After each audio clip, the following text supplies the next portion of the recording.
Yo, yo, Crabber, you know how we do street rock in this bitch, trust me. Yeah, yeah, man, we up in this building, B. Come on, come on. I was at all the massive from yesterday, massive crew. Yeah.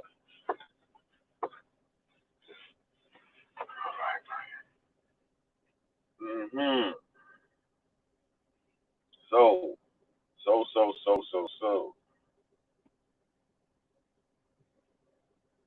Oh, fuck's sake, man. I got mission. MISSIOS. Mash up the weekday and the weekend. Heartless man, them we set their trend. See? Come again. Yeah. So outside my G Trill, pick up yourself. Lashy popping up over there on Jedi Online, pick up yourself, cuz. Outside, yeah. Outside, you got Ben Grant, pick up yourself, cuz. Yeah, yeah. We in the building, man. Yeah, everyone went bed late last night, fam. Trust me. Yeah, we was squabbling till late last night, mate. But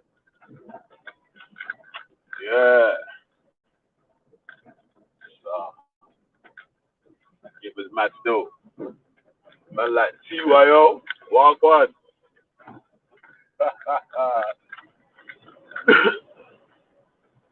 Yeah, man.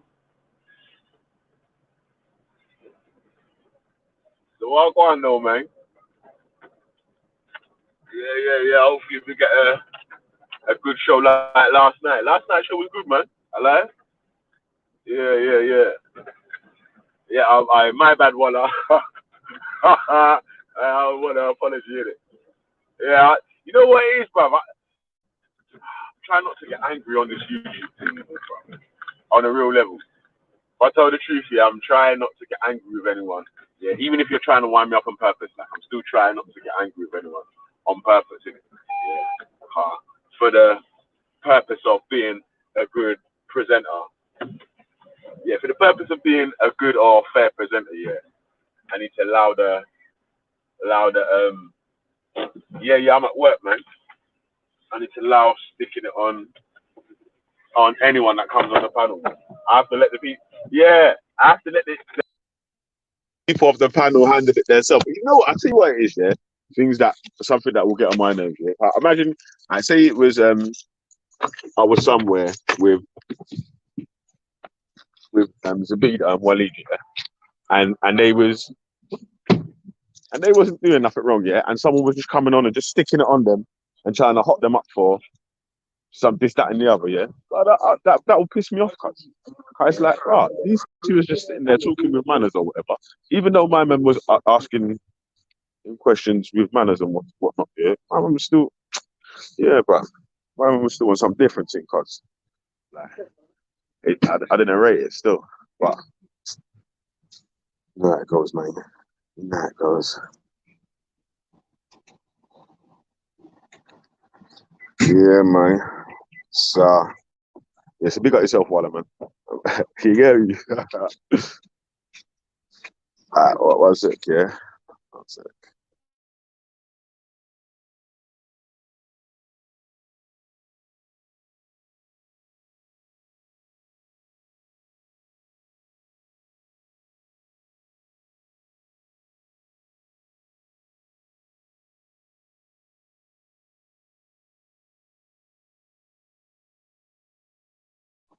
Yo, yeah, man. So Walla, I owe you apologies still. I should have chatted to you like that yesterday. But yeah, I can't lie. I've got a bit of a hot skull. I need to allow it. Yeah, yeah. I need to allow it still. But you know how it goes, man. How it goes, man. Yeah. You know what? Yeah, I try to do as well. Yeah. If I feel like I'm in the wrong, yeah, I will try to admit that early in it. Yeah. So really and truly, yeah, well, obviously I'm not perfect in it. You know what I mean? Like, but if I feel like I'm in the wrong, I'll try to apologize for that in front. Yeah. Yeah. But yeah, so big up Ultra Funky, Ultra LBTYO. We got Ben Grant, yeah. All type of people then rolling up in the building. Yeah, I'll tell you what it was, yeah, was that, and you know what, yeah, while it weren't even being too disrespectful, yeah, it was, you see, like, Shakira is a nice guy and so and so and so and so, yeah. I used to get in trouble like that in school as well. When I feel like someone is bullying someone else, man weren't really bullying him, but I feel like man's just pressuring man to answer this, that, and the other, and right, you have to say it and blah. And it was just like, bro, yeah, no, I didn't rate it, man. It's if and like I was saying, if man would have if man jumped in and would have been asking his questions with not like asking his questions, but if it weren't like man cut someone off and start putting his questions to man. It might have been a little bit different still because you know what I'm saying? Like, obviously, man got in at the right time, but it's just like man cut off whatever man was talking. Someone else was talking, man jumped in, cut them off to to vent man's how man upset with man. You get me? Yeah. Like I'm saying again, I don't mind man anyone venting their issues, yeah. But let's like let's respect the show first of all, yeah. So when someone else is talking, having a chat on the panel or whatnot, yeah, we're gonna let them get to the end of what they're saying first of all. Because you're not the first person I've said this to. I've said this to others more. Yeah, you're not gonna be the first person. You probably won't be the last. Yeah. When the people them are on the panels, yeah, I want them to get to the end of what they're talking about before people start jumping in saying, oh, you have to say this and you have to do that and you got to blah blah blah blah blah. You know what I mean? So yeah, if man would have been able to come on,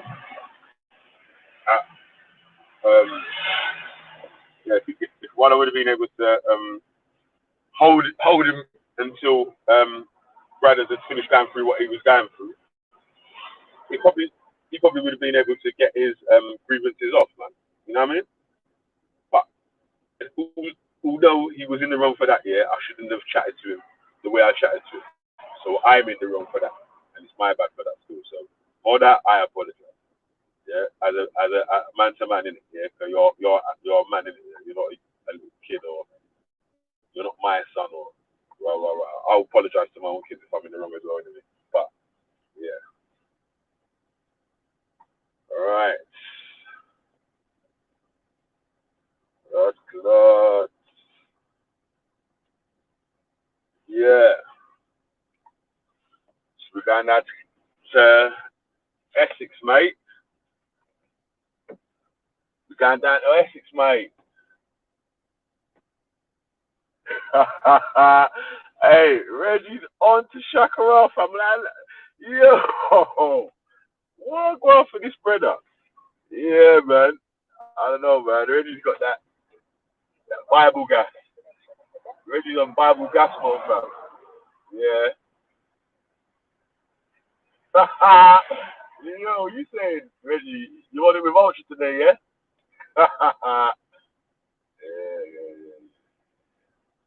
Yeah, man. But yeah, big up Waller anyway, man. Yeah. Like, obviously, again, you wanted to stand up for your missus. You thought that people was being disrespectful. The same thing, like big up Shakira and Mrs. Shakira. Yeah, Mrs. Shakira thought Sabina was being disrespectful with her thing in it, so she wanted to say what she wanted to say. So again, everyone was able to get their points off, yeah, as long as it was in a thing where these people were letting each other speak and finish their sentence and what they're trying to, the points that they're trying to make, and this, that, and the other.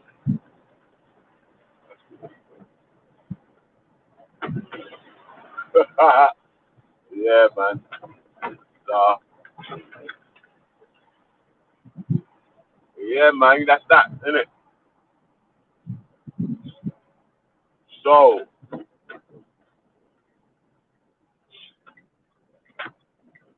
one sec. So. Today. is about, well, mate, today is about,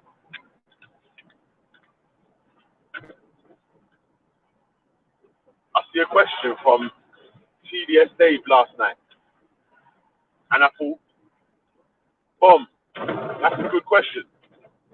We'll have that question of the day today.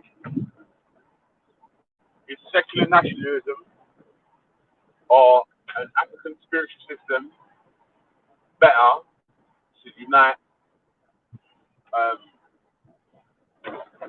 continent or even a country in Africa under? Let me explain that.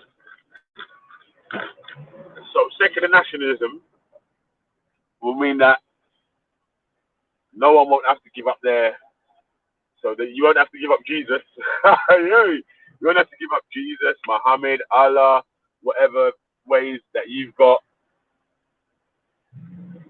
Yeah, whatever ways you've got, or, you know what I'm saying, like, and you still be classed under the nationalism banner. African spiritual system, religious, non-religious, non-spiritual. Yeah, just as long as you're,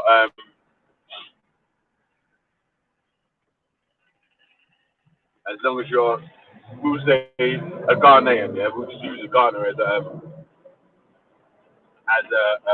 example. We'll use Ghana as an example, yeah, and saying that. So if we was uniting in Ghana under the Akan religion or under national, was it national secularism? Yeah, national secularism. I was nearly said national spiritualism. Man, yeah. So national spiritualism, I mean secularism, or an Akan religion. But I think it would be easier under national secularism. Yeah, it's because no one's got too much that they have to drop and leave. You know what I'm saying? Like, you can still be a Christian, a Jew, or whatever under the national secularism banner.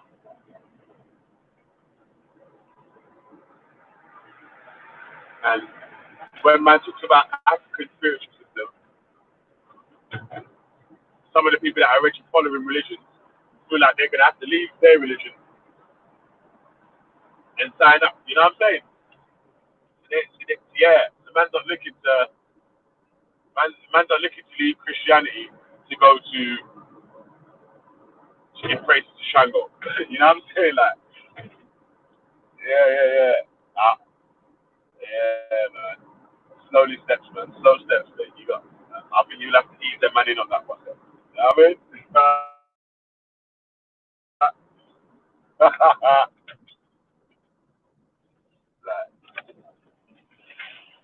yeah. I do like the sounds of the Ubuntu though, still. And I tell you what, yeah. Who was it? Some of my South African buddies were telling me about it last time.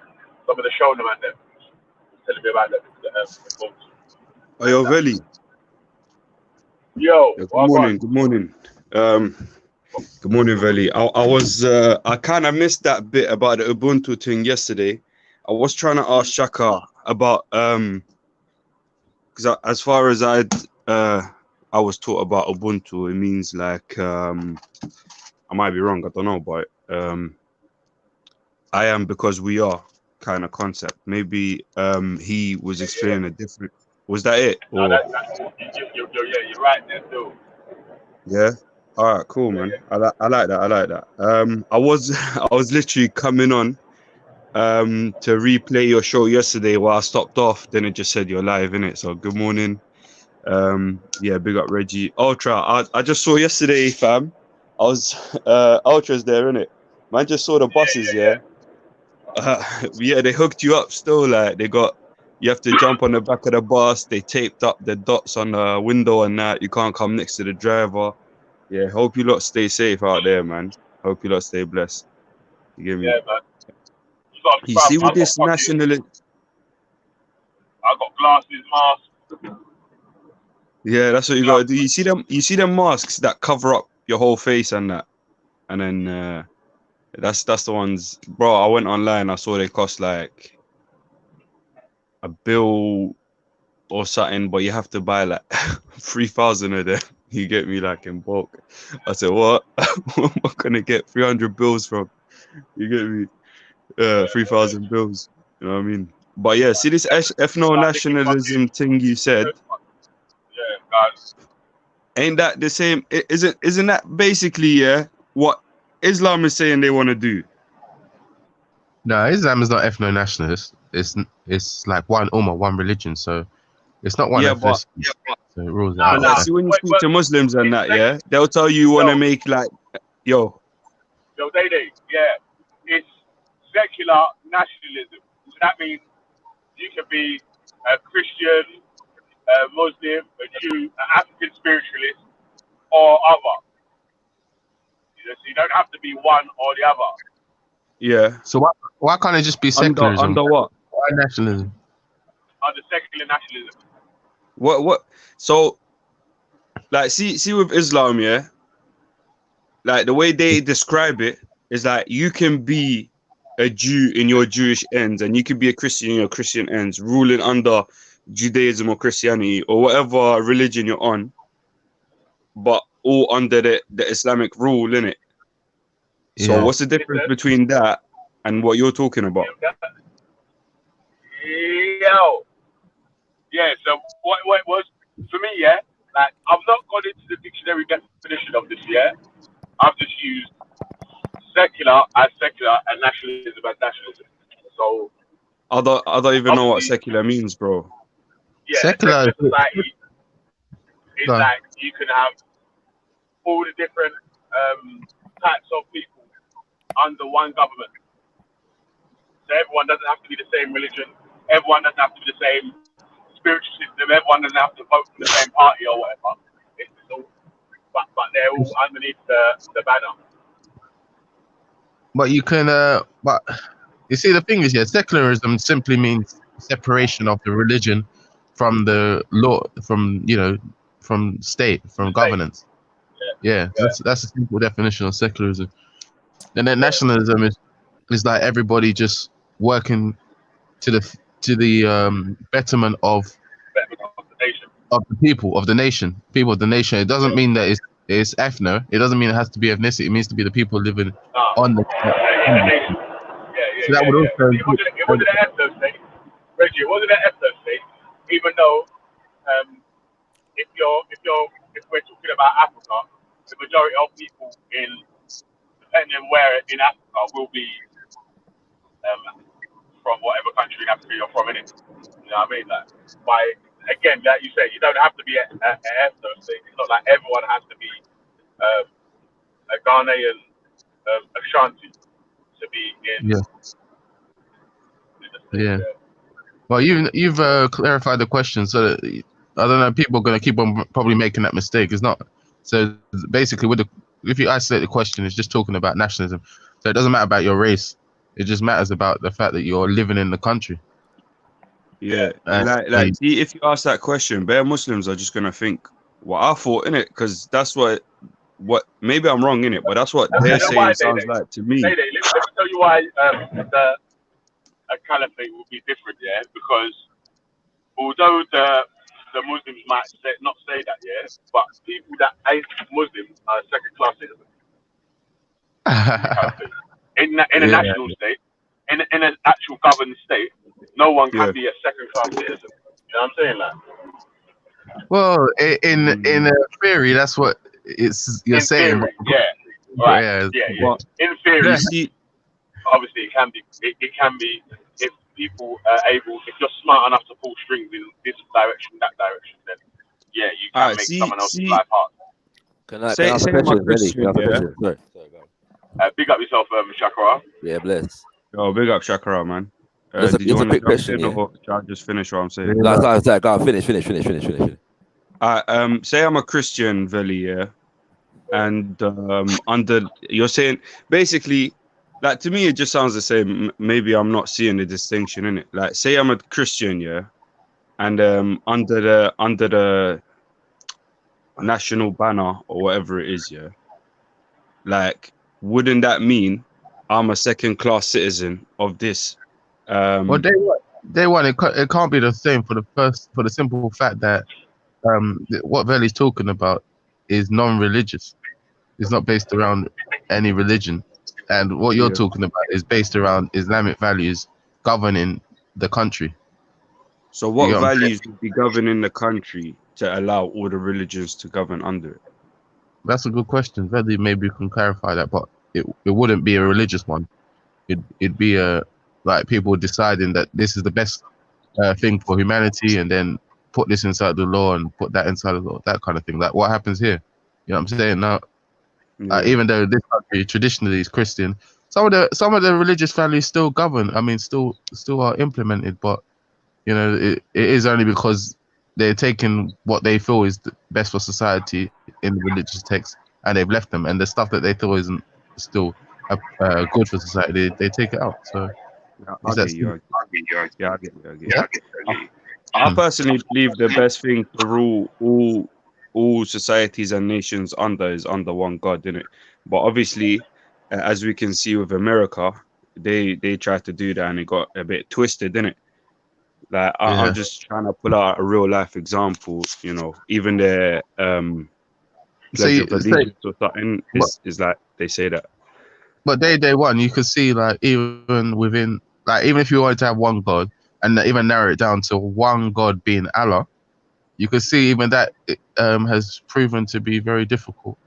Although But I would, I don't really I care would what the people call this one God, innit? Like, if they understand the concept that there's one God that unites us all, that we're all connected to, yeah. And but then obviously you have these things like God wants you to do this, then man will say God wants you to do that, then man will say God wants. Then you get me. That's where the thing goes into. Well, if you lot think that here, live with each other there and do your thing, you lot think that live with each other there and do your thing. You know what I mean? Yeah. But then the problem is the it's whatever is similar. ruling on top of them. Yeah, I'll be honest. you have the I'll be honest. ultimate say. I'll be honest with you. It is the same interpretation problem that even secularists, though they tend to throw this at religious people, is the same dilemma that secularists even have more and more. What's the dilemma, Reggie? Well, you know, some people among people that are non-religious, they still disagree, don't they? They disagree whether homosexuality should be taught in school. Disagree whether what else can I think of? Whether religion should be taught in schools. They disagree on they disagree on several different things. You get what I'm saying? It's not like that you all agree. All you agree on, all you seem to agree on. Huh? You're saying that you can still disagree on certain principles. Yeah, you still disagree on certain principles. Shakara. Even that, yeah. Even that will end up with that you're saying in a democracy, it's the laws are voted in it by representatives that people have chosen. Yeah, but you know, if it's not as simple as that, as you know, like some people don't vote because they don't feel their vote's going to be effective. Sometimes the way the system is set up in terms of voting, it seems to be the same two parties always in power. So that there is something wrong there. You get what I'm saying? So the vote doesn't always represent what people want. And even when you vote them in, they can still go against what you believe is correct. They can still go to Iraq. They can still go to Afghanistan when majority of people disagree with it. They still can go against the people. So they don't always do what everyone wants. Well, you're never going. If you're running a government sort of somewhere like that, yeah, or even a company, whatever, yeah, you're never going to be able to do exactly what every single person wants. You can only do what's good for the majority in it. So when it comes to voting, well, whatever the majority vote for as something that's deemed as good for the society or good for the majority. Yeah, but you could also argue that if you were to do what majority wants, sometimes you will eventually end up doing the wrong thing at a point when you could do the right thing. You got what I'm saying? You know what it is, yeah? Is that before it comes to the vote, obviously there's checklists and Well, yes, checklists that needs to be met before it gets to that stage. So, It needs to be what? like you're saying, before it gets to the stage of being voted on, there's got to be checklists, ticked off that has to be met before that. You know what I'm saying? Like, so there's going to be a test that it's going to have to pass before it gets to, you know what I'm saying? Like before it gets to the vote for the Well, I would presume that there is a manifesto and people make soft promises, and all the time we see politicians, using semantics to say that that they didn't really promise this, but they spoke about this, and in the end they don't fulfill it. So there is a certain level of people committing to stuff and not fulfilling them, and what happens? People forget about it and move on. You get what I'm saying? You can't pin people down. The government just continues to say they're going to do stuff and don't do it, and we see that we see that even under secularism. So it's not, you know what I'm saying, Reddy? It's not like it's a conflict. You know what I'm saying, though, Reggie? Yeah, man's not saying that a secular system is a perfect system. You get me? But man's saying that it's the best one that we have so far. So if there's ever something that can take place, which is better for the majority, you know what I'm saying? Like, then that hopefully the majority should be able to bring that into, or that should be able to be brought forward. Well, I know, secularism, someone obviously it works best for, if the argument is that it works best for, it's a fairest system for all groups, then there is a strong argument there. I have to concede that there's a strong argument if it's the best system for all groups. But as Daydan, to support Daydan in terms of, like, if I was a Muslim and I was living in Saudi Arabia or Qatar, even today, you get what I'm saying? Like, what they're doing there is very good for me. You get what I'm saying? What they do there is very good for me. And if they could improve upon it, because there are a lot of room for improvement in those countries, it would be even better. But from their point of view, in terms of taking care of their own people, in terms of being able to practice your religion, like, it works for them. You get what I'm saying?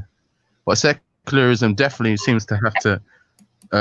It's definitely supported by the capitalist system. It's definitely supported by people by an imperialist system where people have to go out to go and attain more in order to continue it. You know what I'm saying? It's so underhanded. You get what I'm saying? Today, anyway, it's definitely a secular system doesn't necessarily have to be under capitalism. Or does it? No, it doesn't. It doesn't. Yeah. By definition, it doesn't. Because they've got nothing to do with each other. By definition, most socialist systems or attempted communist systems would be secular. Right. So again, like I was corrected there. If you, for me personally, secular is the best one that we've got so far, innit? Like there's room for improvement, and it's not perfect, but it's the best one we've got so far. I feel like, you know what I'm saying? Like, all right, Billy, But go through shots, man. Let me jump into this. So first of all, bro, I got to applaud you for these questions that you're asking, my G. Like, there's levels, you get me? Like, I just want to give thanks to all the gods of Africa because they're inspiring these fantastic conversations right now. Yes. That energy, like, you get me? So like, if the question is since the beginning of the week is anything to go by, we can definitely there's definitely an argument for the fact that what's it called? African spirituality inspires deep thought and intellectualization. You know what I mean? So we give thanks to that. All right, I'm gonna pause because I'm sure I think Reggie's got something to say. That's probably not on the topic. So I was just gonna say that secularism at the same time is still open to the same dictatorships as non-secularism. You know what I'm saying? So an individual could. What? No, I don't think that's an invalid assessment. To be honest, I don't think that's an invalid assessment. like obviously each system has got its flaws. Where, do you know what I mean? Like there's a fucking little trapdoors what you can manipulate things for some and not the others. But like you say, Scientific method. man's not saying it's perfect though. That's the I hear that. I hear what, that. Yeah, you get me? What, so if man was saying differently, if man was saying, it's perfect and they can never go wrong and rah rah rah rah rah, that's different, isn't it? Like I'm making an argument like it's religious, but when I'm trying to say that it's the best of what's out there and At it the can be moment. improved upon. Point You know what taken. I'm saying? Like, And yeah. I think that's an important point. Yeah. By the way, Scientific method is like, are you for real, guys? Scientific method. I want to see what he wants to he wants to contest what I said. Science, you want to say something? Yeah. Of course. You said that secularism is the same as a dictatorship. No, that's not what he said. That's not what he said. That's not what he said. That's not what he said. You said. He said it's open. He said it's open to the same kinds of dictatorships. Yeah, so it can evolve into dictatorship. Yeah. No, but the idea of something being a dictatorship is to do with whether the system is democratic or not. It's not to do with whether it's secular or not. No, he's not saying that secularism is a prerequisite to dictatorship. He's saying that secularism can produce dictatorship as much as any other system. But this is what Big has been saying from the beginning, that these all questions and points are stupid. Secularism and democracy are not necessarily entwined. Secularism and dictatorships and secularism and capitalism are not necessarily entwined. These are topics to do with. Hang on. These are things that are to do with politics. Yeah, secularism is to do with the lack of beliefs being involved in politics. Yeah, so you're agreeing with Reggie then. He hasn't said anything what you're saying. Exactly. No, I'm not. All right. No, you're not. Earlier on he said that secularism is somehow entails capitalism. Capitalism is an economic system that can be used by secular or non-secular societies. So it's not a criticism of secularism to attack capitalism. We agree. We've agreed. So there was no point. There was no point in him making that connection then, was there? But Veli already made the point. Veli already made the point that secularism, secular societies are not necessarily capitalists. Yeah, and we've agreed on that. So socialist societies can be secular. You know what I'm saying? We've all agreed on that. Yeah. But none of the, so the next point is leads to dictatorships. And Veli again said that any society or any system on planet Earth this is long. It was not said that secularism leads to dictatorship. That was not the comment that was made. Open to. No, yes, it's open to it in as much as any other system. So it doesn't. Secularism can produce, not will produce or is likely to produce, but it can produce just like any other system. That's the statement that was made. So just like a Christian government, just a second system. But you see that would only be a criticism if Veli had claimed that secularism was perfect, and he's never done that. And he's reiterated many times. We're exploring scientific method. You're a scientist. Can you not see that we're exploring different? That's got nothing to do with it. The point is, your point is, hang on, Reggie's point is basically that secularism is not perfect. No one claimed it's perfect in the first place. That's cool. I didn't say it's perfect. No one claimed it is. Already, like you're arguing for the sake of argument right now. Veli already said we're not claiming it's perfect, and everybody said, that's a good point still. And we moved on. What are we doing this for? It's Reggie that brought it up. Remember, Reggie's the one that said, yes, but before he wants to know why I said what I said. This is long, fam. Anyway, man, let's It's calm. Maybe he just came into the conversation at that point, innit? So maybe he didn't hear the first part. But yeah, I agree. Any political system has the potential to evolve into dictatorship stuff. Yeah, so after applauding the spirit of African spirituality, inspiring Veli with this good question. It's an interesting one in the sense of the fact that the separation between church and state, or the sacred and the secular, it is not universal in that sense, because of the fact that if you're dealing with nationalism, Well, all right, let me ask this question first and foremost. Is nationalism related to culture? Yeah, pretty much. Yeah, yeah. Right, and I would agree with that assessment. Yeah, I wouldn't separate nationalism from culture. Yeah, so then if we're talking about secular nationalism, then we'd have to include, so in the context of Africa, then we'd have to include African cultures, and in that respect, look at how the sacred and the secular, quote unquote, yeah, is addressed in an African indigenous system with African spirituality. Does that make sense? Yeah. And the same situation that requires Sorry if I'm running a bit slow, man. Can you clarify that, please? Yeah, sorry. First of all, is my mic good? Yeah. Yeah, your Yeah, mic's yeah, good. yeah. My levels are good and everything. All right, cool. Those are cool. Yeah, yeah. Yeah. So I'm saying that when it comes to if you're looking at African culture and how the sacred and the secular is addressed within the indigenous cultures, that would give you an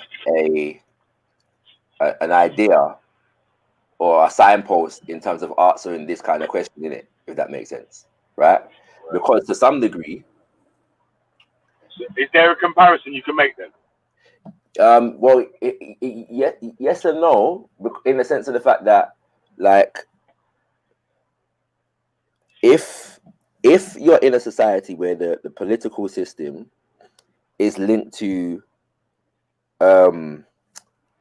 the so-called religious system, but there's not there's the distinctions between the two are not sharp, then is it sacred or is it secular? You see what I'm saying? Say that again. If you're living in a society whereby the spiritual system is linked to the political system, yeah, but the distinctions are not sharp, if that makes sense. All right. So there's not a massive distinction between this is religious and this is not. Yeah. So I'm saying it's a culture. Like, so the spiritual system is a part of the culture as much as the political system, as much as the economic system. Yeah. But Does that follow? Yeah, that makes sense. The question is it nationalistic though? It can, yes, it is, because you're dealing with the culture of the people. So if a people are organizing and trying to develop a society along the lines of their own culture, yeah, then that's nationalism. Okay, they're dedicated to their distinct identity and building a nation based upon that distinct identity. Yeah, the reality is that a lot of the secularism vibes is because in European societies they consider religion to be they've got to a point where they're considering religion to be a detriment to the advancement and development of society in a particular way. At this particular juncture, that particular way is normally science. Yeah, you get me? So secularists often but like I was asking you yesterday, your spiritual system is based on nature. I think that's the mute point, man. In regard to that's irrelevant, bro. Come on, listen to what he's saying. How do you get from nature to nationalism? Anyway, Shakira, can I speak to what you said just now? Yeah. Yeah. Shakira, to your serious point, yeah. This is the way I see it, yeah. So, human society, like you said, strive to better themselves. Now, how they practice their society is a reflection of their culture, their psychology, their language, their religion, their food, their nature, the natural environment. Yeah, it's a reflection of all those principles or things, yeah, in existence. Now, as societies have developed, people came together and realized that we are making changes. We found out more about the world. We learn things. We change our view. We change our culture. We change our mentality. Yeah. So by putting a limit on being able to change, i.e., having absolute rules that you must never do this, you must never eat that, you must never do this on that day. Yeah, that limits your ability now to adapt to the new findings. So obviously, in more Western advanced societies, they didn't make it illegal for people to practice religion. People can be religious in a secular society. There is no law against it, and people are religious in secular societies. The difference is that society won't allow any religion to make decisions or make laws or any governing principles based on a specific religion. We would do it based on human understanding, of nature and reality and society. Yeah. Well, How does your scientifically, spirituality Would you link to agree? nationalism? Is what I want to find out. How does it link? I don't know. I don't Would understand. you agree with me, yeah, that the societies that you're talking about, yeah, in general, are Western society scientific method, Yeah, definitely. right? So that and can you make the argument that what the development, yeah, the social, political, and economic development of European societies is universal? Nah, I wouldn't say universal, but I mean, there's a lot of things that you could say they followed similar paths. They've Yeah, I'd done agree. similar things. I'd agree, but I'm not sure this is one of them. Yeah, and the reason why I say that is because when you're not all religions are the same and therefore impose the same kind of ideals on a society. Yes, so the conflict that happens between religion and secularism in European societies may not be the same in other societies around the world. Then that contradiction or that conflict may not be inherently necessary. Yeah, that's true. But then again, that's already accounted for in the fact that, say, in Europe, there's 20 different countries that practice 15 different types of Christianity. They still went through the same processes, if you know what I mean.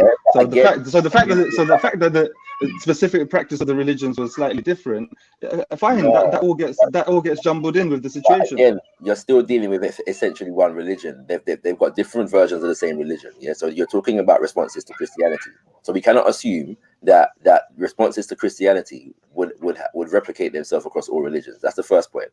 The second point is that you said something about having laws that cannot be changed. In my humble estimation, any society that from this point, if we're starting from this point right now into the future, we'll have laws that cannot be changed. I cannot conceive of a society whereby arbitrary murder would ever be sanctioned as correct. Does that make sense? Yeah, but that's the thing is that you can't know that. There will be some laws. There will be some laws that might never get changed, but we don't know that for sure. But there will definitely be some laws that will get changed, and we know that for sure. Yes, but I'm saying to you that when it comes to all religious systems, not all religious systems have contain a corpus of laws beyond general like human rights, like don't murder. Yeah, that cannot be changed. So there are spiritual systems that have an evolutionary process and develop laws just like political systems. That's what I was going to ask you there, Shaq. In an African spiritual system, is there room to add and remove laws that may say that we're looking at a law like it's good now? In 50 years' time, our children's children might be looking at it like it's barbaric, and they want to remove that law. Definitely, that's the case. Yeah, definitely that's the case. I'll give you one example. Yeah, it's a bit of a rudimentary example, but it makes the point. In ancient Kemet, yeah, when you look at the book of coming forth by day, or what they call the book of the dead, what's it called? In ancient times, often when you saw them, because a lot of these are narratives, funerary narratives, yeah, exalting the power and the strength and the goodness of people when they die, but they were probably written when they were alive. Okay, in ancient Kemet, in the earlier periods, almost exclusively, these were reserved for what's the word? Like what you would call nobility, pharaohs and them kind of things there, yeah? Right? In later periods, just like ordinary people had these funerary texts in their name, if that makes sense. And this reflected a shift in not only the political system, but also the spiritual system in terms of who had access to the priesthood and the extent to which the knowledge was spread. The spiritual knowledge as well as the scientific knowledge was spread among the people themselves. If that makes sense.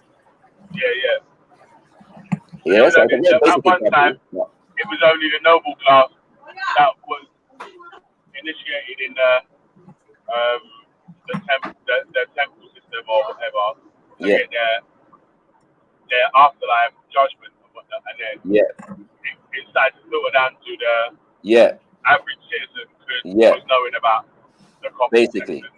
Basically, yeah. You see what I'm saying now? Because yesterday, yeah, I mentioned to you Ubuntu, yeah, as a social Yeah. system. So there are some people that might consider that secular, but it's born out of the people's spiritual understanding. You see what I'm saying? Like the reason why Ubuntu is a thing is because the people have a cosmology that says they are part of the universe. They're part of nature. Yeah, and because of that, they because they come into beings, sorry, into creation as human beings, then they're part of the human community that they're in. So the individual is a part of the community and has value because of the fact of being a part of the community. And that, if you magnify that, it relates to the entire universe in general. So you develop a social system that reflects that idea. Yeah, Ubuntu. A person is a person because there are people. Yeah, and so human rights are catered for within that spiritual understanding and socially organized around that. So some people consider Ubuntu to be secular because of that, but it's also spiritual. Right. Yeah, but there's nothing to say that something spiritual can't be secular. People can be spiritual about nature, about reality, about physics, about science. I'm pretty spiritual about science. Right, but and that is the point that I'm making. So in a sense, the dichotomy between the two, from an African spiritual sense perspective, yeah, may not be necessary. Is the only point I'm making. Okay. Yeah, bro. Okay, yeah. So if I'm sorry, Big Up. If I'm getting the flow of what you've been saying this morning, go on, Big Up. Now, go on, bro. If Go I on, go on. can just give up my space for anyone who wants to jump on. Peace out, family. I will be back on if space Hey, is. they done. Why do people call you Day when it says they done? Just short, innit? The way the word is written is a visual illusion. Oh, Oh yeah, Yeah, he writes it as Daday, Daday. it actually says the day done. Some people actually say day one as well. So yeah. I get the fact, even by your avatar, I get the fact that you're into this visual illusion business. yeah, I've been into since a kid. I used to watch pictures of illusions, optical illusions, and things like that. Very interested in those kind of Okay, all right, mental states and that. all right. Give But time. yeah, man. Bless up. Easy, man. Bless. I'll be listening Tell to you. us more. Very Tell us more interesting. about this scientific spirituality. I just wanted to say one thing to Shaka because I'm starting to get the understanding of where he's coming from on this topic. So what you're saying is that the whole idea of going from, say, theistic governed societies to secular societies in the development of the Western world, as we've all witnessed and we experience, you're saying that whole concept that might not really apply to the situation of African spiritual systems. Yeah, because what you're saying then is that they're not theistic religions in that sense. Like they're more of a spiritual, if anything, deistic, pantheistic type viewpoint. So that doesn't come with a lot of politics. That doesn't come with a lot of politics. No, I would argue that it does. I would argue that it can. In the sense I mean, yeah, it can, right? but what you'd find is that there's probably a lot more diversity in that amongst the peoples, because when you say people adhere to a spiritual system, that's a lot more open than I believe in God or I'm a Christian. Yes. Yeah. Now,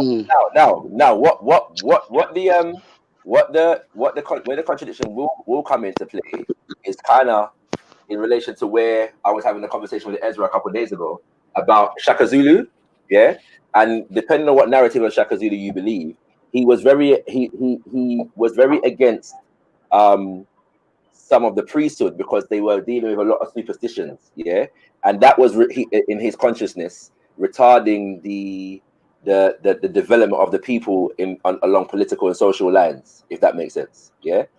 So I do cater for the fact that spiritual systems that focus on can develop in ways that can retard the people's development, if that makes sense. But their essential principles may not make that necessary, or may not produce that inevitably. You know what? My connection went bad for about 20 seconds there. Yeah, I missed most of what you said, bro. So what I'm saying is, if you're looking at a culture, yeah, whereby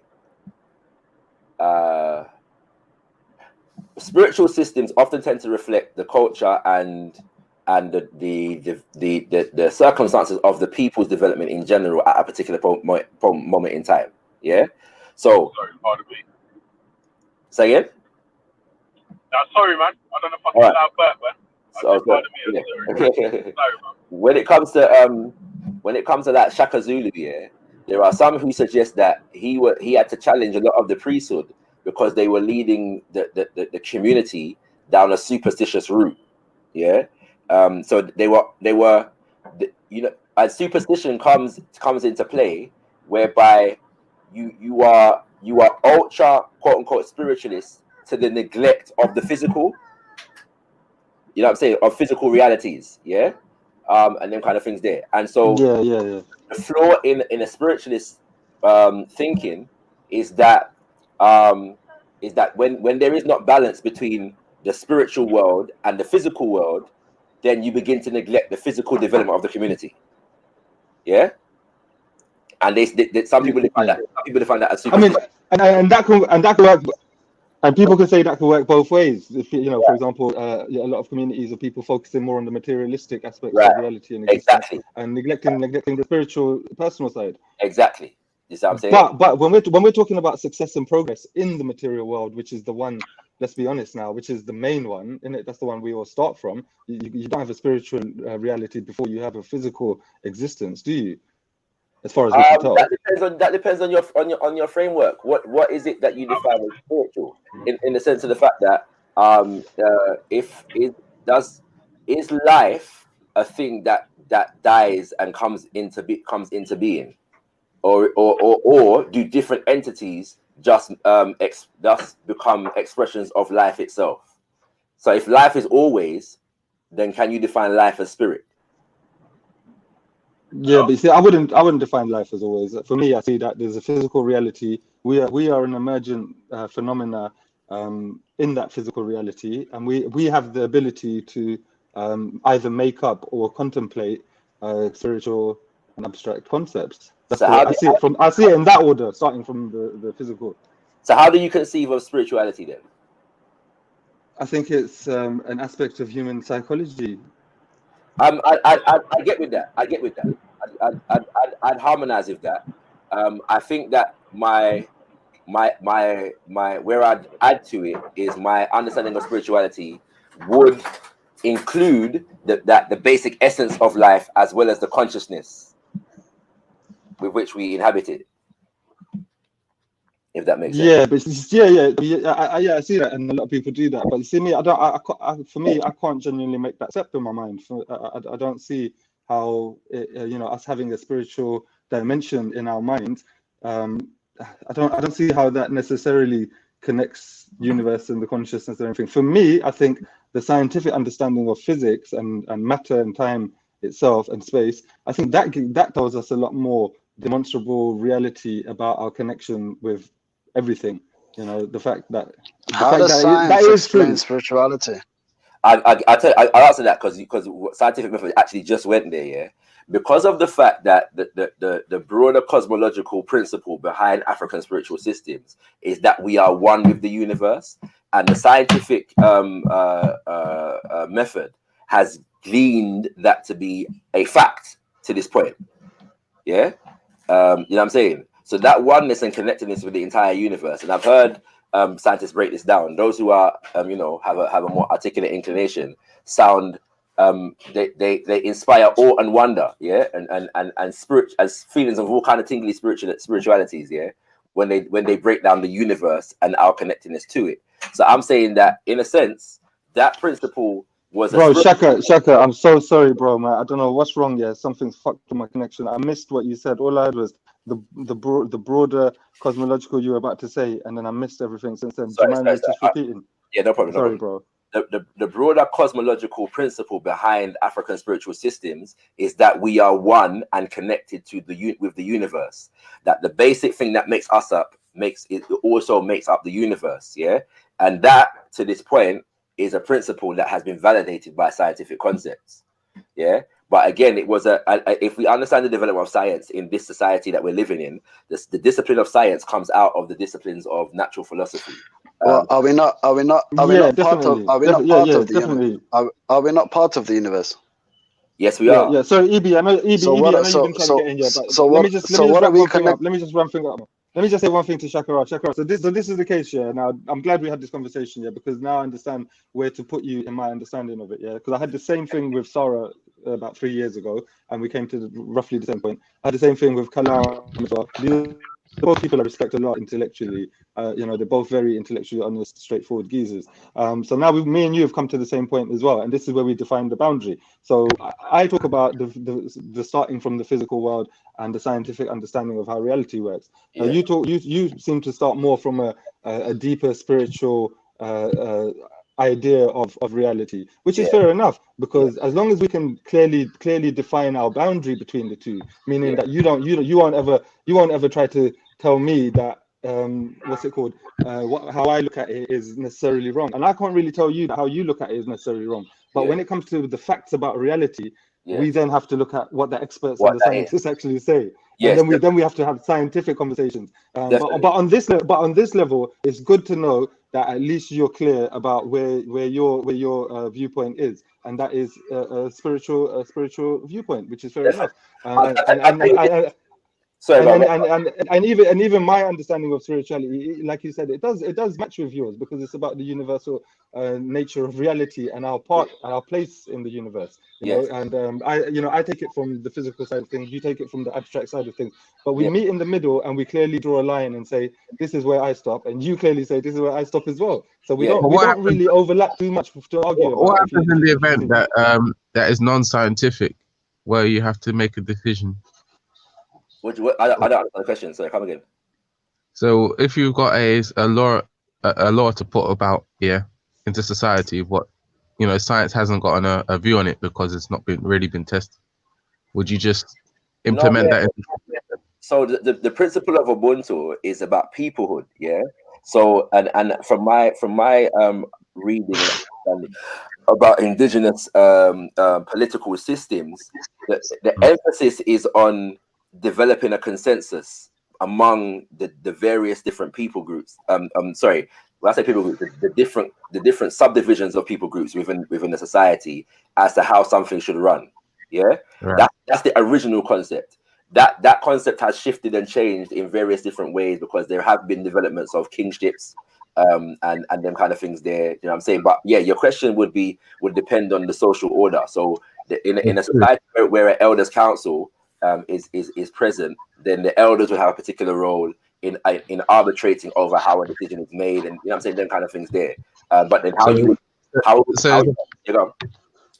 it looks like it's a fluid method. So you could have a leader in place, like I mentioned, the dictatorship or non-dictatorship. You could just have someone that is the leader and is very good. Well, yes and no.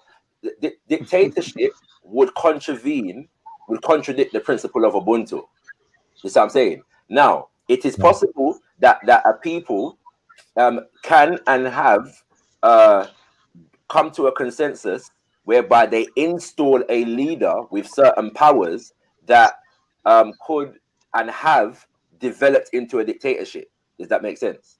But once it gets to a dictatorship, Ubuntu is no longer a principle. But an Ubuntu principle can install a king, if that makes sense. Yeah, a just king or an unjust king. You see what I'm saying? And so, I'm saying that if I use the Kuba people in Central Africa as an example, they installed a king, and the kings after that king became despotic. But because they installed the king in the first place, the people then gave rise to their own destruction, of the destruction of their own social order by the installation of that king, even though the first one was a good one and a powerful one. Right. You follow me? Greetings. Can I come in? Peace and love. I've got a question relating to this theme of what is generally found apparently among African spiritual systems.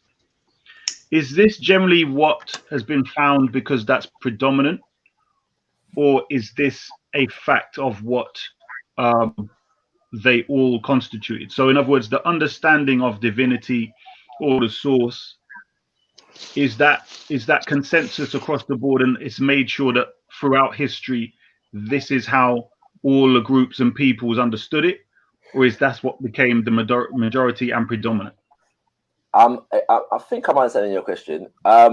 So let's go from the earliest, let's say, scholarly research on in this thing here, from my understanding, and the two that come to mind are Sheikh Anta Diop and John S. Mbiti. Sheikh Anta Diop is from Senegal. Mbiti is from Kenya.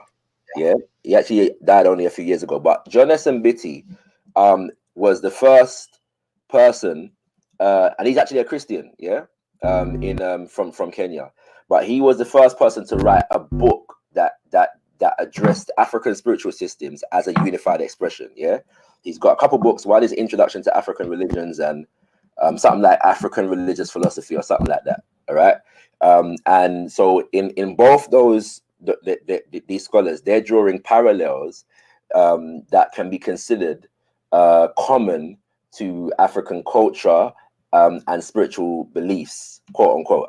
I don't usually use the term beliefs, but yeah, in that regard. So and all of the scholarship since that point has validated those early conclusions to varying different degrees. So there's no significant developmental factor that we know of, indigenously speaking, that would seem to contradict the basic idea of this cosmological understanding of oneness with the universe, of communality, of the creator as the ultimate expression of reality in the universe, and the different spiritual and the different varying spiritual essences within all things. Yeah, all these things are common to the thing.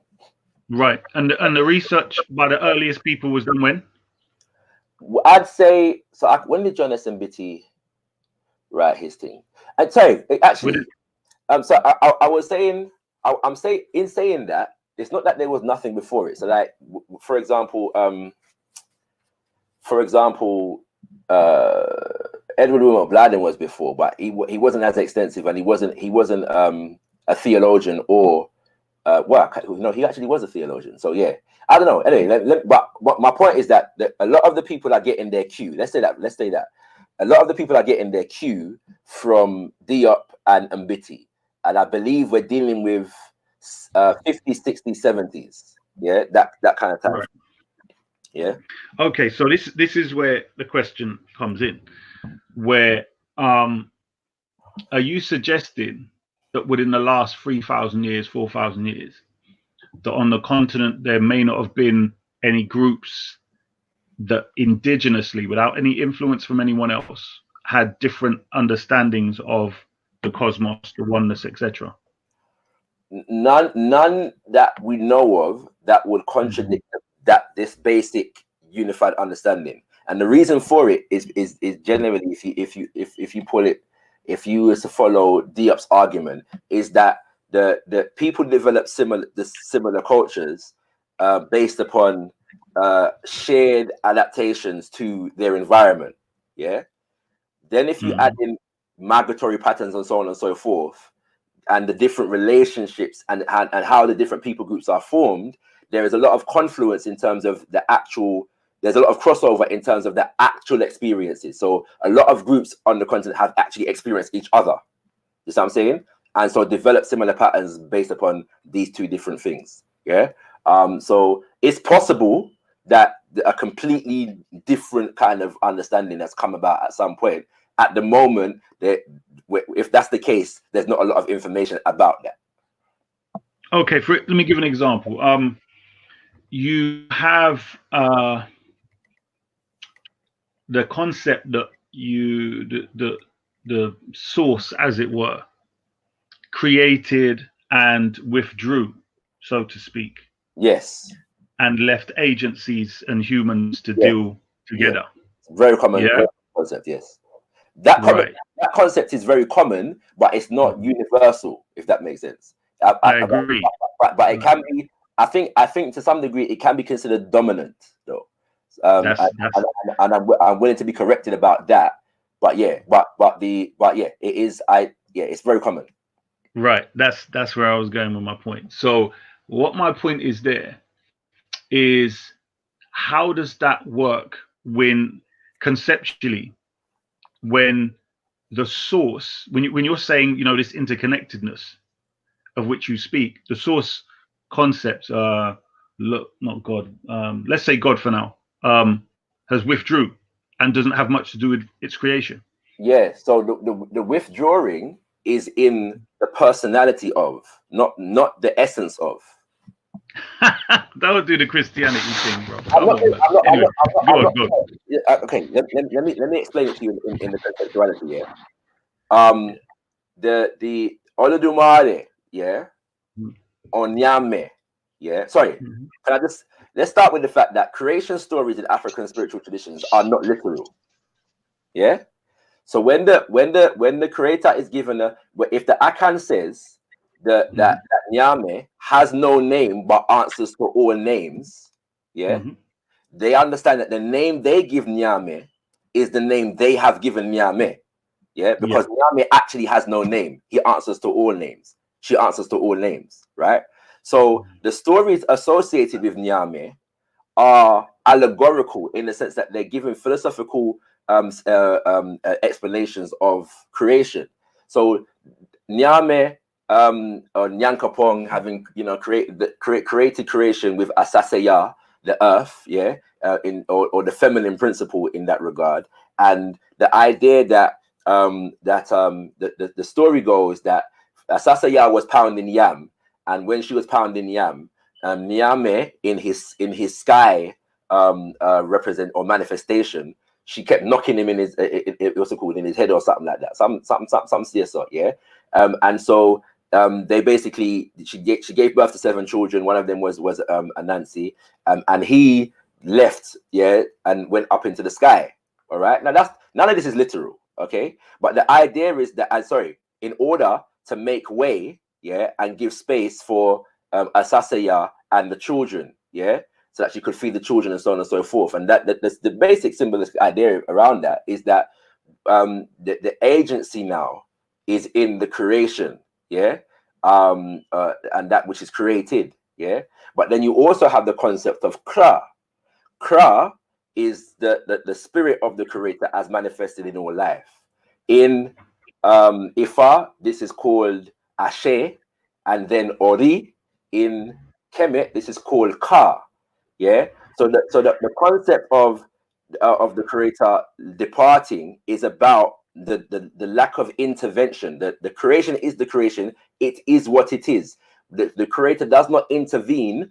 The creator has no biases. It does not intervene on behalf of this one or that one in an individual sense. There is no personal God in the sense of God works on my individual behalf. There is only the creator and the creative forces being related to in a way that work towards our benefit. That's the basic concept there. So the creator leaving doesn't mean that put it this way, in the African concept, if the creator left creation, there would be no creation because the creator is creation. But this is what I'm saying. That makes no sense at all. That makes no sense, bro. This is my point where, number one, you were saying it's not literal, but is it literal to the masses and metaphoric or symbolic to the priesthood and those of the upper religious class?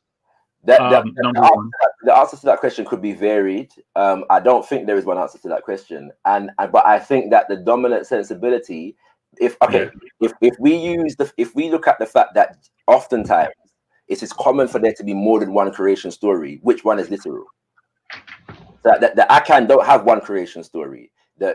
But I'm saying when you say the Akan, there's many subgroups. So what I'm saying to you is, that's the point I'm trying to make. I'm saying to you, hold on. Listen to what I'm saying. For each group, listen, I keep giving the example of a child growing up, and the child asks questions. It hears conversations about this Loa, this God, this Orisha, etc.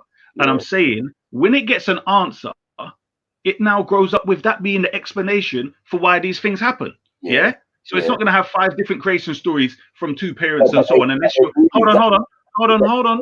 Unless, bro, listen to what I'm saying. In the same family, they're not going to be told these conflicting or different stories. That's going to be part of the.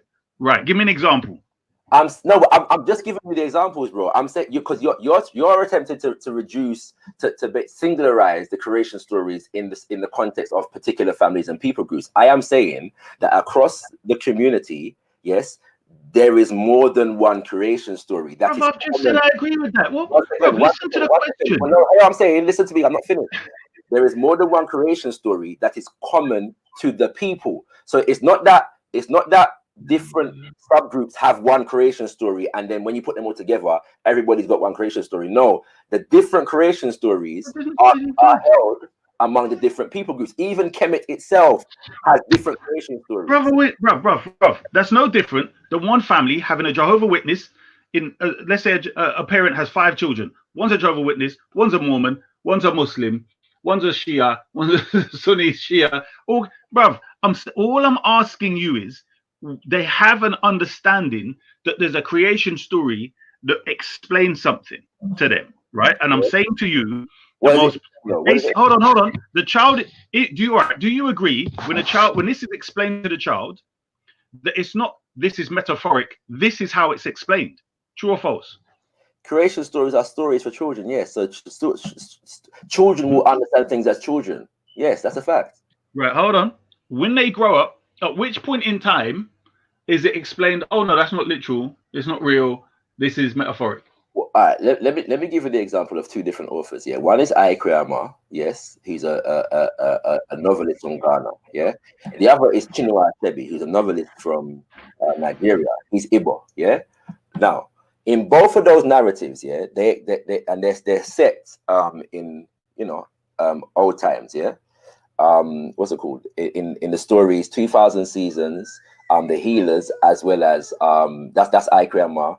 And then you have Things Fall Apart by Chinua Achebe and Arrow of God, yeah? And they have these narratives, yeah? These parables. Now, parables and narratives, you have to understand, are a part of sacred wisdom. Yes?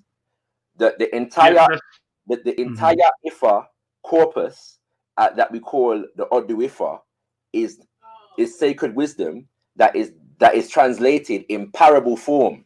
Yeah? So diviners, yeah, and priests use parables in order to administer to the community, if that makes sense. Yeah. So the stories what's it called? The stories for children are stories for children, and in those narratives that they and I can't remember the exact wordings, but one of them uses the phrase like before we were mature enough to understand the true meaning of the tales told by our mothers or something like that. Yeah, you understand what I'm saying? So the answer to your question is that it is understood that people come into a development, just like any other society, of the significance of these stories as they mature and go through the socialization processes that are inherent within the society itself. Yeah. Okay, so here's the problem. Here's the problem with that statement, and I'll let you go on rather than simply answering, but fair enough. The point is, when you meet people that have grown up in these societies, they will tell you they were never told that this is symbolic or metaphoric. They were always taught from young into their 30s that no one explained to them that there was any different understanding. This was just the understanding they had throughout their whole life. This was understanding their parents and grandparents. It was just what they were taught. So these are people that literally come from these cultures. They were told this, right? And that was it. So where you're pushing this understanding that we have the benefit of having, that this is symbolic and so on, they didn't have that, and this is the problem with unfortunately a lot of the explanations you're giving. But again, you're okay. Let me not speak for my own self, yeah. And let me read from this book, yeah, called The Traditional. I keep getting to authors, bro. Can you not talk? Where's your personal experience in this reality? Like, personal experience is important, but it is supplemented by study. What's the problem with that? You've made. I'll tell you what's the problem with it. I'll tell you what's the problem with that. You've made an assertion based upon your experience with some people, and you're saying that this represents the general understanding, yeah, among those people. No. it's not just that. Hold on, the study and the only thing I can do in that regard is take your word for it. So if you're saying that you studied, then I'm going to share some of what I've actually studied. That's what's the problem. Yeah, but I'm saying what you quote. Hold on, what you quote does not. What you quoted did not prove your point either. You went on afterwards to give your little curbing of it, which was not rooted in what you read. That's your interpretation. Yeah, that's your interpretation. Well, nothing you read suggested that in the socialization they will understand anything. But if I am an African spiritualist and I have had interaction and conversation and been in ritual with other African spiritualists, yeah, I suggest that my understanding is informed by my embedding in the tradition itself. Yeah. Right. That doesn't make sense. No. As well as because you're doing this thing whereby because I'm not a continental African, my understanding must be good. No, bro, stop. No, stop right there. No, that's foolish. No. Hold on, no. I never ever. I don't care if you were born there, if you look like midnight. The point is, whoever hold on. I don't care where they're born. My point is whether they grew up there or not, whether they're initiated or not, whether they're speaking the truth. So whether you're continental or not. All right. How long have you been listening? Huh? How long have you been listening? Listening to what? This show today. Not long before I came on. Right. But I'm saying the continental thing that you're accusing me of has nothing to do with me. I do not. I'll take it back. Yeah, right. I apologize. I'll take it back. Right. Did you hear me make the point about superstition earlier?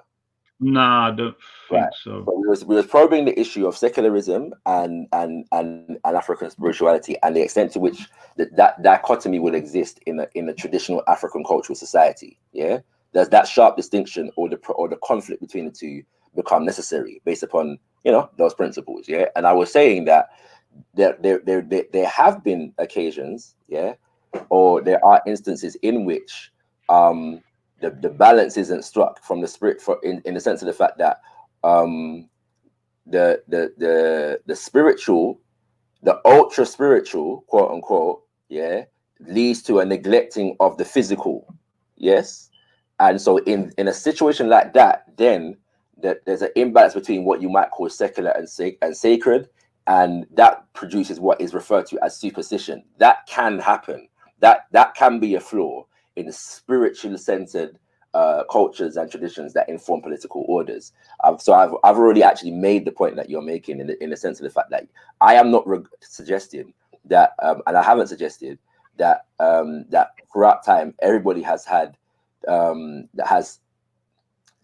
societies have always reflected that understanding. What I am saying is that this is the basic concept. Yeah. So when it comes to 1 second. But that's why I gave the classification though. When it comes to the people them that you have interacted with, it would also and I have interacted with, it would also be the case that to varying degrees, we are responding to colonial representations and understandings of these things. So most Africans today are not African spiritualists, and therefore learn about African spirituality from their Christian, Muslim, or European secular interpretations of things. So in order to understand the thing properly, one would have to go into the tradition. Yes. And among those who are in the process of preserving the tradition according to its order. And I'm saying that as an African spiritualist, my life has been immersed in that experience. Yeah, to varying different degrees. So when I'm saying what I'm saying, I am not talking from I've just read something or somebody from Ghana told me. I'm in a ceremony whereby these things are being explained and these things are being exemplified and personified in the midst of what I'm doing right about now. Then also 1 second, Isa, also, but I also understand, yeah, that even the traditions, our traditions themselves, that we need to develop an intellectual tradition around them, a scholarship tradition around them, because of the colonial experience. Certain things need to be preserved, and certain things need to be explored, and certain things need to be evolved. Yeah, so I study, yeah, because I understand. As much as I study African history, that culture is important to that. So I do want to read what I wanted to read. yeah, to exemplify what it is I'm saying, yeah, in relation to this, because I think it's important, yeah. And it says it's called the Historical Study of the Yoruba Religion, yeah, and by A.E. Adegbola, and it says Ile-Ife, the Legends of Origin. And it says the legends of the Yoruba origin present conflicting accounts of the sources, ethnic relationships, and original homesteads of the Yoruba people. One set of myths, based on the holy city of Ile-Ife, credits the place with being not only the cradle of the Yoruba, but from where the Yoruba people dispersed to different parts where they are now represented, but the cradle also of life and of all the nations of the world. A Yoruba aphorism refers to Ile-Ife as the place from where light comes into the world, not only ab initio, yeah? That's Latin, I can't remember what that means again. But as a daily occurrence within the rising sun. The Ife legends are better known, sorry, that part as well, yeah, that as a daily occurrence, yeah, that life is constantly renewed, yeah, death and rebirth happens with the daily renewal of the rising sun. That's not literal. People don't actually believe that the earth dies when the sun goes down and we all die when the sun goes down and reborn again. That's figurative, yeah. The Ife legends are better known. The Ife legends are the better known of the 2 or 3 main varieties. So she's even saying that even among the 2-3 main corpuses, there's actually varieties among them, yeah, of stories. And the Yoruba cultural and the Yoruba cultural excellence, which has impressed the world of art since the earliest years, of the century, belongs to the Ife tradition. The Ife bronzes and pottery, which are found in museums in Europe and America, and which continues to reward archaeological excavations, still is a process around Ile-Ife, are the pride of the Yoruba and a revelation of their history and cultural background. Then she goes on, yeah, just to give a brief explanation, to talk about the various different myths. So she starts with the myths to do with Oduduwa, and there's more than one, but they represent among the oldest of the myths. Then there's the myths to do with Orunmila, yeah, and she puts that in the context of the mythology as well as the actual history that can either validate or contradict what is put forward in the mythology. Then she deals with Obatala as well, and the creation stories associated with him. So there is more than one group of creation stories. Just I'm saying that's the reality. So which one of them is intended to be literal? If there's more than one operating at the same time, it right. Demonstrates that the creation story has a philosophical and social function, not a primarily not a literal one. Okay, right now this is where I'll be honest, it's pretty unfair to me, yeah, that when I've put certain things in place, certain questions, and you speak for such a long time, you read stuff, and none of it contradicts my point, which was that where you would say you've been initiated or etc., you've been taught stuff. We know that with the hindsight of a lot of research of what things are really saying, right? I'm saying when these traditions have been taught, so even before colonialism, where is this thing that when they get to adults, they're taught as when you reach to 20 or whatever it is, 14, or you become a man, or the passage, rites of passage, whatever it is. Oh, you see that thing there, what you were taught about this person withdrawn and this and these are agencies. None of that's literal. That's all symbolic or it's metaphorical, whatever it is. Where does that exist? Everything you've said supports the idea that the masses were left to have this understanding. But the most important thing was that the people that they would go to as the elders, the priests, and the healers, etc., that they would understand what it meant. Yeah, I that's not what I've said, and I'm just not inclined to debate with you. I think I've tried to make it clear that the creation stories, first of all, are ubiquitous. Yeah, they're not held by the priest alone. What? What do you mean they're not held by the? So no one said that they're held by them alone. We're talking about understanding. Listen. But I'm saying to you that the way parables and allegories are used in these cultures suggests that anyway. This even the language itself is parabolistic. yeah, to varying different degrees. When you go into like Yoruba and Ga and these kinds of things, they speak in parables, yeah. So the consciousness of the language in terms of using allegory is regular. It's not obscure, yeah. So if a phrase is used, it's like, all right, for example, yeah. I think I get what you mean. Yeah. Right, if a man says to you, Isa, sheep not bring goat, yeah. Right. Yeah. It's a metaphor, right? Yeah. Yeah, it has nothing. Now we know that literally speaking, a sheep does not bring a goat. But when they say it, they're not literally referring to a sheep and a goat. Yeah, you know what I'm saying, so, right? So let me sorry to cut you. So to get what you're saying is, and nobody never needed to tell you. Well, actually, that phrase, yeah, sheep don't bring goats. You know that sheep actually don't bring goats. You know that, right? Nobody never needed to tell you that. You just know that. You know what I'm saying? Like that's just what it is. Okay, so what you're saying is, within the language and the culture itself, this is a common way of speaking anyway. Yes. Is that your point? Yes. Okay, I get you. All right, I get you. No, that's very simplistic. Or so I say that's very simple to understand. And I do agree that the problem is, I'll be honest, a lot of our problems in discussing anything to do with any other culture that's not from the European side, at least, is the English language. Most definitely. Why man is on this thing. Man's got to learn the trick, and the Yoruba and the Swahili is very important. Yeah.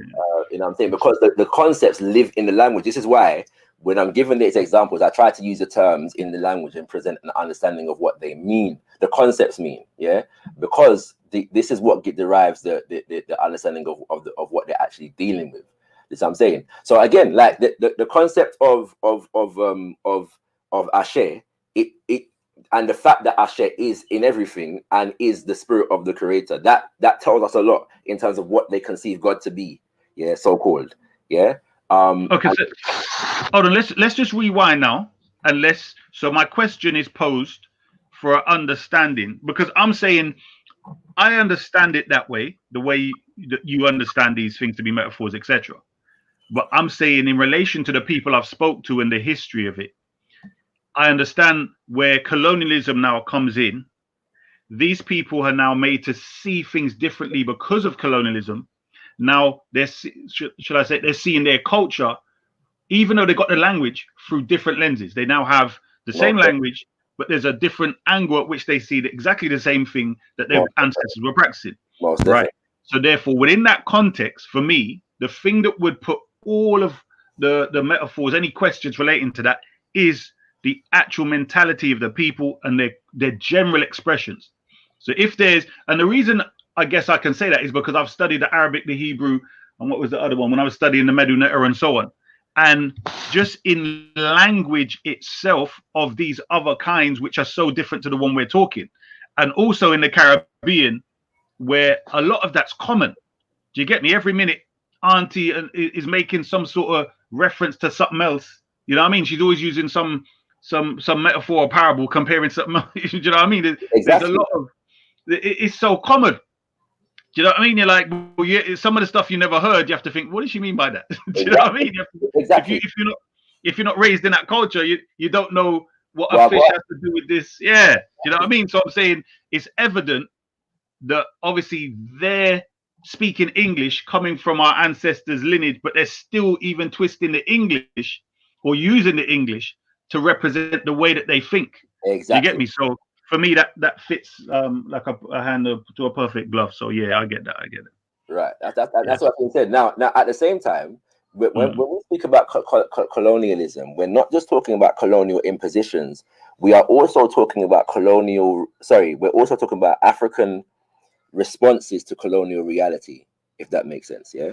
So if we understand that the social order of the people is always going to inform the spiritual system, that things can come into being at a later point that weren't there at an earlier point. Yeah. That is also a reflection of those people's responses to their situation. Yeah. So an example of that would be if we say that there are societies, for example, whereby before colonialism, the matriarch of the society held a pride of place, yeah, above the patriarch of the society. And so let me give you an example. The Kikuyu people, yeah, in Kenya. Apparently, the book Facing Mount Kenya by Jomo Kenyatta says that they were actually originally known by the name of their matriarch, Mumbi. Yes. And at some point during the in the colonial period or in the invasion period or something like that, they became known as the Kikuyu people. Yeah, and I can't remember the explanation that he gives for the process as to why, but essentially the primacy of male energy became paramount. Yeah, and so Kikuyu became more over Mumbi in that regard. Then you have another situation whereby the presence, getting to your question that you asked when you first came on, the presence of God as an intervener into human affairs became more emphasized in order to compete with what the Christian God was bringing. Yeah. So the Christian God comes and says, well, I come in and the people of Israel and me take them out of Egypt. And you know what I'm saying? And by my hand I throw down I'm saying? I learned something there, yeah? And so if you're looking at Olodumare, well, Olodumare is not about, yeah. So we've got to bring Olodumare closer to the thing in order to compete with this thing over here. Right? That's what I'm saying. So that can happen to varying different degrees. So then when that becomes a norm, then you actually have to engage study to see where, if that was an original concept and how it evolved differently. That's what I'm saying. And neither is necessarily wrong or right. It's just about understanding where it comes from and whether the concept serves us best in our current situation or not. Right. Perfect. So this is where I'm getting at now. Do you believe, or do you accept that number one, our concepts on the continent have always evolved and adapted based upon their usage in the community? Yes. Okay. So would you say, because we do accept, let's say, the adaptations that were relating to our interactions with each other, whether good or bad, yes, right? Now there's an adaptation because of, let's say, a devil coming in and causing real harm. Yes. Would you say that adaptation is something which, after, let's say, we've solved that problem, we can reject that and go back to the original? Or would you say, well, that's a valid adaptation? Do you see my point? I would say both, depending on what specific thing we're talking about.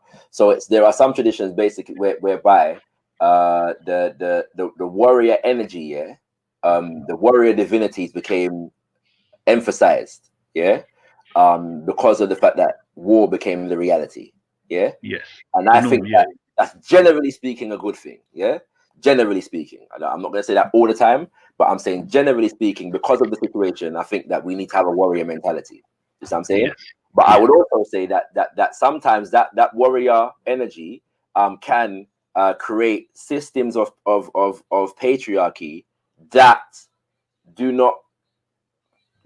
would be destructive to us today, in the sense of the fact that it can create a marginalization of the women in the society. Boy, you come right to the boy. This is something I was going to bring up so many times. Okay. So but 100%. My whole point was the patriarchy came about exactly, I suggest, for the reasons you just said, in the sense that because there became more of a war situation throughout, wherever else, it was then pushing that masculine force energy as the defense, because that became the norm. If you look at Kemet constantly invaded, the first bloody thing, oldest tablet we got, Nama, bloody war. Do you get what I'm saying? So I think this is where, when people are criticizing the so-called Abrahamic faiths, I suggest, although there is a lot of emphasis on the importance of the feminine, because warfare is the order of the day, thieving and conquest, etc., it makes sense to promote that.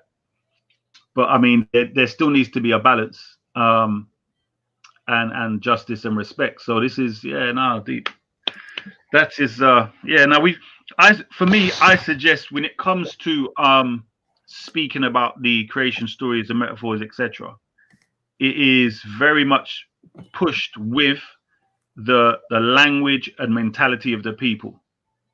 and this is generally what I say when I'm talking about the Quran, the basics, supreme wisdom of the Quran, is that if you don't understand the mentality and the way that they express anyway, you're going to take these things literal, like Shamsi and people, and tell you, well, Allah has hands. Do you get what I'm saying? He has a shin, he has a face, and all of these different things. You know what I mean? If you don't understand the expressions in these cultures, then you're not really going to get anywhere. And even the people's face became black, or it would be black or be white. What is it rooted in that culture? So yeah, peace and love, common sense, my brother. To the question, have you actually answered that yet, Shaka? Yeah. Sorry, I'm just dealing with something. Yeah, and then you can come back. Sorry, 1 second. Yeah, cool. Yeah, so big up common sense, brother. So DJ H Soul says, of course it's literal, or divination can't give any real life results. There has to be belief.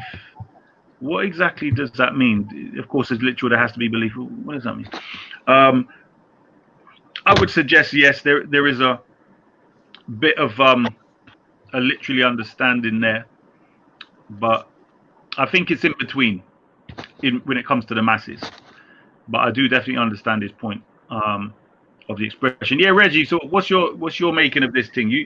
You seem to approach this thing that would you say, Reggie, in your view, whites are superior? No, that's a bad thing. That's a bad statement. Why do you ask me that? Because you seem to come with the view that our traditions before colonialism were inferior. I think you said the other day you basically tried to say that they were given a choice and they chose Christianity because it was more true or something like that. Do you remember saying that? Yeah, because people are no. What I said is they've had enough time to deliberate. You got Veli, who might identify as an ex-Christian. You got a few others on the panel, and obviously they've made their decision, decided it's not for them. And there's many who have the opportunity to do the same, and they've decided to stick with it. No, bro. We were talking about when people are turned up on your blooming doorstep with freaking Gatling gun, machine gun, and musket gun and cannon and thing, yeah. And they're killing you. I'm not talking about I'm not talking about those people 200, 300 years ago, 400 years ago. I'm not disputing how they became Christian or even how they became Muslim or whatever. I'm talking about people today in this society have an option. Even in Africa, you do have a large. All right. Do you agree that their choices are being influenced? Yeah, but like when anybody joins any religion, I believe it's been influenced. No, listen to what I'm saying, bro. If you've been forced to see things through a certain paradigm, then your choices are now influenced. All right, for instance, that's what I was getting down to with Shakara a couple of days ago, because he was bringing it out as if like we had to follow what our ancestors followed, or that's what he was trying to bring us back to where our ancestors were. And I'm like, okay, at the end of the day, if our ancestor was a dictator, it doesn't mean that we have to go and dictate. If our ancestor was a farmer, it doesn't mean we have to be farmers. We can make who's saying that? No, because the way that he would bring Shakira was talking about us returning to what we was before in terms of our religious beliefs and our African spiritualist systems. And I was just bringing up to him that we don't have to go back to what we were, ancestors were. We can go back. Yeah. Listen to the point you're making, and this is where it becomes frustrating. Where if he's already said, that there is an acknowledgement of, let's say, deviancy from, let's say, a straight path or a middle way, a balance, and that when it comes to ancestors, you would take the good and replicate it and copy it, right? Because it's the good. You would look at the bad and learn from it so that you don't commit the same thing again. So how do you bring that up and saying, well, if you got a dictator, you're not going to follow your dictator? No, I'm saying I was just trying to bring up the point that if we were following, like, okay, so if we was, because we're not, no, I don't know for sure myself personally if my ancestors were into any of these things. Like, I can't guarantee that, but if they were, they would have got it from they would have been influenced by their leader, their religious leader. They would have been influenced. It would have come from one person, or it would have come from a small group of them, who then influenced other people within the communities to follow this system. So it has the same starting point as most other religions, even though Shakara didn't really concede that. But that's my belief, and therefore, at the same time, it has been used to influence the larger African population, and it's now up to people to decide today whether they want to, follow that, because it is still an option, or they want to continue with whatever they're doing. You get what I'm saying? But I hear you. I hear you, and the thing which I point out a lot, or I pointed out, I think it was yesterday, was when I gave an example of Haiti, right? You know Papa Doc Duvalier? No. Okay, you know Haiti, right? You heard of Haiti, yeah? Yeah. Okay, so Papa Doc Duvalier, he came into power, and he what did Concom Makut or something? He basically started murking the opposition, right? Mm-hmm. And he was a Boko or somebody who says, it's kind of like this. They're saying that the forces, the voodoo forces, can be used for good or bad, right? Now, let's say the good priest will even use the same for so-called good or bad, in the sense that if somebody is doing something bad all the time, they can use that force to prevent him. Now, that might cause him problems, the person who's doing the wickedness. Do you understand? Yeah. Yeah, but he's using it to bring balance, to maintain justice. What Papa Doc is coming with is he's taking it to another level of, well, our people are not doing what they're supposed to do. I've been given the power, and he basically took the living biscuit, and committed atrocious crimes. Yeah, so power went to his head. What my point is that had he been wealthy and successful enough, could his version of voodoo, because he did inculcate and make him part of, whether directly or indirectly, the belief system of the voodoo cult that he created or that he was part of. You understand? So in other words, what I'm saying is, if you don't have a record, a book that you can refer back to measure, right, or some basic principles that are firmly fixed, that you can come back to measure what's going on, when it becomes an oral tradition, I suggest it's problematic. Do you get what I'm saying? Because you've already got rid of the priesthood, who are going to tell a different story. You already killed any opposition. Now that you're forcing the people to tell a story, which you want them to understand. So, for instance, let's say Christianity, right? In slavery, they've taken away your language, your history, your culture, in masses. But some people are retaining it.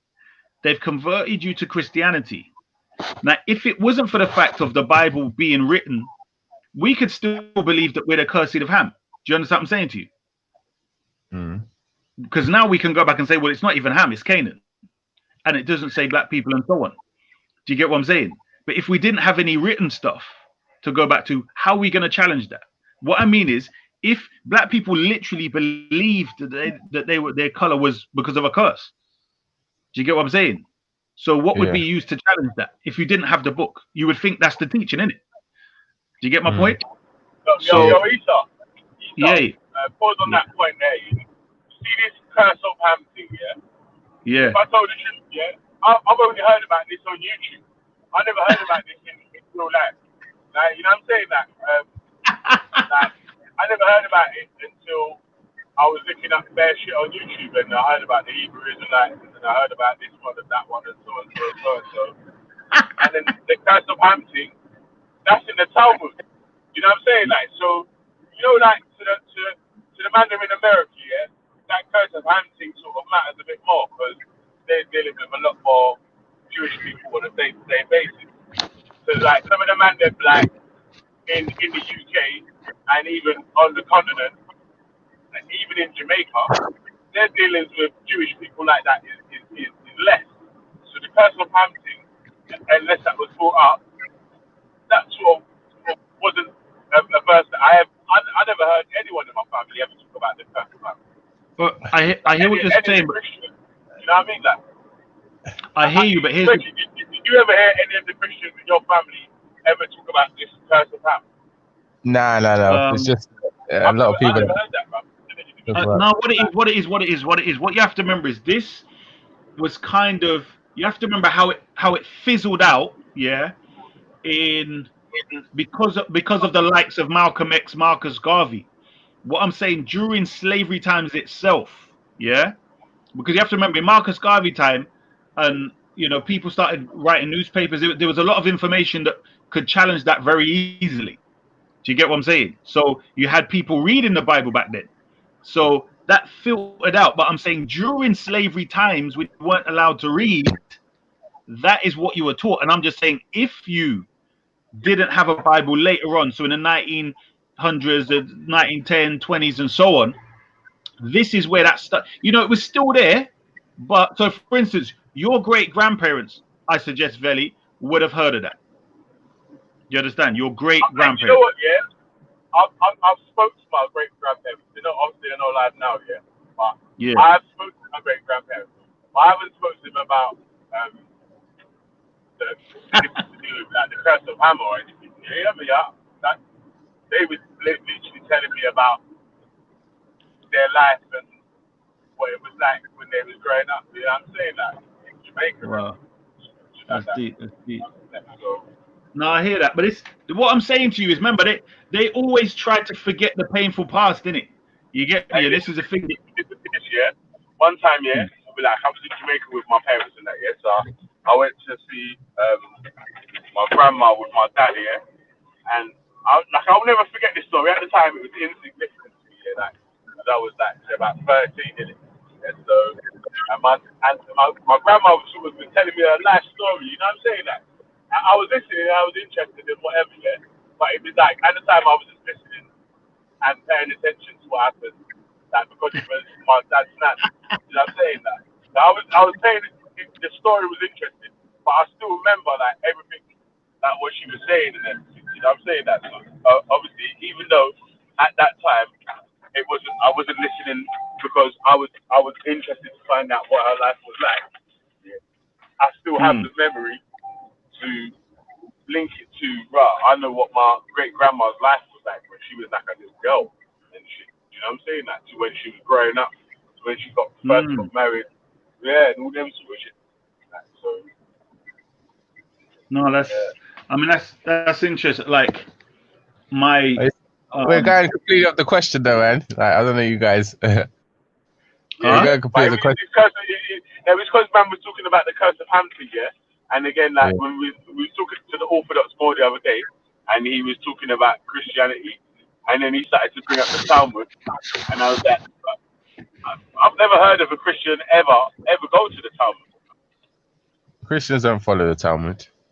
We don't have the Talmud. I've never ever heard of a Christian go to the Talmud and say, yeah, this rules in the Talmud, like because it's in the Talmud that we have to follow so and so or so and so.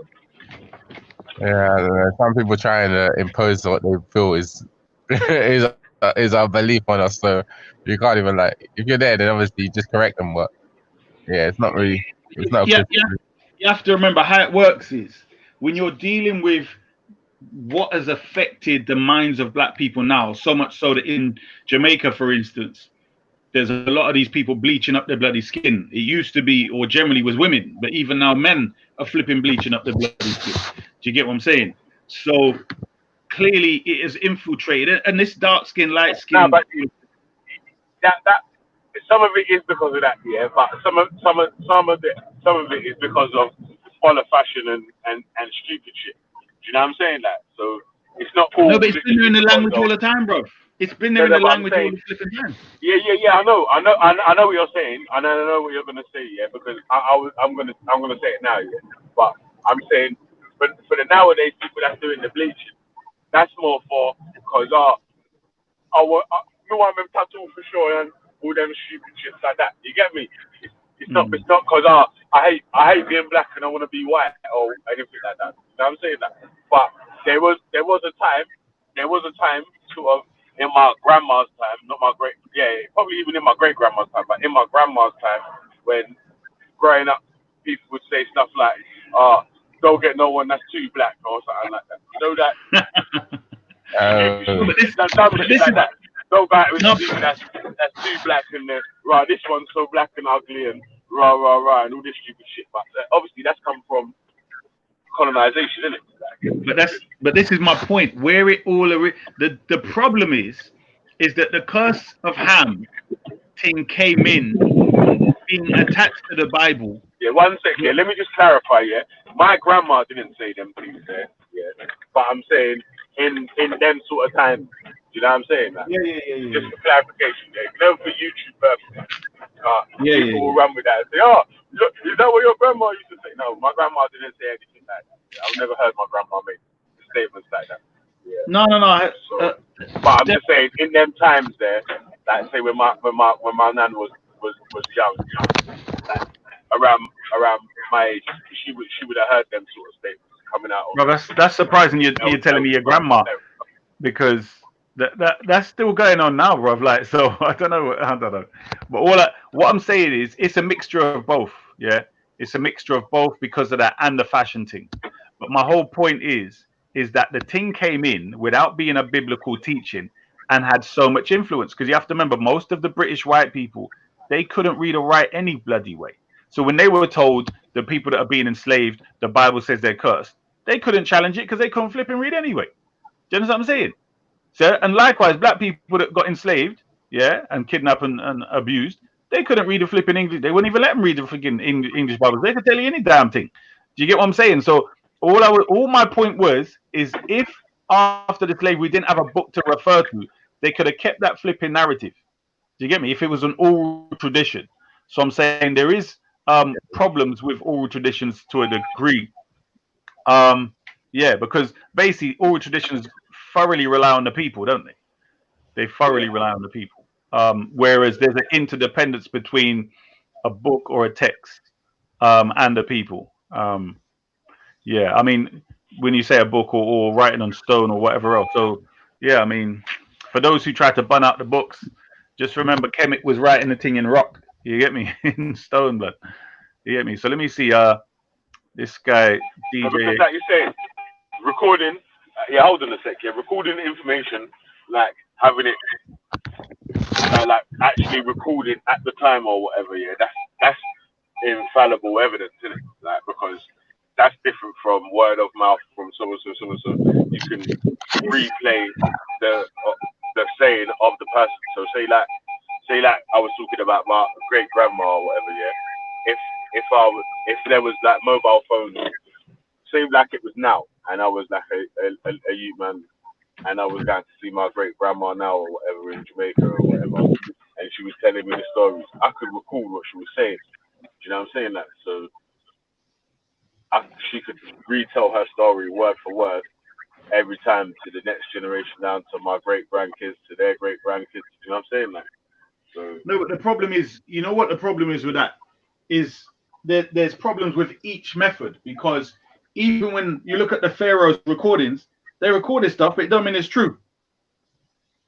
No, but I'm saying, but I'm saying when you're recording from the person's, so if I was actually recording my grandma giving her life story to me, she was dropping gems on me, innit? You know what I'm saying? Like, so really, truly, that's but do you know what I'm saying? Do you understand what I'm saying? Like, so if I was, listen to what I'm saying. Listen to what I'm saying. No, but listen to what I'm saying. Like, this is what. No, I heard you. Go on. It's an infallible method of me passing down the stories of my great grandma to my great grandchildren. If I was recording what she was saying, then she would be able to tell my great grandchildren in her own words, because it would be on a recording as long as they kept the recording. This is what I'm saying to you. It's not infallible, because with all the technology of writing and recording that comes out, also is the capability of editing that and making it sound like anything else. That's what I'm saying. Each time you come with something, right, there's also a disadvantage to it. You get what I'm saying? Yeah, so, obviously, if someone wants to be disingenuous and wants to edit it out to make the story sound good for their part, then yeah, of course you could do that. But if it's just literally for the person to just tell their story. Because, like you said, really and truly, yeah, nothing in my great grandma's story affects anything in my day to day life. Or if I change any of it, it's not gonna. But if it's something like, it's to pass down the kingship, a legacy to the flipping Heinz Beans catalog, or you know what I'm saying, like something like that. Yeah, obviously there's reasons to edit it because obviously someone's gonna get some sort of financial gain. But if it's just for the person to tell their story, yeah, then it's just their life story. Then it's simple in it, man. But like, No, if you might simple. I take mean, it for parable and gospel and shit like that, yeah, then there's reasons to change it. Yeah. Yeah, no, but this is the thing where when we're talking about political texts, yeah, that's when things change, isn't it? So when you've got things where, I mean, the difference with, let's say, the Quran and Hadith is that you literally have memorization attached to it. So if you're praying 5 times a day, right, and during the 5 times a day prayers, you've got people going to the masjid to learn to recite it, it's generally not going to be that easy to get rid of it. Do you see what I'm saying? In other words, if you wrote 1 or 2 or 3, you could just destroy them. If you relied on the writing text, once they're destroyed, what are you going to refer back to? But if you've got thousands of people memorizing it, then this thing's preserved just by the very culture itself. Do you get what I'm saying? Yeah, like you're saying, that's different standards. Bro. Your life story for your personal family tree, and a text that the whole world is supposed to follow because it comes from God. You know what I'm saying? Like they got 2 different values, innit? That my great grandma's words about her life stories only a value to me and my family. Like, but it might not be. It might become. But like I'm saying, when you're saying like a holy text or something like that, that people believe the intended is Do you know what I'm saying? Like the intentions are different, isn't it? Like, so there is reason why people would.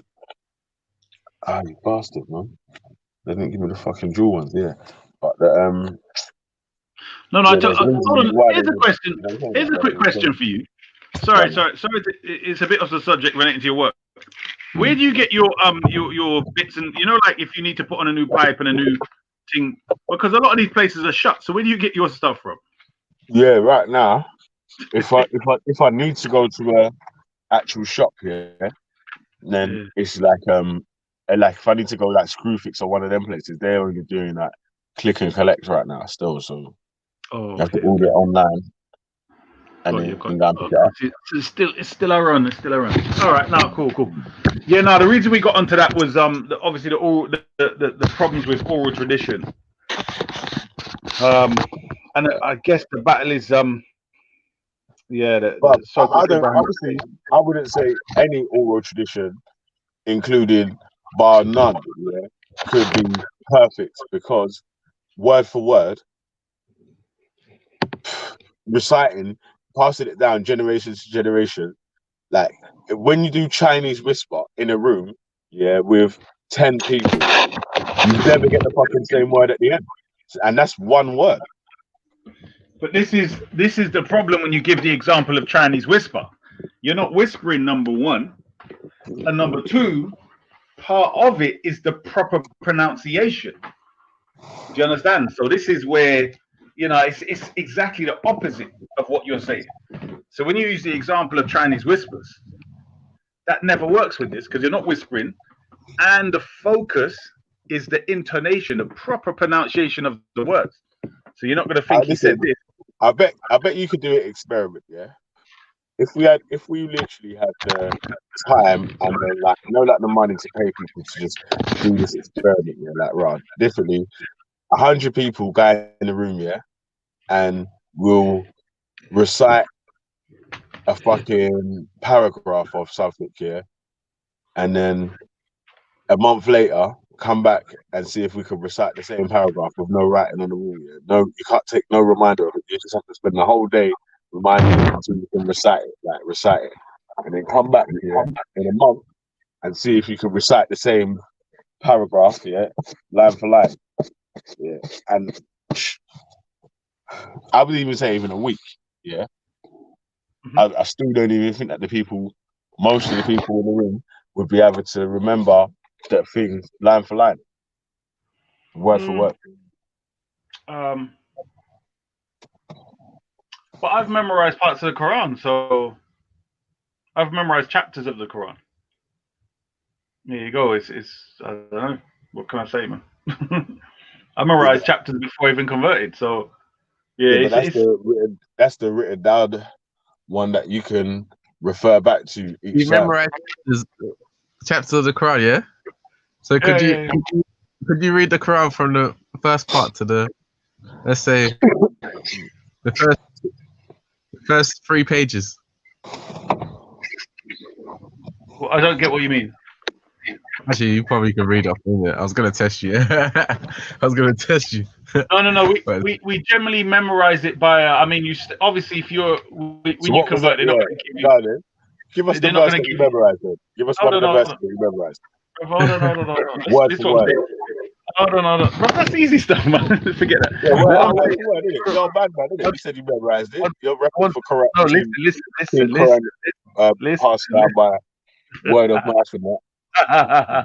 Listen. What you have is you have long surahs or chapters, chapters and short surahs. So obviously, the converts who come into it, in fact, most people, whether convert or not, you're going to be learning the short ones because you need to learn them for your prayers.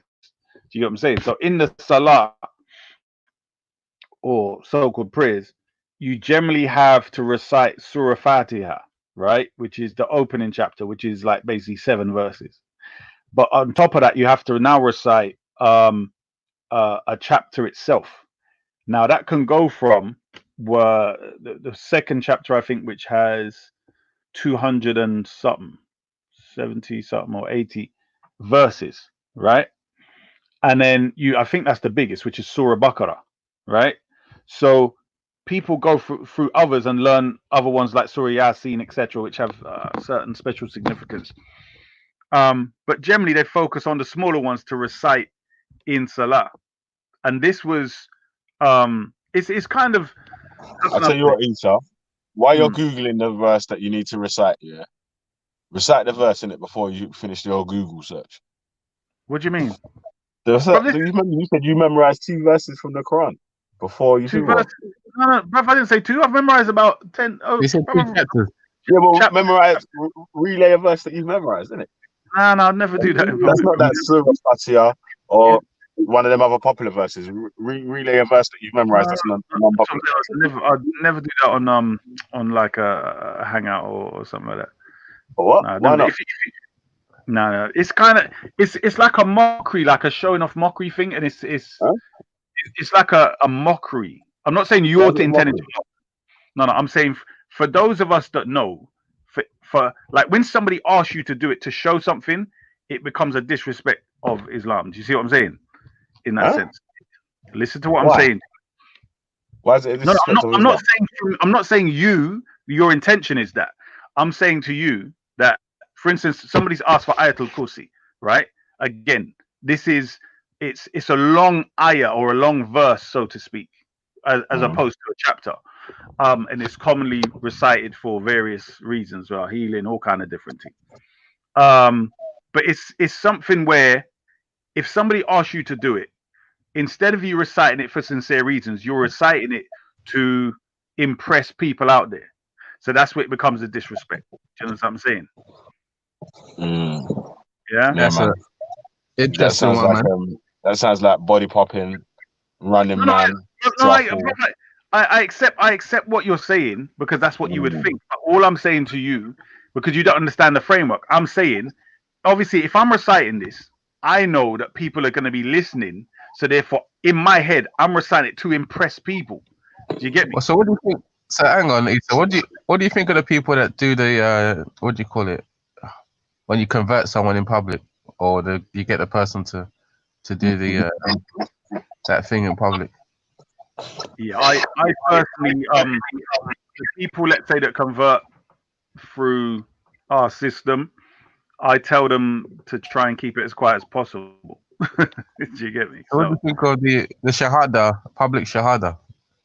yeah, no, what I mean is don't go online. In other words, if there's a group of brothers, yeah, so let's say whether we through dawah from us or from whatever else, so they come to us and say, boom, you know, I tell them, do not, just study is what I tell them. Don't, don't So, just say, hey.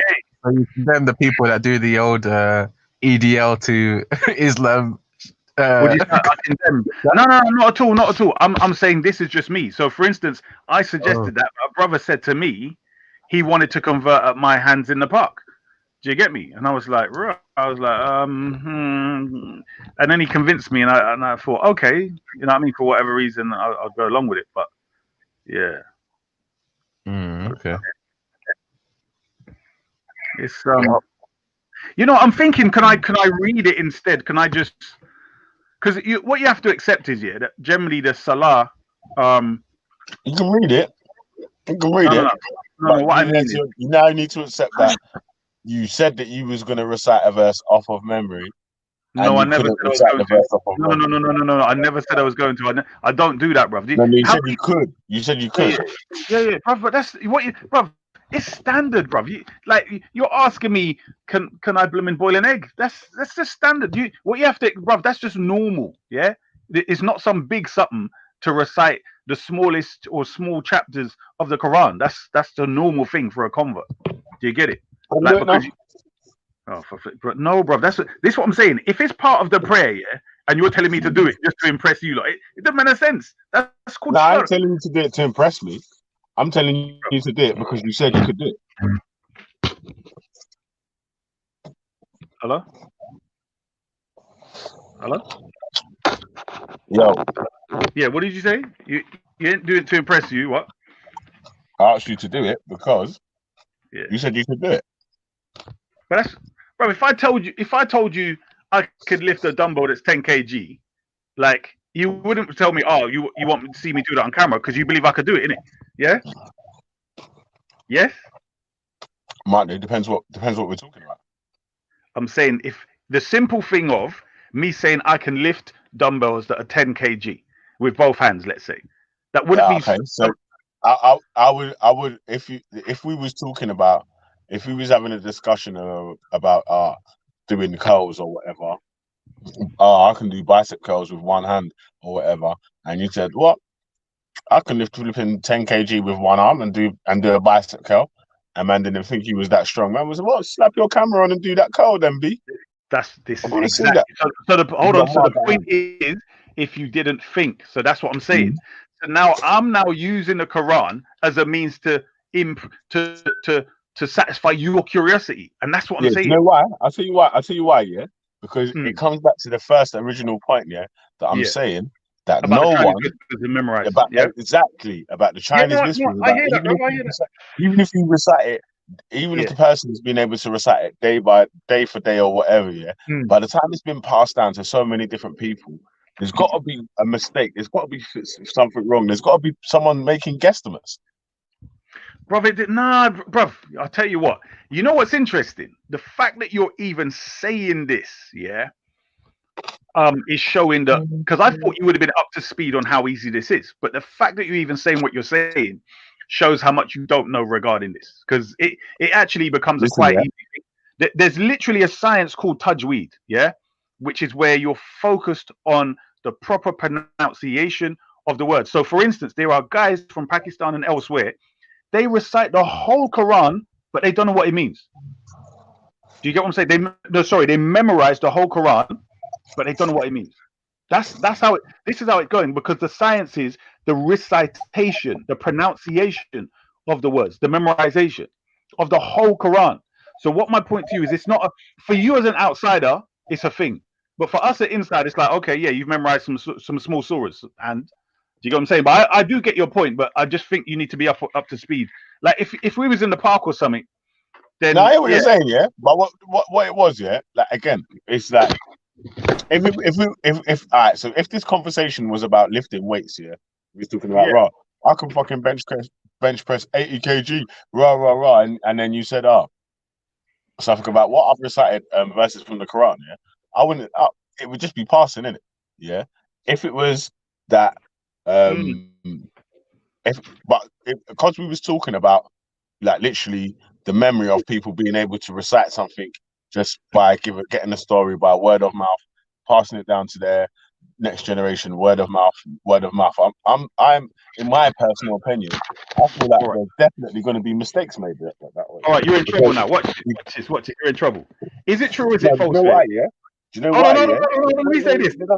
Let me finish what I was saying though, bro. Oh Yeah? my gosh. Yeah, because all of that's going to be done. again, But go on, like we was just saying there, like I gave a couple of different examples. Yeah, remember I went into the Chinese whispers and you said, "Ah, ban Chinese whispers because we recite it out loud." Yeah, and then I said, "Well, even if we could do an experiment, yeah, where you're able to recite something word by word or whatever. Yes, someone tells you, then you go home. Yeah, and then you have to come back the next couple of days or whatever and try and recite the I mean like 3 paragraphs or something like that. Yeah, people are gonna make. Do you know what I'm saying? Like, but that's what I'm saying, brother. You see, when I interrupt you got to let me interrupt because I'm gonna done your dance now. Is it true or is it false, Veli, that you have been found on many occasions to recite or sing songs word for word online? True or false?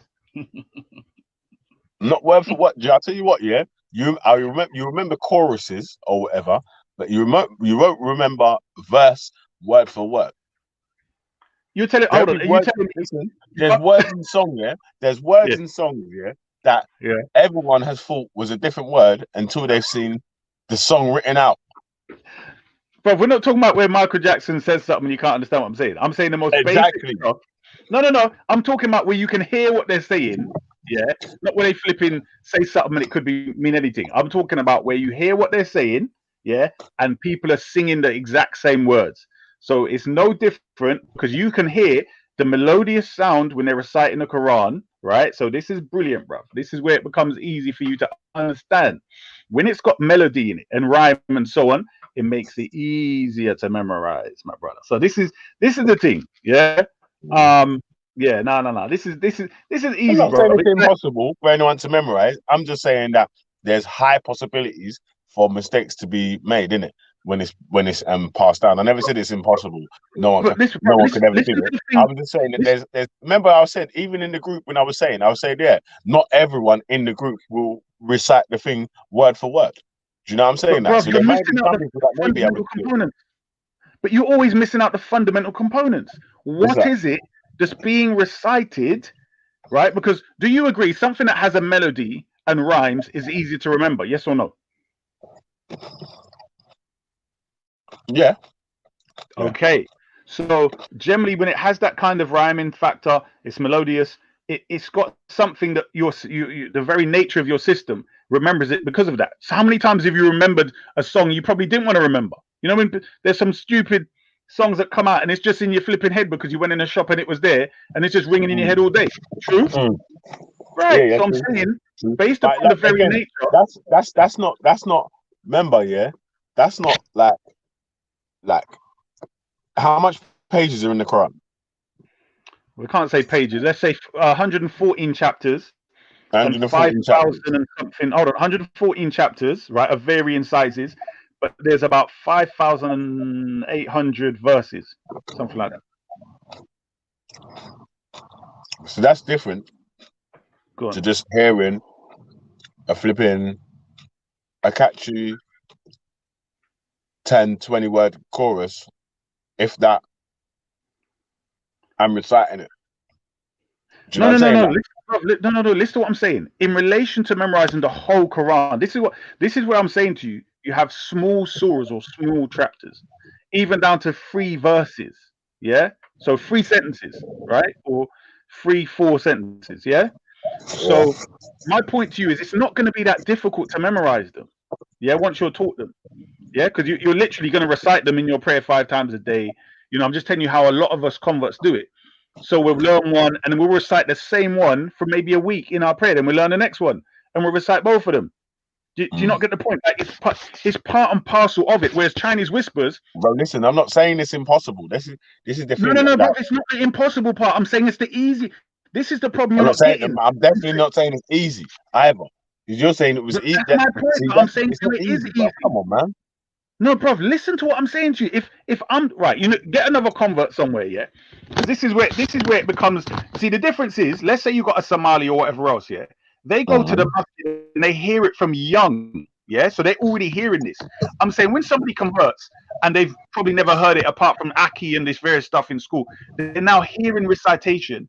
I'm saying if it's easy for us who've never been reciting this stuff from young, then it must be bloody well easy for the other people that were sent to the masjid as little kids to recite it, or have been hearing it. And do you see what I mean? I'm saying if It's not we that. can That's learn not it, easy, bro. Come on, listen, yeah, Issa. You're putting. yeah. You're making. You gotta say it's definitely not easy, bro. Look what Jack's written.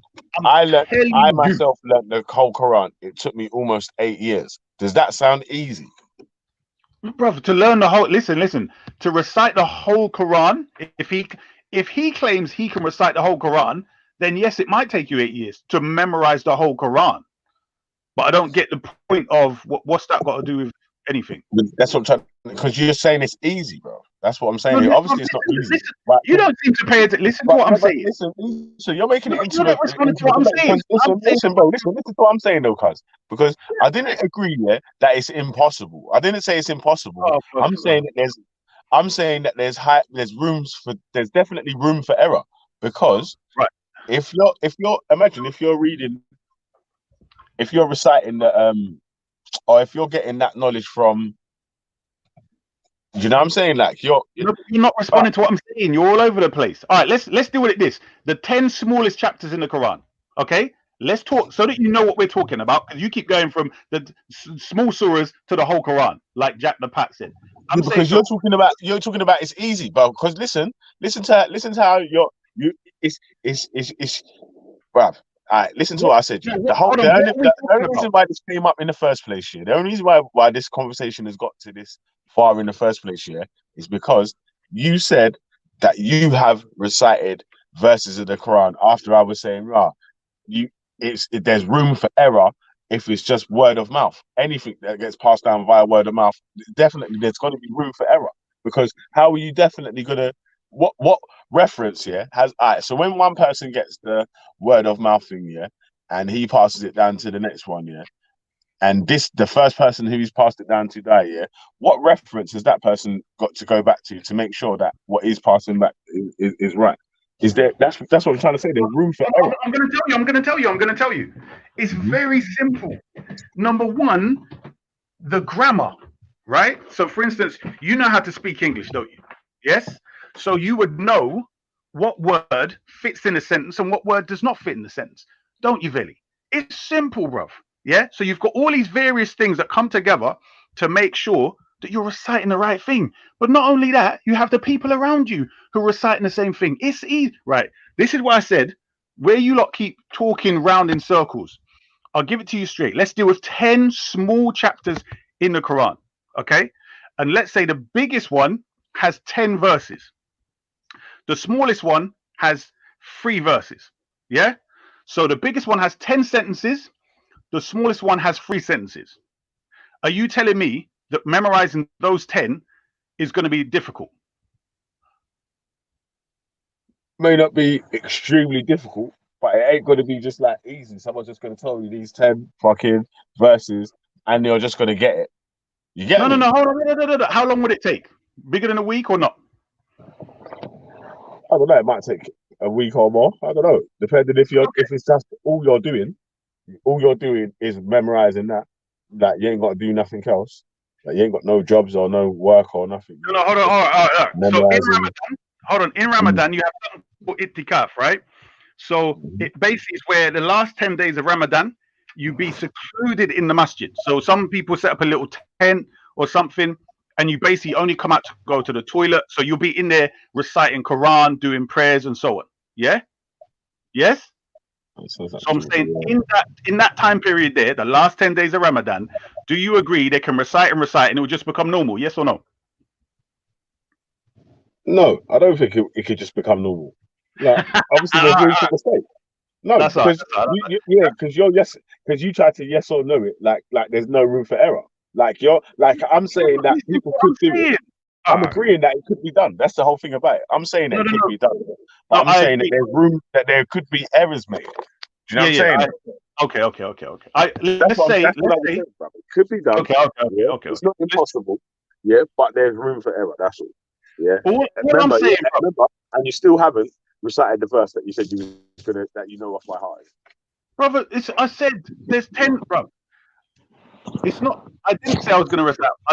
Any convert, bruv, you're not really going to have a convert that's been a convert for 10 years or 5 years or 3 years, and he doesn't know the smallest chapters in the Quran, bruv. So it's just to stay well is something that's big and difficult.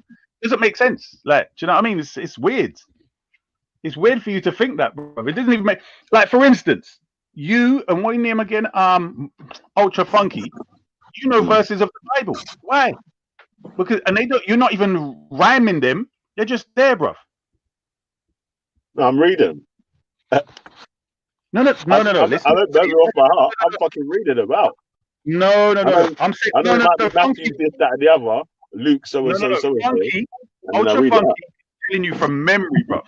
You get me? He's telling you stuff from memory, and I'm saying these are not things that you had to commit to memory according to the biblical tradition. You get me? Anyway. This is when we get another convert on, then we can talk about the thing. That's an easy one. But anyway. How can I put it? Oh shit! How can I? Yo, man, like Snacko. What? Oh, go on, what you saying? You telling me you good, yeah? Lad. Yo, what go for this fucking? What go for my man? Somalis are Shias, man. What? Change that shit off, man. What's wrong with you? Hold on. Sure. What's that? I just want you to read this, yeah? Somalis are Shias. Sure. Just read it. I'm gonna put it in the chat for you, yeah? Bro. We're never accepting your thing, fam. You mad? No. Sure. Hey, be quiet. I just want you to read. Hey, Bum. Don't call my name. Stop trying to claim us, fam. We don't claim your shit, fam. Shut up. Hey, listen, Batty boy. Listen. Iraqi thing, fam. Watch this. Everyone read the chat right now, yeah? E to the Black Telect is posting information in the chat, yeah? We're gonna top these people. Look how these little sellouts, yeah? Watch this. Watch the next piece I'm gonna post now, yeah? So this little idiot boy, you're gonna learn his history right now. Fucking hell. Shush him out. Everyone read this thing here, right? In fact, I'm gonna read it out. Watch this. Let me read it out for you. I know a lot of these dummies can't read yet, so let me just read it out. Man, like Aztecs is the building. Yo, you can't, but yo, take off your title, but Somali's a Shias, fam. We don't know Shias, fam. You mad, fam. What's wrong with this dog, fam? Hold on, remember self-harm, man. I'm gonna read it. Watch this, yeah? So it's called Shia is sure. Don't interrupt the Black Telect. Wait. You're not intellectual, fam. You're a dumb bastard. Don't the information is coming right now, Black. How you praising yourself? I understand himself the name Black Telect, you know. Yeah. Look. Listen, you twiglet. Yeah. Read it, man. Read it, you bastard. Shia Islam in Somalia, right? So it says, according to Ibn Battuta, Zalia was predominantly. Oh, for those who don't know, Zayla, right?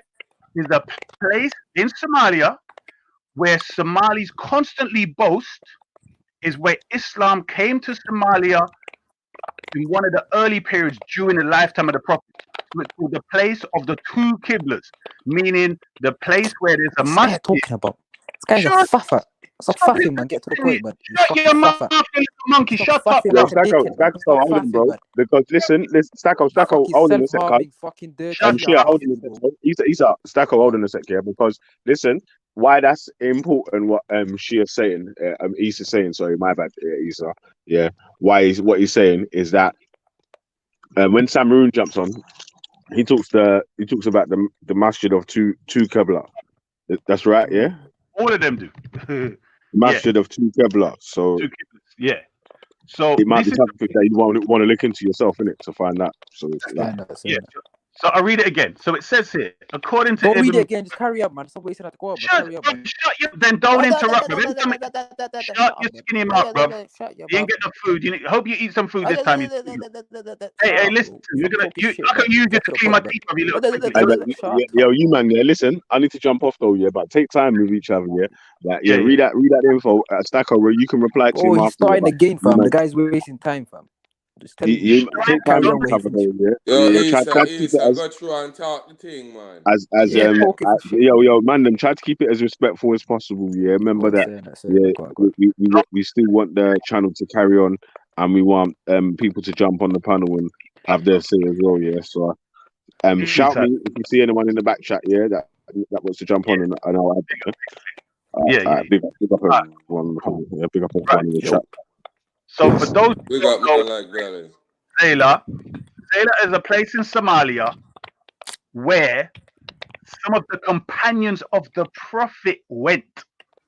You know what I'm saying? So this is in the lifetime of the Prophet, where the Muslims, the Sahaba, along with the Prophet, they used to pray towards Jerusalem, and it changed towards Mecca at this time. So they call it the place of the two Qiblas, or the place of the two directions of prayer, meaning at the time when they were actually in Somalia, they were praying towards Jerusalem, and it changed during their time. So they've got two directions in that same place.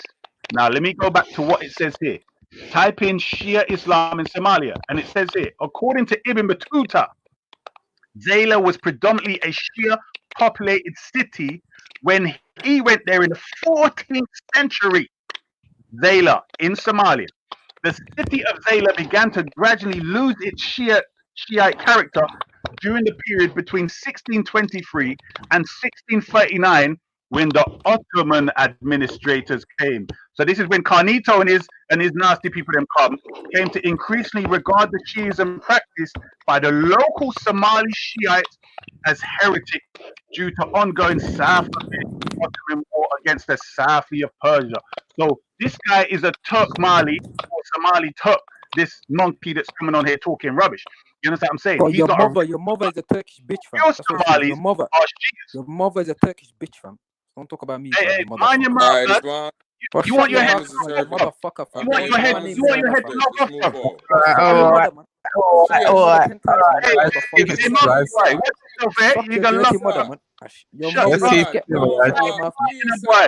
Mind your motherfucker, man. Mind your mouth, you fucking dirty Shia, man. Fucking self. Mind your mouth, you know. I'm thinking, mind your mouth, man. Mind your mouth. Go whip yourself, man. Go whip yourself, man. Get to the point, man. Don't waste my time, man. You motherfucker. Let's be still alive. Batty boy. Get out there, Twiggy. Your mom's a batty boy, you motherfucker. Your mom's a batty boy. Keep talking, innit? Keep talking, batty face. I'm talking. What are you gonna do? What are you gonna do? You're online, innit? So keep talking. Wait. Saying a link up, innit? Bro, don't talk that way, man. Keep talking. Sure. M Stinky, listen to me carefully. Listen to me very, very carefully. Mind yourself. You understand me? Fuck your mother, man. I'll say that to your face, man. I'll say that to your face. All right, good. All right, then don't say on here, then, innit? Leave it. All right, cool. Right, make sure you got this talk when I see you, man. Yeah, Isa, come on. Yeah, Isa, all right, go on. Yeah, come off live then, Stinky, yeah? All right, we're gonna link up, man. We see what going. We see if we can. Yeah. Stop talking. We see, Shia. We see it. Talking, you batty phrase. What are you still talking for? All right. Yeah, we see what with it, man. When I see listen, you already passed the place, and that's it. Don't talk no more online. Slap the 12ism out of your face, fam. What are you still talking? What's wrong with this twiglet, bruv? You already said what you gotta say. We know where we stand, and that's it, bruv. Yeah, all right, that's it. Then. That's it. So stop talking. Fuck you then. Talking. I'm take that to. I'm talking. What are you gonna do about it? What are you gonna do? What are you telling me for? You motherfucker. Why are you telling me to talk? You done said what you gotta say. Your bad man talk. Why are you still talking bad man? I can talk. It's finished. I can talk, innit? Go on and keep talking. Go on. Let's listen to your work. Yeah, man. Go through, man. So we can hear what you have to say. Yeah. Right, so this done is basically saying that. Go through. Basically saying that Shiism is in Somalia. If you actually look at the polls here, one scholar said he's talking about the 14th century. We can go back to the 12th century, 13th century, where so you can go back to the 12th and 13th century and say something now? Yo, who's this guy talking about? What's wrong with this guy? Nobody worry with it. Yo. You come in on the panel, you are making advice, bring up some information about the 12th and 13th century concerning You see? Shias and Somalia. Listen, man, Shiaism's got nothing to do with Somalia. Shiaism's got nothing to do with Somalia. This guy So brought that's up it? Ibn Battuta.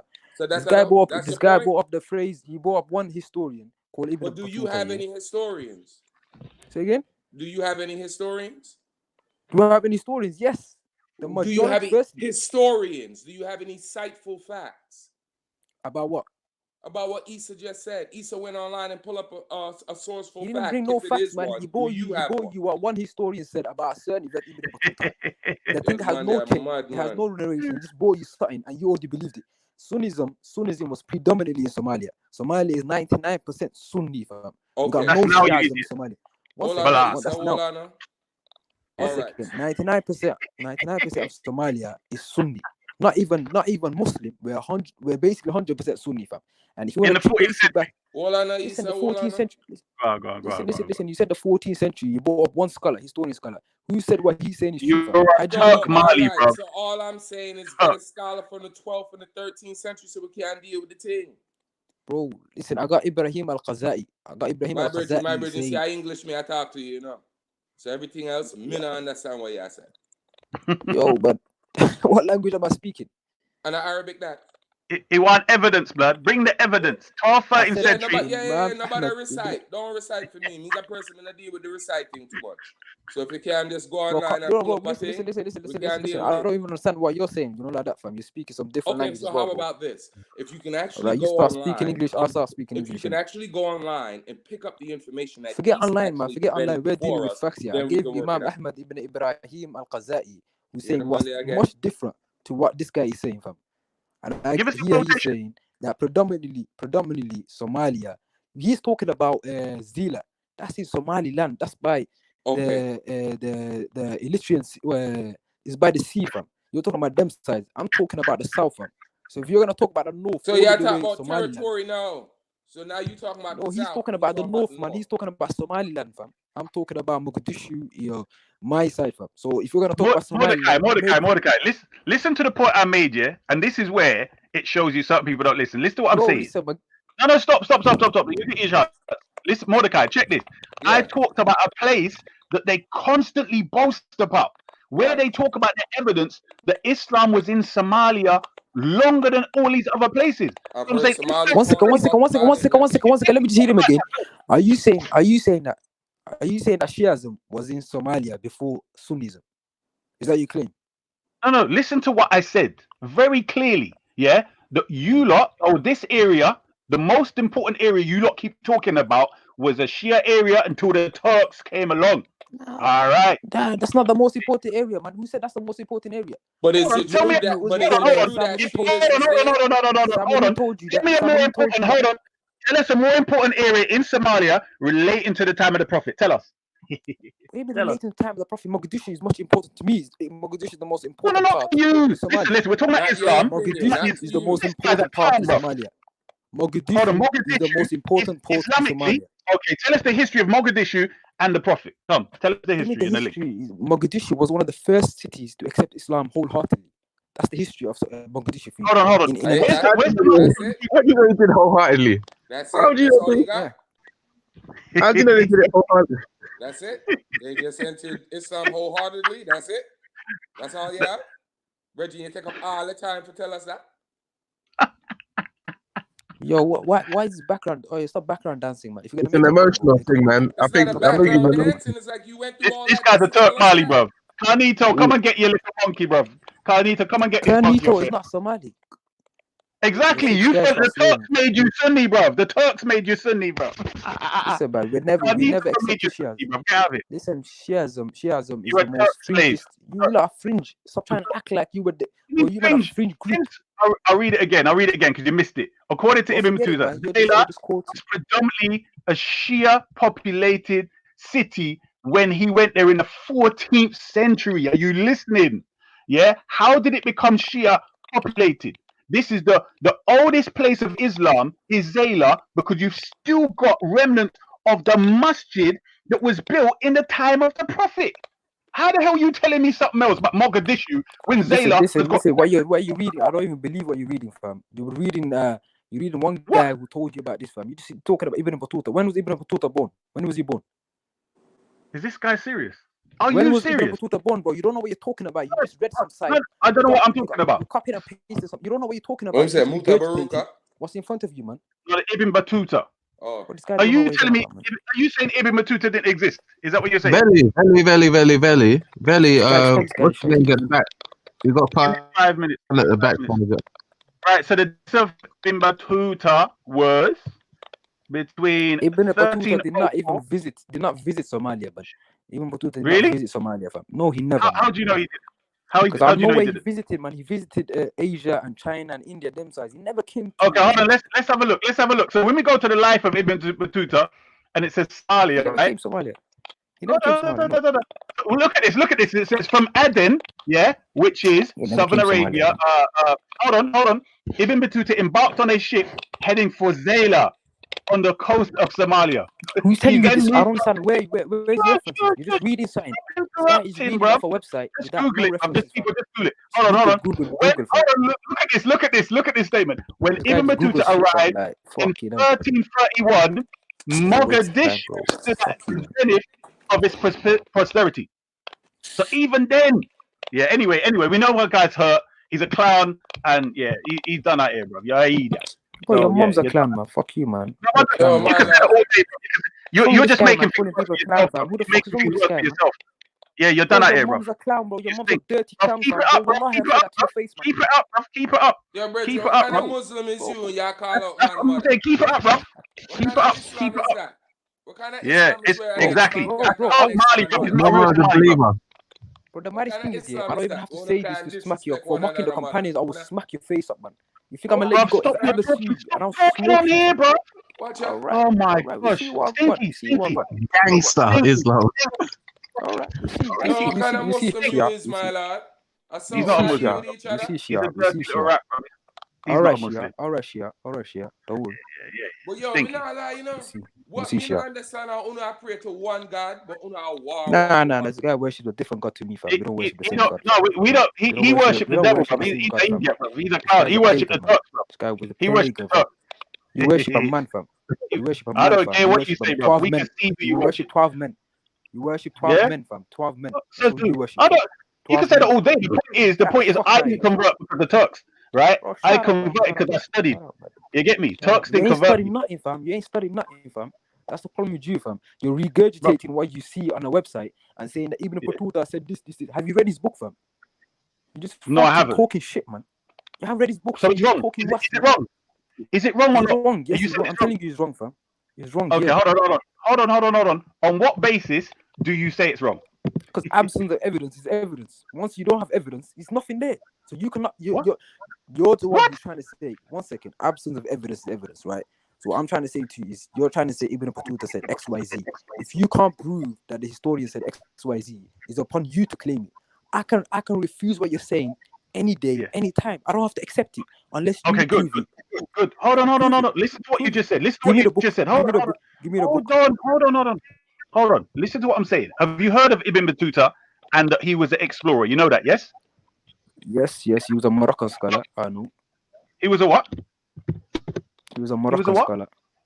Okay. No, I said traveler. You heard that, right? I said traveler. Yes, he was a Berber. You said, go on. Hold on. You said when was he born? And I gave you the date. This is 24th of February, 1304 to 1368 or 1369. So we got his dates. Do you agree that's the 14th century? Yes, that's 14th century. Thank you very much. And it also gives you the various places he went. So he went first pilgrimage. He went to Iraq and Persia, Arabia, Somalia, Swahili Coast, Anatolia, Central Asia, South Asia, Southeast Asia, China, and so on, Spain, North Africa, Mali, Timbuktu. You said he didn't go to Somalia. Are you now changing your mind and agreeing he went to Somalia, or are you sticking with your first pile of garbage that he didn't go? Which one are you going? Listen. Where are you reading from? You know what you're saying that he went to this place, he went to this place, he went to this place. You already said he didn't. Stop. Just Google it. Wikipedia. See, that's the problem with you, man. Wikipedia and Google, that's your education. You say you're educated. That's the problem with you, Forget. fam. You get Listen what educated I'm from saying to you. Wikipedia and Google, Yeah. fam. That's the problem with you. Yeah. Nah, that's why Okay. where you're at Are right you now, saying fam. it's wrong? It's got references. Listen, it's got references. Okay, what's the reference? Now, Okay, like, now you're talking. Wikipedia is What's the not the reference? What's the strongest reference? citing still, you know. Right. So What's the Anybody reference? can put what they want there in a Wikipedia. You can put me at the Dana dance. Exactly. no, but listen, this is what I'm saying. No, I agree with you, but listen to what I'm saying to you. Ibn Battuta is not known as this great historian, yeah, because he didn't travel. We know he traveled the Muslim world. We know this. What I'm saying to you is you can't just tell me, well, Ibn Battuta is just some made up figure. You get me? So I'm I saying didn't to say you, that. I didn't say that. not you. I'm saying once we agree he existed, then we have to agree what did he do. It's either Ibn Battuta was an explorer or he wasn't, and what are the areas he explored.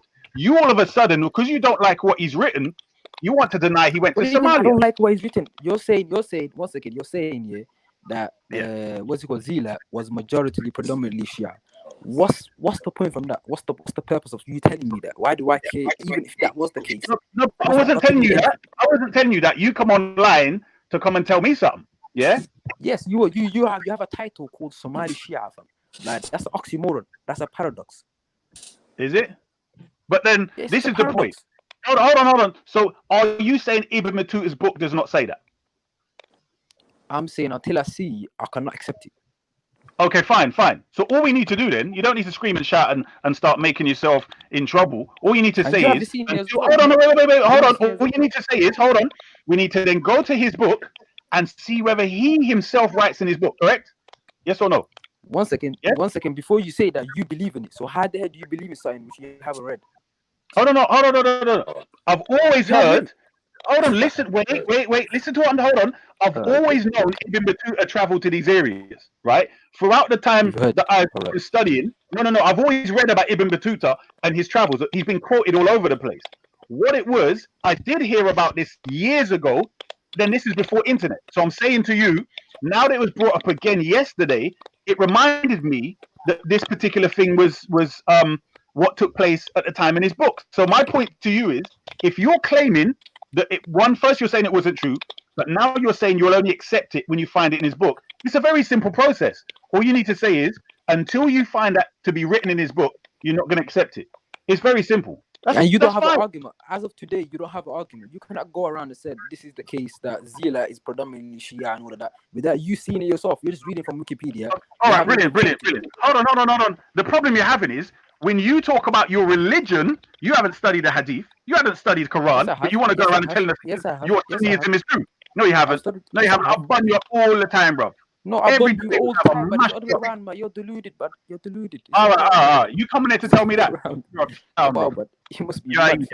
Me losing against you in the debate, bro. You're the only person I've debated that has jumped from the panel to debate me in the comments. You're the only person in the comments, bro. I took you offline. You waste my time, bro. You waste my time. That's why you waste my time. I got shit to do, man. I'm working, fam. Chuck Mali, go. Chuck Mali, yeah. See you later. This guy's Somali. Why you got Somali in your You're not a Somali, bro. You're not a Somali. Big up to my real Somalis. You're a fake. You're a fake little Turk Mali donkey. That's what you are. Listen. If you went to Somalia, you get Somalis are converting, bro. Somalis are converting to true Islam, bro. You're a donkey, bro. You're lying. Really? All right, let's go. Let's see. What's the population of Shias in Somalia? Let's have a look. It's less than 1,000. There's what? Less than 1,000. Let's check. Somali Shia. He has to look it up. Idiot. Yeah, I'm telling you, bro. We're 99% Sunnis, fam. You must be mad, fam. Somali Shia. So it's 10% and it's 99%. You can't even count. You can't count. Listen. More than 99% of the population in Somalia is Sunni. You're finished. Wikipedia. You want to go Wikipedia? Come on. When was that written? Because according to other sayings, a lot of Sunnis are doing taqiyya, and obviously I can't prove it. Stop. Because you been a dick. Angry little bums like. Why you so shook for? Taqiyya. Why you so shook for? Be a man. Are you a man or a woman, fam? Taqiyya. Not me. I'm talking about Somalis. I'm not Somali. You're dumb as hell. Somali do taqiyya, fam. We're not known to do taqiyya, fam. We just tell you what it is, fam. We tell you what. Are there videos on you? Are there videos on YouTube? Yeah. Hold on. Are there videos on YouTube where Somalis have converted to Shiism? Yes or Yes, no? there's one guy I know about the Somali Shia. I think he went on Ahlul Bayt TV. I think I've seen him. That's only one guy. Good. It's No, not. Hold on. What? How many other Somalis come out and say that? Wait, how many other Somalis come out and tell you they're Bro, you're converted? saying that Somalis are converted, but do you understand that 99% of us are Sunnis? Do you understand that, first of all? Yeah. No, I understand by tradition, but I'm saying it's not by studying. That's the bit you're not getting. I'm saying. Somalia. Have you been in Somalia? There comes a point in time. Hold on. Have you been there? I know people that come from there, bro. So forget your sport. Somalia 2 years ago. Where did you go? You blew and step off the thing and you Mogadishu, my brother. Stop that. You're fish and chips, bro. You're not even real Somali. You're fish and chips. I'm telling you. Fish and chips, bro. You get me? If any Shia. You're fish and chips, bro. You're not even real. I don't even busy. You not gonna call me Persian. It don't make no difference what any Somali says to me, like you're Persian, you worship 12 God. I don't business. You're supposed to be Shia, bro. You converted on the never. So how did they convert? Wait, hold on. So hold on, let's go back to the quotation. The city of Zayla began to hold on. The city of Zayla began to gradually lose its Shiite character during the period between 1623 and 1639, when the Ottoman administrators came to increasingly regard the Shiism practiced by the local Somali Shiites as heretic due to the ongoing Safavid and Ottoman war against the Safi of Persia. So the Safavid. Okay, one second. Hold on. So that they know, the Safavid is the Persians that converted Persia or Iran to Shiism, right? And the Ottomans were the Sunnis. So what they were saying was they were ruling over Somaliland and they were going against it. So they said, boom, we're going to outlaw true Islam, so-called Shia, in Zayla, right? And then these were converted to Sunni. Because one second. The problem with this guy here, he's confused. Yeah. Silla, what's the population of Silla? Because you're crying about all of this that Somalia. What's the population of the Silla that you're talking about? What's the population of it? Bruv, 50 people. The point is, it was Shia and it converted. No, I don't business, bruv. Zayla is the place that you lot are telling us was built by Sahaba. No. Who's saying that? What? Who's saying that? Hold on. Are you saying or not that the masjid of the two Qiblas, yeah? The reason it's got two Qiblas because it was in the time of Sahaba. Yes or no? Who said that? Where's the evidence for this? Is this guy mad? All right. Hold on. I just want to wait. Hold on. Let's get this clarified.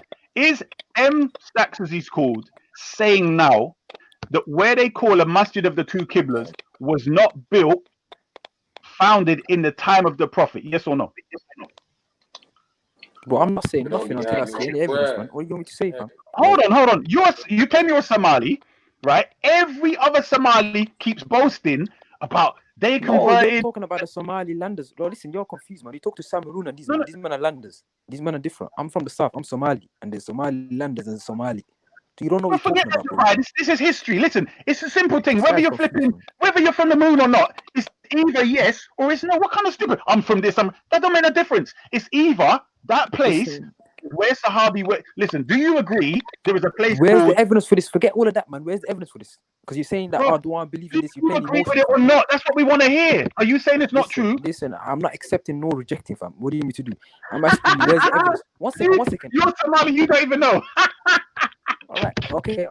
I'm not Somali. I don't know. You know. So you tell me. You educate me. Go on. That's a good reversal one, but now. All right. No, I'm gonna do it. I'm gonna help him out. Watch this. Don't help me out. Just give me references, man. Go on. Tell me. I am. Just type it in there. It's called the Masjid Al-Qiblatain. Masjid is the mosque, as you know. Al-Qiblatain. Tain is a dual, right? So Qibla is a singular, right? Qiblatain is a dual. People there in the background that won't come. Right. So it says it. Right. Hold on. What's this? So it says Masjid Al-Qiblatain, the Arabic, also known as Labol Qibla Mosque, is a mosque in Zayla, situated in the northwestern. What he says is a mosque in Medina. What are you talking about? Masjid Al-Qiblatain. Nah, bro. It's Somalia, bro. You're looking at the wrong one. Right, yeah, I see it. Yeah, exactly. So go to the one below it. So as it says, Masjid Al-Qiblatain, also known as Labol Qibla Mosque, is a mosque in Zayla, situated in northwestern Audal region of Somalia. Right. So let's check this now. The mosque, which translates to Arabic, Mosque of the Two Qiblahs, dates its construction to the 7th century, shortly after Hijrah. For those who don't know, Hijrah is approximately 10 years after the Prophet, peace be upon him, got his revelation. The revelation took 23 years. So this is shortly after the Hijrah, meaning there were some people that went from Mecca to Medina with the Prophet, and some people went from Mecca to Habash, and some went to Zayla, obviously, and then they went back to Medina to meet the Prophet, peace be upon him. Let me continue reading. Right, so it says here, dates its construction to the 7th century. I drew in the life of the Prophet, peace be upon him, shortly after Hijrah of Muslims to what was then Abyssinia. It is one of the oldest mosques in Africa. Why would a Somali want to deny this? But anyway, it is one of the oldest mosques in Africa. It contains the tomb of Sheikh Babudina. Though now mostly in ruins, the edifice features two mihrabs, one orientated north towards Mecca, the other orientated towards the northwest towards Jerusalem. Right, so these are directions of prayer. That's why they call it that. And normally Somalis boast about it. All of a sudden, this one wants to play it down and pretend it doesn't exist. See, listen. Stop playing emotions, man. Get to the point, man. Go on. Yes, yeah, so I just gave a point. That's the masjid there. Do you accept it or not? No, bro. We know there's a masjid in Somalia, in Somaliland, the north. You're trying to say the companions built it. So I'm asking you, where's the evidence for this? Hold on. All right, so let's get this. Bro, don't waffle now. Stop. Listen to what I'm saying. Do you agree that the Sahaba went to Abyssinia? Because remember, this place was considered then of Muslims. Hold on, Abyssinia. Yes or no? Did they go there or not? Yes or no? Listen, man. Hello? Can you get to the point, bro? Can you get to? I am getting to the point, and you know the evidence is smashing you. Is yes or no? Did they migrate to evidence that's smashing me? 1 second. Let's break it down. In the beginning, you was like 1 second, because you're missing the point. The whole purpose of this conversation is going sideways, man. The purpose was no, it's not. It's demolishing your garbage. Bro, Listen carefully. I'll say it again slowly, and this is what I do. I make it very easy for you. I'm saying to you what Somalis have been boasting about for time, except to you all of a sudden, is that this masjid was established when Sahaba went to Abyssinia. Are you denying that or not? No, 1 second. You're missing my point. You're saying, let's bring it back to the beginning, man. You're saying Zilla is a place in northern Somalia, in Somaliland, and you're basically saying there's a mosque there that was created by the companions, and then you were trying to link that to what's it called, the Shias predominantly living in Somalia. Therefore, the companions must have been Shias. I'm saying no, I'm not saying that. I didn't say that at all. I've said to you very clearly that the area we're talking about, is the most important Islamic place in Somalia. That's what I said. What's the point? Okay, and let's say you're talking about the 7th century, but then you're talking about Ibn Battuta. When you're talking about the 14th century, right?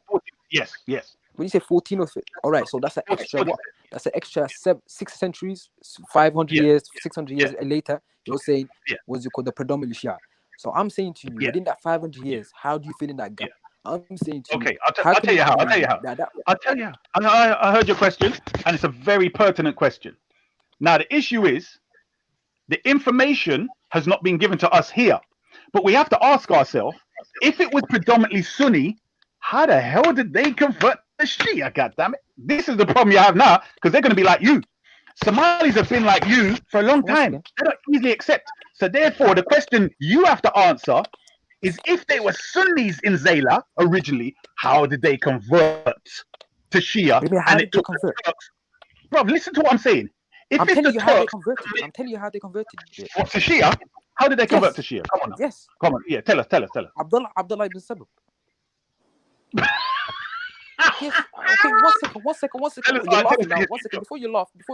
All right, tell us the history. I'm going to use your sources to prove that this might have been the case. Abdullah ibn Sabah, when he went to this, we're talking about the 4th century scholar. What's his name? I forgot his name. Tabari or Tabari. He goes into Kutubi, Tabari. Okay, go on. Which one are you going to use? Kutubi or Tabari? We're going to use Khummi, the head of your historians. We're going to use Khummi. No. I haven't said any of my historians, but go on. Listen, bro, you want to quote Ibn Battuta, but when I quote Hummi, is something No, less. none of them are my historians. That's all I'm saying. I'm not saying I'm not going to accept from them, but please go ahead. Yeah, tell us the story. So once again, so you chose to accept from Ibn Battuta for some reason because he says Zilla is predominantly Shia. But once he comes, come on, fam. I didn't say I'm rejecting anything. This is what you have to remember, yeah? I'm saying I didn't write any of these books. So the only book I give credence to as 100% is the Quran. What I'm saying for you is I'm happy for you to bring contrary evidence. Hold on. I'm happy for you to bring contrary evidence because if you're saying you just admitted that they were Shia, right? Hold on. One second. Yeah. Hold on. You just admitted. Hold on. You just admitted they converted to Shia, but you're saying they converted. Maybe. For argument, bro. One second. For argument's sake, we're gonna accept it because we don't have Ibn Battuta's book. So obviously we're not gonna waste time. So let's accept the argument for argument's sake. Zilla, it was predominantly Shia. I asked you, how do you fill in that gap 500 years? You then went to say that Somali are arrogant people. They like you. They won't accept you. Arrogant people don't lie, bro. You said we're hard-headed. Basically, you went on to say the hard-headed. Yeah, hard-headed, and that's true. So you can't deny that, bro. So what are you gonna say? You're gonna say that's not true? All right. Oh no, are you gonna say that's not true? So I'm basically saying to you. No, stop. Forget. No, because that's part of the evidence. I'm saying if somebody comes along, you're not just gonna change your tradition, are you? Yes or no? No, we're not. But I'm asking. Hold on. Wait. Hold on. No, I agree. No. No, hold on. You said I called you arrogant. That isn't what I said, but you agreed. Do you agree Somalis in general are hard-headed people when it comes to changing culture? Yes or no? It depends. Yes and no. You can't generalize the whole of Somalia. Yes and no. That's a ridiculous argument. The other day they were arguing, why did Somalis become Muslim in the first place? Exactly. That's ridiculous. So Muslims are having to fight off argument on both sides. It's ridiculous. Hold on. It relates to the whole point I'm making. It's conjecture. No, it's a conjecture. It's not truth. Shush. But you're being unfair. You're dominating. You're being a typical West Indian dominating the Africans. Look how the Africans are so calm. You're being aggressive. We were having a building conversation until you come in here, bro. No, but you're being rude. My man's getting dominated. Ottoman Turks not happening here, bro. What I'm saying is, wait. You're a dirty little stinking kappa. Check this now. All I'm saying is, if you agree, I'm not listening to you, man. Shush. You're just a psycho, bro. You need a fucking straitjacket. Shut up. The only person who gets the way of being so rude. Shut up. Being so rude because everyone's got you down as a nutter. You should be ashamed of yourself. 1 second, You're an idiot. So as I was saying, an embarrassment. Shut up, you little monkey. 1 second. Yeah, and you're not a Muslim. Because Muslims don't treat each other like that. With your fat belly, shut up with your titties. Get out of here, you saggy titty monkey. Right, as I was saying, shut your mouth. What I was saying is, if we agree that Somalis are generally people that don't accept things, either we're going to say there was a war or there's some reason why they converted to something else. And we have to look into that. Who cares? I'm having a conversation with you. Your Shia traditions do not go back to the time of the Prophet. They don't go back. Anita, bruv, get out of here, you dirty rat. You're not bringing Ottoman power in here, bruv. Get out of here, you stinking kebab. Get out of here, nasty little. Let's have a serious conversation, man. Let them do what they got. The fact is, before people were Muslim, he's a Somali. He can represent his country. We don't need no Turkmenistan monkey coming up in there, bro. You're in the headlock right now. You're letting him go from the headlock, innit? Exactly. Come with the headlock. Right. So he's agreed. No. Continue after this. Very simple. Hold on. Very simple. Yeah.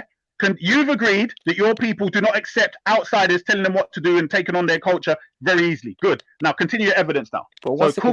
Listen. We can't generalize like that. I said to you, there are some Somalis who won't accept it, but obviously there are some Somalis who will accept it because we see there are some Somali apostates. Like right now, we're seeing there's more Somali apostates coming out. Like Ayan Hirsi Ali. We've got that Shia guy. I'm masses of people, but not bloody little 1, 2 here. Let him speak, man. Shut your monkey. We don't need no Ottoman Turkmenistan to in here, bro. Shut up, idiot. Right, yeah, go on. You've been racist. With your saltfish. Where's your apple? Where's your saltfish? Oh, yeah, stop shit. You got neighbors here, man. I don't mind. I don't eat acid, you dirty fat kebab. Get out of here, you stink. Yeah. Anyway, talking about food. We're talking about food. You're always hungry. Oh my God. I do. Yeah, Reggie. Khan just came in and messed up the whole conversation, man. Exactly. I mean, Malik. this is what they done to Somalia, bruv. Remember they were Shia, and then this dirty little no one did Somalia. No, that's a lie. made That's a them lie, Sunni. but that's a lie, but Bloody bro, come with your Turkish delight and belly dancing. Get out of here, bruv. that's a lie. That's a lie, but All right, come on, then.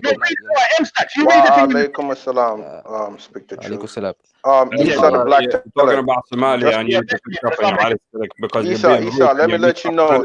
Speak the truth is also Somali. You should listen to what the brother's saying. You got okay, good. Somalia, who is Sufi. Only recently we become Salafi. And you know this because your history, and the brother is trying to educate you by your history.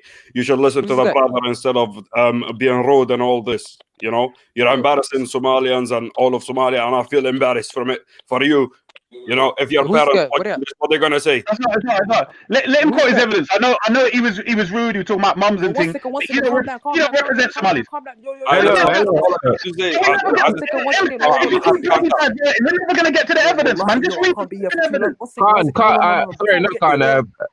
Isa, who is this guy on the panel? Forget that. He's a Somali brother also, Reggie. So let them do their thing. Let's listen up. No. M-Stacks is bringing evidence. I just get it, bro. That's it. You know, brother. Wait, stop, please. Let M-Stacks flipping quote his thing, bruv. Right, go on. Yeah, Akumi. Yeah, he said what? What happened there? All right, listen. M-Stacks said he believes that it's possible that the Somalis converted to Shia because of Abdullah ibn Sabr. That was his theory, and he said maybe, yeah? So he was supposed to bring evidence, and these got letting him off where he ain't got no flipping evidence. So there you go. Has he gone? He's still there? What's happening? No, all right, he ain't got no evidence. He's trying to make a quick call. Okay, so he's phone. That's fine. I don't mind that. All I'm saying is, this dumb little Turkmenistan Ottoman trying to enslave and control black people again. This is what they did. Yeah, he just came in and tried to mess up the whole conversation. Come on, Cut. It stinks, bro. You get me? But all I'm saying is this, we're having a conversation.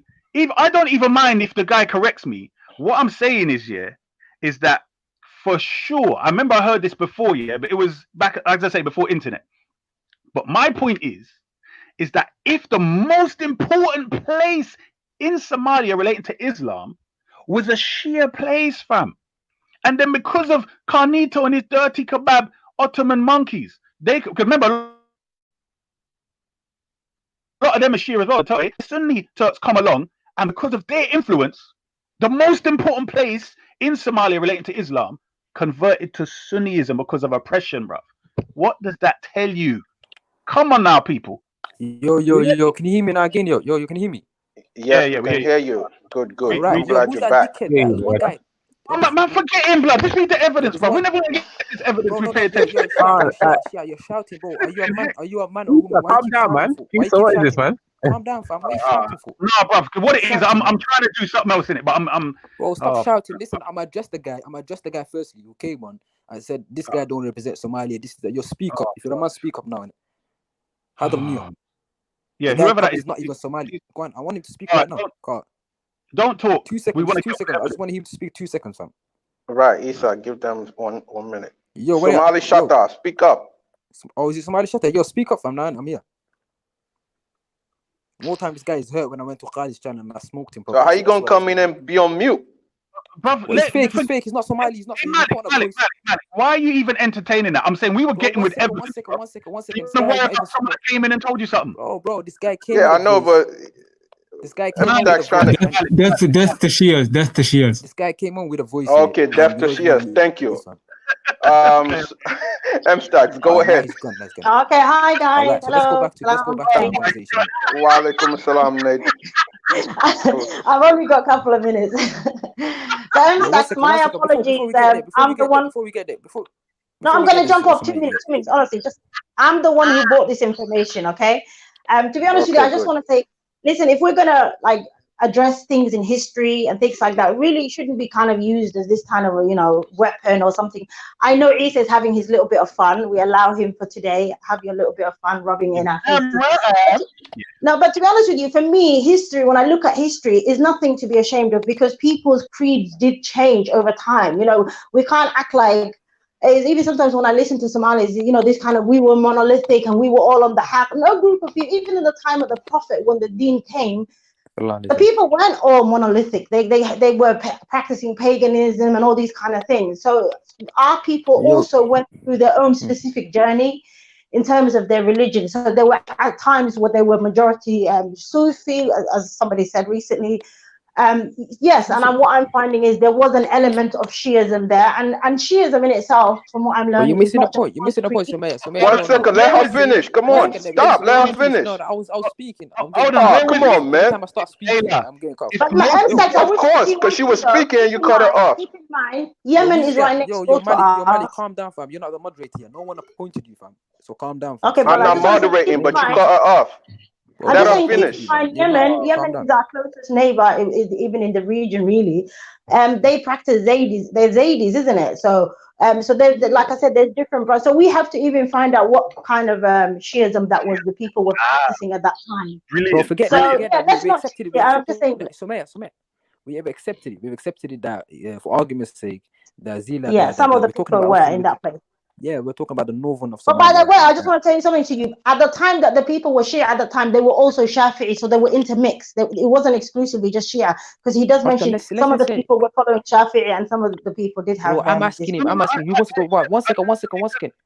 One second here. You want to talk about that. I'm saying to him, how does he count for the 500 years? And his response was that Somalis are hard-headed. They wouldn't have accepted it, so they must have been Shias for 500 years, even before. No, not quite. That's not fully my point. So let me make the point. Yeah, that's the thing I don't like to say. Can we not distort, like, you know what I mean? And also, I just have one little thing to say is sometimes, you know, it's not nice when the people, because obviously we don't have all the information of really what inspired different people to kind of accept truth, or however we understand to be the truth. Sometimes when you demean black people to say, is these Turks that came and gave you pistachio, you know what I mean? So I don't think that's how spirituality works, you know. No. Let me clarify.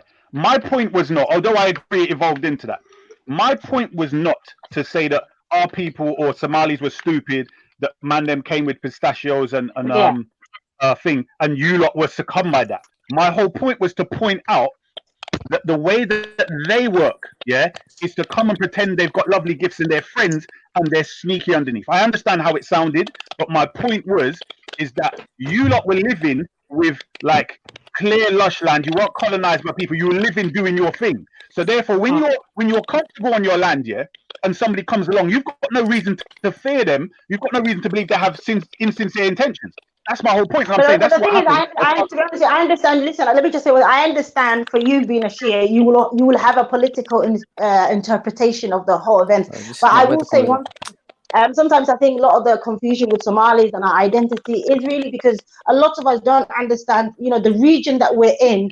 We are exposed to a lot of, travelers and contact with the Middle East and so forth. And even in terms of what I'm learning about our different faiths, is that we were in a place where we had Yemen on one side that had Judaism, we had Ethiopia on that side that had Christianity, we had Egypt on the other side that had Christianity. This is before Islam. So even the further I'm looking into, I'm actually noticing that there would have been elements of all of those religions within Somalia. You know what I mean? Okay. Here's the thing. Hold on. Let me just say this. Do you agree that the rumor that you spread about me, that apparently I converted because a Somali sister rejected me, do you agree that's a lie? No, let me clarify. Let me clarify that. Well, honestly, God, I said it flippantly. I thought, I'm not going to say 100%. I thought I heard you on COE say something similar, but I will take it back, because really I'm not with the argument or just, saying anything that you don't like. So. Honestly, God, no, I don't agree with slander, because at the moment I said it, I honestly think I remember you saying something similar about trying to find a wife and certain things. No. Listen to what I'm saying. If you put something out there in the public and you don't remember what it is, it's slander in Islam. Yes or no? No, that's what I'm saying to you. I'm happy to take it back. That it could have been that I was mistaken. How many lashes? Stop. I'm saying in Islam, if you say something about somebody publicly, and you haven't verified it, it becomes slander. Yes or no? in Islam? If you, I don't know, I'm not sure. You bring the evidence, but it's not something I'm arguing about. Because I'm not trying. Hold on, listen to me. It's not something I'm arguing about because I'm not here telling you I was right and yet I'm telling you I'm happy to accept that I could have been mistaken. So let's just keep it moving. You've got loads of Somalis and others that are going around saying, I converted, I left Sunniism because the Somali sister But the rejected me. thing is, because hold on, because listen, no, to be honest with you, let me say something, because you say a lot of stuff about us, so obviously they're gonna say No, something but my that's stuff is true. No, hold on. You've never heard me say something regarding Somalis. I say something about Sunnis, and a lot of Somalis are Sunnis. So obviously, it's going to hit you as I'm sure you've called. Have you not called us stinking savages? I'm sure you don't have any evidence that we stink. No. Listen, what I'm saying to you. You do not hear me calling people that because of who they are. This guy is running from the topic, man. You're running from the topic, man. No. Now I'm saying now that she's on here, you've never. Hold on. But Issa, she apologized already. No. She didn't apologize. She said she took it back. That's different than an apology, bro. Stop your nose. It's the same thing. No, it's not, brother. You mad? Okay, sister, can you just apologize? Let him finish. I gotta go, guys. Let him just get it out. Go on. What are you gonna say? Hold on. All I'm saying is simply, I found it funny, to be honest, when you first said it. And when it comes up in the comments, I still kind of find it funny. But I think, like, if someone else believes it, you know. Is it true? Yeah, okay. Any Somali that I see saying that, I would say I would. Let me tell you what happened. Is it true? Yeah. No, it's not. But brother, you mad? Before I met the Somali sister I spoke about on COE, I was already converted at least 5. Let me see. Maybe. Also, you didn't mention a Somali sister. Yeah, I did. Yeah. So you didn't mention it. It wasn't that. I'm saying what it is. All right, let me tell you the story. What happened was she wanted to marry me. I wanted to marry her. Yeah, but she didn't want to convert. Yeah, but I'm saying to her, if we have kids, and I'm raising the kids, and I'm the man of the house, we've got such, because you don't know what I'm like, innit? I'm straightforward. I'm not doing no takia. So I'm saying, if the kids are going into your family's house who are Sunnis, and they're going with them, and they're making lahna, or they're saying stuff about Sahaba or whatever else, I'm saying that's going to cause fitness. So I'm saying either you convert, or we're not going to get married. And I'm saying she still wanted to get married. So I'm saying, but there was also issues, obviously, regarding the family. The family were not that religious, let's say, but I'm saying they obviously would not accept the children being raised in the way that I would, you know what I mean, do in that serious way.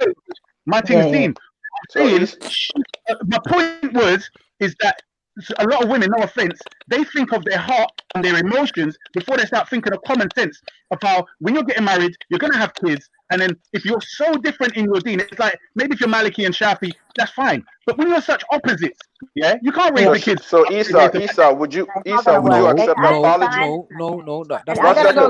One second. Issa, would you accept her apology? There are some Sunnis who intermarry with Christians. Issa, would you accept her apology? It's not about what this guy's saying. Yeah, of course, if you apologize. Yeah, of course I would. But she haven't apologized. Cool. What are you saying? Cool. Mstar, go ahead.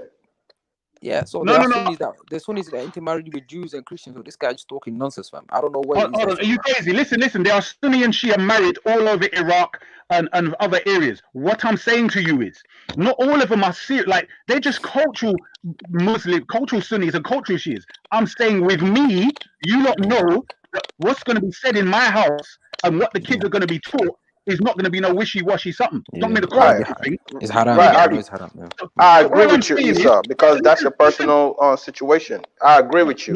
So everybody's different. All my point was, Malik, I'm saying in general, a lot of women, they marry for emotion and love. So I'm saying man cannot follow them in regards to, I love you. And because men, I'm saying, you're looking at the beauty, you're looking at the breast, you're looking at bumper, you're thinking of all the lovely sex and how beautiful she is, all of this stuff. And they're just thinking of how lovely it's going to be and how they feel. And I'm saying the man has to take the lead role and say, right. That's why I said that. Hold on. That's what I'm saying. Listen, I can handle that a woman would leave they would convert to true Islam and their family. It's not true Islam, bro. That's why she never converted. It's not true Islam. She never converted. One sec, bro. You're going to do the line thing and all that. This is what I'm saying. But she was still ready to marry me. That's what I'm saying. But hold on. Listen what I'm saying. Listen to what I'm saying. Wait, I'm nearly finished, bro. Bro, one second, man. 1 second, The thing you're trying to marry, obviously, when you said I'm a Shia, obviously, there's connotations that came to her brain, self-harming, all of this, No, she didn't know. She didn't know hardly anything about that. Bro, how do you know? You know what? I'm saying, bro, do you know how many bare Somalis, what they call Algerians, most North Africans I met back in the day had no knowledge of Shia. It was like, bro, you're the first. Listen to what I'm saying to you. People from Libya, people from Algeria, Morocco, maybe Morocco a bit, but Yeah, that's people true. from That's true. Algeria, Yeah, that's hold on, true. Libya, they said to me, bruv, until you came to me, I just knew Shia Ayatollah Khomeini. They didn't know anything they believed. They didn't know nothing, and you know Yeah. this. So I'm saying, hold on, same with Somalis, bruv. Until I come along, a lot of them that have got no idea, and this is before Yeah, because we internet. don't know. We don't see no Shias in Somalia. I agree, bruv. That's my point. So when you're telling me this, I'm saying she's not taking in on board the seriousness of the differences. Because all she's thinking is, well, you pray 5 times a day, so do I. You fast in Ramadan, you believe in the Quran. I'm just saying women in general, yeah, they generally have this idea of the lovey-dovey thing based upon emotion. So the man has to go with the intellect and wisdom and not be taken in by his emotion and his drive. You understand? That's all I'm saying. It depends. Esau, that's your personal. One second, Esau, that's your personal decision, and it's very, very okay. Just as you will see certain Muslims who would marry to pagans or Christians or whoever could marry to whoever. If you don't want to marry to her, that's your personal interest. But he's trying to generalize, bro. 1 second, yeah. And ain't nobody generalizing nothing. Bro, anybody can marry anybody. There ain't no Somalian girl that's gonna want this guy, man. Come on, get out of here, man. No Somali girl gonna want your dusty ass, bro. Come on, bro. Change that Somalis or Shias, man. Change that Somalis or Shias, man. Hey, listen, Isa, I got a question for you. I got a question for you, Isa, I got a question for you, yeah? You're not looking good. Emstack, let me just say something, yeah? Isa, so you can't let's go back. Ask me a question, blood. You're dusty Let's out go here, back to this. Thank you. Okay, thank you. You smell stink, bro. Okay, thank you. Anyway, so the question is now, like, watch this. The question is now, hey, listen, you've been holding the mic for so long, bro. Let a man speak, bro. Come on, bro. You just love your voice, don't you? Isa, you love your voice, bro. No, I want to hear him. This is therapy. This is a session. Bro, Isa, you're going through a midlife crisis or something, bro. Come on, bro. You're a 50-year-old man. Let the man no. You wait in the queue. You wait in the queue. Isa, I'm gonna refute your lies. Wait in the queue. The M-Stack's finished, then we deal with you. Alright, watch this, yeah. M-Stack, is it alright if I just ask him some questions, yeah? Alright, M-Stack's my brother anyway, man. Don't worry about that, yeah? Alright, watch this, yeah? M-Stack's my brother. M-Stack's is my brother. He ain't gonna. It could be your twin. It don't make no difference. The evidence is evidence, bro. Bring it. Let him bring it. Unless you're gonna represent his evidence. Yeah. Watch this, yeah. I'm with him. Look, M-Stack is even left, yeah. Like he don't want to hear your bullshit. He's at work. He said. Alright, watch this, yeah. Watch this, yeah. Watch this. Isa. You know Ibn Battuta, yeah. Yes. Since you're so much like representing him and talking about him, like whatever he's saying is facts, yeah. Do you also agree? Okay, because you agreed that Ibn Battuta, he's the source that you're using for saying that Somalis were Shias.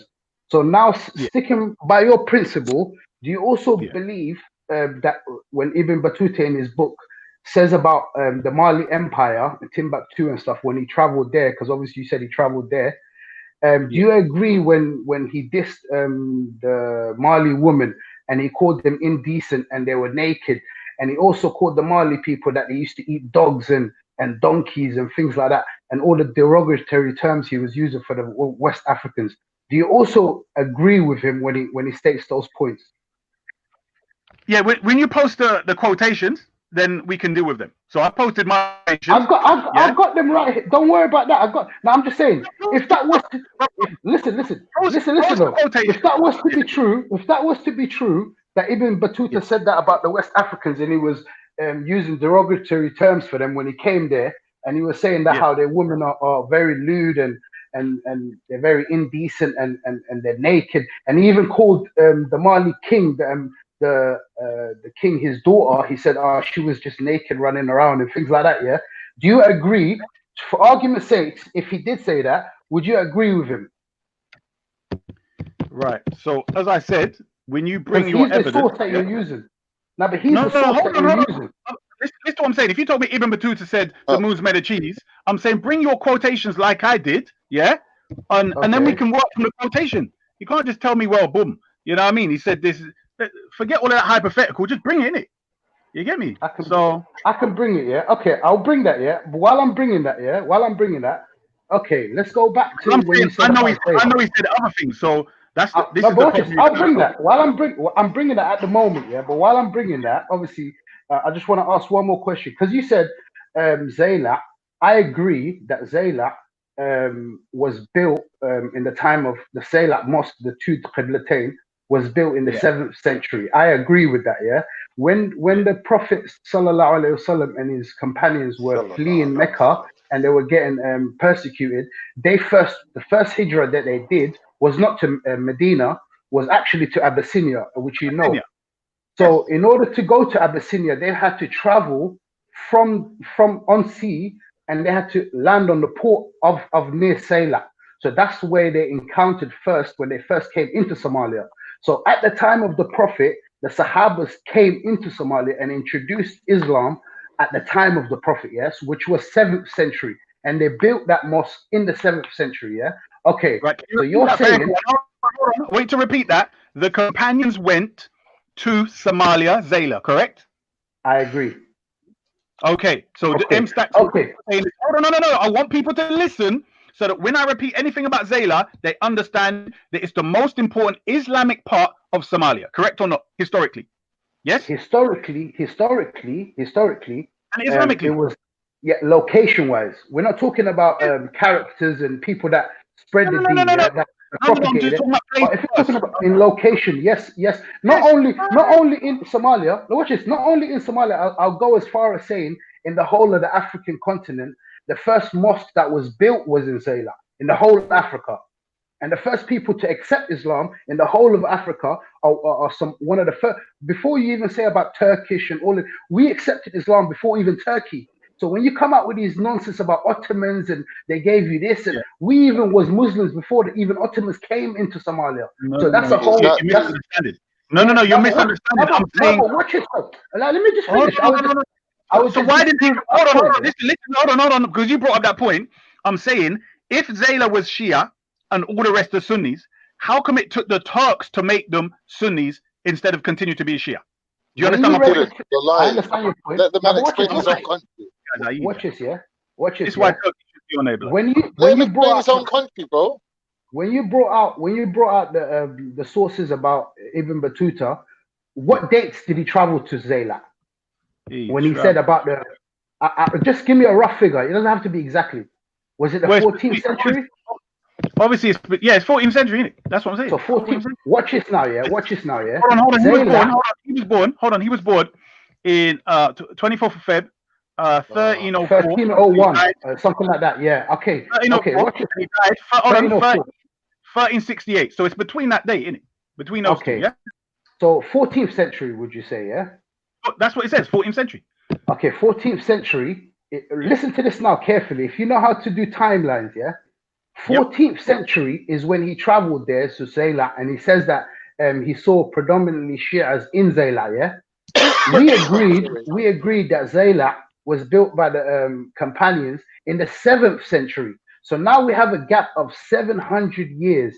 Yeah, from the 14th century when Ibn Battuta traveled there, and he said that he saw Shias there, and the 7th century. So are you telling me now?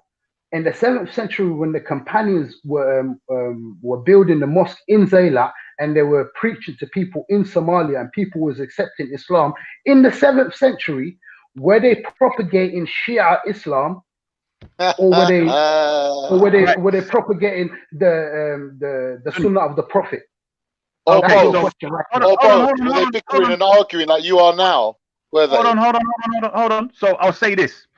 Because the Quran, this was 10 years after the Prophet, so they would have only had Meccan surahs of the Quran. So they didn't even have a complete Quran, number one. So number two, irrelevant. Hold on. Shut. Anyway, I'm saying that there's Did no... Abu Bakr accept Islam after all of the revelations were... Hold on. One sec. I'm saying to you that no one has brought any evidence as to saying in the time of the Sahaba that the Somalis in Zayla converted. No one's saying that they apparently they welcomed the people, but I've seen no evidence to say that they You're converted at dodging, that you're time. dodging the question. You're dodging the I'm not. question. I'm answering the question because he made a statement that they gave dawah and they invited the people to Islam.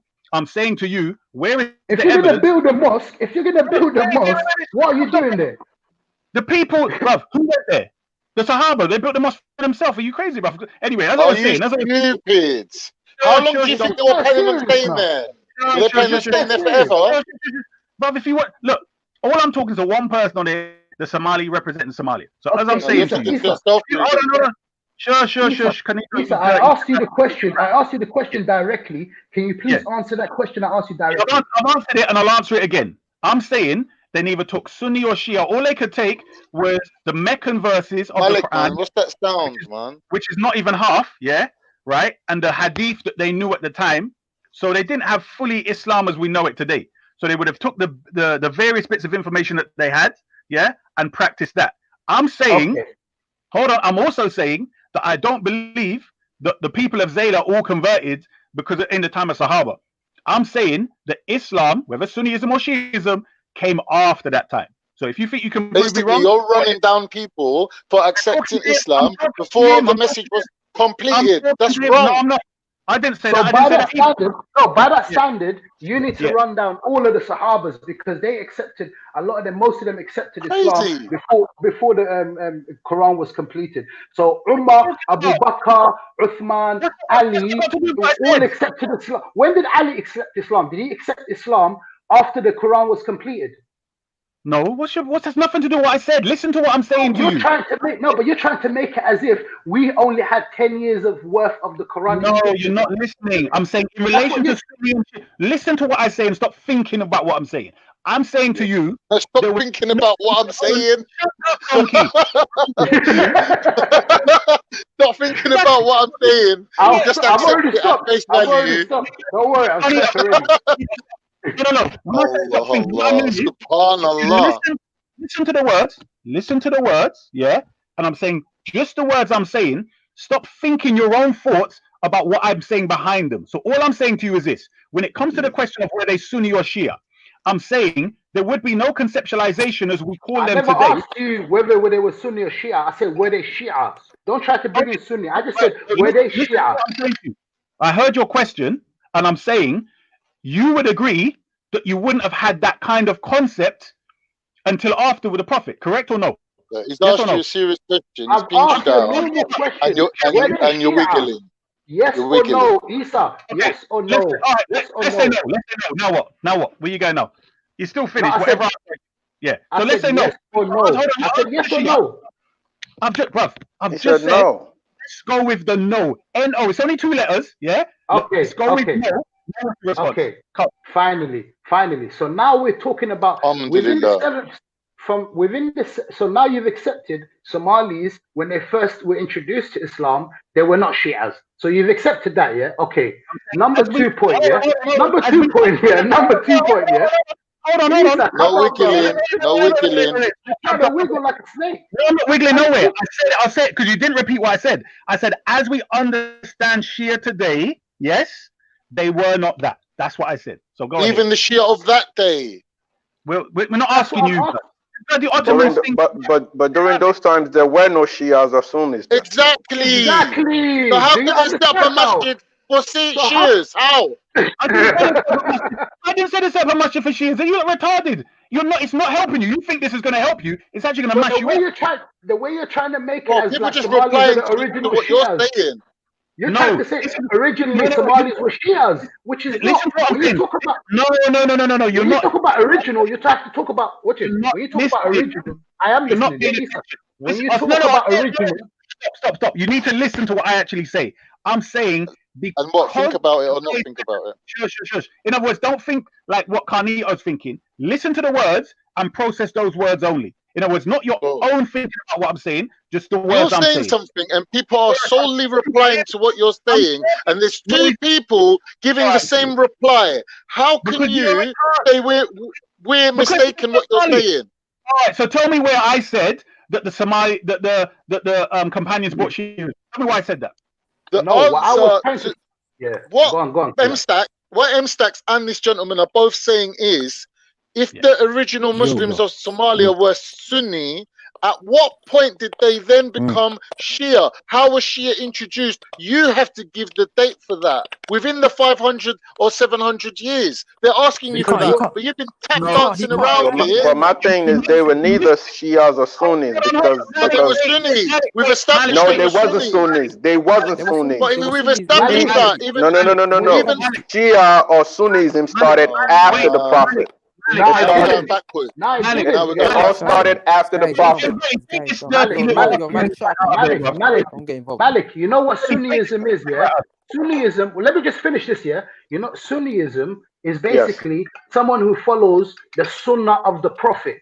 So basically, you're following the way of the Prophet. So if you're following the Quran, you're going to follow the way that the Prophet Muhammad explained it to us through his actions, through his what he said, things he accepted, things he rejected. Yeah. So and following being basically.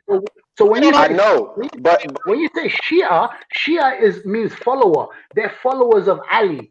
No. Only got, Who is Ali following? Is Ali not following the Prophet Sunnah also? No, but when they say no. We know all this.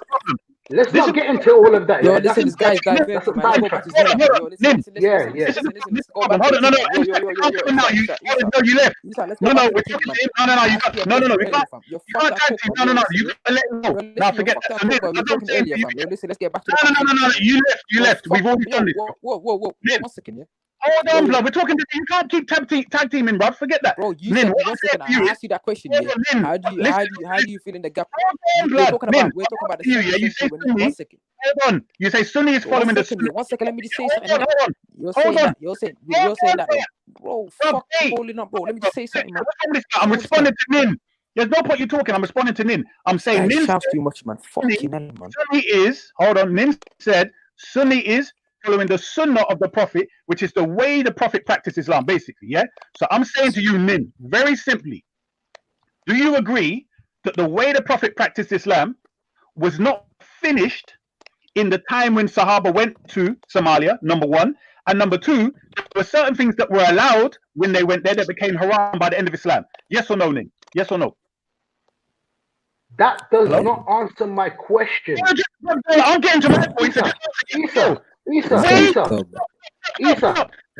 Okay. Let me answer it. Let me answer it.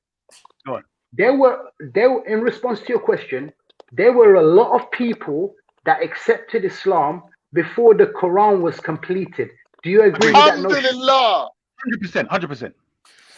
So, are you trying to say that the Somalis that were in Zayla, where the Sahaba were preaching to them, were following a wrong Islam because the Quran was not completed? No, that's not what I said. That's what I'm saying. Stop concluding stuff. We haven't got. No, but you said the Quran finished and they made haram a lot of things which was halal. No, you're not listening. Right, let me finish my statement now. Hold on, no, you're not listening. Listen to what I'm saying to you. I'm saying to you. It's irrelevant anyway. It's irrelevant. He's already admitted that the masjid was not a Sunni, was not a Shia one. It was not Shia. So when was Shia introduced? You're dodging the question. Belly, please take this dirty, stinking... 3 people put the same question to you. No one cares about you, you dirty rat. Right. Can't let him answer. 3 people put the same question. Based on what you're saying. 1 second, Right, as I say, Nin, listen to what I'm saying to you, yeah? What I'm saying to you is... No, listen to what I'm saying. You talk about the 7th century all the way to the 14th century. Stop interrupting. As I'm saying, Nin, I'm going to deal with that in a minute. I'm saying, Nin. Answer the question, man. Sure. He can only talk to far right white women. He can't talk to us. Shut up, guy was getting gas for no reason. He got headlocked now. Yeah, whatever. Let him speak. You got a Turk Mali and you got a stinking kebab, Anyway, so I'm as I was perfectly saying, Turk Shut Mali. up, man. Actually, I'm a Keep Turk Mopian. I'm a Turk Mopian. You're not a Turk Mali. MSAX is a Turk Mali. You're thinking about. I'm a Turk Mopian. Isa, Say, you're a big man. Iranian. You're You're a big man. At Iranian, least fam. be a big man and just be normal, man. Come on, man. Allow it. Iranian Get bastard. guys out of here, bro. Seriously, we're trying to have a Get conversation. you out of here. Yo, listen. Let's get back to the conversation, but Oh, for so Philip, the fruit of the Can you conversation apologize? Isa, can you apologize at least? Yeah, listen, Come on, bloody you hell. captures. What's wrong with you lot? Dirty Bro, listen, Caffrey. you're not gonna dominate the conversation, fam. You're not gonna dominate this conversation. Me and Nin were Listen, talking. you're not gonna You fuck left, your bruv. talking. You're not gonna come and I never interrupt, left. bruv. Oh, don't come with that, Issa. Where did you go? Where did you go? All right. So Listen, Nin, as I was saying busy, to you, I was busy. I ain't gonna tell you. Listen, all right, good. All right, that's cool. That's cool. You said, bro. I'm asking you. So me and you didn't finish, and then he interrupted. Me and him ain't finished, and now you're interrupting. So we're never gonna finish the topic because every time you someone's wanna gonna digress? Okay, all right, go on. Answer the thing, but let's go back to the topic. It's gonna take 60 seconds, bruv. Right. So all I'm saying is this. What I'm saying is, what you have when you call about Ahlus Sunnah wal Jama'ah is a completed Quran after the Prophet, peace be upon him. I'm saying if anybody followed and continued and only had what Sahaba brought 10 years after the revelation, we could not call that the Quran and Sunnah as we know it today, because there were certain things that were made lawful in the first 10 years that became haram later on. That's all I'm saying. So I'm saying the completed version. Hold on, let me finish. I agree. Whoa. No, leave it. Let him speak. All I'm saying is, whatever you lot got later on, it was not just from them. You may have converted to Islam, but I'm saying your completed Islam, the whole Quran, and your Hadith traditions would have come after the death of the Prophet. Yes. Thank you very much. Simple. Okay. So leave it, please. But they still wasn't Shia. They still wasn't Shia. That's exactly what I was gonna say. The Malis were not Shia. Even after all of that, Issa, they were still not Shia. Do you understand my point now? No, but I'm asking you, how do you know? You admitted it yourself. Why are we going backwards? Hey, Veli, you know what, Veli, even you can you gotta listen now. I'll let you speak. Go on. Can't watch this, Watch this. You're the one that's making the claim that the Shias were so Somalis were Shias to begin with, because you're the one making that. Issa, you're not letting me finish. You're not letting me finish though, Issa. If you look at this, if you're the one that's making that claim, the burden of proof is always on the claimer, If you're gonna claim, if you're gonna claim that the Somalis were, because you're saying Somalis are Shias, so you're Yo, listen. Isa, before we carry on, listen, you man, 1 second, Tell MSAC what he said while he was gone. When Khan's gone, jumped in the conversation. At the end of the day, why is a bloody Ottoman Isa, listen, make your point clear. Listen, we're not racist in Islam. We're not racist. You're racist. You're fake religion. The Ottomans, man. You're fake made up religion. May Allah revive the Ottoman Empire. May Allah revive the Ottoman Empire. Inshallah, brother. MSAC, this guy, listening. Ottomans enslaved black people. When this guy was asked why did the Sahaba build a masjid, he said they built it for themselves. This guy's a joke. This guy's a joke. Who else did they build it for? You're just showing how jahil you are. You should say, alhamdulillah, that we're even entertaining your madness. You're not entertaining. You dirty rat. Like, what's this guy talking about? No one cares about you, you idiot. The reason why people build mosques, the reason why people the guy's a little batty man, bro. We can't. Watch this. The reason why people build. Watch this.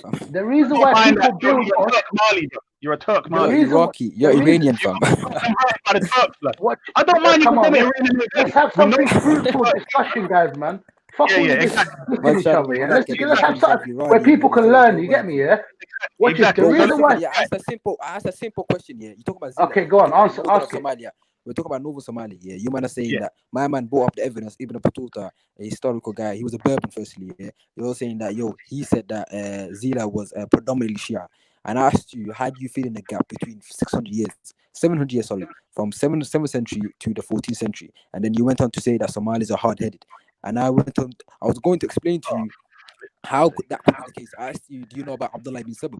You then said yes, and then I was about to give you the source, what he had to say about it when Abdullah ibn Sabab was a Jew who became Then a they Shia. interrupted, yeah. Yeah, Then then someone everyone interrupted. Yeah, Okay, so so that's let's start from there. Let's start from there. Hold on, let's start from there. You said you were quoting Kummi, right? But you also said it's a theory in your head of this man called Abdullah ibn Sabr. And my point to you is, how is one man who no one really knows who he is? Because if I ask you, where's he from? Who is he known by? Like this guy? He was known. He was not. Once again, he was a well-known Jewish. Once again, he was a well-known Jew. And then obviously he used to do wasila to what's it called Yusha ibn Nun. So he was a well-known guy. He was well-known between Jews. So he converted to Islam, but obviously he converted to Shiaism. And then he went on to, he was going around Mecca and Medina saying that, yo, we met our new wasila from Osman to Allah is Ali. So obviously people start saying, yo, listen, let's listen to this. Do you know what time he's supposed to be in?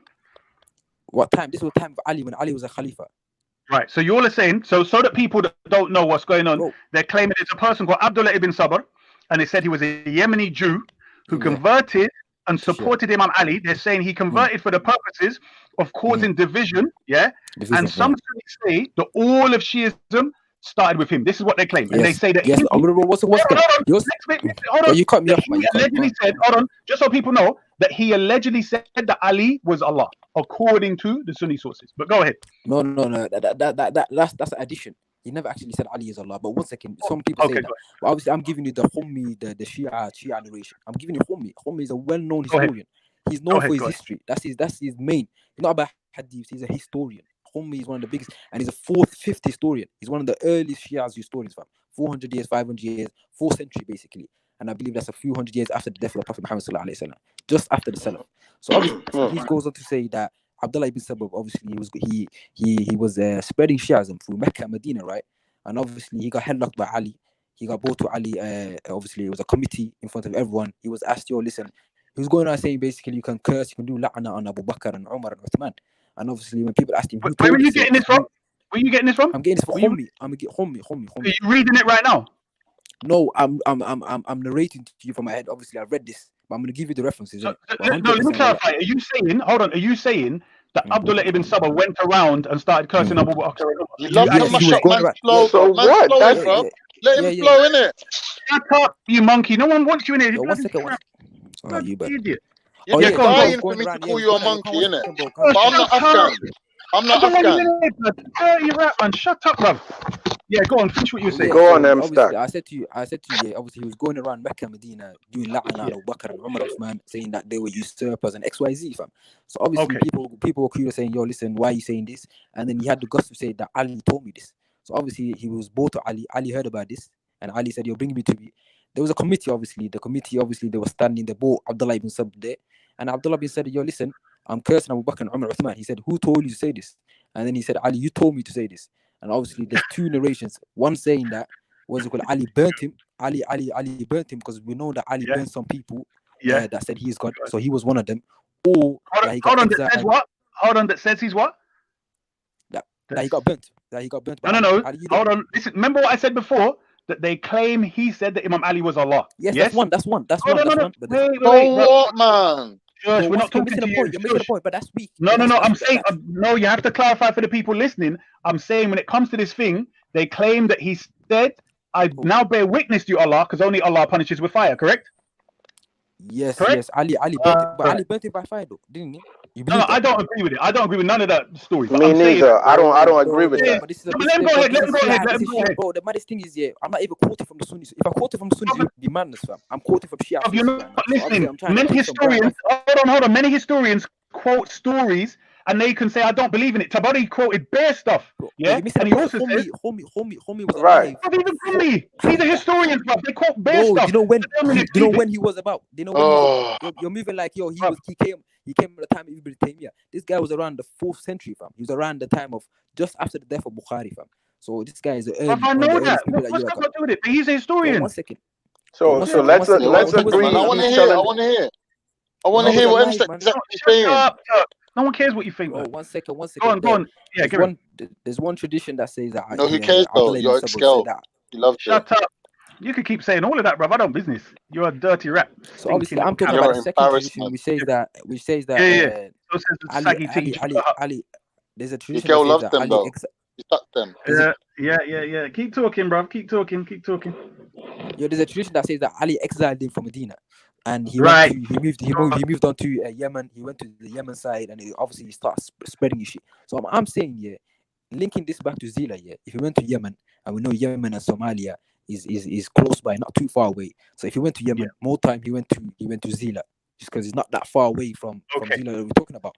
So obviously he went there. Obviously he might have spread his Shiism, and he might have converted a few people in there, because obviously he was trying to say, the Prophet is deaf, we can use wasila, all this kind of intercession shit. He was trying to use people to accept it, and certain people accepted it, and that's the argument I'm saying. Go on. Okay, brilliant. So brilliant. So M Stacks has made his full argument, and he's saying his theory is that Abdullah ibn Sabr came back with his ideas after Imam Ali didn't burn him. Then he took his ideas of Shiism to Somalis who apparently were following the Islam from the Sahaba themselves. Do you see how contradictory that story is? I want you to listen now, yeah? Apparently, according to Nin, they were Sunnis following the Sunnah of the Prophet from the time of the Prophet. Then Abdullah ibn Sabah apparently comes along with his 180 degrees opposite story, and Somali just accepts his story like that. If you can convert to Sunnism as yourself, why can't other people? Why can't other people do what you done? Dirty rat, because I wasn't converted by Sahaba. You got a brain the size of a pebble. I wasn't converted by Sahaba, you idiot. You missed the main point. What do you have to say? Hundreds of years later, you dumbo. You're not listening. The Sahaba was still alive in his time, you stupid little dirty cat. Isa, Jannah Seekers typed up something earlier on the chat, yeah, and it was kind of interesting. I was checking it up, yeah. Do you know the Fatimid dynasty? The Fatimid Caliphate. This is Sumayya. I was just about to say that. So Sumayya gave a theory, and she said the Fatimid dynasty was basically a Zaidi type. 10th century, 11th. Yeah. Hold on, Ismaili Shia, and her theory is it's possible. My whole point to you is, I want you to you're missing the point. I'm saying where you have a place where Sahaba built something, I'm saying that place would be considered religiously the holiest and most important place in Somalia. And I'm saying, how the hell is that place going to become Shia? Now, the thing that does make sense is that's a stupid question. How the hell are they going to become Shia? The same way you did. The same way I did. This guy's dumb as rocks, bro. Anyway, yes, I converted in England, right? But anyway, Ilman just made a point. Ilman just said being converted by Sahaba doesn't save you from being doesn't make you safe from being misguided, which is very true. Because we're coming into his superstitions. Umar ibn Khattab, took down the Persian Empire, which was located around Iran and stuff, and now they're all Shias. So how did No, listen to what you just said. And now they become Shia. How did they become Shia? Do you know? Because they got pride for their history, the Persian Empire, and they can't take the Persian Empire. This is why you need to know. And they keep holding on to the past, bro. No. Bruv, you need to know the history. The Safavid, he went through and he killed loads of people, bruv. It was by force that they became Shia. So stop with the nonsense. I'm saying to you, there is no history that you lot have brought to say that Shias came and had a war with people in Zayla. This is my point to you, where I'm saying to you, you can't compare the Iranians, who are now Shia, with Sunnis before, when they were conquered. This guy Ishmael, read his history, bro. This Safavid, he was ruthless. He killed loads of it. He enforced it like a dictator, blood. I see what you're saying, Isa. Exactly. Go ahead. You can't compare. Can you see the mistake, Malik? Can you see the mistake in what he's saying, though? No, there's a difference between. There's a difference between political conversion and exactly, and accepting one man's idea. Right. Or so that's M Stacks' opinion. M Stinky's opinions straight out the window. Not Abdullah ibn Sabah is going to come and tell them Abu Bakr this and that when you've already apparently a bunch of Sunnis, right? So that's out the window. Right. The thing that might have some credence is Sumayya's thing, the Fatimids. This would make sense. Why? Because I would agree with that. Hold on. No, this is what I'm saying. I'm saying because they've got the military might, they're ruling, they're doing business, and so on. But I'm saying it's still a theory. I don't mind that being the case at all. But it's still okay. So why are you arguing for 2 hours? I'm talking to them, you So flipping what are monkey. you arguing about then, bro? There's no point arguing them because if we can accept that. Wait. I want you to listen. Yeah, because now we've progressed. We've eliminated M. Stinky's opinion. Yeah. Now we've going to Sumayya's opinion. Yeah. So I'm saying, if you want to go with that, that still doesn't eliminate that they may have been Shias before or they may have been Sunnis before. It doesn't conclude anything. What we know for sure is that they were Shias. It does, but you bro, You're you done, mate. admitted. You're done. Isa, you admitted when the Sahabas built the two Qiblatain in Zayla, yeah, in the 7th century at the time of the Prophet, you already said they were not Shia. Brother, I You said already to you, said this. You said And yes. it wasn't Sunni neither. They weren't Sunnis neither. saying your package of Sunniism only existed afterwards. So I'm saying to you, it's possible. No. The Sunnism we know today, you said. You made him accept that the Sunnism we know today, that's what you made him accept. So don't come with your bullshit, bro. Exactly. People were following the good character of the Prophet before he even received any revelation. He was known to be an honourable man. People were following his sunnah. You dirty little fat piece of crap. Shut No up. one wants you. Abu Bakr No one wants you. From the panel, when no one wants him, like these dirty pigs, man. No, I'm talking about the whole world. No I'm one talking about wants the whole world. No one anhu. wants you. Abu Bakr radiallahu anhu. Living in your little bed sit, number 23. Isa, Abu Bakr radiallahu anhu accepted Islam. I heard just by a few verses that the Prophet Muhammad told him. So nothing happened. Oh my God! Listen to what I'm saying to you. I'm saying Somalis have had Islam as a whole. Yes. So I'm saying it was not just from the Sahaba. They may have converted to Islam, but I'm saying some information came later. So they got a whole Quran later on. You agreed. They got Hadith afterwards. You agreed. So my point to you, very simply, considering the fact that Imam Ali was sent to Yemen, did Imam Ali go and give dawah in Yemen? Yes or no? Nin? Yes How or can no? he not give Yemen? What was he doing passing through there? So I'm not talking to you, rat. Nin, is that true or false? That's the history that I'm reading now. Yeah, that's what it says. Yeah. Imam Ali. I'm reading.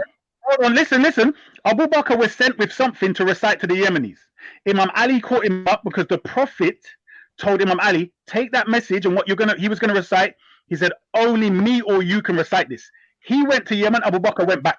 Do you know that story, Nin? Yeah? Nah, I don't know about that story now. Okay. It's a Shia story. I don't know. Bobby, it's probably a Shia story, yeah. Right, so listen, I mean, we can't have a thing with this damn little dirty Oh, man. Anyway, yo, listen, I got the Hadouken for my man, yeah. Let's go to the guy. Let's go to the guy named Veli, get rid of this yo, 1 second, yo, Isa, 1 second, yeah. Yusuf You got to put some money in the PayPal for that. Yusuf bin Ahmed al-Kawnain. Yo, listen, we're talking about Zila, right? Yusuf bin Ahmed al-Kawnain was alive in the 9th century. The earliest history that you could bring up was the 14th century. I've got the 9th century here, and the guy was a Sunni. He was the head of the Zila place that you're talking about, and the guy was a Sunni, fam. And the majority of people there were Sunnis. So your bullshit is not working anymore, fam. It's finished. It's game over for you, man. Hadouken for you. Hold on. Are you telling me you just bring me and read something? Hadouken, please. Bro, They're not okay, Hadouken. Yusuf bin Ahmed. No, don't read it, bro. Share your sources, bro. Don't just read the it. father of us. Sure, put the thing. The link, bro. To be fair, that's what you're doing. You're just saying Ibn Battuta said this, and you're accepting it from Wikipedia. You're accepting Ibn Battuta from. You're not listening. The sources, you can go and research it, bruv. All I'm saying to you is, whatever sources you got, post them so we can examine what you're saying. Why are you not scared to post sources? Let's say you're right. At least we can examine it. You know what I mean? Yeah. Okay, going back, Issa, yeah, to the bit that I said that Ibn Battuta said derogatory things about the Mali Empire. I got that right here. Yeah, I got that right here. Yeah. Well, let me post that. Stick to the subject. Stick to the subject. That was the subject. You're saying post things that I got, and I'll post it. Okay, yeah, post that. What I'm saying to you just put that in the back chat. I just put that in the back chat now. Right. I'll put it in the front as well. All I'm saying to you is simply this. if you're saying they were never Shia, then say that. Are you saying that or not? I am saying I cannot dismiss the possibility of Zayla in the 14th century, as you said. Yeah. A lot of them being Shia. I can agree with you on that. But my contention, listen, yeah, my contention lies by saying that the original Somalis were Shias. Like the first thing that they encountered was with Shia. So in the 7th century, do you understand now? Yeah, I can't disagree with you. Watch this, Isa, just please, Isa, yeah, I can't disagree with you in the fact where in the 14th century, 13th, even Ilman and Janasikas talks about the 10th century, 11th century about the Fatimid dynasty. I can agree with that. In Yemen, there was a lot of Shias. Even today, there's what they call the Shias in Yemen, the Zaydis, yeah. And Yemen and Somalia, it's like basically Dover and Calais. It's Dover and Calais. You know Dover and Calais, how close they are. There's a little bit of the Red Sea that's separate. So I can agree with you that a lot of Shias might have came there. I can agree with that. But what I'm saying is, in the beginning, in this inception, it was not Shia. Afterwards, after a few centuries, I can agree that some Shias came there, and a few centuries after that, the Ottomans kicked them bloody class arse and kicked them out. And now, today, in the 21st century, we're all Sunnis. We're not Shias. So that's hold on. You lot in the sandwich. No, listen to what you just said. Now we're Sunni. Hold on, you said they kicked them out. Listen to see, that's the most important point I was getting to, yeah? My point was not that the Sahaba with Shia or Somali started out after the Prophet as Shia. This was not my point. My focus was, at some point, the most important Islamic place in Somali was Shia, and the Turks. In other words, not the Somalis around them, not the other Sunni Somalis around them in Zayla, outside Zayla. I'm saying flipping kebab monkey, what's his name, Kanito, he comes along and changes it. That's my point. Do you understand the difference? I'm saying you didn't mind when the Fatimids come along, though. Didn't mind that. No, because that's not what I'm saying. Is where's the evidence for that? That's her theory. What I'm saying to you is very simply there is no evidence, of any political forcing. But when it comes to the Ottomans, it's saying they were doing this based upon war because they were warring with the Safavid Empire.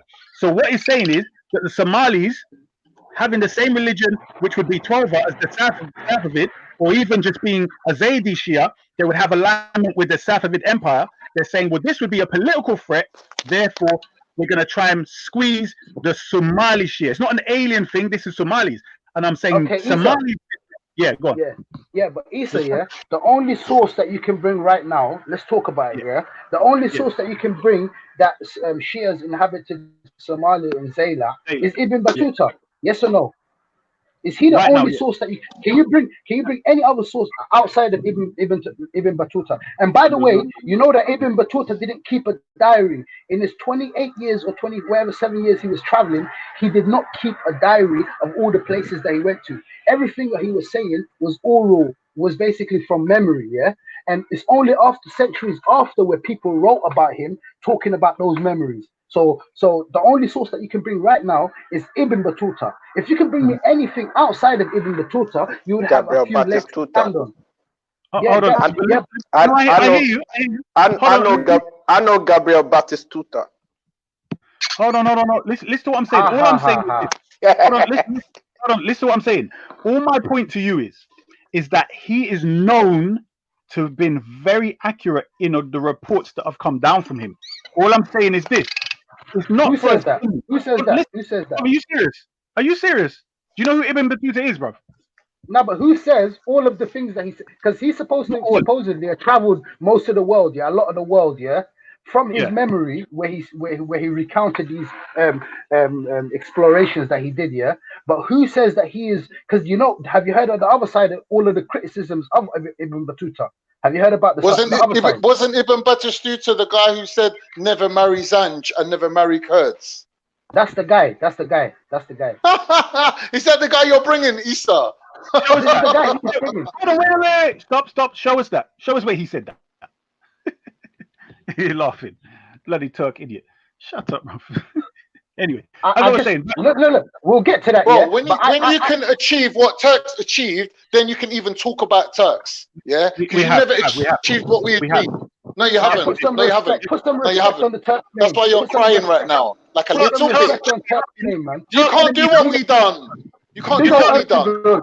Big up Ertugrul, man. Big up Ertugrul. Big up man like Ertugrul. Yes. We've done it, blood. Yeah, you may have enslaved us. You ain't done shit. That's right. Yes, we did. You may have enslaved us, but it's because of our black power why Ottoman Empire had power, bro. Shut your mouth, bro. What's black got to do with it? Why bring colour into it for? What else you know this? Because that's your real religion. That's your real religion. You're not really a Muslim. I don't care what That's your real religion. Isa, you know this Ibn Battuta guy, yeah? He, as Ilman even says, yeah, and it's so true. I was checking it out. He got so many places wrong. The names of places he got them wrong, yeah. And not only that, he called Somalia the land of Berbers. That's what he said. He actually, I can show you that right now. He's I've heard. Listen to what I'm saying to you, yeah.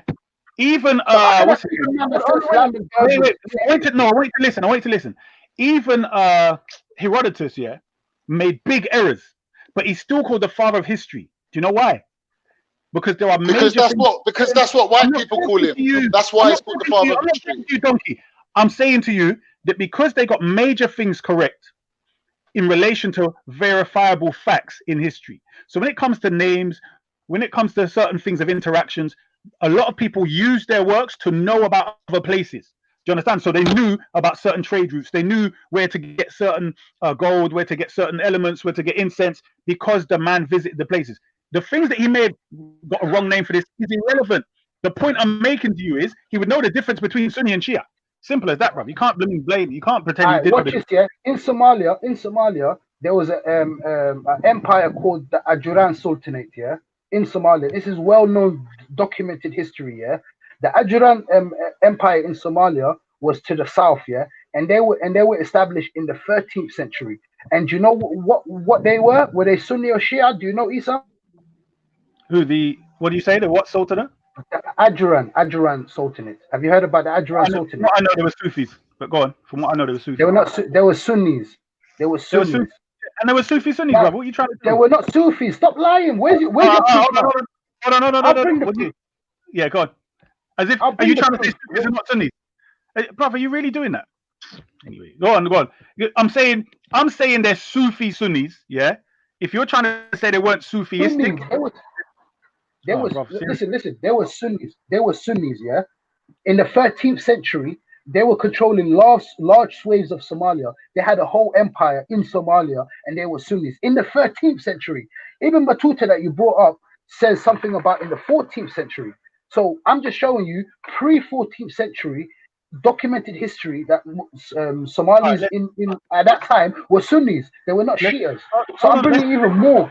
But you haven't brought me anything outside Ibn Battuta. Calm down. You bring me someone else before. So the Sultanate of who? The Ajuran. Ajuran. Just type in Ajuran Sultanate and research. Do a little homework on that, yeah. But if you can bring me, as I said, but all I'm doing is refreshing my memory, right?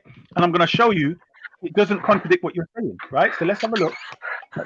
If you can bring me any source outside of Ibn Battuta to say that Somalis had Shias, then I swear you would have a bit of more legs to stand on. But right now, you're only bringing him. You're only bringing him as a source. No, it's not only him, bro. There's other sources. Because wait, brother. Even what I've posted is showing you there's other sources, right? Because he was not alive in the 17th century, was he? Yeah. Yes. Hello. Who? Right. Ibn Battuta was not alive in the 17th century, was he? No, he wasn't. Exactly. So there are reports of the Ottomans converting them to Sunnism in the 17th century. Nah, that's a lie. Bro. What's again? Yo, They kicked them out. It's not about conversion. They kicked them out. Where do you get that from? Hold on. No, bro. Let the man finish. Where do you say kick them out? Show me that. Where's it say that? I'll show you now. Bro, don't let him run, man. I gave him Yusuf ibn Ahmed al-Kunayn. I gave him. This is all political history. It's my internet. Bro, it's my internet. You just want to come back in and stop. It's my internet, man. It's my internet, fam. I'm not running away, fam. Wait, we're not gonna not talk just because your internet ain't working. Wait. The Sultanate. Let me try to go before this guy's Sultanate. I'm gonna go to the 9th century. You got 5G, right? One second. You got 5G, bro. One second. Let's get back to the topic here. if you look at the kingdom of Adal, yeah, that's the 9th century to the 12th century. That's a Sunni, Political. that was Sunni. They man Sunni. Political. The Ifat Sultanate. This was founded in Zila. Ifat, look at this here. Go type Ifat Sultanate. It was found in Zila by a named guy, Yusuf ibn Ahmad al-Kawnayn. And he's known as the blessed father of all Somalis. He was a Somali Muslim scholar and a traveler. Yeah?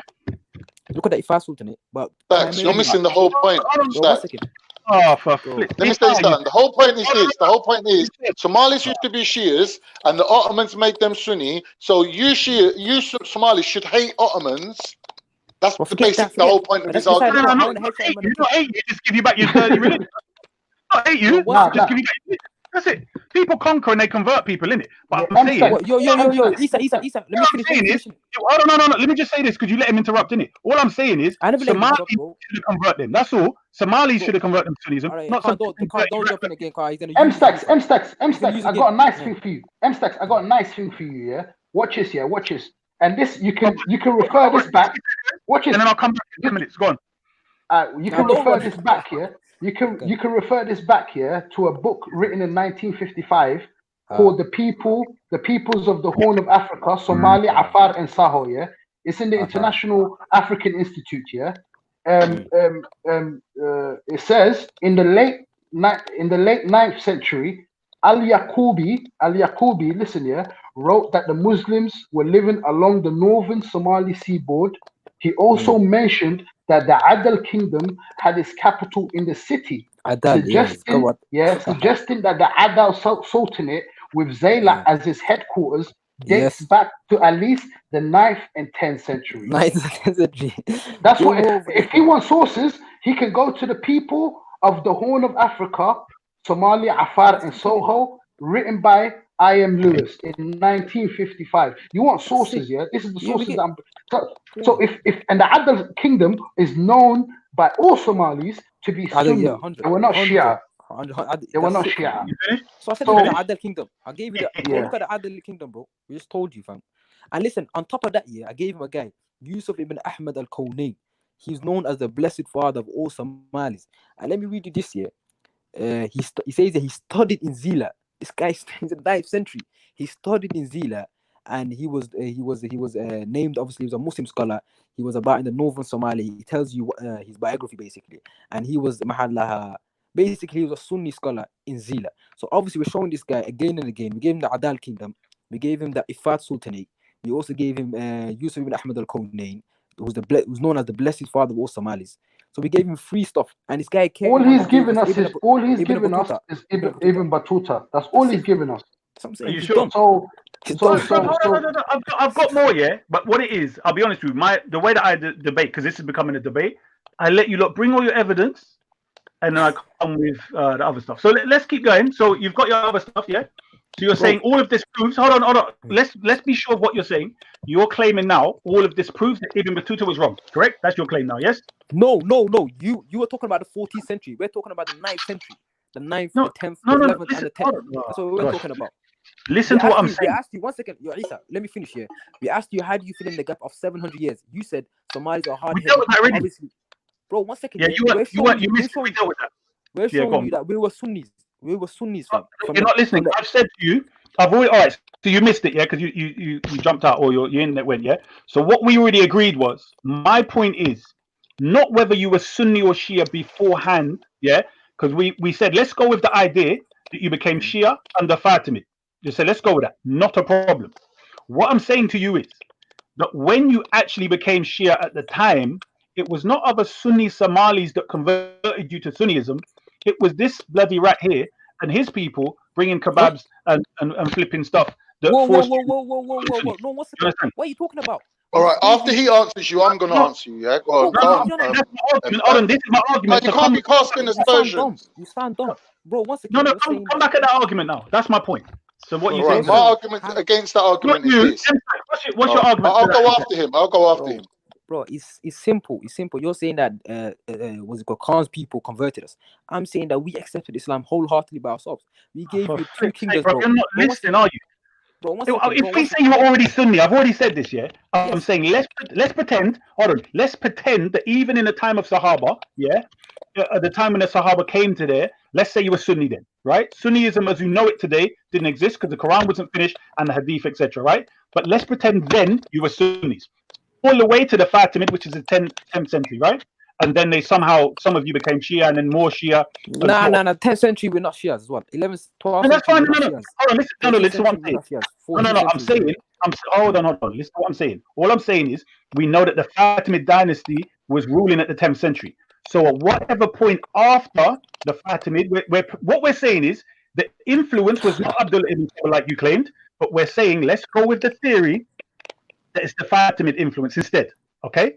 That's it. That's all it is. All right. Let's say it's the Fatimid. No. So what we're saying is, for whatever reason or cause, they were Sunni, then became Shia.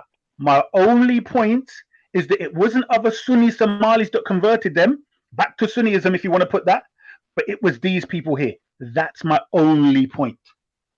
Right. So are you saying that they weren't Shia or not? What are you saying? Isa, at that time, when you say basically when they were Sunnis and then they converted to Shiism, it was other Shias that came to inhabit that land. It was not because Somalis changed their Sunnism or whatever, because we're showing you sources of the time of the Adil Empire in the 9th and 10th century, where they had a big kingdom like the Ajran afterwards in the 13th century. They were all Sunnis, What we're saying is the time of when you're saying in the 10th century, the influences of the Fatimid Empire and stuff like that could have creeped into Somalia at the time, and then later on you're trying to claim that the Ottomans kicked them all out. It was not that.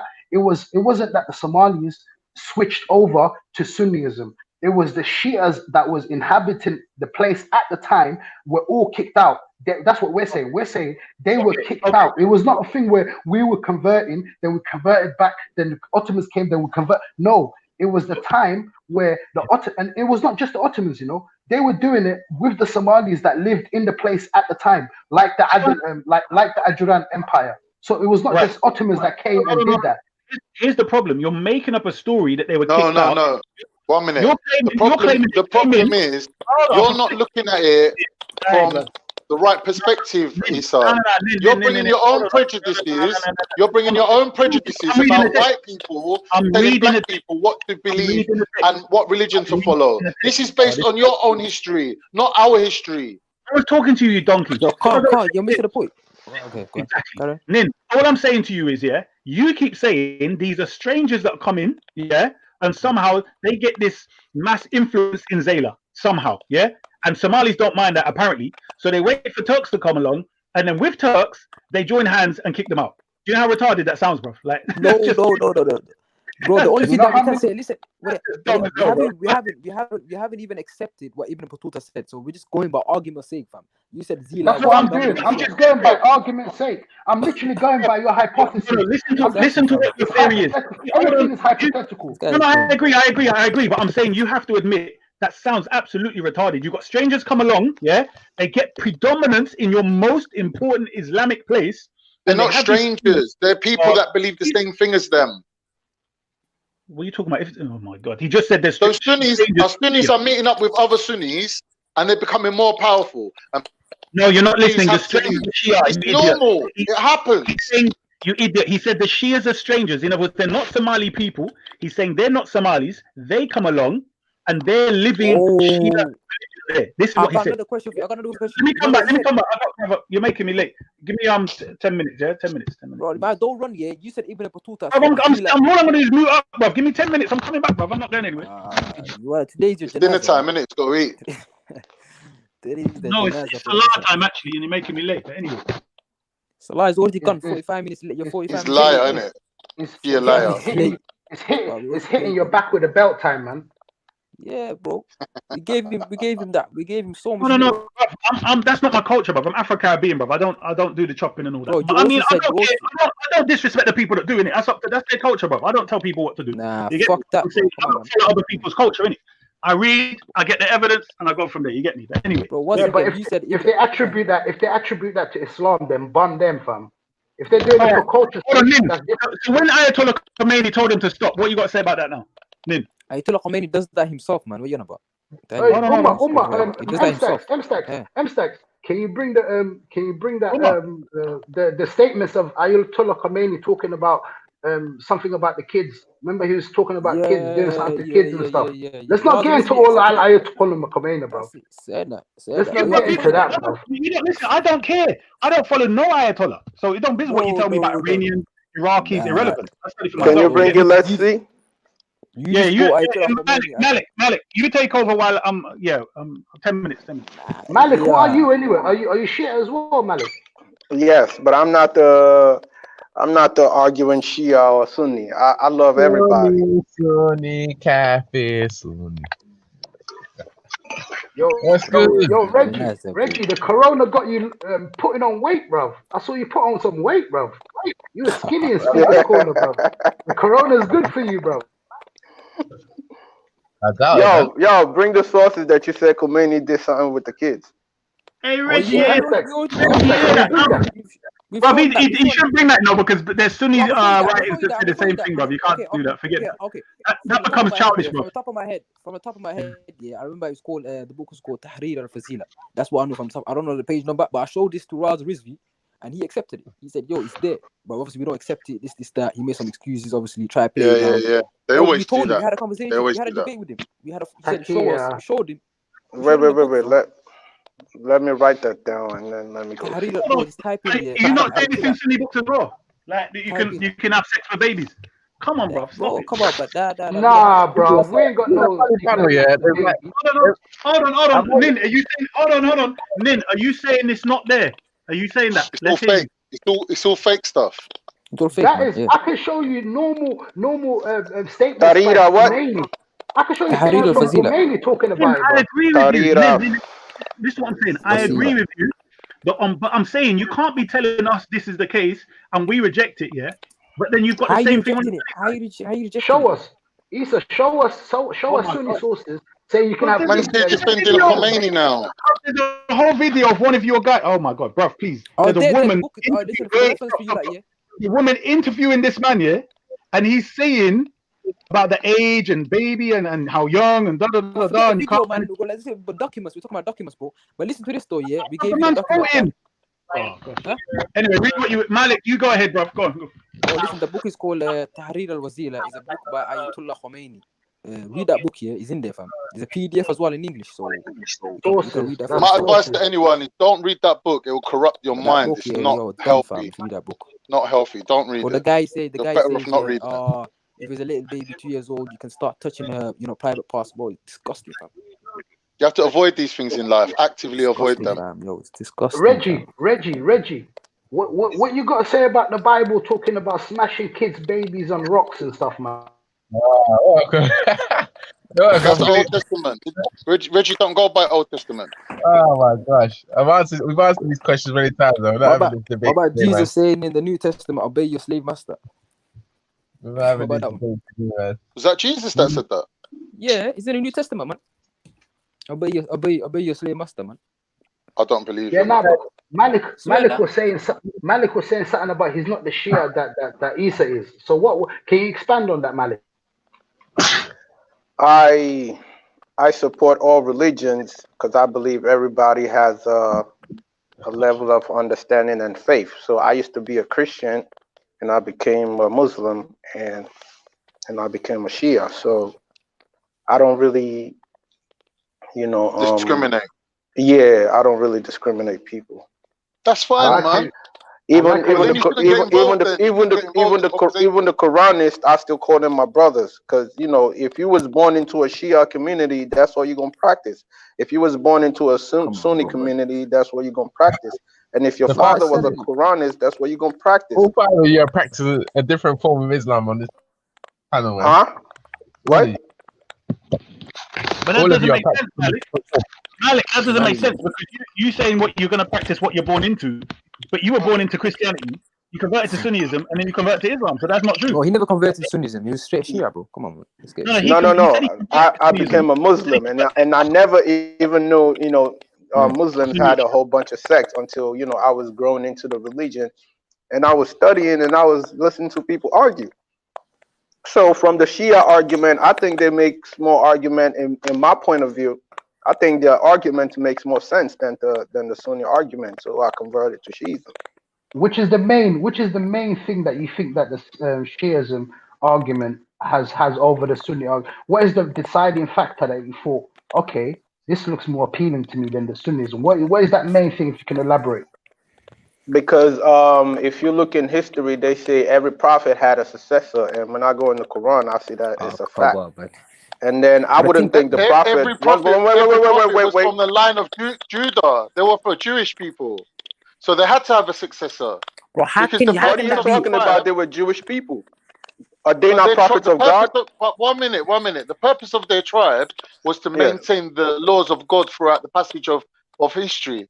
So obviously every prophet has to have a successor. But Prophet Muhammad was a prophet for the whole of mankind. He doesn't have to have a successor. The whole world is his successor. I think he has to have. That's What do you mean a successor? That's what I don't. Well, one second here. What's the name, Malik here?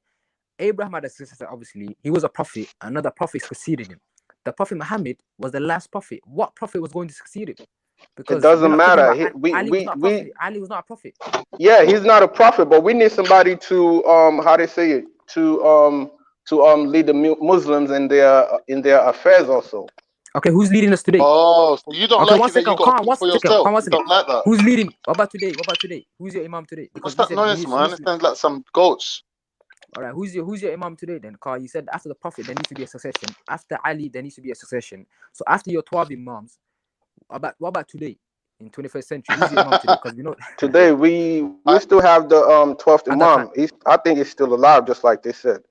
Oh, come on, fam. But how can he be an imam if he's not leading his people? Where is he? He's hiding. Why is he hiding for? How can you be an imam and you're hiding? It's like being a queen and you're hiding, or being a king and you're hiding. How the hell can you become Shia and then believe that your imam is hiding? And then you say that you became Shia made more sense, but then you believe your 12th imam is alive for 40 That's like years. Boris Johnson hiding, and then they say, no, it's time for an election. We can't have an election because he's hiding. Is Jesus coming back? Jesus not hiding. Jesus ain't hiding, bro. Where is Jesus? Your guy is with Allah. Okay, so when you say hiding, it depends on how you say someone is hiding. No, your guy is in occultation. You was better off staying a Christian, bro. I'm telling you. It's okay. If you say so, that's okay. No, bro, you're saying your 12th imam is in occultation. Yeah. You're saying your 12th imam is hiding in a cave. Right. Why Veli. There's a purpose why God has made him being in occultation. In a cave. Now watch this. Veli's asking who's still alive. I don't care where Veli's asking on the chat who's still alive. If you can clarify, because you said the 12th imam is still alive. Who do you see as the 12th imam? The Mahdi. The Mahdi. Is he still alive now? Yeah? He's alive right now. Yes. Where is he? He's in a cave, man. Don't you see all this? I don't know. He could be anywhere. He's in a cave. He's in a cave. Yeah, he could be in a cave. He could be anywhere. You don't know. Bro. Everyone's living large. My man's in a cave. You should have stayed a Christian, fam. No, bro. He's in a penthouse in Las Vegas. I'm being serious, yeah. Have you seen the videos of the Ayatollahs running inside caves with sticks and that? I'm trying to find the Mahdi and that. Have you seen the videos on YouTube? Don't lie. Swear that. There's no job here. Yeah, well, you could say that, but I don't follow all. Malik, you see what happens? People come in, they complain that they're getting demonized. And look at you, you're getting demonized by other people. It's just a vicious cycle, isn't it? Yeah, but I don't care. That's why I said everybody has a level of understanding. You can't blame me for what I understand. Everybody has a faith. It's not no matter what they say, no matter what they look, no matter what you say, no matter what you say, no matter what you say, we're gonna always have Sunnis and Shias and Christians and spiritual people. No matter what y'all say. No, but the problem is, Malik, this is how I understand Islam, and this is what I follow. Yo, Malik, you said you became Shia because it has more sound, truthful, more educated arguments, and then we went on to talk about your 12th imam, and obviously we found that uneducated, that he's hiding, and what's his reason for hiding? We don't even know why he's hiding. We know Jesus obviously is coming back for a mission, and obviously he's gone up and all of that, fam. But for your Mahdi, I want to ask Malik a question. Malik, before that, I apologize, Malik. I apologize. Yeah, I don't mean to take the piss, brother. Yeah, sorry. Yeah, if I No, if it's I no, no, offended no, you, no. It's taking a the piss. I'm look, taking the piss. look. No yeah, matter what you nah, say, you can't troll me. Trust me, because at the I'm end gonna of the nah, tell you nah. day, right now, Listen, bro. Malik. I think Malik, yeah. when you become a Muslim, yeah, did you right? become a Muslim all by yourself at home? No, I was arguing with my friends who were Muslims. So basically, you become Muslim on your own. You just decided, sitting at home, looking at the wall, I'm a Muslim now. You're basically saying your family one day Christians, isn't it? No, my family is Christian, and I'm still the only Muslim in my family. Okay, all right. Yeah. No, you're claiming you're a Muslim. Let's find out if you really are. When you become a Muslim, right? Did you go and find any other Muslims and join and say to them, look, I want to learn about Islam? No, I told you my friends were Muslim. You're self-taught Muslim. You're Yeah, Reggie, self-taught you're not Muslim. So Muslim, the bro. Relax, man. Prophet, Reggie. the Prophet Muhammad had an angel teach him, but you, Malik, you don't need no one to teach you, mashallah. He self-taught What do you himself, mean? man. Yeah. He self-taught He's a himself, man. self-taught Muslim. Yeah, he's a self-taught one. That's why he's a Shia, man. You feel me? What do you Only mean? in I don't America, need nobody bro. to teach me. Only in America. No, Did no, you no, go no, to no, find no. any Muslim? Did you go to find anyone and say to them, you know, I want to join your school. Can you teach me? Like, can I become a student of your school or your maktab? What did you do? So how do you learn? I was We were born taught, into man. it. Okay, We were so educated. did you ever learn anything out of your religion? Obviously, I learned everything from Bismillah to Fatiha, everything.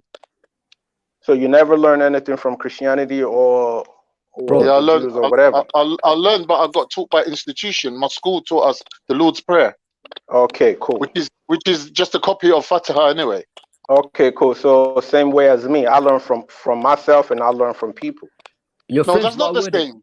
Your friends, what were they? Sunnis or Shias? The one who taught you. You said you had debates with them and you discussed with them when you were a Did Christian. you learn What from were they? any Hodjas? Did you spend time with any chefs?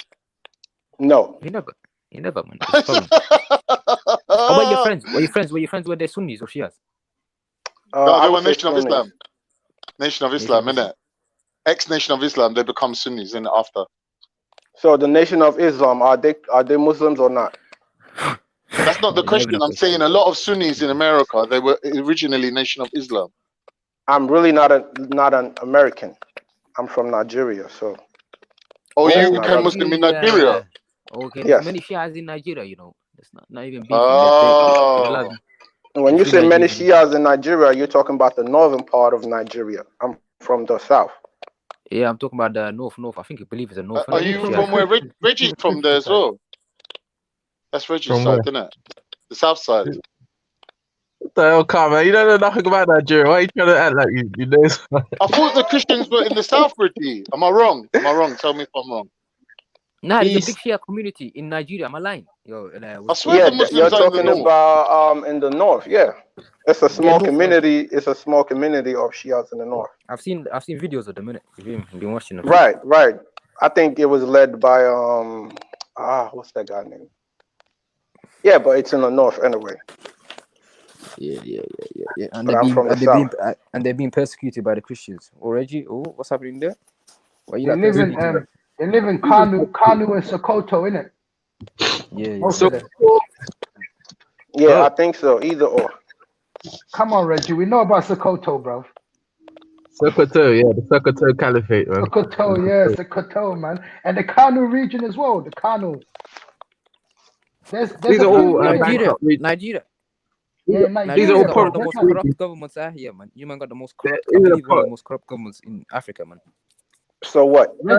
Reggie, do you hate so what? Do you hate the Nigerian? Do you hate the Nigerian president? The Muslim, the Nigerian. What did you say? Ironically, it's got one of the best economies in Africa as well, even though it's got the most corrupt. You can't even compare it. What do you think about Buhari? From what I heard about him, he's okay. He's not any better or any worse than the others that have conceded. Is he Muslim? He's Christian. Right? He's Muslim. He's a Muslim. He's Muslim. So how do you feel about a Muslim running your country?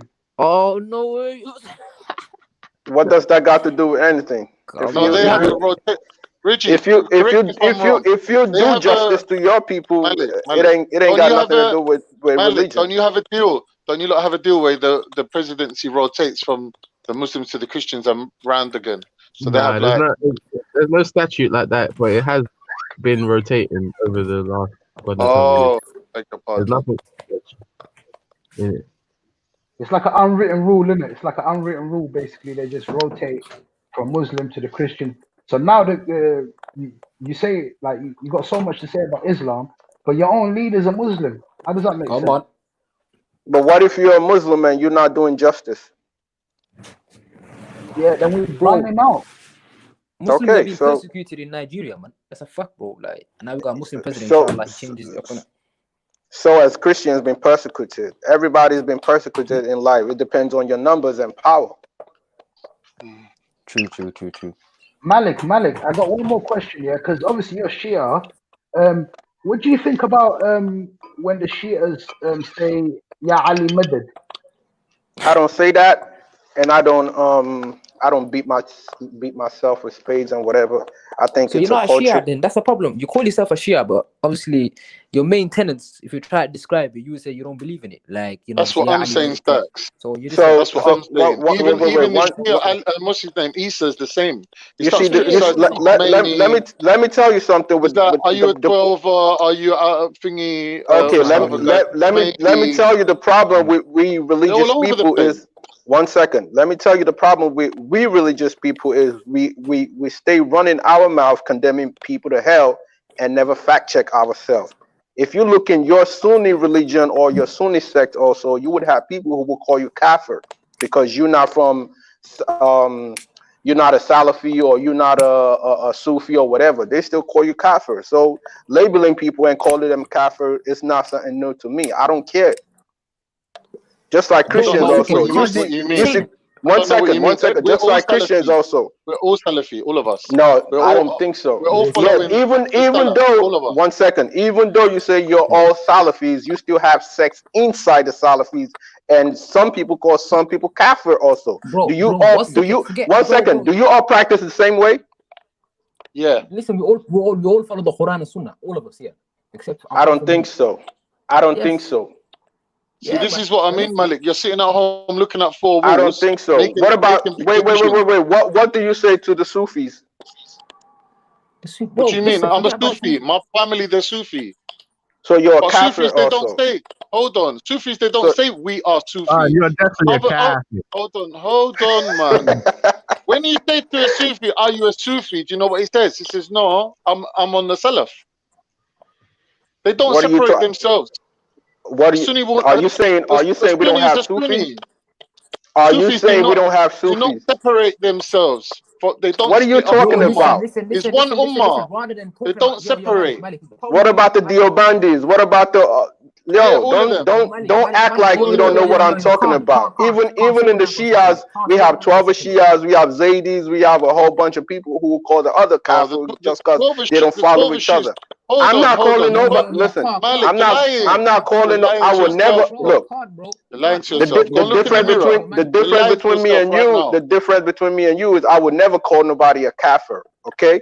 So if you want to go ahead calling people kafir, that's on you. Do the 12 Shias call the Ishmaelis kafir? Yes or no?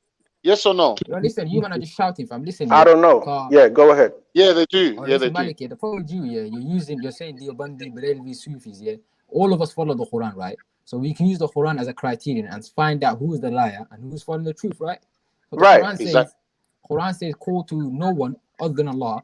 The Sufis call to other than Allah. They call to the saints. That's what I believe, anyways. I don't know, but I've seen some of them do. It's true. Some of them do. Some of them do. Yeah, that's what I'm talking about. Yeah. Some of them that do, and it's wrong. They can't be calling themselves, followers of the Quran when they directly go against verses. But hang on. Let's take a pin in it. You say that some of them do, yeah, and you can make the same argument that some Sunnis are ISIS. So do you take them out of? So I'm saying yes. Even them. Once you go to the Quran, the Quran condemns the killing of innocent people, right? Right. So you're chopping down the population of Muslims in the world. So there's not 1.8 anymore, is there? No. What he's saying is, if anyone uses the criteria, there's 1.1 billion. If anyone uses a criteria other than the criteria set out by the Prophet Muhammad sallallahu alaihi wasallam, is a kafir straight. That's it, fam. But listen to this, man. Reggie wants to run away from this thing. There's 1.1. Majority of Christians are Catholics. and you're not even a Catholic, you're a Protestant. The Catholics call on to Mary. They call on to Mary, and they got statues of Mary. They call him an infidel. They call him an infidel. Infidel. Yeah, that's it, fam. Even Christians. There's over he's an 200 sects. You know how much outfidel. sects in Christianity, fam? You know how much sects bro. Exactly. So that's my point. Everybody just want to call everybody a kafir and whatever. I don't do that. So The Bible's very clear. You're It's not interesting. gonna use Reggie, you're gonna use the Bible as a criterion to find out who's a follower of the Bible, right? We're gonna use the Quran to follow my man Malik here. I don't believe I don't know if he's a Muslim. Like he's saying that he's a Shia. But to be fair, wait. Let me ask you a question. Does all Shia call Ali Allah? Most of them. No. Okay, you said most. You said good. You said most. Okay. Let him say most. As long as you would say not all of them, then I agree with you. Period. It's no missing a point. It's no missing a point. You said most. There's a difference between most and all. There's a difference between most and all. Yo. They don't call. Watch this. They don't call Ali Allah. Yeah. I've never heard a Shia say Ali is Allah. Yeah. But they give him certain attributes that only Allah has. Do you get what I mean? So indirectly, they like basically asking he's Allah. Like for instance, like what? Let me tell you like what? Yeah. Okay, they say what's it called? He controls the atoms in the heavens and the earth. Only Allah does that. The Shia say that Ali has the power to control the atoms in the heavens and the earth. He knows the future. He knows where he will die, and he knows where he was born, and all of this madness. They say that he knows. They say that he can hear them. They say that when they call out to him, Ya Ali Madad, they say that, but only Allah has the power to hear everyone. And there's so many attributes. There's so many attributes they give to Ali, but they're not outrightly gonna say, "Oh, he's Allah." Of course, they're not gonna say that, but indirectly they're giving. That's not true, because there are groups of Shia in Syria that do say that Ali is Allah.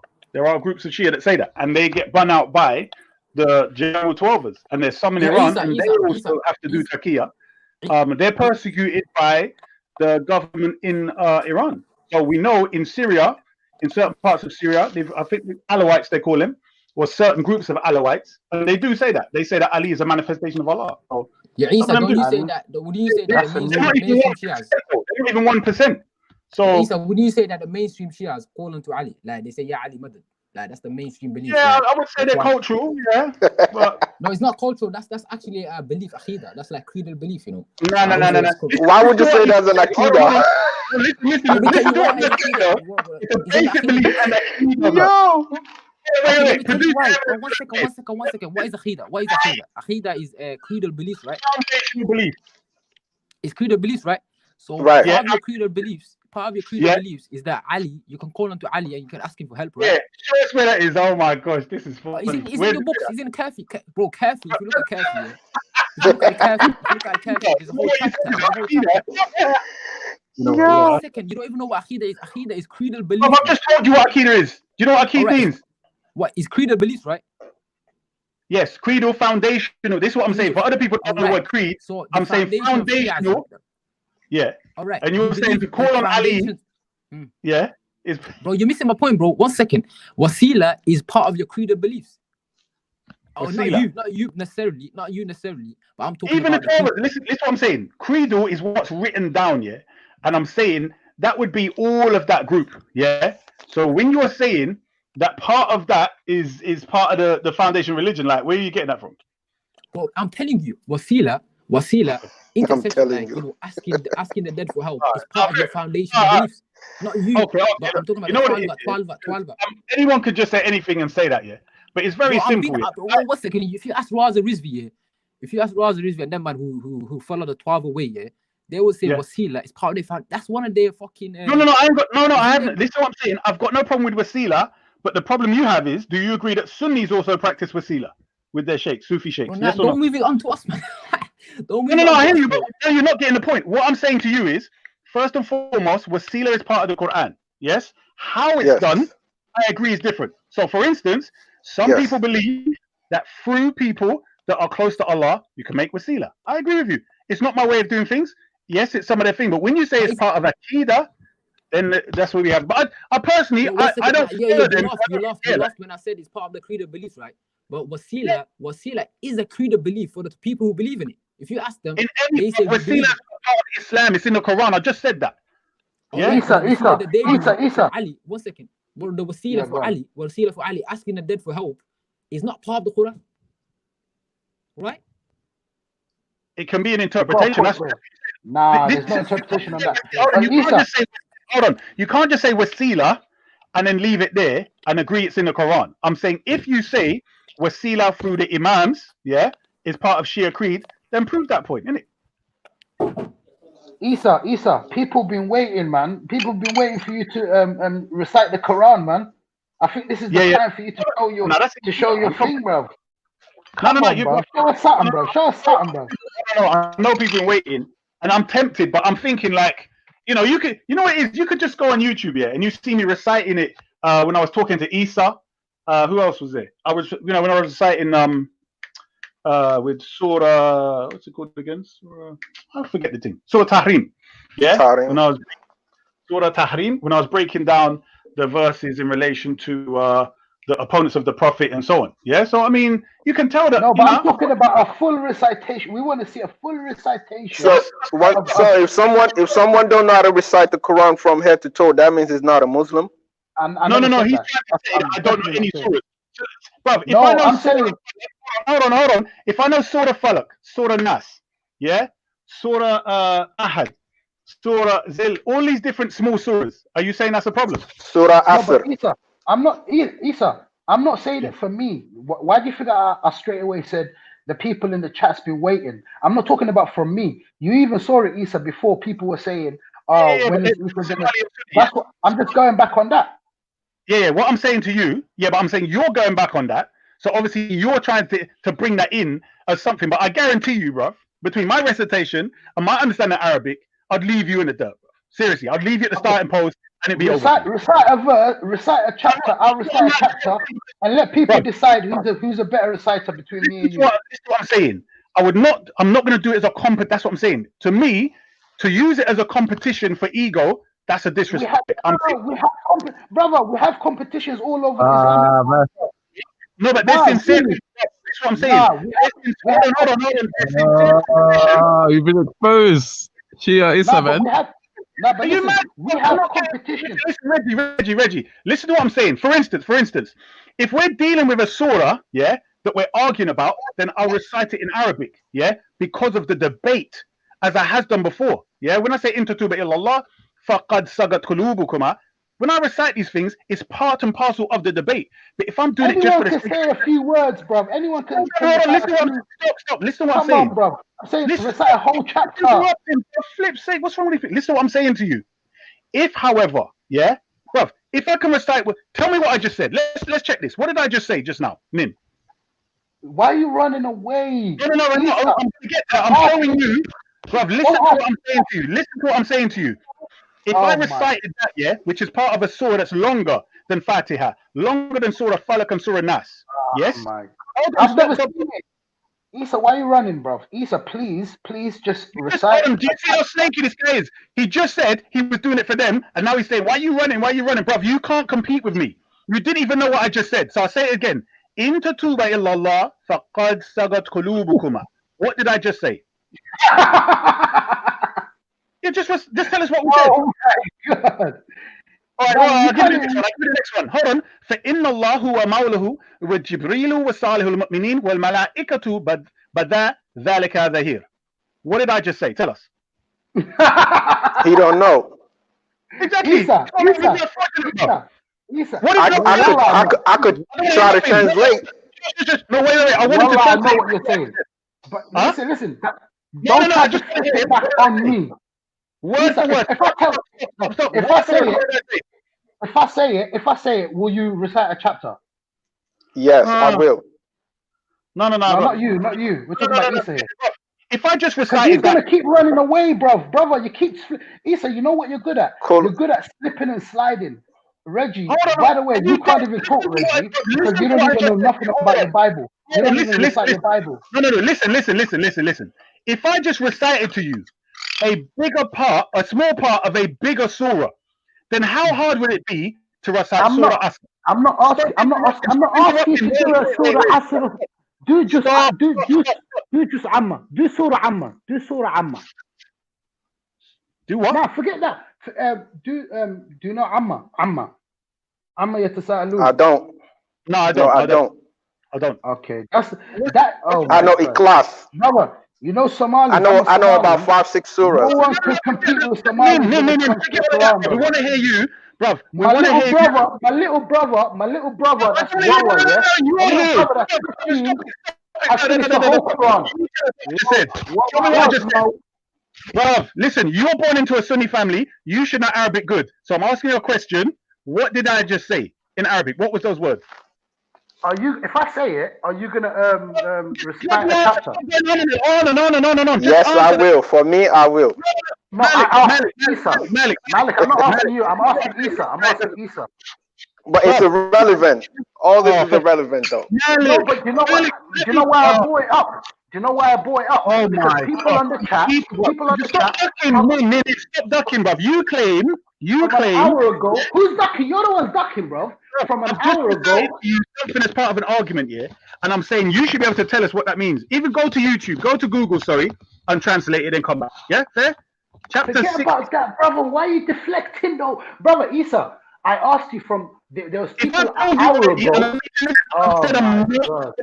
Oh my God. Isa, I don't know anything. How about Isa? I don't know anything you said. Isa, I don't know anything you said. I don't know anything you said. Look, forget the ego. I don't know anything you said.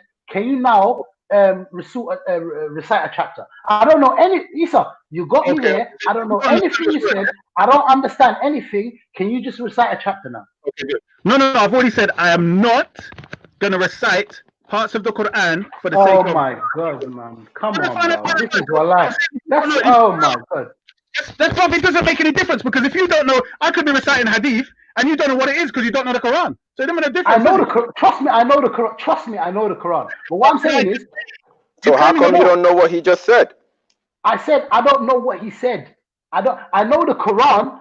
People know the Quran, but they don't know one word of Arabic. Yes or no? Fair enough. I agree. No, but you agree. Okay. So if you now recite something wrong, I will be able to stop you and say, no, it's this and this. So now, go ahead. The floor is yours. Hold on. You're saying tajweed base. You know the tajweed, but you don't know the meaning, correct? Is that what you're saying? Basically, for argument, look.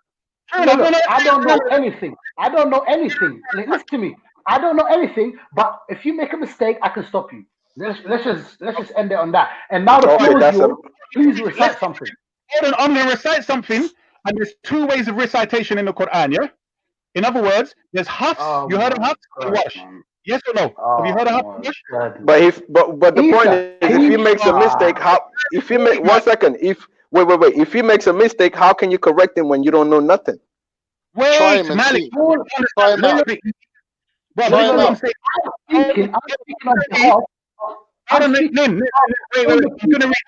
on, listen to what I'm saying now. I'm going to give you a hafs recitation and a wash recitation. Tell me where the difference is, yes? No, listen to me. I'm speaking on behalf of people on the chats from an hour ago who was asking Isa, can he please recite a chapter? That's all I'm doing. I'm speaking on behalf of the people. That's all I'm doing. So if you want to make mistakes, I'm sure. Oh my God! This is ridiculous, man. Listen. It's not ridiculous. Since you said you don't know nothing, you said if you recite and make a mistake, you would correct him. Listen. People in the chats are gonna. How about if I say I'm speaking on behalf of people on the chats? If he makes a mistake, the people on the chats can be a witness to it, and they'll correct him. How about that? I'm a spokesman for the people on the chat that's asking for the question from Isa. Okay. Fine.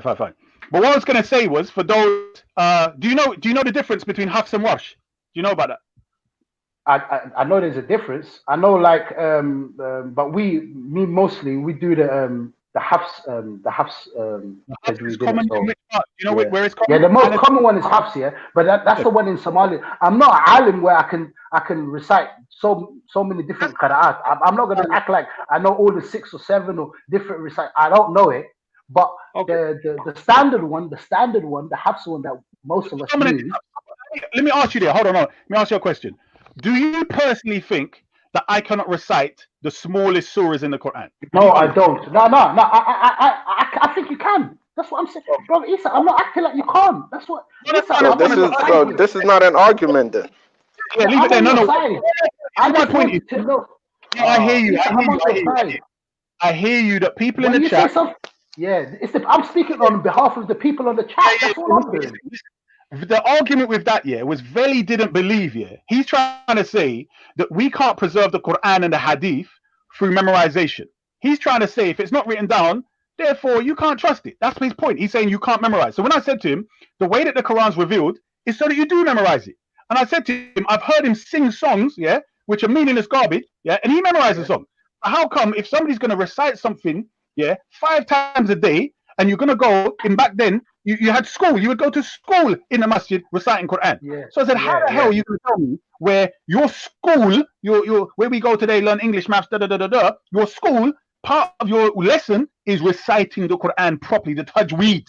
So I'm saying, if that's the focus, how is it? And he tell me Chinese whispers. I said, you don't whisper it, number one, you recite it out loud. And number two, it's not Chinese and none of these things not secret. Do you get what I'm saying? So it's so simple. Even in the Ramadan that's coming up now, it's well known when people go to Taraweeh. It's well known. I want to say something. The 30 parts. Simple as that, bruv. I want to say something. All of the Quran. If you compare our method, which is the recitation, to the Jews' method, which is writing, they're more likely to make mistakes because people add things in and no one else will even realize for 100 years later. No, but that's obvious. So, my point is, Veli claimed that Veli's claiming that writing things down is better than reciting them orally, but we're saying that it's not. But we've got both, though. We've got both. It's both. It depends what it is. My point is, you might have an African oral tradition which can change as you go along because what's his name, Shakara agreed. You've got different traditions and they might change them over time. I'm saying the difference is the emphasis in the deen of Allah is to memorize and is to recite it properly. These are the two things he didn't seem to get in his head and other people can't understand. When you have an emphasis of tajweed, it's a science and memorization is part of the deen, then how the hell are you going to say it's like an oral tradition? The oral traditions are generally passed down. They get together every whatever, new moon or whatever it is. They sit around the fire and they tell their traditions. But you might find there's a war and then, somebody might change it or they might forget it. I'm saying that's different than people praying 5 times a day where you're memorizing stuff and kids are going to school reciting it. While we're here, sorry to change the subject, but while we're here, I had the argument with that Taqiyya Watch. Taqiyya Watch was saying that in Surah 4, was it verse 157 where it mentions about the Jews and Allah says they didn't crucify him and they didn't kill him. Do you not know that one? Yeah. Yes. In my Quran, which is a pictole, Muhammad pictole, it's like a really old one. It doesn't say anything about someone being made to resemble Hazrat Isa. It says they did not kill him nor crucify him, but it was made to appear to them so. That's it. There's no. And that's it. So in his one, there's another 2 lines added. Yeah, that's what he does. But Pickfold's old. We have to remember Pickfold's translating. Yeah, but that's translation. No, but that's old, bruv. You can't just say it's translation. I'm saying in those times you didn't have internet. When Pickfold's back in the day, bruv, before even Yusuf Ali, or even around the same time. I'm saying the older translations is where they're trying to bridge a gap between the Christian and the Muslim. So they're changing a lot of, they're adding things so that they understand it, innit? Do you get me? Even today, you've got little tafsirs inside of brackets in the the Noble Quran from Saudi. You've got brackets, and they're putting their own interpretation. And other Sunnis say, no, that's not the right thing. So, Khan, let me. What I was asking is Taqiyya Watch's version fake? Is it a fake Quran that they made up to refute Islam? Nah. You know what it is? There's Sahih International, You know the one that you're reading, the Pickful. He basically does it from word to word translation. He doesn't put his input or tafsir or anything on it. What he does, he just translates it word for word. Do you understand what I'm saying? But like in Sahih International, it says right now, I've got it in front of me. It says, and for their saying, indeed, we have killed Messiah Jesus, the son of Mary, the messenger of Allah, and they did not kill him, nor did they crucify him, but was made to resemble him to them. That's what it says on the Sahih International translation. But when I look on the word for word, yeah, it says, as for their saying, indeed we killed the Messiah, Isa, son of Mary, the messenger of Allah, and not they killed him, and not they crucified him, but was made to appear to them. That's what it says. That's the word for word translation. So it doesn't say it was made to resemble him to them or anything like that. Do you get what I mean? Yeah. So what Taqiyya was doing, it's not like he made a fake one or whatever. It is out there. So International, if you look at it, it does say was made to resemble him too. But when you look at that, that's why when people say it gets lost in translation and all, the one that you're reading Pickfall is the me personally, I like that one the best, because that's like he doesn't come in or say this, or he just does this is what this word says, this is what this word says. He does it word by word and he'll translate it word by word. Do you get it? He just said that's what Pickfall did. He added stuff. Isn't that what you just said? No, he's saying the opposite. So what did Pickfall actually say? Just word for word translated it. Which was it was made to appear. Neither did they crucify him nor did they kill him, but it was made to appear to them so. So if you understand the similarities between Malik, the other one is implying that a third party, a person, was made to look like Hazrat Isa. Yeah, but that's a tough okay. That's when you get into tafsir. That's when you get into the tafsirs of things. Does it actually mention that in the tafsir? Some tafsirs do mention that. Yeah. There's some that say that a companion of Isa volunteered. But did they say as tafsir, or did they say as just an oral tradition that's been said? It's more of a tafsir thing. It's not on the Quran. Do you get what I mean? So when the scholars are doing tafsirs on it, they're gonna have their own little, you know what I mean? They're gonna add in different things, and you know what I mean? It's more of their opinions. When you're looking at the Quran, look at the word for word translation. That's why I would advise everyone even look at the Pickfall one. The Pickfall one is I'm not saying the most, but it's very close to the. Only says Pickfall is a dead translation. But anyway, look. The point is this. We have to remember this. Yeah. Throughout the history of Islam, Sunni, Shia, whatever, you've always. So you're not going to read it, Isa. So you're not going to read the chapter then. We've come to the conclusion. You don't want to read the chapter. Brother, I want to listen to my answer. I want to move on. But are you gonna? You're not going to recite a You're not going to recite a chapter, are you? Bismillah ar-Rahman ar-Rahim. I said no. Stop asking me, bruv. Okay. That's it. Okay. Right, now, moving on. Tafsir has always been part of all of the major institutions. So every single major institution has used tafsir as part and parcel of how they come to understand the Quran. Simple as that. There's never been a time where they said, right, we're just rolling with the Quran and the hadith. And even the hadith are used to make commentary. Some of the hadith is commentary. They're saying the Prophet said this in relation to that ayah. True or false? True or false? Yeah. Hello? No, I agree. Exactly. I agree. But we hadiths. We agree on hadiths. What we have is obviously the science of hadith. Obviously you don't believe in it because you're a Shia. But as people that believe in it, the people of the Sunnah, we have classifications. You know what I mean? So we have the Sahih, the strong ones. We have the. Bro, forget. Listen to what I'm saying to you. I'm saying tafsir. The reason why some people might feel justified to just translate it like that is because they're saying tafsir is inseparable from the meanings of the Quran. Although I say, what's his name? The Noble Quran, he uses a lot of brackets. So you can tell like he's adding this because that's his viewpoint of what it means. Do you understand? Yeah, so I'm saying that's I agree. The brackets is just the inputs from the scholars. I agree. It's not the actual words of Allah in the bracket. But this is what I'm saying. There's some of them you haven't really. You might be left in the dark to a degree if you didn't have tafsir. That's my point. Because there's many things they would say. Listen, how are you going to understand that without tafsir? Do you get me? So a lot of it does. No, but we have hadiths. We have hadiths. That's what you don't understand. A lot of the Bruv, hadiths complement the I'm Quran. telling you the hadiths, bruv. In the hadith, you have commentary where the Prophet explicitly said something in relation to an ayah.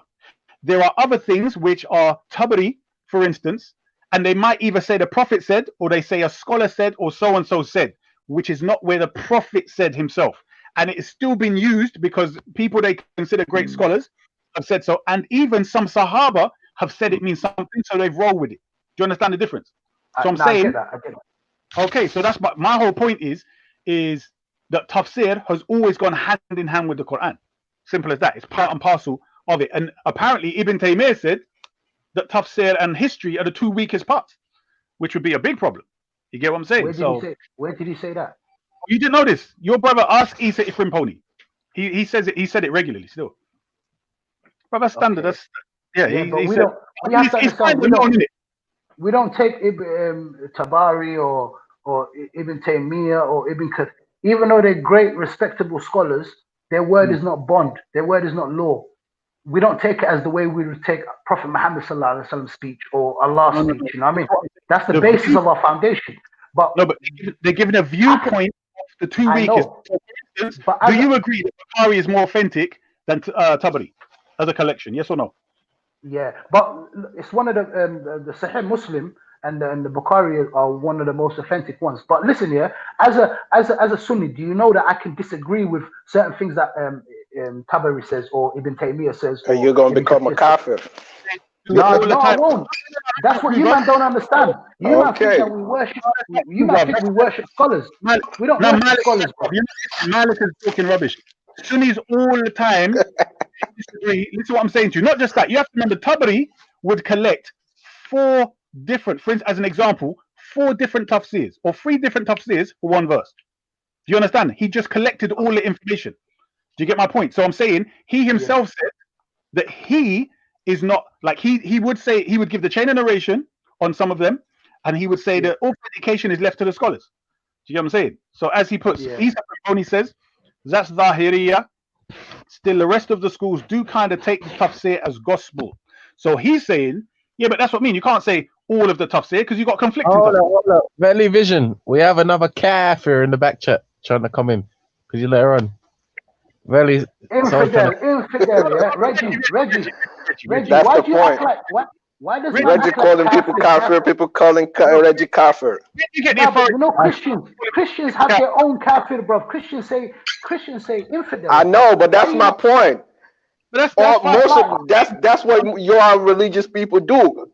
Label people and call them kafir. That's, to me, that's bad. No, but what I'm trying to say is these men use kafir like it's some derogatory term, yeah. But when their own scriptures calls people infidels, like if you're not a Christian, I'm an infidel. If I'm not a Christian, I'm an infidel. If you're not a Muslim, you're a kafir. But these men put more weight on the word kafir. These men. When does it call you an infidel? Can you show me where it should? Are you telling me in early Christian history, where people weren't Christians, they weren't called infidels? He's just a straw man, you know. He's a straw man. Zavida and all of them trying to come in. What they called Reggie, are you serious, bro? Hold on. I'll get him now. Reggie, watch this. Is it true or is it false that Paul in your New Testament refers to heathens and pagans? That's not infidel, is it? No. Listen to the question. It's yes or no, and then we're going to go on to what an infidel is in relation to heathens and pagans. Is it true that Paul refers to people as pagans and heathens in the New Testament? Yes or no? Yeah. Thank you very much. An infidel is what? That's different from an infidel. What is an infidel, Reggie? Infidel is someone that's like inferior and obviously not Muslim. Inferior, bro. Stop it, bro. Infidel. Don't chat shit. You better Google it now while you have a chance. The infidel. Don't worry. Weak, bro. You say inferior. Yo, Reggie, you got the chance to Google it. Just Google it. Google what a kafir means and what an infidel means. Quick. Kafir in the general sense is disbeliever, isn't it? Yeah. In the Bible, you got unbeliever. You got Paul quoting on Timothy saying, "But if anyone does not provide for his relatives and especially for members of his household, he has denied the faith and is worse than an unbeliever. So it's basically he's worse than a kafir. That's what even Paul says that, bro. Watch this. Yeah. So who are you to try to put Muslims and say, kafir? History. We're going to French, yeah. So we got infideli or Latin infidelis, right? From not, and fidelis means faithful. So it's saying they're not faithful. So you're not part of the faith. So therefore, if you're a heathen or a pagan, you are an infidel. Annihilated. Thank you very much. Okay, try again, Reggie. So infidel is, even from what I'm seeing, infidel seems to be the same as heathen. It basically means that someone that doesn't subscribe to the majority religion. That's what it basically means. What?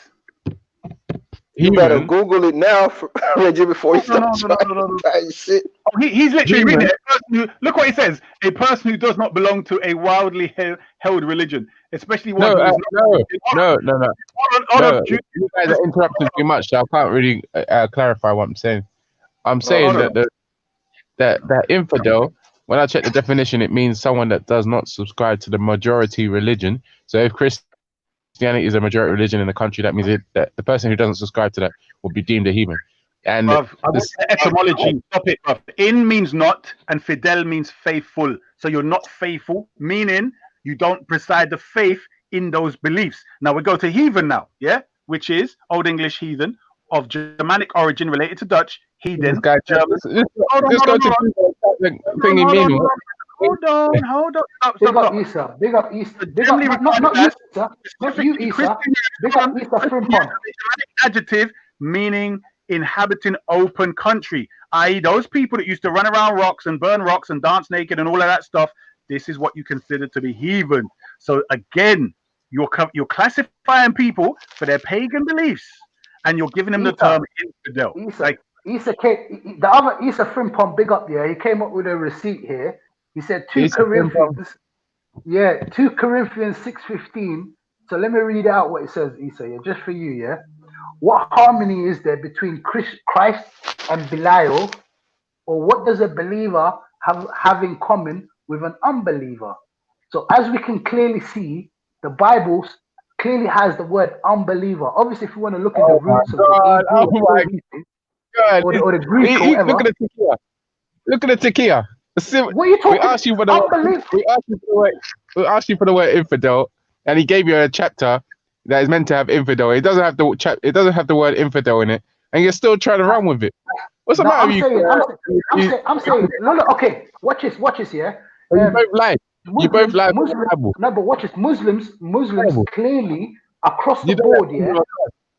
No, Reggie, Muslims across the board, when they use the word kafir, they clearly like it's unanimous, yeah. Consensus is he's a disbeliever, yeah. If you want to go into the root words to cover and all of these things, I'm not talking about that. I'm talking about the normal standard word when we use kafir is a disbeliever. So now in the Bible, it talks about people being unbelievers.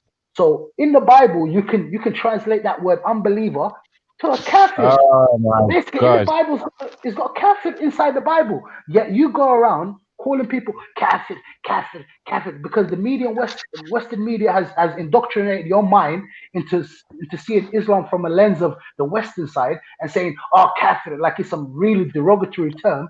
But really, even in your own religion, it's got unbeliever. So you can't really deny that. Look, yeah. Infidel, again, is a word that describes the person who is not part of the majority religion. That's what the simple definition I got from a Google search. You don't need all this. What do you call it? Let's get this correct. Are you saying? Hold on. Are you saying that they are respected and held as brothers, even though they worship other gods like Baal? No, they're not. Okay. So do you agree? Well, you know the score. Do you agree then? There would be a term not only relating to them being not part of the majority, but also practicing wicked and evil ways. Yes or no? Some people would have used it in that context. Some people would use it to describe people that are doing wicked ways or on the peripherals. But what? On the peripheral? But listen to the question. Yeah, if a Christian is referring to someone as a pagan, a heathen, or infidel. Let's stick with infidel, yeah?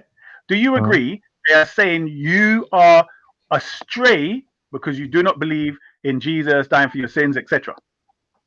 Yeah. Thank you right, very much. Exactly. So it's the same as the general masses believe the word kafir, yes? Yeah, well, kafir is obviously a different language, so it's coming from a different place, isn't it? Hello, everyone. I just say the word kafir, the first time it used, they used it when Ibrahim disbelieved with the statues they were worshiping. When he told them about there is one God, and they told him, "Are you disbelieving with? Are you kafir with our gods?" That's the first time the word kafir came. So it came to Ibrahim. No, it's with Allah. Said to Ibrahim, not the Muslim who said it, not Ibrahim who said it, but the kuffar who said it to him.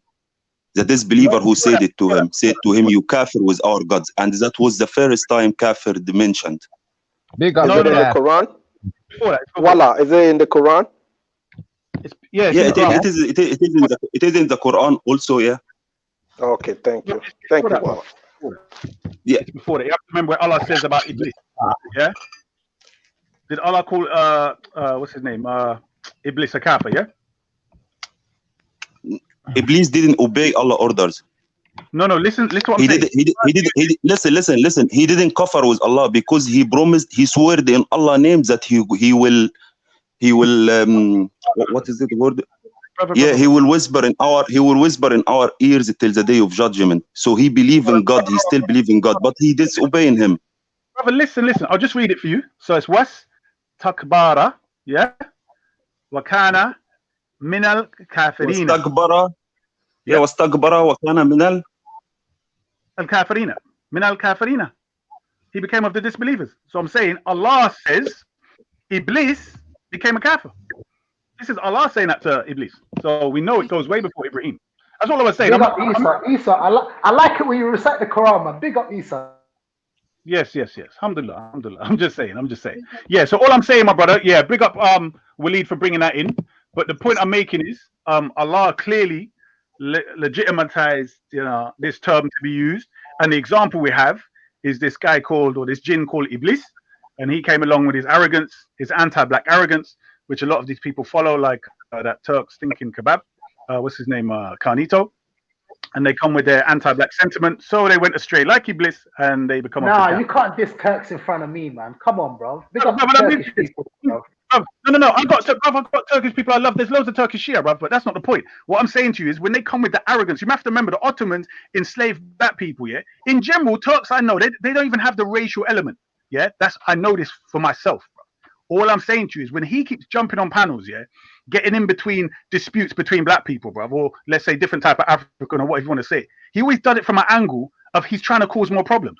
Not like he's trying to facilitate conversation. Do you get me? He's always trying to go with the majority against the minority and all that kind of crap. Bro. He's a dirty rat. I agree with what you're saying.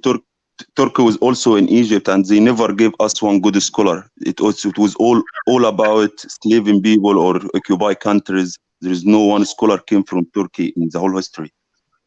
Why did people? I don't believe that though. There were some great minds from Turkey. I can't diss like the whole history of. All I'm saying is, yeah, there were people that conquered a lot and they enslaved black people to hell and castrated them.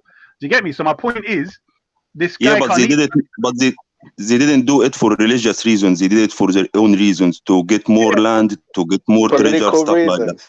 like that. Brother, it was the Arabs. It was the Arabs that snaked out the Turks, bro, in the Ottoman Empire, bro. So Waleed, come on, bro. It was the Arabs that snaked out the Turks and sided with the British. Why so kafir?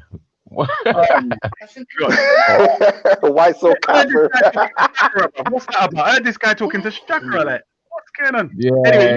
Yeah, because he's come to support. He doesn't believe in religion. And he want to demonize all religion and all those who believe in some type of religion. Check this out. Yesterday, why so religious? Come here. Why so kafir? Actually, come here and said. He said that.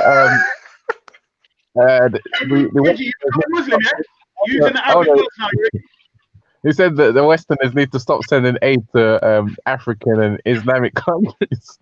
Yeah, but he didn't talk about how they stole all the slaves and gold and all that good stuff. Muslims created the African slave trade, bro. Muslims created the African slave trade. Yeah, it's true. Muhammad used to trade 2 black slaves for 1 white slave. Yeah, right.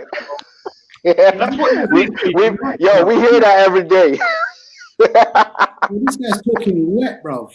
Listen, It's funny how you talk so serious about slavery, and then when it comes to Islamic slavery, it's just a laughing matter to you, bro. you think Islamic slavery? Sheikh Isa, I just want to ask you a question, Sheikh, because I heard you talking about Abdullah ibn Saba, and you said he is not there, and Abdullah ibn Saba, he didn't come. But our books in Egypt prove that Abdullah ibn Saba came and they started from Egypt, and all Egypt was Shia.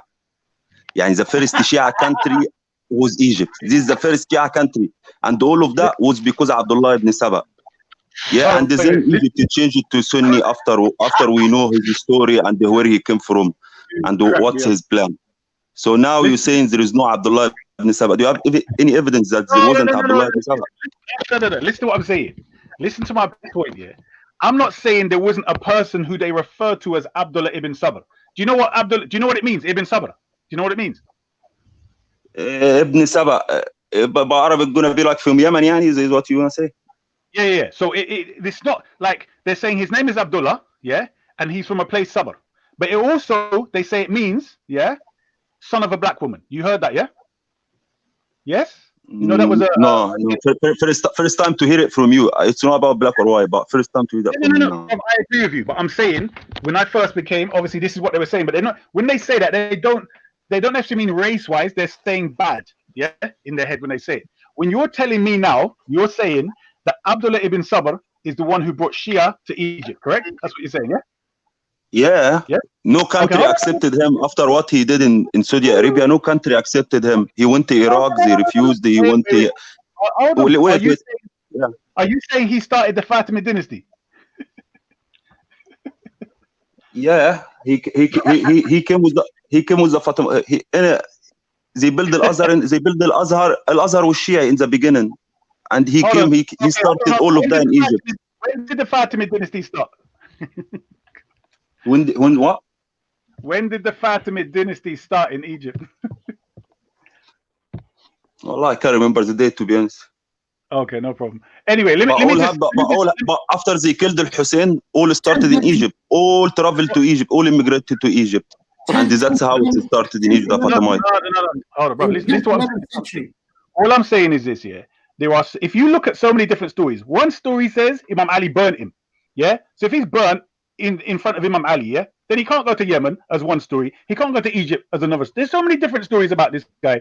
But when you're telling me he's the one that started Shia in Egypt, bro, I gotta say, I would definitely say that's not true because, yeah, and I'm not disrespecting you because you don't disrespect me.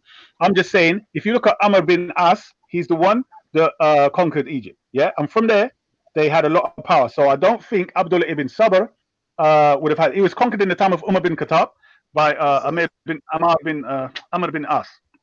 Abdullah ibn Sabr would not have had any power to convert people in Egypt to his so-called Shia beliefs. And the people in the time of Umar, still Osman didn't come Khalifa, and still Ali didn't come Khalifa. Abdullah ibn Saba is after all of that. Abdullah ibn Saba is in the time of Al-Hussein. When Al-Hussein, after Ali died, after Osman and Umar, all of these people died. That was we talking about after like 30 years from what you're talking about now. So in the time of Ali, he never saw Abdullah ibn Saba al-Yahudi. Yeah, that's true. Abdullah ibn Saba started after Al-Hussein died. He took this case, he took this story, and tried to say that we should follow Al-Hussein. Right, that's fine, but how can I put it to you? All right, it's like this, yeah. The basic, what a lot of Sunnis do in later on, whenever they find Shia somewhere, they always blame it on this guy. They're always saying he took it there. This is even me when I converted. They said you follow Abdullah ibn Saba, and I'm thinking, who's this guy? All my evidence was from Bukhari, the Quran, Sahih Muslim. Right, this is what I had, yeah, and quotations from Tabari. But I had in my possession Bukhari, Arabic English, and Sahih Muslim in English, right, and the Quran. This was the only evidence I had. I had no hadith from Abdullah ibn Saba on all of these people. So when you are saying this, yeah, it's just a character that people make up, and then they say this guy took Shia. That's it.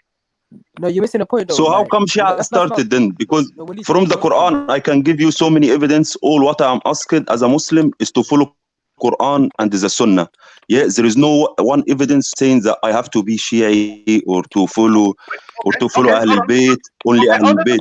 Can you give me evidence and tell me how it started? Yo. Oh, no. Let's do it. Let's do it now. So you go to chapter 4, verse 59. Yo. Oh, no. Bruv, now you can't keep interrupting every time you bloody come back, man. Yeah, so Walid, go to chapter 4, verse 59, yeah? So let's get to it. So it says, Ya ayyuhalladhina amanu, atiyu Allah, wa atiyu Rasul, wa ulil amr minkum. What does that mean, Walid? وَأُولِي الْأَمْرُ مِنْكُمْ. Say it properly. Shush. Yeah, atiyu Allah wa atiyu Rasul wa ulil amr minkum, yeah. Yeah, go on. What does that mean? فإن تنازعتم. Listen to obey Allah, obey His Messenger, obey ulil amr. It could be your president, it could be Manu. No, bro. We don't want tafsir. What we want to do is start first with the word for word of the Quranic Arabic. That's it. All right, let's read it. Yeah. No. الذين آمنوا. Oh, you have believed. أطيعوا الله, obey Allah, وأطيعوا الرسول, obey the messenger, وأولي الأمر منكم, and those in authority among you. فإن تنازعتم في شيء. فإن تنازعتم في شيء. And if you disagree over anything, فردوه إلى الله والرسول. Refer it back to Allah and the Rasul messenger. وإن كنتم تؤمنون بالله واليوم الآخر. If you should believe in Allah on the last day, ذلك خير وأحسن تأويلا. That is the best way and best in results. Before we carry on, I just want to drop something on this here. Like, if you actually read, it says the أطيعوا الله وأطيعوا الرسول. Just remember the word أطاع is mentioned. Would you say adir? Where'd you get adir from? أطيعوا الله وأطيعوا الرسول. Adir. You get adir. أطيعوا الله. Huh? What are you reading adir? Adir. أطيعوا الله وأطيعوا الرسول. I'm reading the verse, man. أطيعوا الله. Rough. Do you know how to pronounce Arabic or something? One Bro, second. Yeah, you أطيعوا الله. He mentions أطيعوا الله وأطيعوا الرسول. Remember, he mentions أطاع. He mentions أطاع twice in this verse. He says أطيعوا الله and أطيعوا الرسول. And you remember, you don't say أطيعوا للأمر منكم. You only says أطاع for Allah and His Rasul. This means when أطاع is mentioned twice in Arabic, is total and utter obedience. Hello, is he gone out again? Let me know this guy, man. Yeah, he's trying to tell us when he's trying to say when Adir is mentioned twice. Malik, wait. It's in chapter 4, Surah Nisa, verse 59. Walid, yeah? So this guy who claims he knows how to recite Quran, yeah?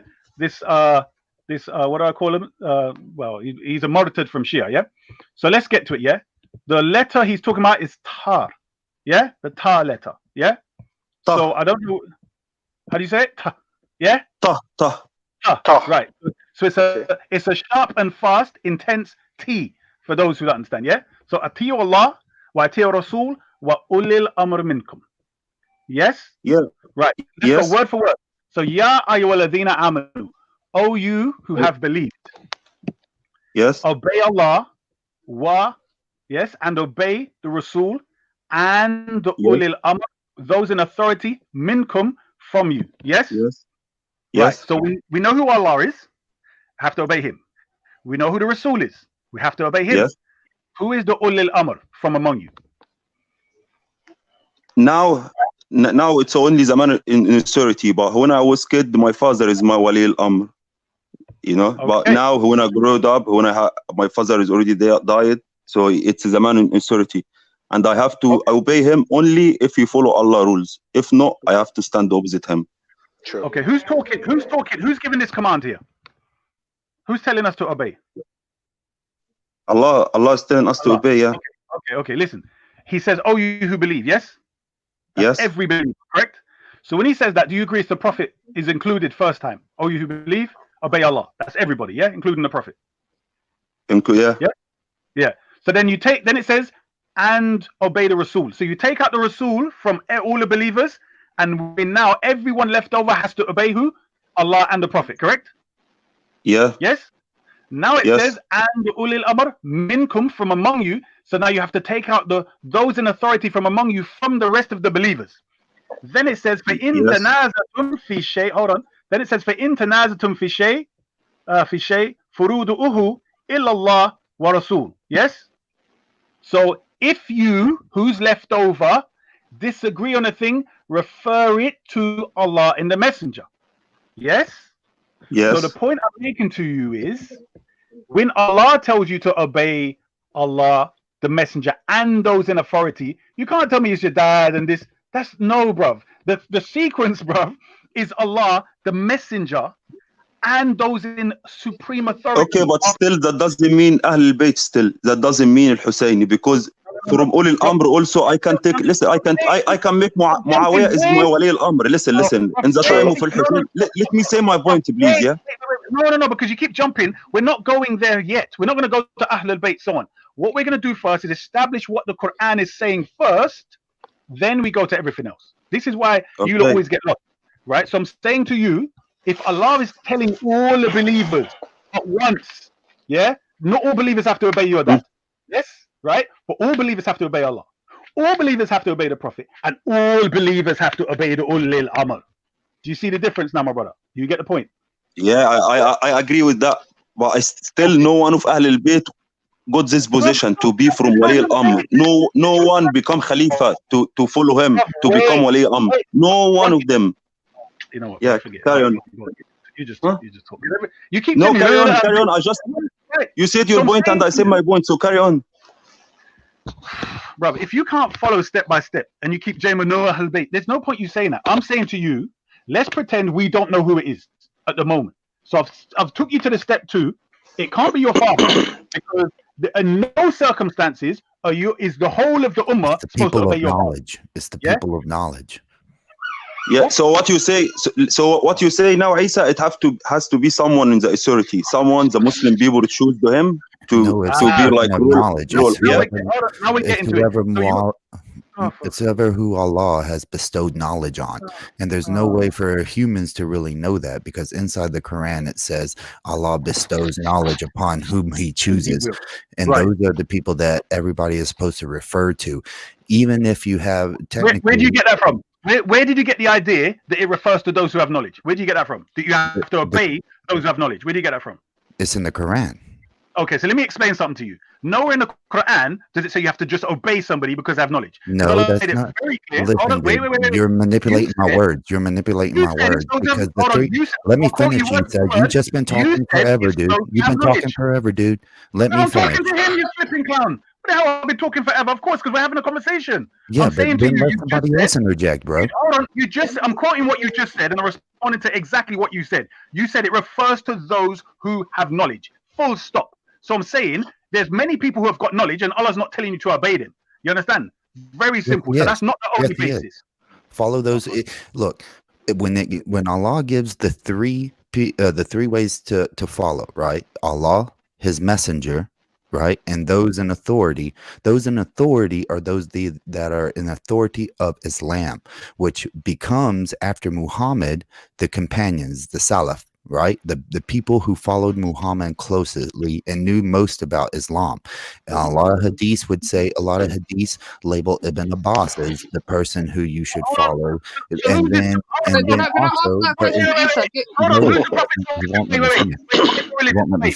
Hold on.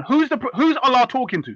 If the Sahaba, if the ones who are in authority are the companions and the Salaf, who is the Quranic verse talking to when it says, "Oh, you who believe"?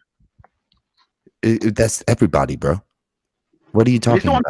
Wait, when the verse came down, only the people who believe. You notice you don't allow a person to make a point. You just cut them off because you think that you're right. No. Listen to what I'm saying to you. You claimed those in authority are the companions and the Salaf. When the verse came down, it says, "Oh, you who believe, obey Allah, obey the messenger," so on. All of these other Salaf, apart from the Sahaba, didn't exist. So you had the Sahaba, and it's telling That's them. Not true. There were Muslims. There were Muslims that were not part of the Sahaba. You understand that, right? When the you understand that there are people. Let me finish. The very first person to allegedly to become a Muslim was Khalifa. Khadija, and she wasn't part. She's not technically part of the Sahaba. right? She's not part of the Salaf. No, so that point blank, the very first person is not somebody that you go to as a reference source most of the time. Can I answer your question? Why so religious? Yeah, because a Khalifa doesn't have to be a knowledge man, because that's why you have imam and scholars. Yeah, people that are actually well learned within the Deen and the Sharia law. Yeah, a Khalifa's purpose is a leader to maintain justice, law, and order based on Islamic principles. But if there is an Islamic issue when it comes to law and order or crime, then it's not the Khalifa's responsibility to actually deal with that matter. Actually, if he is not well learned. So that's why they will refer to. This is why they will refer to a imam or somebody that is well learned within the Sharia law, a judge. Yeah. So when it comes to crime and punishment, it's not the Khalifa that's going to deal with it. It's going to be an imam. Yeah, there is Khalifa and there is God. It can be both. It can be both. It can be both. I can show you from Reliance of the Traveler, which is the authentic source for jurisprudence inside of Hanafi, Maliki, Salafis, and one more. No. The Salafis do not accept Reliance of the Traveler. Stop that. No, listen. Shafi'i, Maliki, Hanafi. Notice how they don't want anybody to speak. And actually,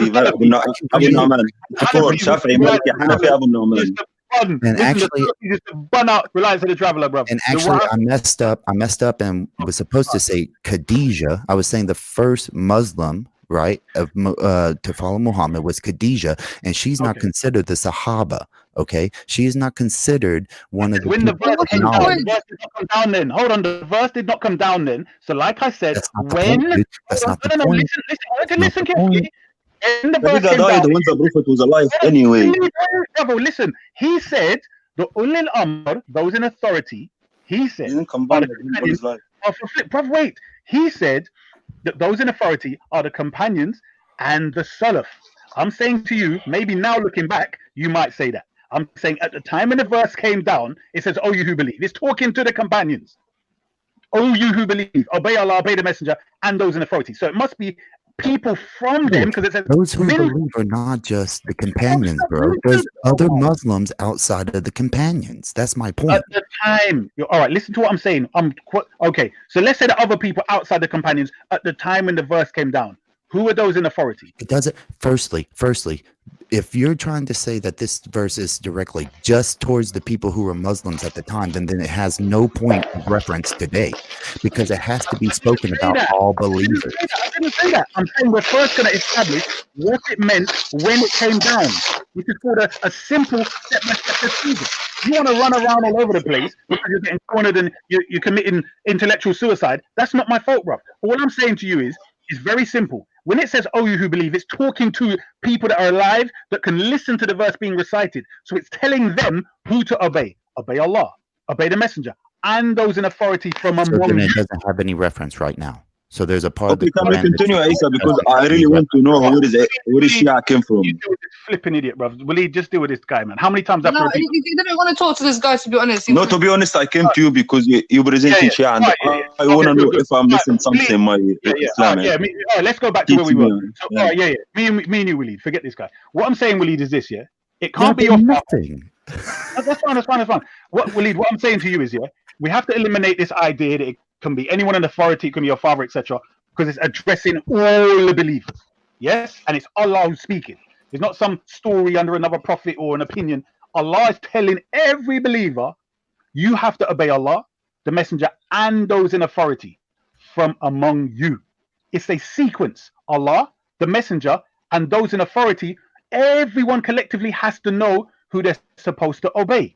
So it's an authority figure who has the ultimate word after the prophet, which would mean. So now you're saying where we got to, Waleed, was shura, correct? You were saying who they choose, correct? Exactly, yeah. The Muslim people have to choose him. Okay, hold it. So the dispute between me and you is whether Allah chooses, Allah and the prophet choose, or the people choose, correct? Yes? Yeah. I'm saying on your side, you're saying the people can choose who the ulil amr is, yeah? The ultimate authority over the Muslims, yes? Any Khalifa have to be by Shura, Amrum Shura Bainakum. So the Muslim have to choose him. Only the Prophet will have no choose in him. The companion will have no choose. Yeah. Bro, stop going everywhere else. We're only talking about ulil amr. Who the hell's gonna? We can't vote about the Prophet. Come on. Yeah. So Uli al-Amr, yeah, have to be by Shura, yeah. Okay, and you said Shura. Go on, recite the verse. وأمرهم شورى بينكم. Okay, and those who give people this English. Tell the people what it means in English. And those who put their faith by Shura. Yes. Yeah, anything you choose in your life, if you need to choose it, you need to ask a lot of Muslim and take the like democracy system. That's what Amrum Shura Bainakum means. How many verses of Shura are there in the Quran? I'm not gonna lie, I don't know. Okay, I'm not sure how many. Let's say there's 4, right? But in relation to us, so there's one relating to Maryam. There's another one, I can't remember it, but there's at least 2 that relate to us. Yes. So one of them says the Prophet, peace be upon him, he was supposed to do shura with them, and when he has decided something. Yes? So he's going to do shura, consultation. He's going to say, what do you think about this? What do you think about that? But then he decides at the end of it, right? So that's another one. No, he decides with the majority. No, he see where is the majority of the people who sit in choosing, and he choose. That's what is the meaning of shura. This is the real democracy. He choose. He don't decide by himself. He go with the majority. So why he asking them if he's gonna decide by himself anyway? Why he asking them? Because he choose the majority and goes them. Waleed. Never. You see what? No offense, what you just said there is shirk and kufr. Never is the Prophet gonna see what the majority think. Did you know the majority? Yeah, they did not. When the Prophet signed that treaty, yeah, with the pagans, yeah, and they went all the way to Hajj and they said no, turn back. You know the majority of Sahaba didn't agree with the Prophet. You know that, right? Yeah, but do you think the Prophet gonna ask anyone from the companions? He have trusted people. The Prophet gonna choose who can give opinion in this. The Prophet choose trusted people. It's not anyone in the street you asking him. No, the people who doing shura is the trusted people in the ummah. Where do you get this from? You're just making up bare stuff all over the place. I'm not making it. I'm talking about the Prophet and the Prophet character now. Do you think you're gonna ask anyone, or you're gonna ask the trusted people in the ummah? I'm saying, don't tell me what you think it's saying. Tell me in the verse where it's the people that you're talking about. Like the trusted people. Shura, all right, I tell you again, and I gave you the right explanation. Shura is consultation. It means Surah 58:11. Yeah? Surah 58:11. O ye who believe, when it is said unto you. Yeah, but anyway, I need to understand. Go in the Shia because I'm reading the Quran. This is what I mean, bro. I'm reading Allah's word. Why are you interrupting me? Coming on and messing up the because Isa was saying that what I said was not in the Quran. So here we go. O ye who believe, when it is said unto you, make room in assemblies, then make room. Allah will make way for you.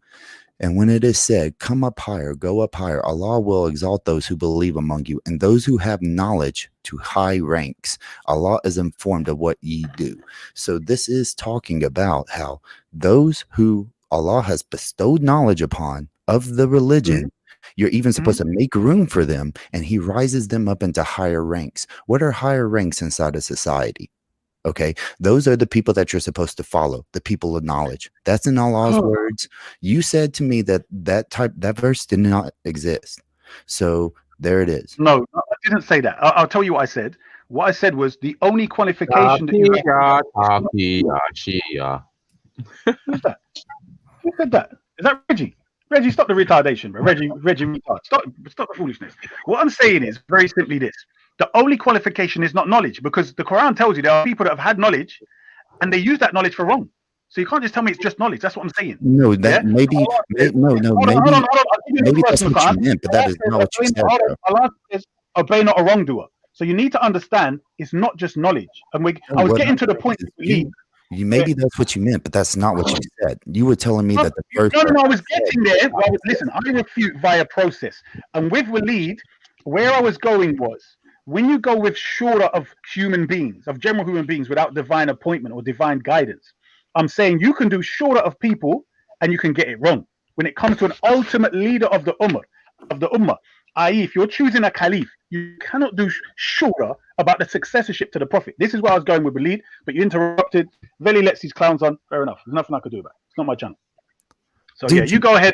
What are you talking about? You still haven't came back on my channel and talked about how it says do not divide into Shias, and you're going to try to talk down to me, dude? I'll do it now. I'll do it now. Never came back. No. That's very simple. When it says do not break yourself off into, as you say, Shia, the different sects and groups. The word is there in the Quran, but then it says, and Ibrahim was of the Shia of Noah. Now what? So was he a deviant or what? It still says do not do it because according to tafsirs, Muhammad, and of course you don't follow tafsirs, but the tafsirs of Sunnis. But in the tafsir, Muhammad labels which group that he considers himself. You know what? Now that I know who you are, I forgot who you are, so I do apologize. All right, fair enough. Yeah, I remember who you are now. So basically, what I'm saying is, yeah, if we're gonna have a discussion, let's have an ordered discussion and let's be civilized. So all I'm saying is, it's not just knowledge. Yeah, I'm saying to you, when it comes to simple things like you putting out, they have to have knowledge. I agree with you. However, it's not just that, because Allah says, "Obey not a wrongdoer." A person of knowledge could be a wrongdoer. We know that because there's been a lot of leaders that have had knowledge and they've been bloody despots and tyrants. So just having knowledge is not the qualification. Yeah. So that's my point. So okay, then we both agree that we found a middle ground there, because that maybe that's what you meant, but it's not how it came out, and that's not how I heard it. And now that I understand it, I wasn't trying to say it's only knowledge. Can I ask a question? I wasn't saying it was only. I want to finish this real quick. I wasn't saying it was only knowledge, because, like I said, only Allah knows who He bestowed knowledge onto. So everybody else has to get. No, he doesn't say only He knows. He says Allah bestows knowledge upon whom He wills. So this is the thing where specific knowledge is the knowledge of specific knowledge. Hold on. I'm saying when it comes to leadership, I'll be honest, the leadership thing is very easy for me. But I'm saying that me speaking to Waleed on it will be very, if he stops bloody go astray, I'm saying me and Waleed can have a good discussion and then we can get to the point, because he does know, big up Waleed, he does know a lot of Quran. You get me? Unfortunately, the dancing and stuff doesn't go inside, but big up still, my brother. You get me? He knows a lot of Quran. But anyway, as I was saying, if you can correct me in my religion, maybe I missed something, I don't know. So I'm just want to know. Explain to me where Shia came from. Yeah, all I'm saying when it comes to shura, I'm saying it's consultation. So I remember there was 2 verses, one refers to at the end of it when the prophet has decided. So all I'm saying to you is it's not a thing where he chooses a majority. That does not exist in the Quran at all. That is I'm not saying you're a kafir. I'm saying that's absolute kufr. Never in the Quran does any prophet go with the majority. That doesn't happen. What it is, you take shura. The purpose of the shura is you consult them about something. So you've got feedback, knowing how they're feeling, what to do, That's between Allah and the prophet. Do you get me? After they've given their information and he's consulted them, him and Allah decide whatever the decision is. Yeah?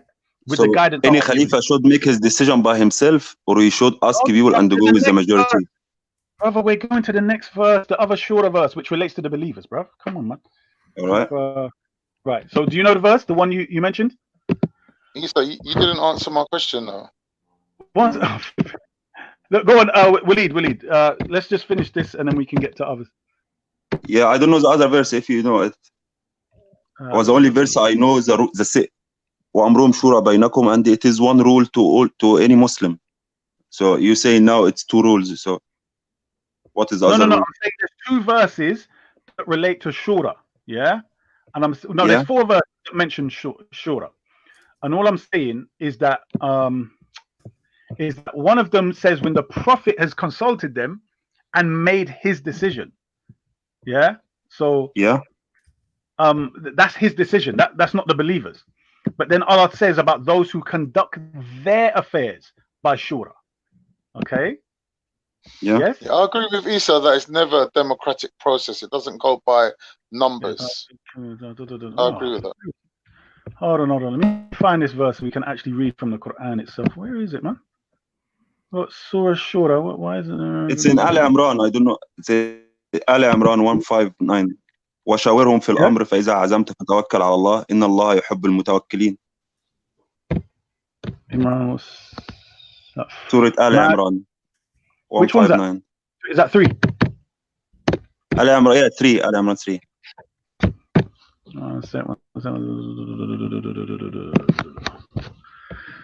Right. You were lenient with so okay, so it says, so by mercy of Allah, actually, let me read the Noble Translation. And by the mercy of Allah, you dealt with them gently, and had you been severe harsh-hearted with them, they would have broken away from you, broken from about you. So pass over their faults and ask Allah's forgiveness for them and consult them in their affairs. Okay, so that's then when you have taken a decision, put your trust in Allah. Certainly Allah loves those who put their trust in Him. So what do you make of that verse there? So he's saying وَشَاوِرْهُمْ فِي الْأَمْرِ, which means ask them about this thing, about your decision, and then if you make decision, leave me tawakkal ala Allah. I don't know how to explain by English. Leave it to Allah. But he didn't say do. But he didn't say take your decision alone. No, he said first ask them first. Firstly, ask them, then make your decision. So, what's your understanding of that? Right. So I'm saying to you, look at this. Yeah, azamta means what? Azamta, take decision. Okay. No. When you started, exactly. Yeah. Hold on. It's a singular. Yeah. It's not a dual or a plural. Correct. So it says. Yeah. You have decided. You specifically. So you consult them, and you are deciding. Yeah. Yeah, but it didn't start like that. One second, Ais. It didn't start like it started. وَشَاوِرْهُمْ فِي الْأَمْرِ. So it started ask them first, and then it says what you're saying now. So explain to me why it started with asking them first. If there is no point from asking them, and you're gonna make your decision alone anyway, why are you asking them? Okay. Listen, I'll tell you why. For instance, let's say you, right? Let's say another man, yeah, he's got 5 kids, his wife, and 5 kids. Okay, they want to go out to the beach, yes. So he's consulting their opinion, yeah, but he has the ultimate decision afterwards. Do you get me? So, for instance, there may be 2 or 3 things they say, and all of them are dismissed. All 3 are dismissed. So you've got 3 left: the wife and 2 other kids. Yeah. So even their 3 are different. He makes the decision between the 3. I'm saying the ultimate decision is what he says. Do you get my point? So I'm saying the ultimate authoritarian is the prophet in this verse. Anyway, let's go to the other verse, which is the one you really. Why so religious? You posted Quran 2:47. Go to Quran 2:46 before you read 2:47. That's Quran 2. What's the verse you talking about? 2:46 and 2:47. Don't tell me to calm down while I'm speaking, please. You saw what? 3 what? 3159. 315. All right, carry on. That's the same thing that the reason I was putting it in. No, I know. Listen. What you said is right. It started from 2:46. Yeah, but Isa, we studied Arabic, yeah, and we know that the letter wa means it's like and, but means sure. You have to ask them, like you have to ask them, and then he's saying فإذا عزمت. What is the fa means? The fa in Arabic means possibility. Maybe you will do this, maybe you will not. So he making sure that you have to ask them by saying wa. وَشَاوِرْهُمْ. It's a clear order. It's order to you. Listen. It's order. It's not something you have to. You can choose. I hear you. I wait to listen to what I'm saying. I just didn't finish. So. Okay. Listen to what I'm saying to you. The verse Sunnis use is in chapter 42, okay, which is Surah Shura, right? And verse 38. Chapter 42, 48, right? Surah Shura, yeah? Yeah, 38. And those who respond to their Lord and establish prayer, and their affairs are conducted by consultation among them. This is the one that they talk about. This is the main. Dude, mute your mic, whoever that is. That's ridiculous. What did you say? Surah what? 42 what? 42:38. Now, I just want to tell everyone, aren't I very respectable and polite? After M-Stacks came on here, called me all kind of names, cussed my mother. Don't watch about that. No. I have to, because people need to understand the difference between how a Muslim behaves. Right? Even that's Sunni slave, Sunni Shia monkey. Forget all that. All I'm saying is, forget all of that. Forget all of that. Listen to what I'm saying. That's religious debate. No one's talking about people's mums. All I'm saying is, that's worse. Bruv, you can't deny that Sunnis enslaved black people, bro. What are you talking, bro? It's simple. Anyway, you're dissing me, and then I can't diss you back. What kind of dickhead am I? Yeah, bro. You're not listening. But anyway, if you think that's the right way, it's not a problem. But I pointed out. Carry on to the conversation, man. Go on. Yes, back to the conversation. and I'm such a Yeah, gentleman. I have the verse now, but if you can go and read it from 35, please. Read from 35. Is that what you said? Hello. Yeah. 35. Go on. Right. Read in Arabic for us, Isa, since you know Arabic, innit? Since you criticize me. I'm using it. I've got like. I will read the Arabic and the Korean English. No. You let Isa read it, man. Go on, Isa. No, you read it because yours is mash up. But I'm saying I'm using my. Okay, I'll read the 35. I'll read 35. You read 36. Come on. You're an idiot. I just read the other surah, other verse, and you couldn't read it, bro. So stop it, bro. Let me and Willie. I'll read the 35. You read 36. Me and Willie the building. Me and Now Willie. I'm going to go to another argument.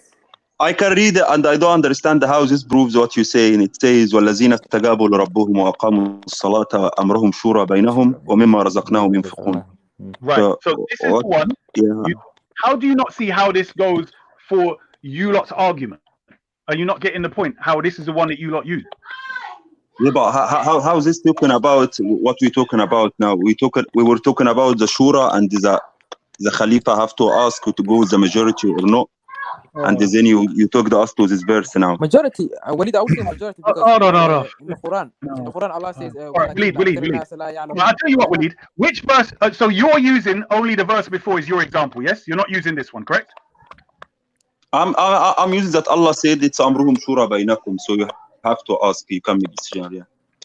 Okay, good. Wajib, imperative. Okay. Listen. So I'm saying to you that let's say the Prophet has done consultation, yeah.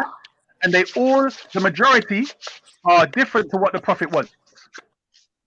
Who decides? Yeah, but we can't compare ourselves to the Prophet. Sure, the Prophet, Allah gonna show him something we can see. Yeah, but he put the rule for us in the Quran. Yeah, the Prophet is different, but for us as a normal human being, as a normal Khalifa, yeah, you have to ask the people and to go with the majority. That's why it's order. It's not something Allah asks you. It's order to ask them. Listen. I want you to listen. No. Yo, let me just address that one thing. What He's saying. What is wrong with these people, bruv? Isa, you're so self-oriented. You want the whole conversation to be about you, fam. What's wrong with this guy? Me and Willie are talking. People on the panel, fam. Your mother. Alright, then you talk. I'm gonna mute up. You talk. No, you start talking to him, but I just want to say something in there for 2 seconds, fam. No, but I'm saying every time we get to the crux of the matter, you bloody interrupt. All right, go on. Walid. Listen to what I'm saying. Yeah. You're saying you brought the verse where it says for the end of it when the Prophet has made a decision. Yes. Now, that verse there can relate to when the Prophet is alive. Yes. Yes. That verse is to all the Muslim. Allah saying that he blessed the people which did a lot of good things. You can read it before, and then in this verse saying the people who was keeping the prayers and didn't make decision by themselves. They asked everyone. He blessed them. One step at a time. I said the verse you brought in 3:159. It says at the end of it that the Prophet, when you have made a decision, correct? Yes. That can only refer to the Prophet's time, correct? No. It's saying, and if you're gonna make decision, it's saying if you're gonna make decision. Get off. Let me bring this. Let me bring this. Can everyone please let me talk to Isa? Isa, it's saying if you're gonna make decision. Let me just bring this and then y'all can continue. So what I want to do is Isa was saying the links that I put in the private chat, right? Those are links just talking about how Allah is saying that he. Bro, you're not even Muslim. What is this man doing here? What's your point? Okay, look. I just need 2 or 3 minutes, dude. Listen, you're wasting time. Okay, there is no God but God, and Muhammad is my one body. Be quiet, please. I just can we let him talk, then we clap for him, and that's it. Okay, yalla baby, talk baby, talk Hamada. So when he finish, please everyone clap for him, yeah. Yalla talk. His point that he's saying that it's Allah, Muhammad, and then he's asking who are the people after that. You know, who are the ones, and he's saying that Allah is just talking about the Sahaba, right? He's talking about, and that's essentially the reason that he's a Shia, is because in their hadiths, Okay. Ali was You're telling me what I'm saying. I know what I'm saying. That's what I'm speaking. My response to the two Waleeds specifically. So the verses that I give, right? The verses Yo, that Isa, are man, stop saying running it's from the not conversation, just man. people. Isa, stop running. Isa, It's stop not running. just the people of the time of Hey, Muhammad. you're the one that keeps flipping running and claiming it is. 361, 361, 361 of the Quran. 361 of the Quran goes against what 361 of the Quran goes against what Isa is saying. All right. Let's just do with what 361. And whoso disputeth within thee concerning him after the knowledge. Listen, dude. You just talk. Surah 3, ayah 61. And whoso disputeth with thee concerning him after the knowledge which hath come unto thee, brother, it is still itching. come. All right, why so religious? So don't the you point is, No, Isa, don't run away from the conversation, man. Stop digressing, man. Stop digressing, man. Stick to the point, man. Stick to the point, man. You're not part of the conversation. You keep dropping out, man. You can't even hold the internet for 5 minutes, bro. No. I'm getting phone calls, man. Don't worry, man. Stick to the point, man. Shut up, bro. You mother. Yo, see the right your mouth. you bastard, man. Self-harming. Self-harming, suicidal. So Surah 361 states that it's not just Turkish slave. Shut up, bro. You Turk slave, bro. Shut up. You Turkish slave. Dickhead. What did he just say? Surah 361. This is, man, y'all are proof of Islamophobia. Just put two Muslims in the same chat and you'll see Islamophobia. So listen, 361. Yo, I'm talking to Isa about the different thing. No one care about what you're saying, Hamada. Understand? Why so religious? Yo, please leave the conversation. Peacefully leave, man. Come back later. No, Uma. I wish everyone. I wish you lived me with Isa, to be honest. We debated about the origin of Shia and Sunnah. If you let us, we're gonna reach this point. One sec. The point is no shura, is no knowledge. We're trying to debate about Shia. It's not about the knowledge or shura or stuff like that. Let us please go in our debate, yeah? Yes. Because I want to understand where Shia came from. All right, yeah, let's get to that. Just give us 2 minutes. We're gonna time it, yeah? Let's time it, Willie. Hold on. Let's time it. Me and Willie talk for 2 minutes, and then who's next? M Stinky. And then no. Yo, kick back, man. Yo, slow down with that talk, man. Yo, listen. Yeah. Shush, bro. How many times have you changed your name because you keep getting embarrassed on other people's channels? 1 second, man. Yo, calm down. Who's that? Uma is one body used to go by two different names. Hold on. 2 minutes. He goes on to Reactionary's channel. 2 minutes. 2 minutes. Right, we're gonna start now, yeah? All right, we'll leave. Let's go. Let's go, boss. Okay, so where we got to was, I'm saying to you, yeah, the verse you brought, yeah, you agree it's the prophet who's going to make a decision at the end, correct? After the prophet. Listen. No. I don't agree that. I agree that there is order. There is order. You have to ask them, and they're saying if you're going to make decision. فإذا mean if you're going to make decision. Listen to the question. Are you saying it still applies now or only in the time of the prophet? The law is the same rule. The same rule applies till now. Yeah. So somebody is going to take the place of the prophet. He's going to do shura with them and make a decision. Correct? Yeah. According to you. Yeah. And who is that person? Yeah. When it says to the prophet directly, you're telling me, yeah, that according to the Sunnis, yeah, somebody is taking the place of the prophet in this, and he's communicating with Allah. Correct? He's not taking a place in the prophet. When the prophet dies, the new Khalifa, this is what he should do to take decision. Let's read the verse. So it says, so by the mercy from Allah, you were lenient with them, directly talking about the prophet, and if you had been rude in speech or harsh in heart, they would have disbanded from about you. So pardon them and ask forgiveness for them. Okay, so this is the first. So pardon them and ask forgiveness for them and consult them in the matter. How do you know that the Caliph of the Prophet has to do this? Number one. And then it says, and when you have decided, then rely upon Allah. So when this person, Caliph, has decided, yeah, how are you going to know that their reliance upon their own decision is correct? Well, this is what I'm saying. You can't compare somebody that you believe is a Khalifa and he's just going to consult them and then make his own decision. This is why I said to you, the verse that Sunnis use is the other one, 42, 38. Those who conduct their affairs by shura. This is the ones that Sunni use. It's waffling, man. He's waffling, bro. Hold on, so we got, that's it. That's 2 minutes. So whoever wants to go, you lot can talk.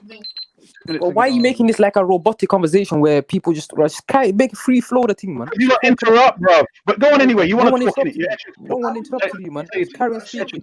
Okay, so now we talk about Shura and you proved your point. My question to you is, why is the Shia, from where I can know that Shia or I have to follow Ahl al-Bayt is the right thing in Islam? Yeah, that's my question to you. How I can know follow the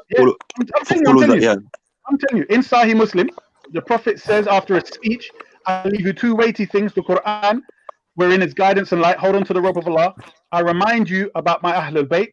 I urge you in regards to Allah about my Ahl al-Bayt. Now what? No, it doesn't say that because it's written also. You're talking about the last Hajj, yeah? The last Hajj the Prophet did. He said one khutbah, yeah? And it's saying what? تركت فيكم ما إن تمسكتم به, I left it for you. What if you hold it in it, you will never lose. What is it? Kitabullah, the book of Allah, and the Sunnah Rasul. Didn't say Ahl al-Bayt, didn't say anyone else. Said just 2 things. Walid, stop doing this. Where I quoted you my hadith. Doing it. Walid, stop. I gave you the source of my hadith. Where is yours? Where is the whole Quran full of you have to follow Allah wa Sunnat Rasul, Kitabullah wa Sunnat Rasul. If you want me to go and get it, you know it's there, but there is nothing in the Quran saying Allah, Rasulu, Ahl al-Bayt. Walid, stop messing around, yeah? I gave you Sahih Muslim as the source. I know it's there. I have the Arabic and English. You gave me what hadith you wanted to present. Up to now, you can't tell me where the hadith is. I know where they are, but you don't know. So you follow. So all the Shia is about this hadith. All the Shia started because this hadith, yeah. And this hadith you choose. Let me please. Yeah. And this hadith you chosen. Listen, there is no Ahl al-Bayt. There is 2 versions of this hadith. The Shia version saying Ahl al-Bayt. The Sunni version there is no Ahl al-Bayt. Yeah, but in the Quran, which listen, Walid, are you why can't talk? Why I can't talk? No, because you have good English and I let you talk, but me with my broken English, when I talk, you're stopping me. No, listen to what I'm saying. If I quote a source, which is a Sunni source, Sahih Muslim, you can't go on and talk and say, I'm quoting Shia source. Go to the source and tell me it's not in Sahih Muslim first. That's the first step. Are you saying it's not there? Is it in Sahih Muslim written Ahl al-Bayt? Yeah, I just like Udhakirukum fi Ahl al-Bayti. What are you listening to? Udhakirukum fi Ahl al-Bayti. Udhakirukum fi Ahl al-Bayt. What does that mean? What does that mean? Means they look after Ahl al-Bayt. Like someone, listen, listen. If I'm dying today, and I have family, and I wanna make sure that my friend is or gonna look after my family, that's what I'm gonna say exactly by Arabic. Udhakirukum with my family.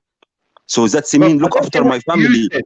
There is difference between look after my family and to follow my family in the way they worship Allah and to follow them to reach heaven. There is so big difference of that. Walid, this is the problem. You don't pay attention. It says Hadith al-Thaqalain. What does Thaqalain mean? 2 weighted things. Listen, Isa, please, Isa, be straight, Isa. Yeah, you talking about something that we're gonna reach heaven or hell. We're gonna go to heaven or hell. Yeah. So please find something that's strong in Quran or Sunnah to prove it to me. Don't be ambiguous, man. It's only in Shia books.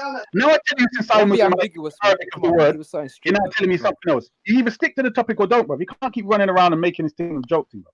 Come on now. Right. Well, he's asking a question where he says, follow the people of Ahlul Bayt. You're not showing that. You showed us a No. He said, where did it say Ahlul Bayt? So I'm saying. Okay. What is Udhakirukum mean, Isa? Wait, listen to what I said.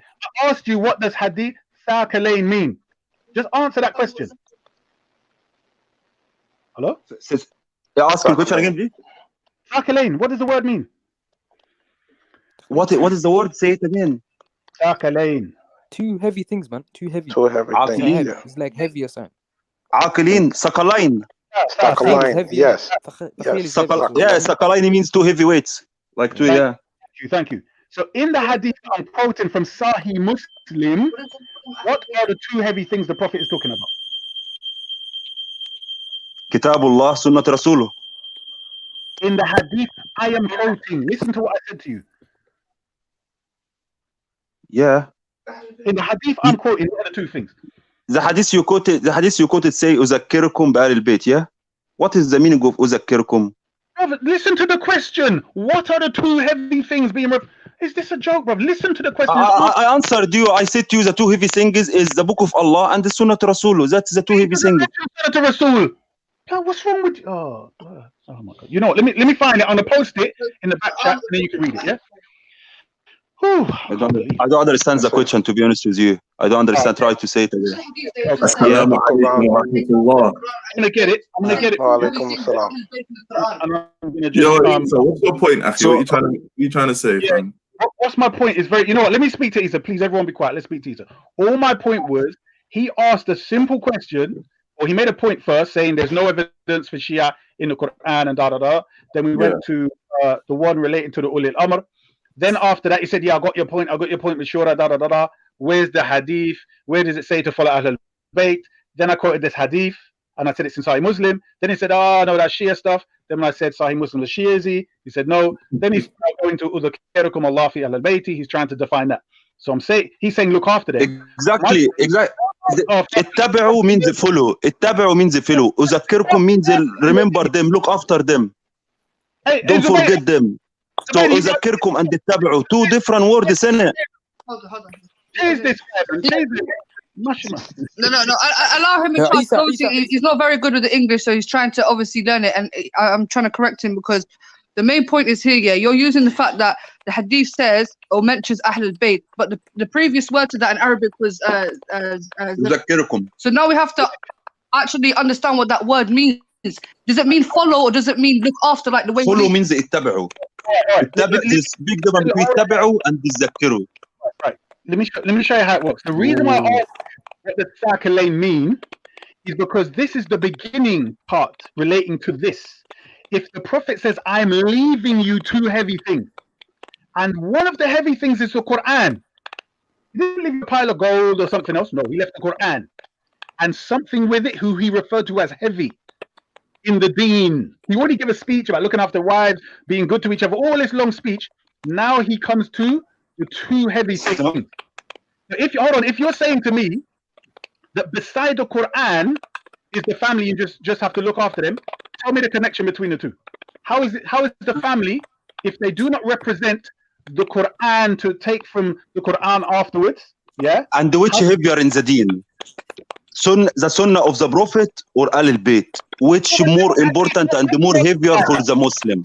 The Sunnah or Ahlul Bayt? What the actual Prophet did or what his sons did? Which more important and more heavier? The Ahlul Bayt is the Sunnah also. Yeah, forget. Yo, listen, we can't. The Sunnah is what the Prophet did. How comes the people who is the Prophet is the Sunnah? I'll tell you what, Waleed, let's just take your philosophy and your ideas, yeah? Yo, listen, let me just drop something. Yo, let me just drop something now. One second. Let me just say something, innit? Cause you be speaking for time, innit? Cause you can't solitarily just look at one hadith here and just, isolate it, fam.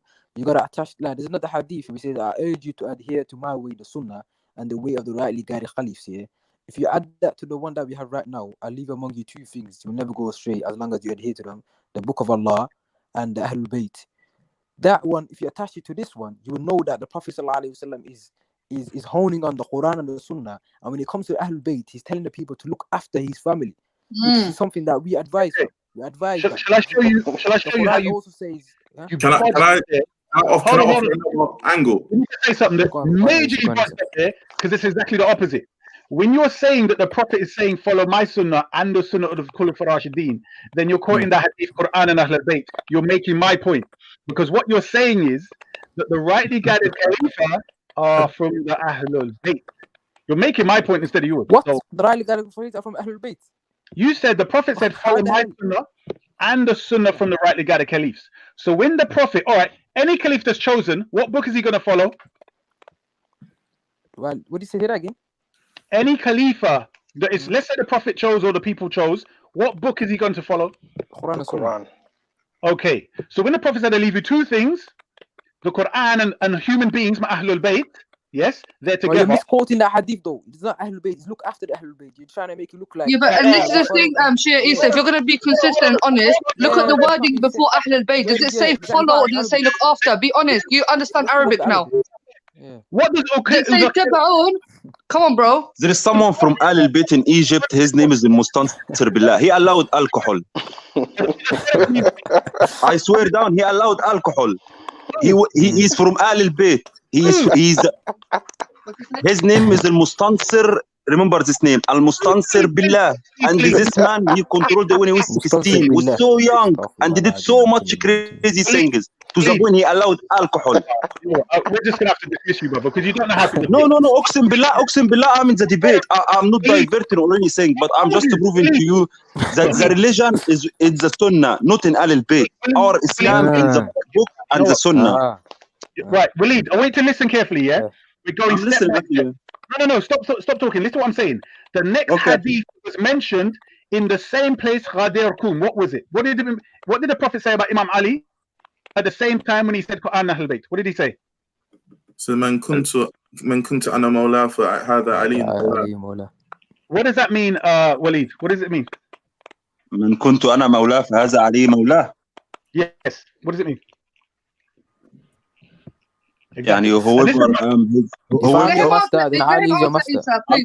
Let him speak. Let him speak.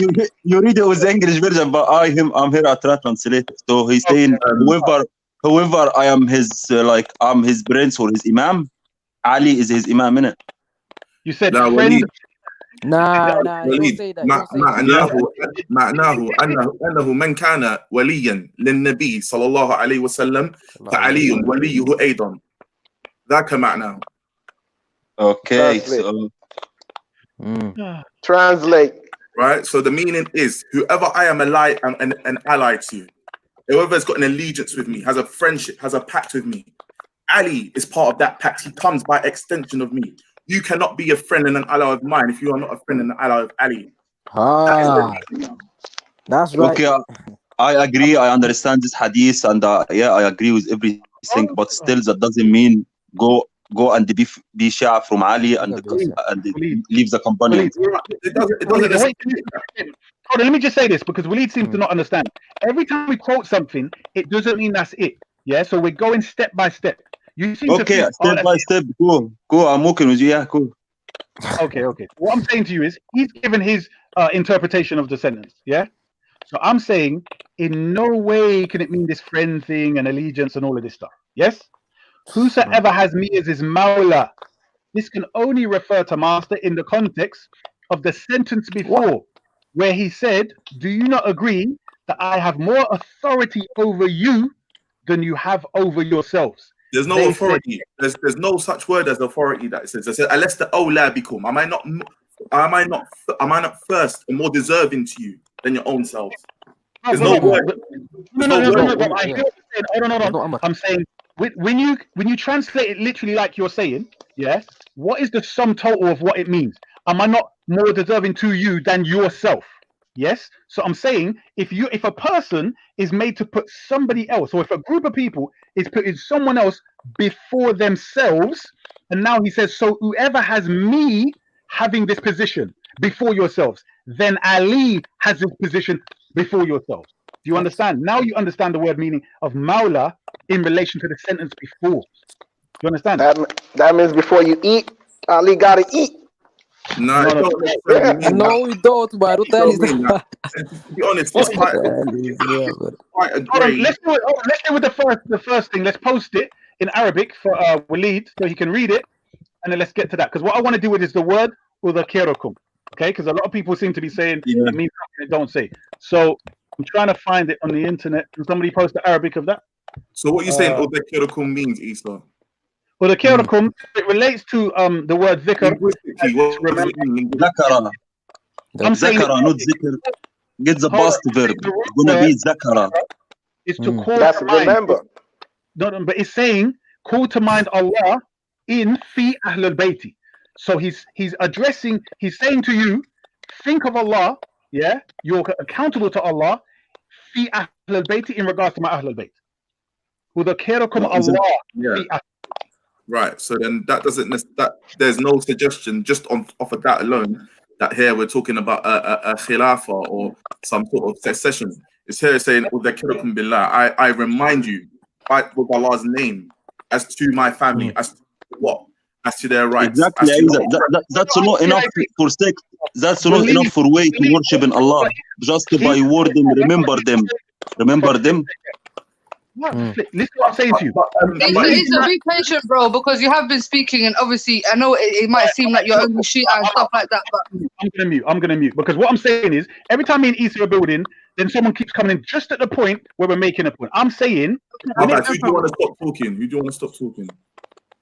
Waleed keep jumping in. I'm saying when Issa mentioned what he did, he said it doesn't relate to Khalifa, etc. I'm saying isolated as a sentence, yes. When you go back to when the Prophet said, "I leave you," he gave a speech before this, okay, about being kind to each other and the believers' rights to each other, all of this stuff, and the wives and treat your wives good. All of that he's already said. Now he says, "I leave you two heavy things."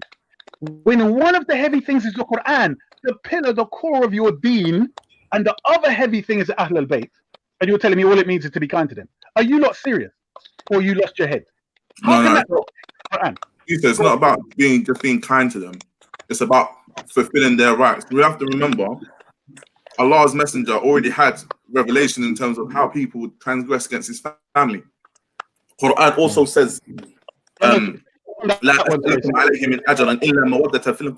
don't ask you, I'm not asking you for any reward except for love, right, and affection for my family. That's an ayah in the Quran.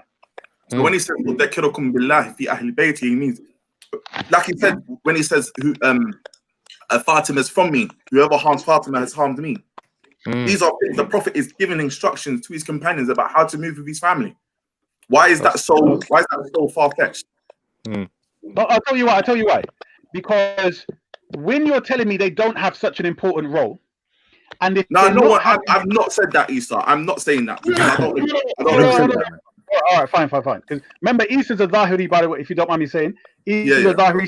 He's not a what you would say the majority Sunni opinion that everyone has probably heard of. So therefore, he's an Athari, in essence, I believe. So he's not too far off, man.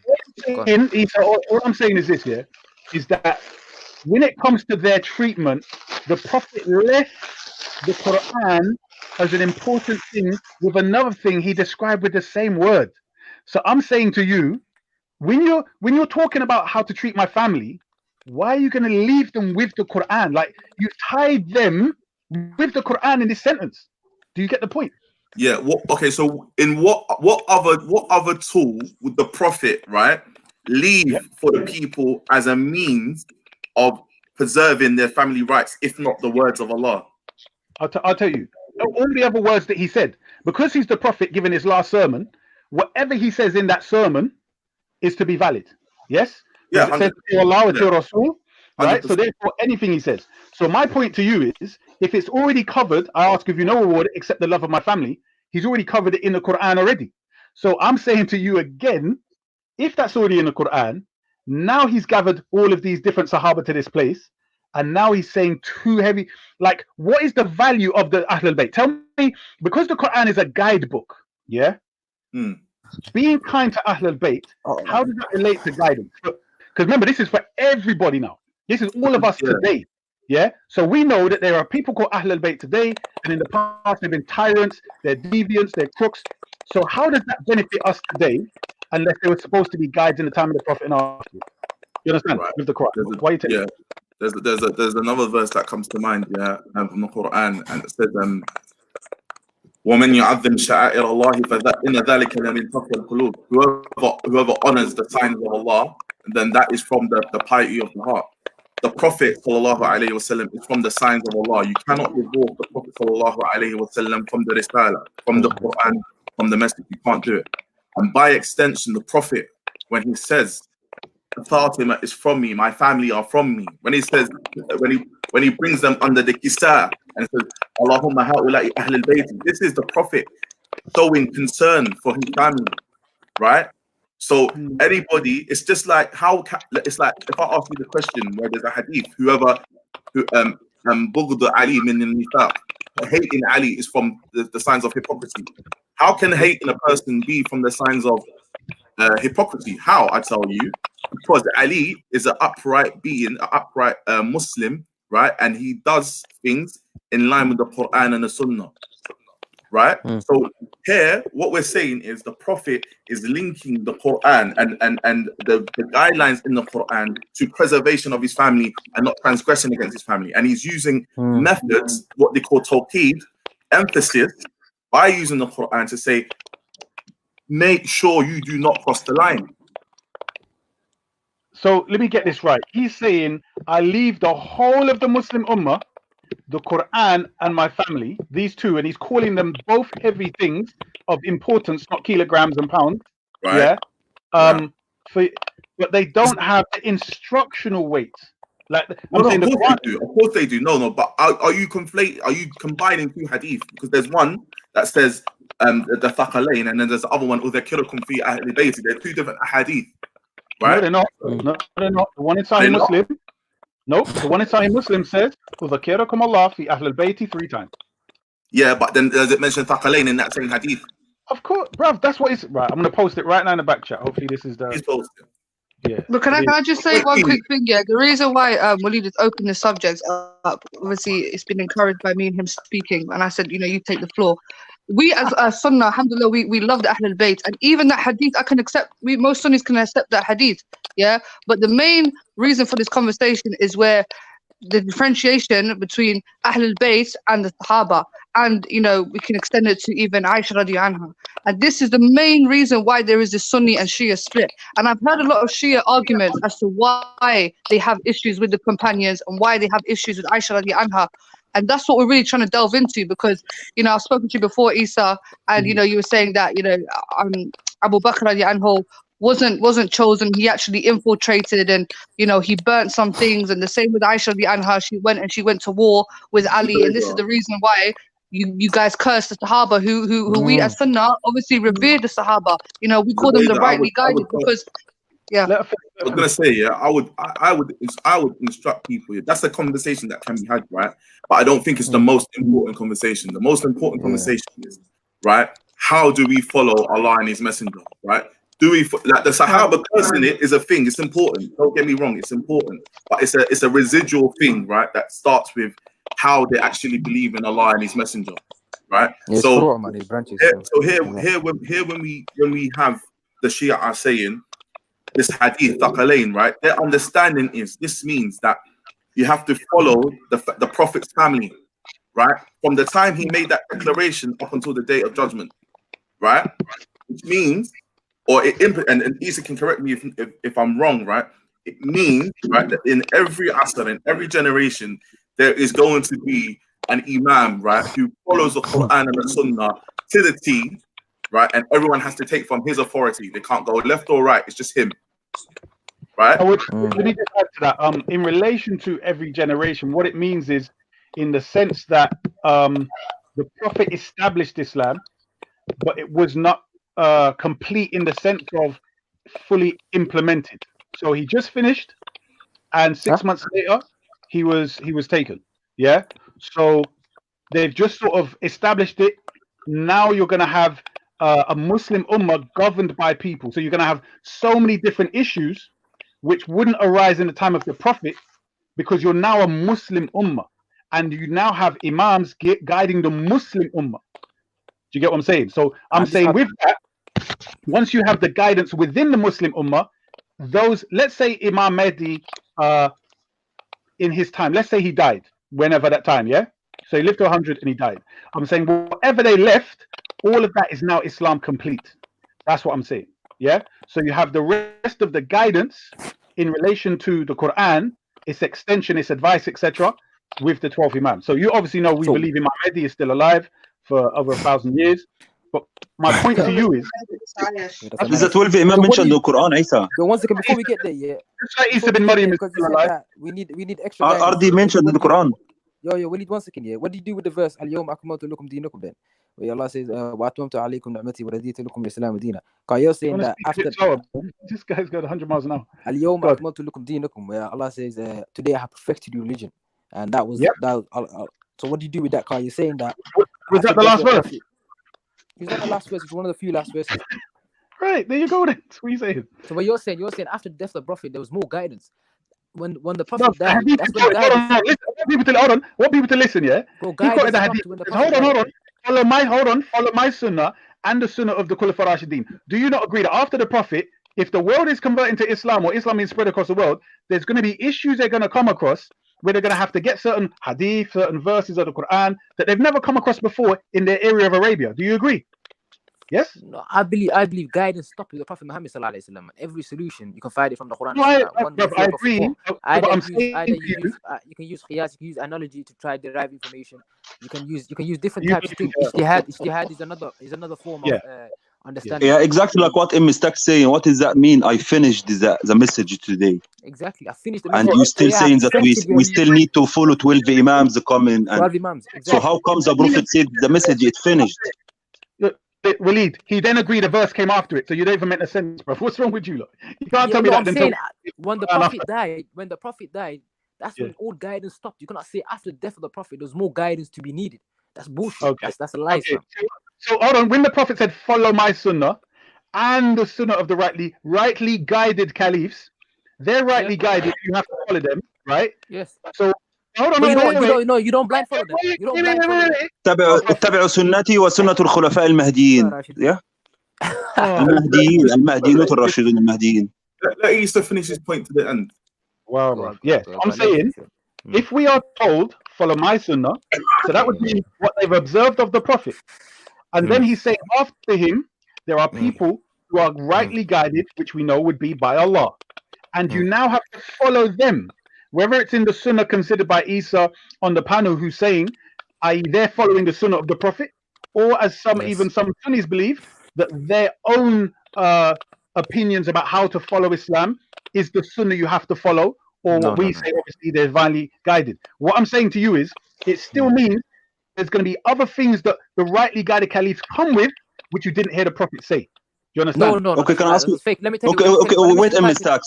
So who do you think is the right Khalifa? Yeah, the Khalifa who spreaded Islam, because the companions who you cussing, who you cursing, is the people who spreaded Islam all over the world from China to Spain. Who did this? The companions, the people who you cussing, and you telling us they weren't Mahdiyin, they weren't good. These companions weren't good. Al Bayt who spread Islam. Let me ask you a question. Al Bayt who spread Islam or the companion who spread the Islam? Okay, stop. What did the prophet say about the companions regarding what you just said? Muawiyah spread Islam. Umar ibn al-Khattab spread Islam.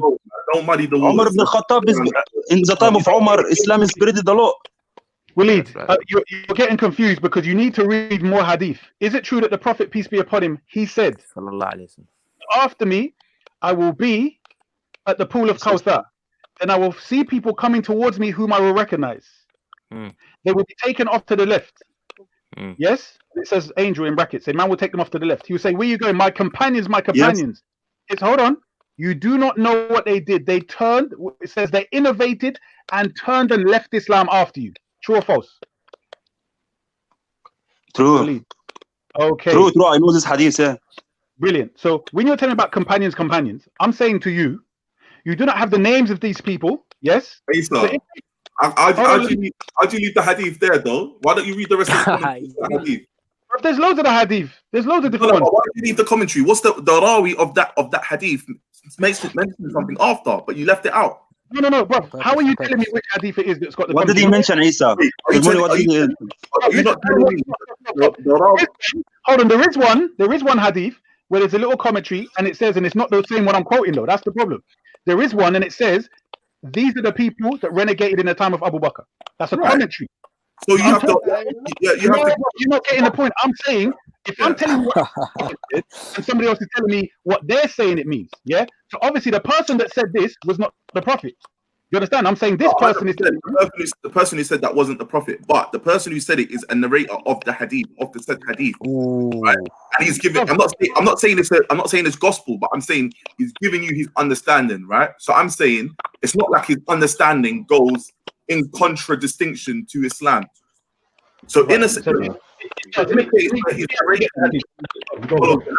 would you ignore it? Because it's not in the hadith I quoted. I'll say it again. There's about five.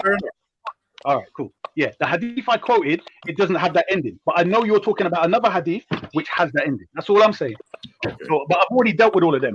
My point is, as long as the Prophet did not say those who renegated with Abu Bakr, because if you want to go there and try and limit it to the people that renegated according to you lot, who Abu Bakr fought against, Umar bin Khattab says, how And they can didn't you... say Ali also. What? Pardon? And he didn't say Ali also. But he already confirmed him, Ali. He said, leave Quran Ahl Bayt. This, oh, bro, forget. You know what? You already confirmed Abu Bakr as well, man. Don't worry about that. Where did he leave Abu Bakr? He said, hold on. He left the Quran and Ahl Bayt to who? To Abu Bakr. That would mean that Abu Bakr has allegiance and he has, Imam Ali has rights over Abu Bakr, Uthman that they don't have over him. The Prophet left the Quran with Imam Ali and the Ahl Bayt. He did not leave left it with the Muslims. He left it with the Muslims. Wait, what rights don't they have? Whatever rights you said you gave them, where you have to treat them like this or kind, whatever it is, I'm saying the Prophet emphasized their rights and how you have to treat them, and he didn't say the opposite. Do you understand? But the Prophet's already emphasized during his whole lifetime the rights of believer hold towards another believer anyway. Exactly. That's what I'm saying. Right. You're proving my point where, if that's the case, why does he have to say, I leave you two heavy things to Quran al-Bayt? You're making my point for me. No. What? If he's already said this already, what is the purpose of emphasizing my family if they don't have this special role of guidance? It's not that. It's because the family's more beloved to him. That's why. Hold on. So the Prophet now is going to go with his own emotions, yeah? And because the family's more beloved to the Prophet, he's just going to say... Is the Prophet a robot, Isa? Does the Prophet not operate with emotion at times? Do we not see in the Sunnah operating with emotion? Serious? All right, Alhamdulillah, I'm glad. Seriously, I'm glad you came. Isa, in the Quran and the Hadith, listen. In Quran and the Hadith, there is so many this word. Ati'u Allah, ati'u Rasul. Is there ati'u al-Bayt? Can you get me one verse, one Hadith saying ati'u al-Bayt? Hey, what's her name? Zubaydah. It's clear cut in the Quran and the Hadith. Ati'u Allah, ati'u Rasul. Ati'u Allah, ati'u Rasul. Do you have any clear cuts? Because if we as a Muslim should do it to reach heaven, sure the Prophet gonna tell us about it. So do you have any Hadith saying clear cut? Ati'u It's like al-Bayt. Christianity, man. It's like Yes. Anyway, back to Isa. So Isa said, was the Prophet before a robot? I say no, he was not. But one of the things the Prophet is not allowed to do is leave the whole Ummah guidance from his opinion or his feelings. He can't just stick Ahlul Bayt with the Quran and tell you these are two important things together. He cannot do that. Yeah, but that's not my point, Isa. I'm not saying, right, what you've done is you have read and superimposed that the Prophet is indicating guidance by this hadith. That's your understanding. It's not a universal understanding of that. Go further and tell us why I've got that understanding. What have I said that gives that understanding? It's your statements. You're saying because because the Prophet has mentioned the Quran, right, and he mentioned it as a weighty thing, and he's mentioned his family. That means the two weighty things must be the Quran being a guidance. The family must also be a guidance. Now, I'm not saying the family is not a guidance, though. I know. I'm not saying that. What I'm saying is, when you say it's a guidance, that does not necessitate khilafah. No. Hold on. So now you're saying you accept that it does refer to some form of guidance, correct? No, I'm not. Listen, I'm saying I'm not negating it, nor am I affirming it. I don't have a problem with you saying it's guidance. No. You can't do that. You can't do, bro. Take one of the hold on. I'm just saying within this. I'm saying you agree the Prophet called the Ahlul Bayt and the Quran heavy things, meaning important. Yeah. So I'm saying within that importance that he's talking to everyone, it has to have a function. Yeah. So I'm saying is one of those things that they are part of the guidance in Islam. Yeah, they're not part of the guidance. They are a source of guidance. Yes. Okay. Fine. So therefore, when he emphasizes them with the Quran and he's talking to Abu Bakr, he's talking to Umar, Uthman, Aisha, and everyone else. Sorry, Abu Bakr, Umar, Uthman, because we don't want to argue whether Aisha's part of Ahlul Bayt or not. So let's stick to those three, yeah? And the other companions, and he's saying, I'm leaving you, Abu Bakr, you, Umar, you, Uthman, the Quran and Ahlul Bayt. Who's in superior authority in relation to everyone, not just those, right? But yeah, he's saying Ali. The dispute is never with Ali, Imam Ali, and the other Sahaba. Yeah. So I'm only going to mention the three that we have. Right. Yeah. So So he is saying to them, these people are guidance for you, 100%. Thank you. So hold on, wait. Hold on, wait. Brilliant. So now, if we're agreeing that part of this is that there are guidance, when he's talking to Abu Bakr, Umar, Uthman, I leave you the Quran. They all know they have to follow the Quran. Every believer has to be under the authority of the Quran. He's now added the heavy Imam Ali and Ahlul Bayt, talking again to Abu Bakr, Umar, Uthman, and part of it is guidance. So clearly, Abu Bakr, if he's a rightly guided caliph, he now has to still look at Imam Ali as a source of guidance for himself. Yeah, 100. Yeah, right, 100%. Hold on. So let me get this right. Hold on. So now when we go back to the verse, are you who believe? And this is Shura anyway. This is a Shura anyway. Wow.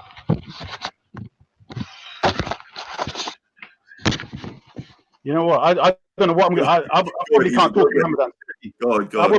I'll go crazy in Ramadan when you can't eat, bro. Now, these people break my fast. I'm telling you, bro. This is yeah, so when you go to when it says Ulil Amr, yeah, I'm saying at the time where Abu Bakr is the Ulil Amr, yes? Yeah. Now Imam Ali, who's in more authority of knowledge, he doesn't have to obey him, so now he's disobeying Allah. Do you see the contradiction? Wait. What makes you say that Ali ibn Abi Talib radiallahu anhu doesn't have to follow Abu Bakr? How did you get that? Because I'm telling you now, because when the Prophet is leaving, I have got this hadith now. Yeah, I have got this hadith now. It's saying. So you don't realize from Muhammad ibn Kasir, أخبرنا سفيان, that I asked my father who are the best people after Allah Messenger. He said Abu Bakr. I asked who then? He said then Umar. I was afraid he would say Osman, so I said then you. He said I am only an ordinary person. So here in this hadith, it's in Bukhari. He's saying that the best people after the Prophet is Abu Bakr. So let me get this right. The Prophet, peace upon him, says, I leave you two heavy things, important things, the Quran and Ahlul Bayt, and then you want to bring me some garbage hadith that claims that Imam Ali is just like the normal people. Am I going to believe the Prophet or your garbage? Come on, but you want me to listen to your explanation. That's how you explained it to yourself, and you want me to accept it. No, forget my explanation. Do you agree that Imam Ali is the fourth superior of the Sahaba? Yes or no? Oh, yeah, he's the fourth Khalifa, yeah. No, listen to the question. I didn't say Khalifa. Fourth superior in righteousness, knowledge, etc. in Islam. Yes or no? Yeah, I agree. He was, yeah. Okay, so there's thousands of companions, and he's the fourth. So you can't just tell me he's just a normal man among the Muslims, because even the Sahaba. I didn't say he's a normal man, but also Abu Bakr and Umar and Uthman wasn't only normal person also. Stop. I'm saying even Imam Ali, even the companions never saw him in regards to his righteousness, his bravery, and his knowledge as a normal man among the Muslims. So your hadith is batil and garbage. Just use your brains, bro. The hadith is rubbish.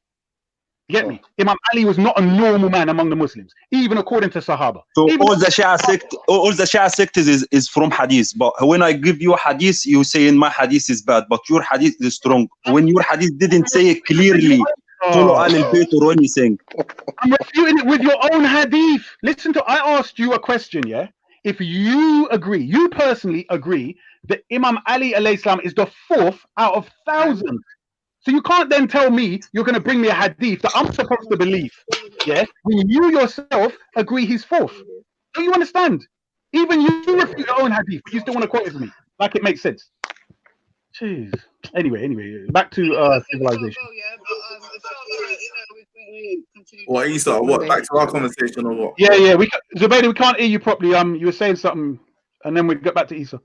Yeah, she's saying they gotta go anyway. All right, big up. Yeah, Zubaydah, help Waleed out with the interruptions, man. He needs to, chill a bit. But anyway, thank you for your contribution. Yeah, so big up. So Isa, what I was saying was, yeah, in relation to the Prophet talking directly to Abu Bakr, Umar, and Uthman, he said, "I leave you." Like, just imagine you're sitting there, and the Prophet. Remember, the Quran has just finished, right? I got the Quran, yeah. this is the most important book, it's still delicate because there's still empires that want to smash you to pieces, right? And I'm now leaving the Ahlul Bayt with them. Two things. The Quran is the most important book on planet Earth. 100. And you're leaving these people who could be right and wrong. In other words, the Ahlul Bayt, they could go astray afterwards. Yeah. But I've left them with the Quran. The Quran can never go astray. But Ahlul Bayt, if we look at your view, they can go astray. So why am I leaving with the Quran? Yeah. They can abuse, I'm just saying, they could abuse that authority. Like, you know, some people do today. They claim I'm descendant of the Prophet, so therefore you have to pay me crumbs and kiss my feet and all, you know what I mean? So I'm saying to you, unless the Prophet specifically had a specific role of authority and superiority, it would make no sense and it would be a source of misguidance. That's my claim. Why didn't he link the Quran with the four rightly guided caliphs directly? No, don't do that, bro. Don't do that. Don't do that. Let No, Isa I'm just respond. asking. Why did he? It depends, innit? If you say that the Khulafa al-Rashidin are the four, then he linked his Sunnah to theirs.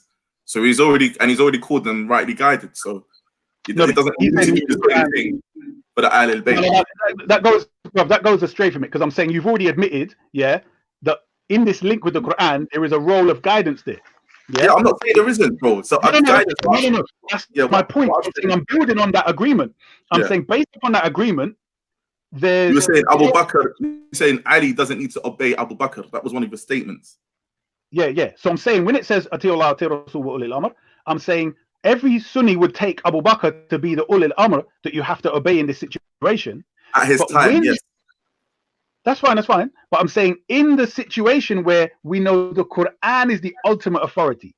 Now, if the weighty thing with the Quran is Imam Ali being one of them, he's with the Quran in weightiness, and that would include knowledge, authority, guidance, and everything else. It doesn't compute, bro. You just think about it.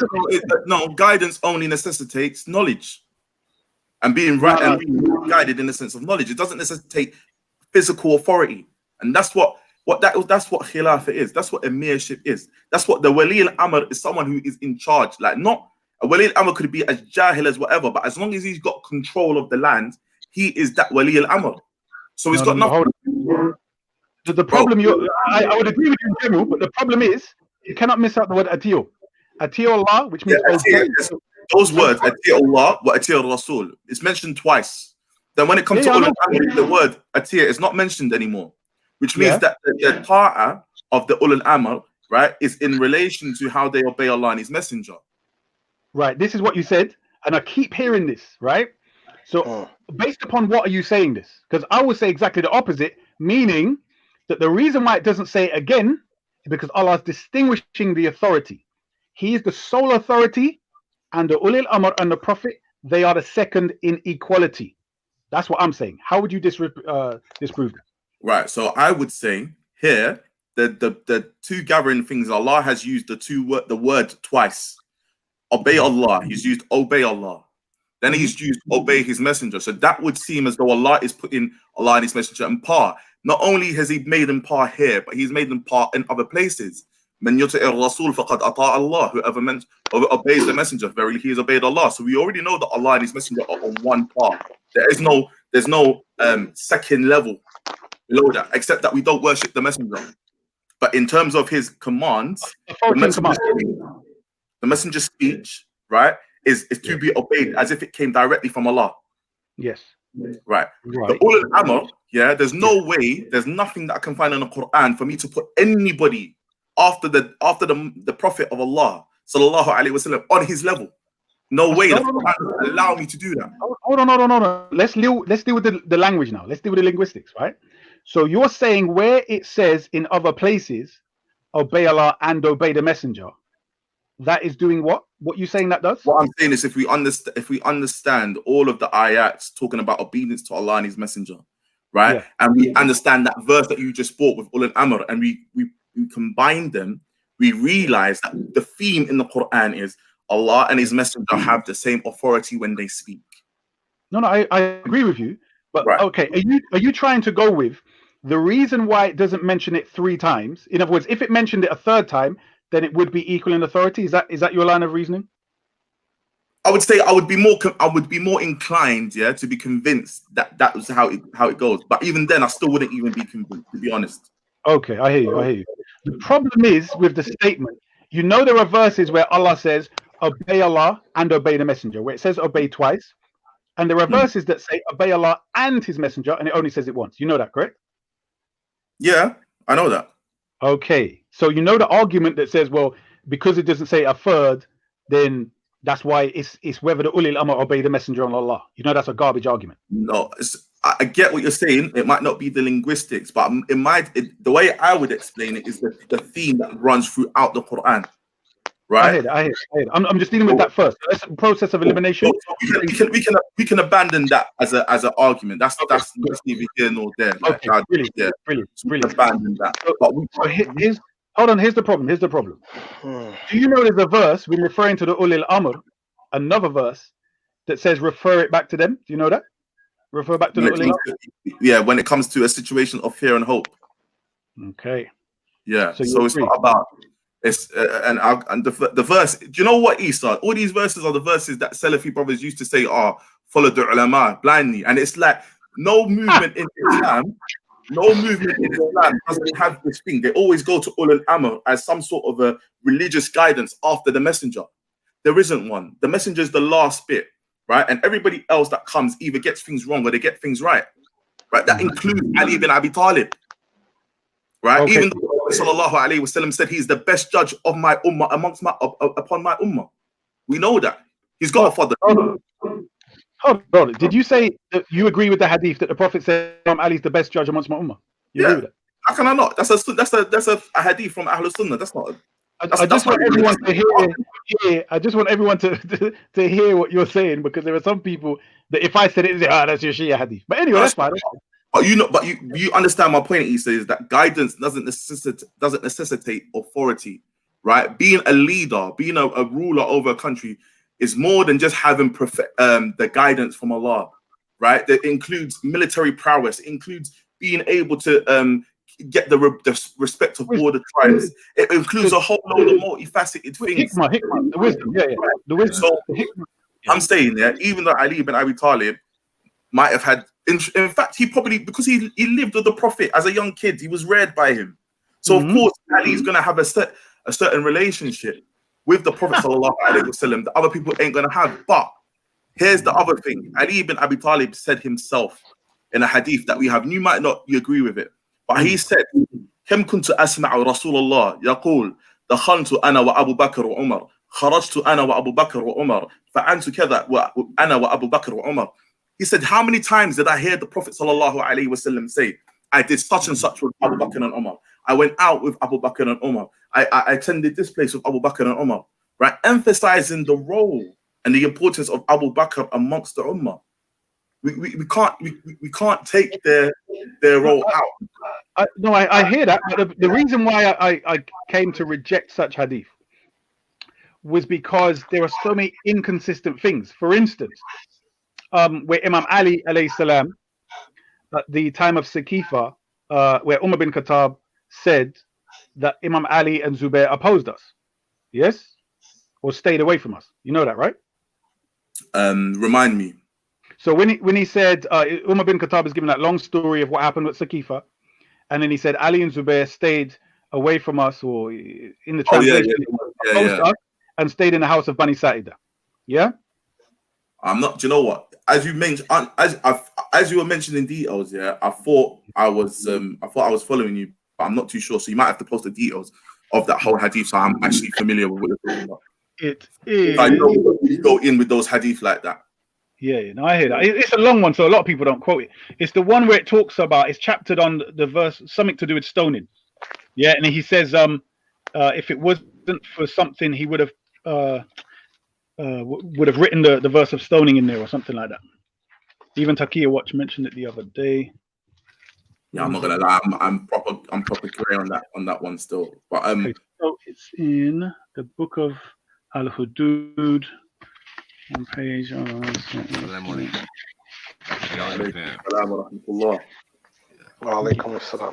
Is it okay if I ask a couple of quick questions while he's looking that up so I can gain some clarity? Yes, you can. Yeah, go ahead while I look at this. Yeah, I want to make sure I'm following what you guys are saying. So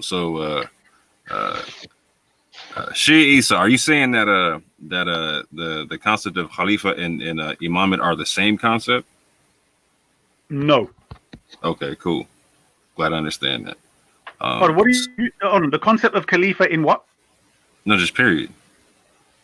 Right. So because I was trying to follow what you were saying about Ali and Abu Bakr and whatnot. You know what I'm saying? So I was trying to figure out if you were trying to say that like if Ali should have been like instituted as the first caliph. You know what I'm saying? So I was just trying to understand if you were saying it was all connected and whatnot, right? No. I'm saying the hadiths that Sunnis use, for instance, follow my sunnah and the sunnah of the rightly guided caliphs. Mm-hmm. I'm saying that refers to the 12 imams. Yeah. I was going to bring in. Interesting. Okay. I was going to say, if the Prophet is giving you an order to follow his sunnah and the sunnah of the rightly guided caliphs, how is it that the Sunnis claim the Prophet never even mentioned the first one? How would you follow this hadith? You don't know who it is. If you got 10 people saying I'm the caliph and how you don't know which one to follow? Who you favor, the head of your tribe? Yeah, right, that's what I was saying. So are you saying that Ali should have been the first imam? Yeah. And that's where I go back to the hadith of Thaqilain. I leave you two things, the Quran and Al-Bayt, and where he says about Imam Ali. Because if you take all of these things together, even though I agree in the Sunni books, they're not directly connected. For instance, the hadiths are there, but some of them are weak in chain. That's why I try not to use them. I generally use Bukhari and Muslim. And I'm saying you take all the circumstances together, it can only point to Imam Ali being the first rightly guided caliph. Only that. You look at the circumstance with Abu Bakr, when the Prophet isn't buried yet, Abu Bakr and Umar go off to argue about Khalifa with the Ansar a mile out of where the Prophet is. If I'm the best friend of the Prophet for over 23 years, so before he gets revelation, everyone knows me as his best friend, right?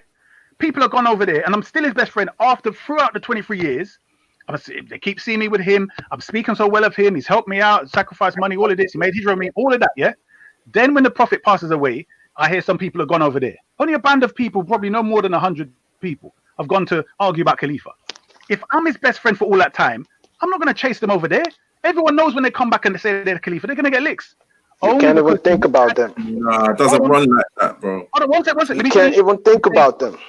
What I'm saying is, they would have no authority over a person who had that status. So the facts are that Abu Bakr could never have had such a status, and hence why he sneakily went off to Saqifa.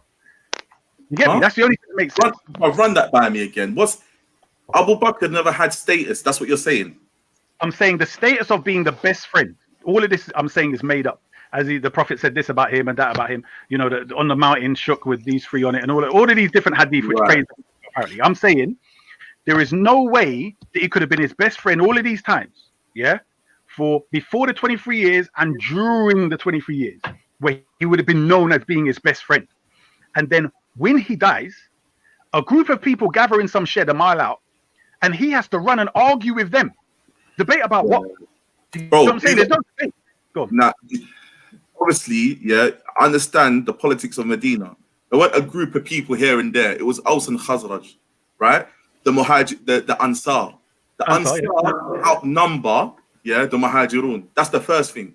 You have to understand the people who have helped the migrants, the Meccan Muslims, the people who have sheltered them and given them a home, right, are now vying for power after the death of the Prophet. I'll be back. Right? It's not a simple thing of Abu Bakr's got a status or he ain't got a status, right? These are people now that were given to bloodshed before the Prophet, and they're soon going to step towards the door of bloodshed yet again with the death of the Prophet because they're vying for power, right? Abu Bakr and Umar went across to try and do away with the situation, right? Which led to Umar doing something hasty, which Umar himself said he regretted later on, right? And putting Abu Bakr forward. That was the mistake. Wasn't that Abu Bakr was chosen? The mistake was how Abu Bakr was chosen, right? Even after that, what happened at Saqifa, when he came back, right? You're telling me that all the Muslims were so mashed up and so like that Abu Bakr must have had a status for them to not say nothing when Abu Bakr come back and said, right, I'm ruling things now. But this is the thing. This is where the idea that many of them went astray, and we're saying a lot of them were bribed. But this is the whole point where you get a lot of certain or 12 Shia saying that not all of them like were deliberately going murtad and they hate Islam. It's just that some of them were kind of like, just bought out in a sense. So the point was they didn't like Imam Ali alayhi Who didn't? To be the category upon. As a general thing, you didn't like Ali, you're saying? No, I'm saying there was an issue because he had killed a lot of their tribal family members, heads of tribe, so they still held feelings against him. A lot of people held feelings against Imam Ali, yeah? And also, some of the heads of some of the influential people, they only converted after the conquest of Mecca. So the point I'm making is when Abu Bakr came back, there was an issue of if Imam Ali fought against, or because there were other people who were out that that Abu Bakr went, fought and killed. Yes? What was the purpose of that? He's saying it's because they don't want to give him zakat money, right? Or the zakat. But other people might have another story. So even that, if he's not chosen by the Prophet, what right does he have to tell people that they have to give him zakat? No, he wasn't saying he have to give me zakat. It wasn't going into his pocket. It would go into the Beit al-Mal. So even the Beit al-Mal. Listen what I'm saying. As an authority, who they don't recognize, but how does he now get the authority to kill people? But because it's not even that. The worst part about it is he wasn't merciful to them and allowed them and said, well, give them advice and send people to give them dawah. None of that. Just went up and killed them. No, he didn't went up and killed them. He asked them for their zakat, which is a fundamental pillar of Islam, right? Yeah. Abandoning the zakat is the same as abandoning the salah, right? No. And most imams will tell you that renders you a kafir, right? Let's say I agree, but I'm saying to you, they did not abandon salah, they did not abandon Hajj and all these other things. No. Somehow it just has to be economic, right? So somehow, because part of the pillar is that the core of that pillar is that it's economic. So regardless of if you think there's an agenda or not paying the zakat is a crime. No, you're not, bruv. You're not getting the point. I'm saying to you, if you don't believe this man is a rightly guided caliph, he has no right asking you for it in the first place. That's what I'm saying. That's not the point, Isa. You're not if the authority of the land, right, is asking you for zakat, is it going to him? Right? Because you're trying to say they dismissed zakat outright. I'm saying they didn't want to pay him that. I'm not saying because you're trying to. Have you got any account? Have you got any historical account from any of the Bedouins who did that to say, yeah, it was just Abu Bakr we didn't want to give it to? No, but I'm saying no. Listen to what he says in his own words is that they're not giving it to him. This is the hadith itself is telling you that. Yeah. Nah, it's not saying that. It's the hadith mentions. It said that I will fight them. Yeah, up until they give me the strap that they used to give to the Messenger of Allah, right? Yeah, but that's not him saying I'm going to put the money in my pocket, and they know full well. I'm not saying, you're not getting the point. I'm saying to you, listen to what I'm saying to you. If I believe, for instance, that somebody is a usurper, right, and I believe he set up something called the Beit al-Mal, right? So you've got this thing, this institution. Beit al-Mal already set up in the time of the Messenger. Yeah. No, that's bro. I'm saying if he's the leader, he's now administrating this thing. Yeah. Do you know what I mean? So I'm saying he now is in control of this thing. And I'm saying if I believe that he might get all of this money together and take a big percentage of himself, I'm saying as long as it's filtered through him and I don't trust him, that's what I'm saying. Okay, so then let's try and meet a middle ground then. Why did them people then, after saying that, right, they said, all right, this guy's an imposter, an usurper. We're not going to give him our hard-earned wealth, zakat or whatever. No, we used to give that to the Prophet and the Prophet was guided. Right, do you know what? What we'll do instead is we will give our zakat directly to the people who need it. Why didn't they do that? That was an option. They could have said, yeah, here is my zakat in the form of wheat and barley and whatever for... I agree with you, but I'm saying the details are not there. All we do know is that Abu Bakr went to them, demanded this thing. Umar bin Khattab opposed him originally and said, how can you kill, didn't the Prophet say the life and the property of those who say La ilaha illallah are forbidden for you? Yes? And he said, I will not, what do you say, recognize the distinction between Salah and Zakat. Yeah. Yes? And those who withhold even a strap for a donkey or whatever it says. Yeah. For a camel. So all I'm saying to you is, the ground is problematic. He already is going to somewhere sneakily. He already has one of the Ahlul Bayt who is left with the Quran opposing him. I'm just saying. But they all gave him bay'ah though. No, listen. Hold on. You're saying 6 months later he gave him bay'ah. No, not Ali. I'm talking about Ali. We're talking about Zakah here. I'm talking about those Bedouin tribes. They gave the bay'ah. No, bro. Listen what I'm saying to you. What the ones that refused to give the Zakah. You're saying bro. Listen to what I'm saying. Are you telling me that you're saying they gave him bay'ah, then withheld the zakat? Yes, that's what I'm telling you. Because otherwise he would have fought them straight away. Hold on. Let me get this correct. You're saying if people didn't give him bay'ah, he would have fought them? I am saying if they withheld their bay'ah from the Prophet from Abu Bakr, he would have fought. They would have had to. Okay. Boy, I'm glad you come on, bro. I'm gonna really chop this segment. Oh, you know me, bro. I don't mince no words in that. Like I don't. No. This is what I'm saying because you got more knowledge than all these little junkies that keep coming in there running their mouth. So I'm saying So you're saying that Abu Bakr, from your perspective, has a right to kill other Sahaba who do not recognize him as the rightly guided as a Islamic leader. Now, what I'm saying is that once Abu Bakr had a sizable proportion of the let's say 60% of the community made bay'ah to Abu Bakr. That means he's got the majority, right? At that point, he is the valid leader. There ain't no I'm gonna give him bay'ah. I'm not gonna give him bay'ah. Right. So let's stop with there. You're saying at the point where he's got the majority now, this is where the problem comes in. Where are you getting Islamic guidance that if the majority follow you or give you the support, you're now valid? Where are you getting that from? Well, we get that from the statements of the ulama. We get that regarding the verses and the hadith. Where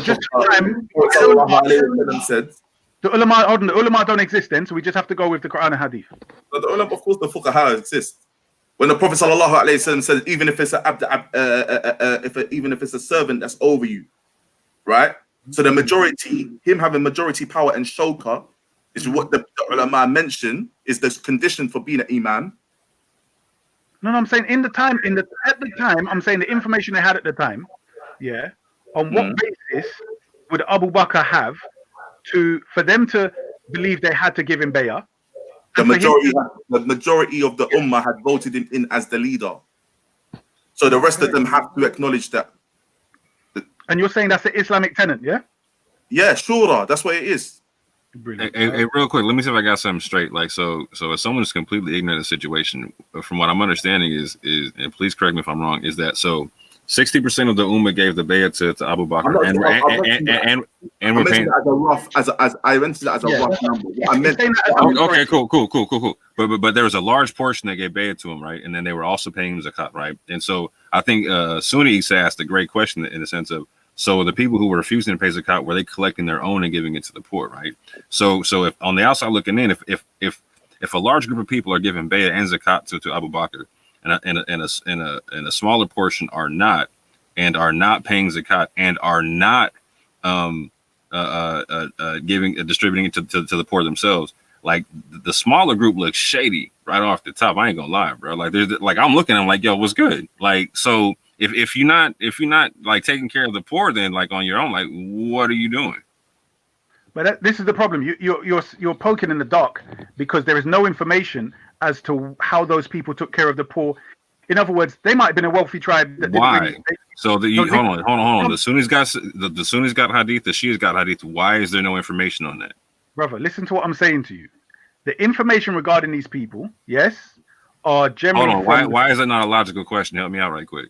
Brother, listen to what I'm answering your question. I'm saying to you, we're going with the reports that are available. Yeah, so that's right. I'm asking, why are there not reports of them keeping zakat and paying it to the poor? Why is that not available? Because Arabic's a fantastic language for keeping records. Yeah, but it's not there though. I don't know what you want me to do. Like, what do you want me to do?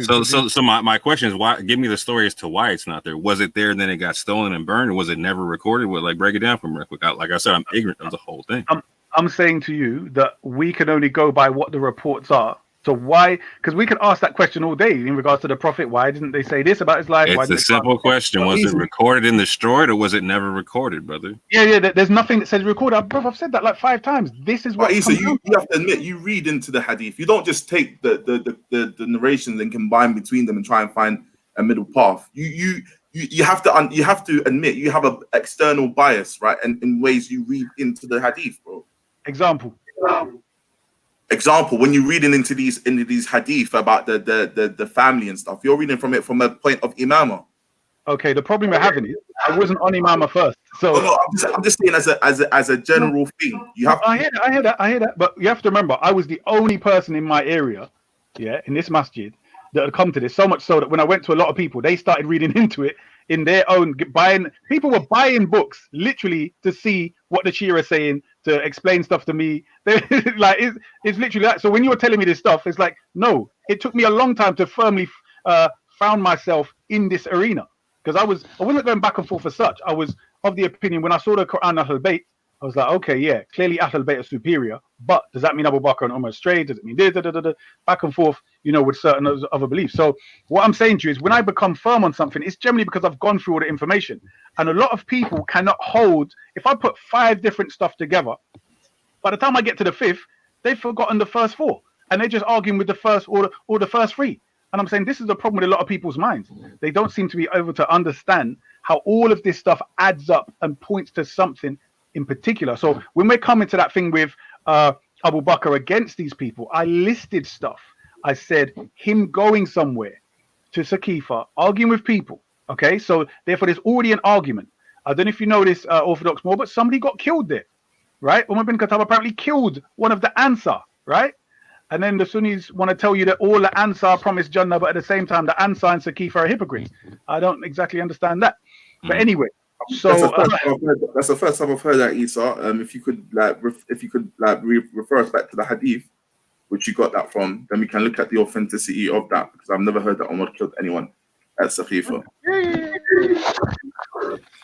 Yeah, while he's looking that up right quick, for Sunni, so help me understand something right quick. Like, so I know Ali wasn't the first caliph, but he was the 4th, correct? Yes. So if I'm looking at the hadith tradition in the tradition of Islam, like I'm like on the outside looking in, I'm kind of confused in the sense to where, like, it would seem that if he's the 4th caliph and the first 4 are the rightly guided and whatnot, that Sunni Islam and Shia Islam should be 2 halves of the same coin. And if I'm looking at the hadith, I should be looking at like the Sunni hadith and the Shia hadith and both traditions and all that type of stuff, and going back to the Quran from there. Does that make sense? Yeah, in all honesty, Orthodox more, yeah. I personally don't like to use the term Shia for people that are 12ers and Rawafid. I don't like that term, because I have street scholars, right? To Shia was literally the preference, right, of Ali, over the other Khulafa. And that never ever stopped those people who held that belief from taking from our corpus. If you go to Imam Bukhari and Imam Muslim and sorry, can you elaborate on that you just said there with the other ones? Are you saying all 3 or just Uthman? No, I'm saying all 3 of them. So there are some, even though some of the ulama refer to them as Rafida, if they put Ali over Umar and Abu Bakr. Right? I don't agree with that though.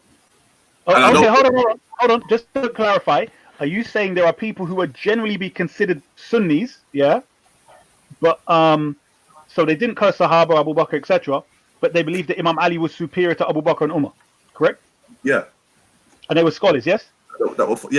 There's even I've got even a quotation from a man that said, if it wasn't for the fact that Ali bin Abi Talib himself negated that he was better than them, he would have also put them above.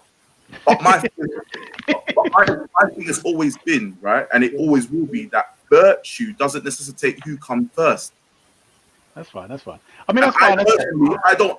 People will say it's heretical, innit? But you know me, I don't really care. As for who is more virtuous out of the 4, that's between them and Allah. As for how the Muslims elected them in that order, that's also something that was from the qadar of Allah, right? And all of them served their positions, right, in the way that was supposed to be served, right? Okay, if you, bro, Orthodox more, if you knew Isa like 8 years ago, you can see he's making his way towards Shia, bro. He just snailed. He just says,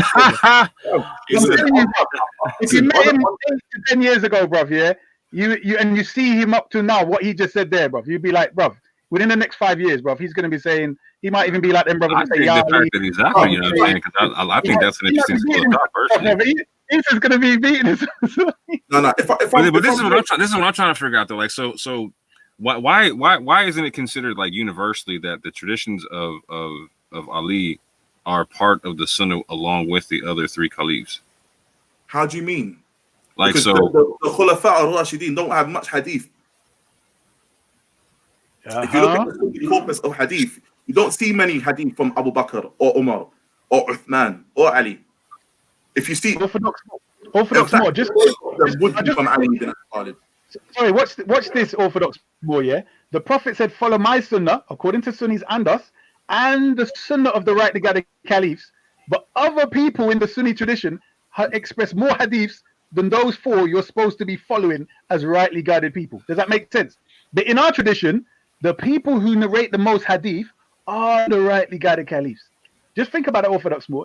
You know, just think about it. No. And this is what I'm saying. Like, so let me make sense of that.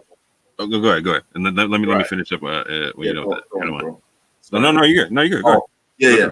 So follow my sunnah and the sunnah of the Khulafa al-Rashidin. You know, my interpretation of that, and I believe it's a Mas'ud Zahiri interpretation of that, and even maybe outside of that, is that the sunnah of the Khulafa al-Rashidin and the sunnah of the Prophet is one. They don't have their own sunnah, right? Therefore, right, if Abu Hurairah is reporting from the messenger, that's not to say he's reporting more than Umar or Ali or whoever.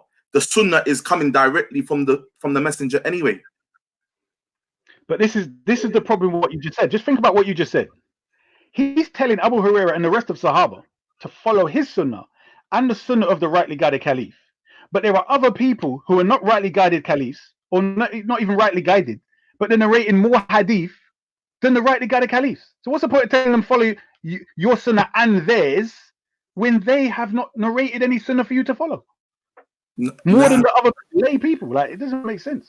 Yeah, I'm with all that. Let me just say this. Like, so as someone, like, so there was a time when I used to consider the hadith and whatnot, right?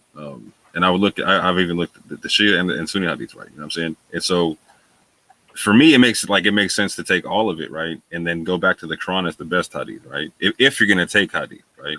And so even if it's from somebody who's not a rightly guided caliph, whatever, you know what I'm saying, it would all shake out in you know what I'm saying, what doesn't come out in the wash would come out in the rinse when you compare it to the Quran, yeah. So my question is, why not just open up the tradition and do it like that versus keeping that wall in between the two? Say that again.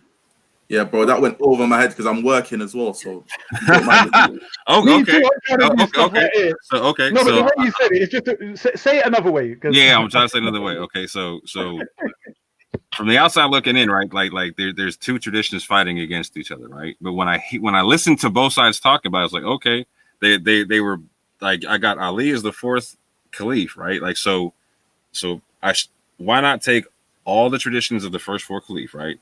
All the hadith from the Shia and the Sunni, whether they come from the rightly guided caliph or not, right? And just combine the two concepts, right? And then when you got an issue, take it back to the Quran. You know what I'm saying? It's the best hadith, right? Because it doesn't make sense. It doesn't make sense to me that Ali is the fourth caliph, that he's rightly guided, but at the same point in time, the Sunni and Shia tradition are split. They should be two halves of the same coin. But that's the thing, Orthodox. Yeah, we do take the statements of Ali, but the fact is we're differing as to which statements are actually authentically attributed to Ali. I'm with it. So at that point, you just take it to the Quran, yeah. 100%, which is what we should do anyway.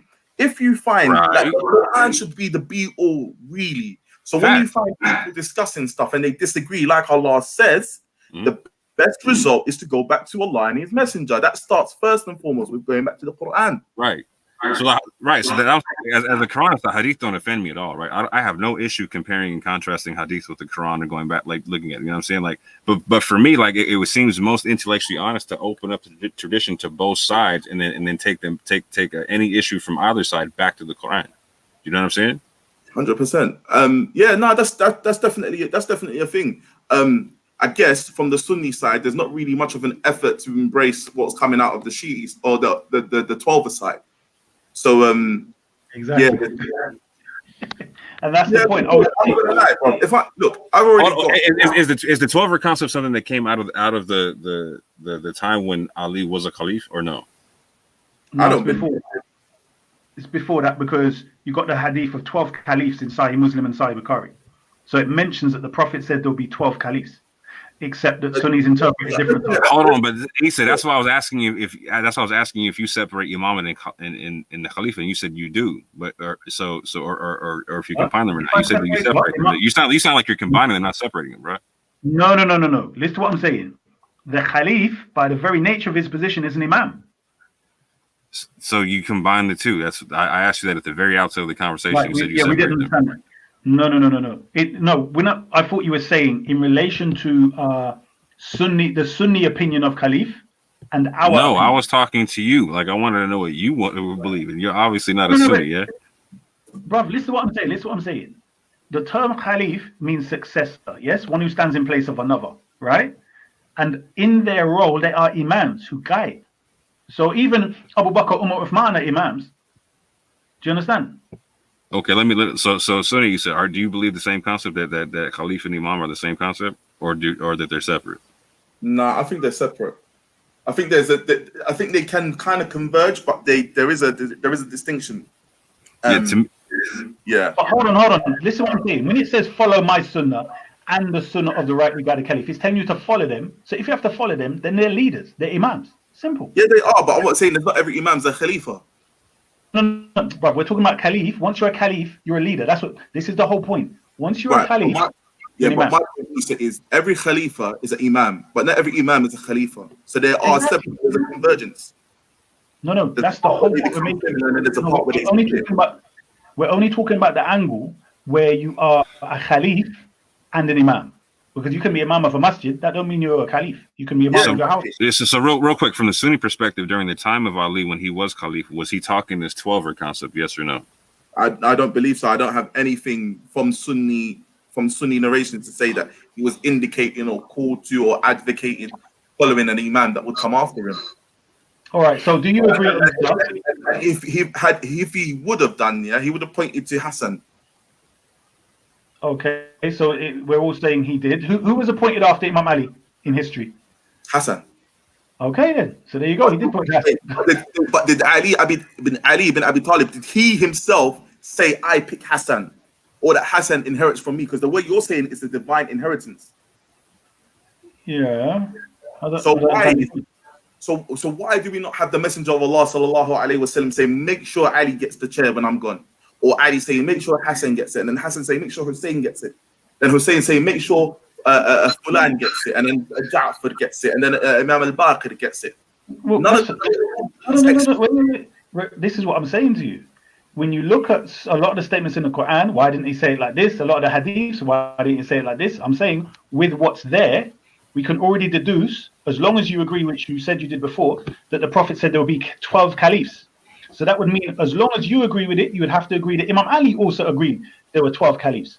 He would have to agree he's one of them, correct? Why would I have to agree that he's one of them?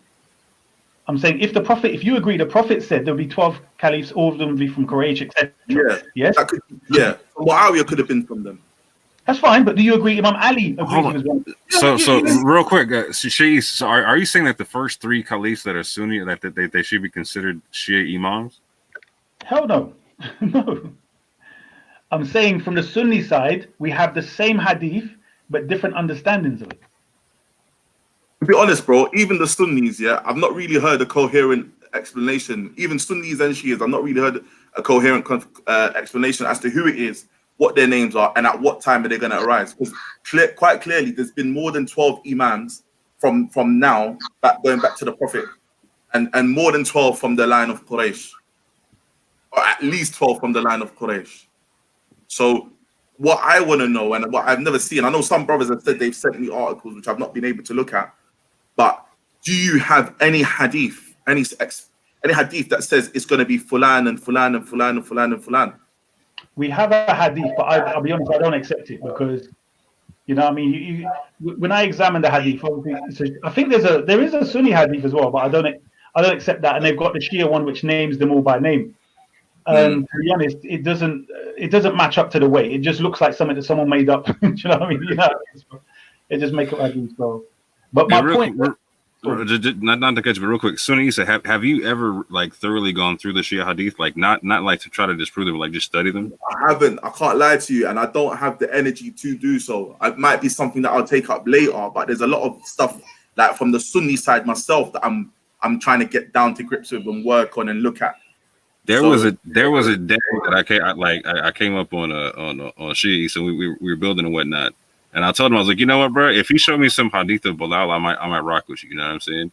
And he started showing me some hadith of Imam Ali and Bilal. That were some of the most beautiful joints I ever read in my life. I was like, hold on.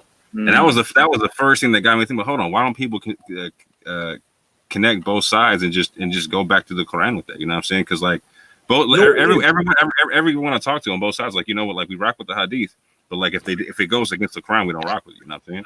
So it's like, check this. There's something called Najul Balaga, yeah? Now, although we don't agree it's authentic totally, there are a few Sunni scholars that agree that a lot of it is the speech of Imam Ali, but still they don't promote it as something that should be studied among the Sunnis, even though they agree many of the speeches are accurate and were Imam Ali's speeches. That alone should tell you that. I appreciate if I find a hadith, right, that comes from Shia and it's sound, like in sound and meaning, I'll take that. I accept it. That's like why not? But I'm not going especially to Kafi or Majlisi and trying to find a hadith in there and see can it go back. Do you know what I mean? For me, my emphasis is on knowing what Allah and His Messenger said. That's the emphasis there for me. You're showing your bias. You're already showing your bias. What you're accusing me of, yeah, where you jumped into this pool head first, like I did, and then you accepted Abu Bakr, Umar, Uthman, and their status and so on. And I accepted all the Sahaba and Ali as well. Not, brother. I'm saying the dispute is Imam Ali and them who's superior, isn't it? So I'm saying you've accepted that as your foundation. That's the thing, Isa. Wait, when I came in, I didn't come in on a dispute thing. There was no who's better and who's not. This was Allah and His Messenger and His companions, and they had some squabbles, but you don't get involved in the squabbles. That was what it was. This is what I'm saying. We both came in head first, and this was Islam to us.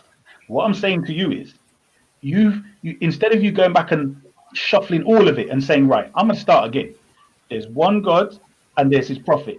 Everyone else now has to be reevaluated with the new knowledge I've got. Instead of doing that, that's exactly what I'm doing, Isa. That's exactly what I'm doing. Right, so you've gone reevaluated Abu Bakr's position, Umar's position, Uthman's position in relation to all the different evidence. Yeah? I am still in the process of currently doing that. It's not something you do over one day. So look, so let me give you my strides, right? Right. At the start, I genuinely would not have said to you, right? I would not have distinguished between virtue and imama. I would have said Abu Bakr is the best because all the Muslims said he was the best, and then Umar, Uthman, Ali. I've changed now. If you mentioned to me the arguments or the quarrels that you had with Muawiyah and Yazid, I would have dismissed you, but I don't anymore, right? So I know the little intricate details, the imams from the Sunnah who spoke about those two individuals that I just mentioned, right? So it's not a thing of I'm not evaluating my position with No, hold on. Did you say what the Imam said about them? Is that what you said? I'm saying what the Imams as in the scholars that are Imam. Okay. Right. So are you not yet at the level of independence from the Imams and scholars? Sorry? Are you not yet at the level of independence from the Imam and scholars? For instance, have you got a procedure from the Quran itself? So you and Allah, He's given you a procedure, and you can use that procedure from the Quran to measure whatever it is. Or do you have to continue to rely on it is exactly that. It's obey Allah, obey His Messenger, and those in authority with you. And if I differ in anything, or if they differ in anything, then I refer it back to Allah and His Messenger. So if I find a statement that goes clearly in contradiction to what the Quran says, I'm throwing it, I'm dashing it, I don't care. I don't care who it is. No, that's fine. Hold on. But you have to agree that when it comes to the second part, obey the Messenger, we don't have the benefit that the Sahaba had when they could refer straightly back to the Quran and the Prophet. So therefore, we're at a slight disadvantage when it comes to referring back to the Messenger in this situation. So that's why I said where the Quran is called the criterion. Okay. It therefore, I suggest, has to provide a means where we are now sifting through the hadith and the tafsir and so on, and we are able, using the Quran, to then know for ourselves. Because I'm saying you keep referring to scholars and imams. All I'm asking is, are you still taking their opinions as authority, or are you saying Because let me just say this. No. Are you saying that because you found these scholars to give the evidence and the process by which they come to their conclusions, you're saying, yes, I can go with that because you've shown me how you calculated that conclusion? What you're saying, you're cool with my explanation, yeah? No, I'm saying, are you telling me that when you're saying the opinion of the Imams, because what you were saying before, you wouldn't really accept criticism of Yazid and Muawiyah. Then you said, as a young buck in Islam, I wouldn't have accepted criticism, right? But I'm saying even now, you said now you've come across an Imam that has done so or something like this. No, I'm not saying it's because I've come across an Imam, right? What I'm saying is, right, in reshuffling, my reshuffling is looking at the statements of people in the past. So it's not only a thing of looking at, because the Shia, I can say something, right? That might be a bias. But now if I have Shia and Ahlul Sunnah saying the same thing, right, then I can pretty much conclude that it's not coming from a bias. Got you. Yeah, that's what I'm saying. So, and that's more or less what I did. Wherever I remember, I was saying, as long as my whole thing was, I don't, how I dealt with it was, I don't care if it's in Shia books. I want to see if it's in Sunni books. Yeah, because obviously I was a Sunni. Just like when I was a Christian, I was saying, is this in the Bible? Can they prove the one God? Can they prove the prophet, etc.? So, I mean, to me, that's the best place to be. And inshallah, welcome home. You know what I mean? Inshallah, you'll be home soon, and we will continue on that path. So, but this is what I'm saying. Are you still relying on the Imams and scholars' opinions? Because what you said is, which I agree with, you found authoritarian, so to speak, of knowledgeable people of the past who have then given these opinions, who are Sunnis, and they've still got these opinions. Is there a point at which you're going to say, regardless of what scholars say, you yourself can make a judgment on those things, and you're going to stand firm? There is going to be a stage, right? And so the stage at which I'm going to do that, right, is when I get grounded in Mustalah al-Hadith. When I'm grounded, right, in being able to go through the chains of narration and criticize the people in there, identify whether they're thiqat or du'afa, whether they're weak or they are authentic, or whether they're mashhur or whether they're liars and kadhabun, at that point, right, I no longer need to rely on the gradings of the scholars for hadith. But up until now, I still rely on the books of Rijal. Do you know what I mean? Ikwa, the best of months is coming. The best of months is coming. Ramadan is coming.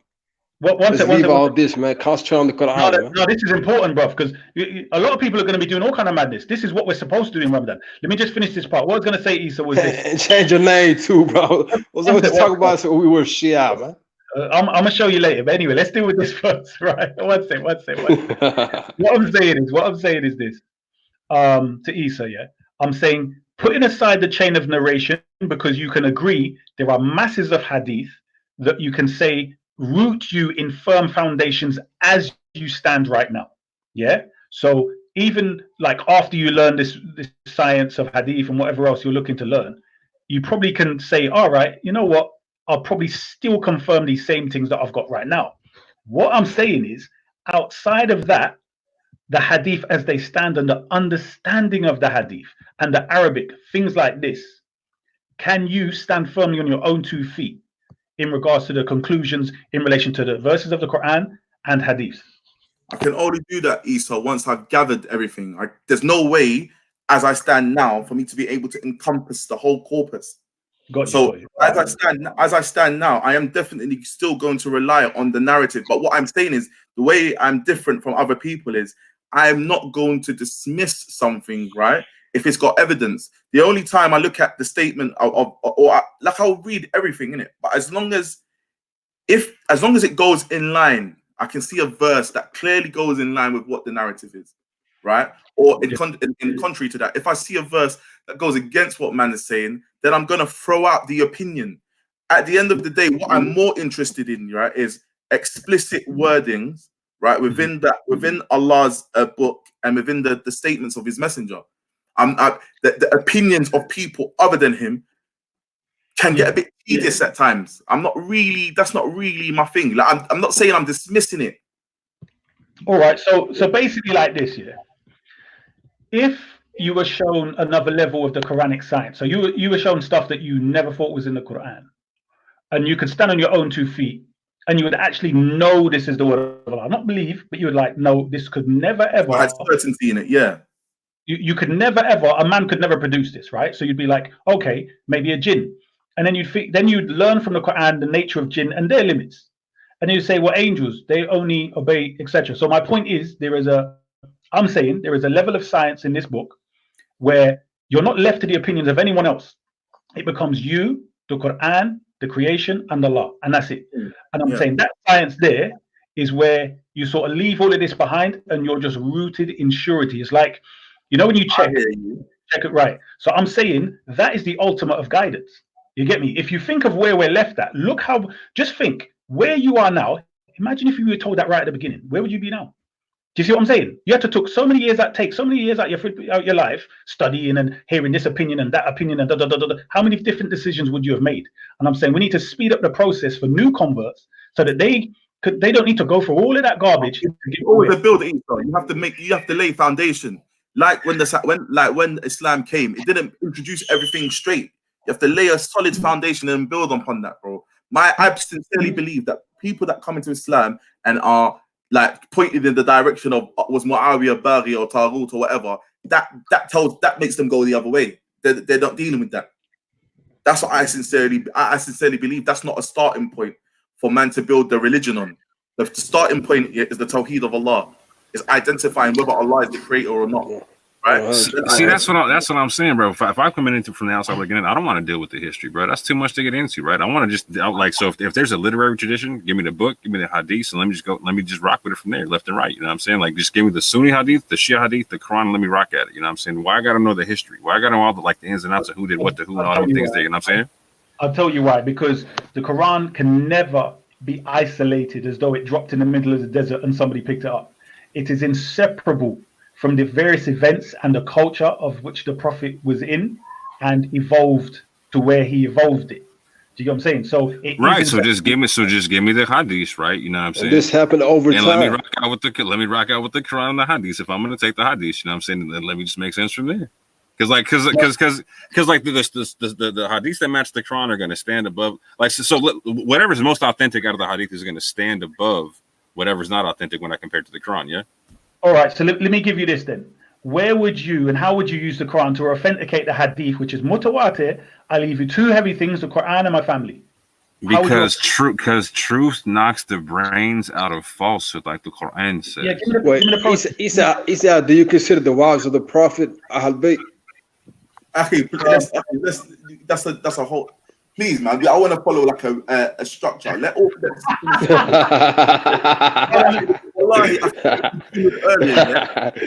tackle too many. Samaroon at least has got patience. Everyone else that's jumping in here, they're just jumping in and taking over. At least Samaroon put a question and he's accepting a response. You get me? The other man. But I just wanted to hear his khulasa to Orthodox's question. What I was saying, Orthodox. I agree. See, me now, Orthodox here, with those who, let's say, agree to, to keep certain things between us, they will get the science of the Quran sort of first, once they've proven to be trustworthy. And from that, they can then look at everything's like a straight line of clarity. Do you get me? There's no crooked bends in this thing. Straight line of clarity, with no doubt. And this is what we're promised in the Quran. A straight path. Not no flipping, the opinion of him, the opinion of him. We need to be in ourselves rooted and clear. Do you understand? So it doesn't make sense to me when somebody's telling me, well, I got the word from the Most High, but I'm still actually in no better position of knowing than a Christian, a Jew, a Hindu, and whatever else. So we've all got beliefs and we've got faith. I'm suggesting that's not the Quran. Faith is not the essential thing. That is a stepping stone towards knowing, where you are sure. Ayn al-Yaqeen is the goal. Do you get what I'm saying? Mm-hmm. Right. So I'm saying, how would you, with the Quran, get to that? Based upon what you know already, how would you get to that with the Quran? Ask that question one more time so I'm clear on it. Just ask it short and specific directly. Right. If somebody tells you something, you don't know if it's true or not, right? You then go to verify this thing, but you need to have a process of verification. Because when we Right. start, Got you. So my process of verification is this: that within the Quran, it says that it's the best hadith, and that within it is much reiteration. So when you and Issa were talking earlier about like, does it say it 2 times, 3 times, whatever? Like, so when I have an issue, I take it to the Quran and pull out every verse in the Quran that deals with that concept, right? And I look for the reiteration therein, right? So this is what I'm saying. Like, this is what I'm saying. The hadith don't offend me, even as a Quranist, right? I have no issue taking any hadith that you or Sunnis would talk about and just comparing it to the hadith and seeing what's reiterated and what's not. You know what I'm saying? And see what clarity comes from the reiteration and whatnot. You know what I'm saying? let me just go 5 minutes, do 10 minutes, do my salah. I'll come back here. No worries. 10 minutes. Yeah, and that's what I'm saying. Like, I'm probably different than most Quranists in the sense where, like again, the hadith don't offend me in any way, shape, or form. I got no issue looking at any hadith someone wants to bring up or whatnot. My thing is like, so just can we compare it to, like, can we make sure it has any kind of like grounding within the Quran and whatnot? And if it's why would you call yourself a Quranist though? Because Quranists they generally, as a group, right, their distinguishing feature is they do not accept hadith. I don't accept hadith in terms of jurisprudence, and so in terms of like discussion and whatnot, again, they don't offend me. You're not a Quranist then. You're not like, you could say on the Aqidah of the Quran. I don't accept the hadith in terms of jurisprudence. That's what makes me a Quranist and whatnot. So historical recording then. For me, I don't even look at it for history. Like, so I the only reason I deal with hadith is that because I have brothers that do, and so like the Quran stipulates like so. To dispute with the people of the book in best of ways, to confirm what came down to them and what came down to you. So like for you, if the hadith are part of your tradition, I confirm that for you. And so if you want to make it part of the conversation, I'm not going to reject it. I'm just going to simply ask, can we take it back to the best hadith and compare it for the reiteration? So then in like the khulasa is that the conclusion is you don't accept it, but you're just called to talk about it. Yeah. So then that's that. Yeah. But because the way you say it makes it sound like, you actually have some consideration for it. It's only really vicariously through other brothers who accept hadith. Again, like I said, I don't accept. They just don't. They don't offend me though. You feel what I'm saying? Like so, I'm not gonna like if you want to talk about them, it's not gonna bother me in any way, shape, or form. You know what I'm saying? Unless they're being taken over the Quran. You know what I'm saying? That's enough. Like, okay, that doesn't make sense to me, right? That's never gonna happen. Right. So in the sense that they don't offend me, right? I'm saying this like for someone who's never going to accept them in terms of jurisprudence, if I was going to accept them for terms of jurisprudence, if I was going to use them with any school of thought, you know what I'm saying? I would compare like the Sunni and the Shia and also take it back to the greatest hadith and whatnot and see what shakes out. Because at the end of the day, like the Quran proves itself in that way. You know what I'm saying? Like there's. So you feel like is the Quran a circular book to you then? The Quran proves itself, doesn't lend itself to anything external. It doesn't need to, but it does. It doesn't need to. So you just believe in the book then? If it didn't need to apply to anything external, it would just be a subjective belief you have in it to say that it's... Hold on. You said something different there. It didn't apply to anything. So no, I said it does apply. I agree it does apply to things external, but I'm saying it doesn't have to appeal to it to prove itself. Yeah, but what I'm saying is, when you say it doesn't have to appeal to anything external to prove itself, that would mean it proves itself without anything external, which would mean that it proves itself based on itself, which would be circular, which means you only believe in the book because you believe in the book. No, I believe in the book because the book proves itself. How does the book prove itself? With the challenges within the book. Which are? To disprove it. So and to bring something better if you can. Right. So what exactly is it asking you to disprove? Things internal to the book or things external to the book? It would have to be things internal to the book, right? Right. So when the Quran asks you to disprove events, historical events, that would seem to be something external. Like what? You mean for like a historic event that had taken place prior to the Quran. Like what? You can say that's an internal thing, like the coming of Musa to Bani Israel, or to the destruction of Ashab al-Hijr in Yemen, or when it says about for example Noah's the Ark of Noah, for example. All of these things are historical events, right? Which are external to the Quran that the Quran mentions. So what I'm saying is that when you say that the book proves itself, right?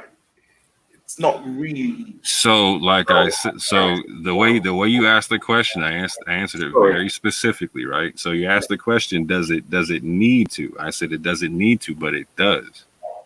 Yeah, no, but right? I'm saying. So hold on. Let me expand on that right quick. Like, so for instance, I just had a debate in America where I literally just proved the historicity and the factualness of the Exodus event, via the Torah and the Quran, right? And historical events via the Santorini eruption at there and whatnot. You know what I'm saying? Or the third eruption of Santorini and whatnot. So I'm not saying that you're not going to be able to line up the Quran to historical events, but in terms of me trying to prove, like, so for me, so worrying about historical events in a spiritual aspect, those are two different things, right? So the spiritual principles within the Quran, when it's talking about like bring something better than that, the law that's coming down, right? So that, like, in terms of disproving that, that's an internal. But you can concept. also say the Sirah gives you understanding, a better understanding also, though. If you understand like the history, if you want to say so, sure. Happen. If it gives you, brother, if it gives you a better understanding, I'm not going to argue with you on that. I think my argument is more along the lines. I know you mentioned two things. You said it does, but it doesn't have to. I'm more concentrating not on the fact that it does. I'm concentrating on your claim that it doesn't have to. If the Quran, again, that doesn't have to. That doesn't have to deals with the fact that I'm talking about. Like, if we separate the historical events from the spiritual concepts, right? The spiritual concepts have nothing to do with the historical events. They're timeless principles that no matter what time in history you find yourself, they should apply. Yeah. So then that would mean that it's external, something that you can observe in nature. That's my whole point when I say external. It's not something that is just. So we're gonna have to agree to disagree on that, because like the way we see nature is a bit different. I see a law in nature. You probably won't see a law in nature. Right. That's neither here or there. What I'm talking about is when Allah talks. That's about everything. So that's what I'm saying. We gotta agree to disagree on that. When Allah talks about the water and how it operates, that's something external. You don't find water operating even within the pages of the Quran. That's something you have to go elsewhere and look at. Do you understand my point where I'm coming from? When Allah talks about how He built the heavens as a canopy, these are all things that you have to observe external to the Quran. That's my whole point. If you're saying you don't have to, that's a good point. Have that, then it would just be a book that just stands alone on its own without referring to anything within our reality, basically. So again, this is why we have to agree to disagree on the concept. Like, so again, Allah is part of my reality. So when you're saying external, like Allah is not external to my reality. But we're not talking. But doesn't Allah tell you to observe in the Quran? So again, like, so the Quran, right, the Quran says to observe, it says to reflect, and it also says it's a book of remembrance. Why does it say that? Yeah, because it's a reminder of events, external events that have happened. That's why it literally says that it was recited in the pre-existence. It was recited when? Go to Surah Ayah 3 or Surah 3 Ayah 85. It was a book that was given to the prophets in the pre-existence. We were there too. We said La ilaha illallah before we ever came down in person. That's in the Quran, man. We heard all that. We dealt with all that. It's a book of remembrance, bro. Sorry. So again, I'm saying it's not separate from reality for me. It's not internal, external. Allah is the only thing that's real in reality, bro. Right. So then the answer to my question should have been that then there is no external or internal, because the line of explanation you went down was a little bit confusing. If you say that everything is the apparent and everything is Allah, that's a whole completely different creedal point. It's not one that I believe in. And in that case, I would say, khalas, that's hence I said we will have to agree to disagree on that point, bro. Khalas. Let's go from a different avenue then. I won't get you from there. How would you prove whether Maliki Yawmiddin is sent by Allah or Maliki Yawmiddin was sent by Allah?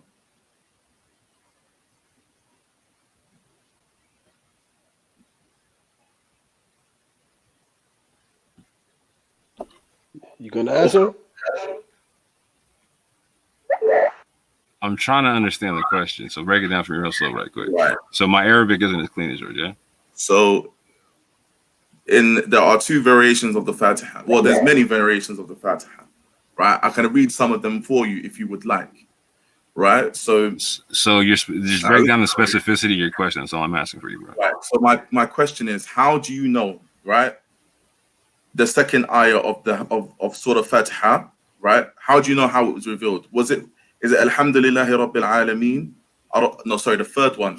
Oh, in terms of like how the readings of the Quran, oh, bro, like so right off the top, like so, they're all wrong to me because they were burned and whatnot, and they were put in Quraysh and whatnot. So what I do is take everything without the. I study things from a whole different level. I study things from a whole different level. You forget the Prophet had a scribe. You say Ibn Thabit was a scribe of the Prophet, and he was 12 years old. He was there at the time of the Prophet. Bruh, I'm with it. I take Uthman in his word when he says he burned them joints, yeah? So what are you saying? That the Quran is wrong then? No, I'm saying it doesn't matter. Like this whole bit about like which one do you take doesn't even matter because like they came after a time when they were burned. So if you're gonna study it, so hold on, just like the Bible concept, yeah. If you're gonna study it, you got to be honest about what was changed and what was done to it historically. Yeah. So hold on. So to answer your question, how do I verify things in the Quran when I'm unsure about what it says there? I do what it says in the Quran in Surah 10, ayat 94. I go to the previous scriptures, i.e. the Furqan that came down to Musa alayhi salam, and I compare it and judge between it like the Quran says to do. Where does the Quran say that if you find any difficulty in judging between what's in the Quran that you should go to the Torah? Can you give us the verse? Yeah, give me a second.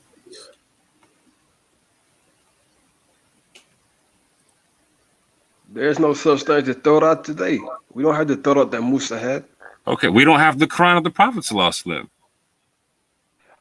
I'm saying yes, we do. Just tell me, just show me the historical Quran that goes back to the Prophet, the physical one. I'll wait. The one that we have, all of the readings that we have now have a chain of narration that goes back to the Prophet. You're telling me a chain of narration? Exactly. I'm saying show me the book that goes back to the Prophet. Yeah. No, who said the Prophet had the book in the first place? Who said he didn't?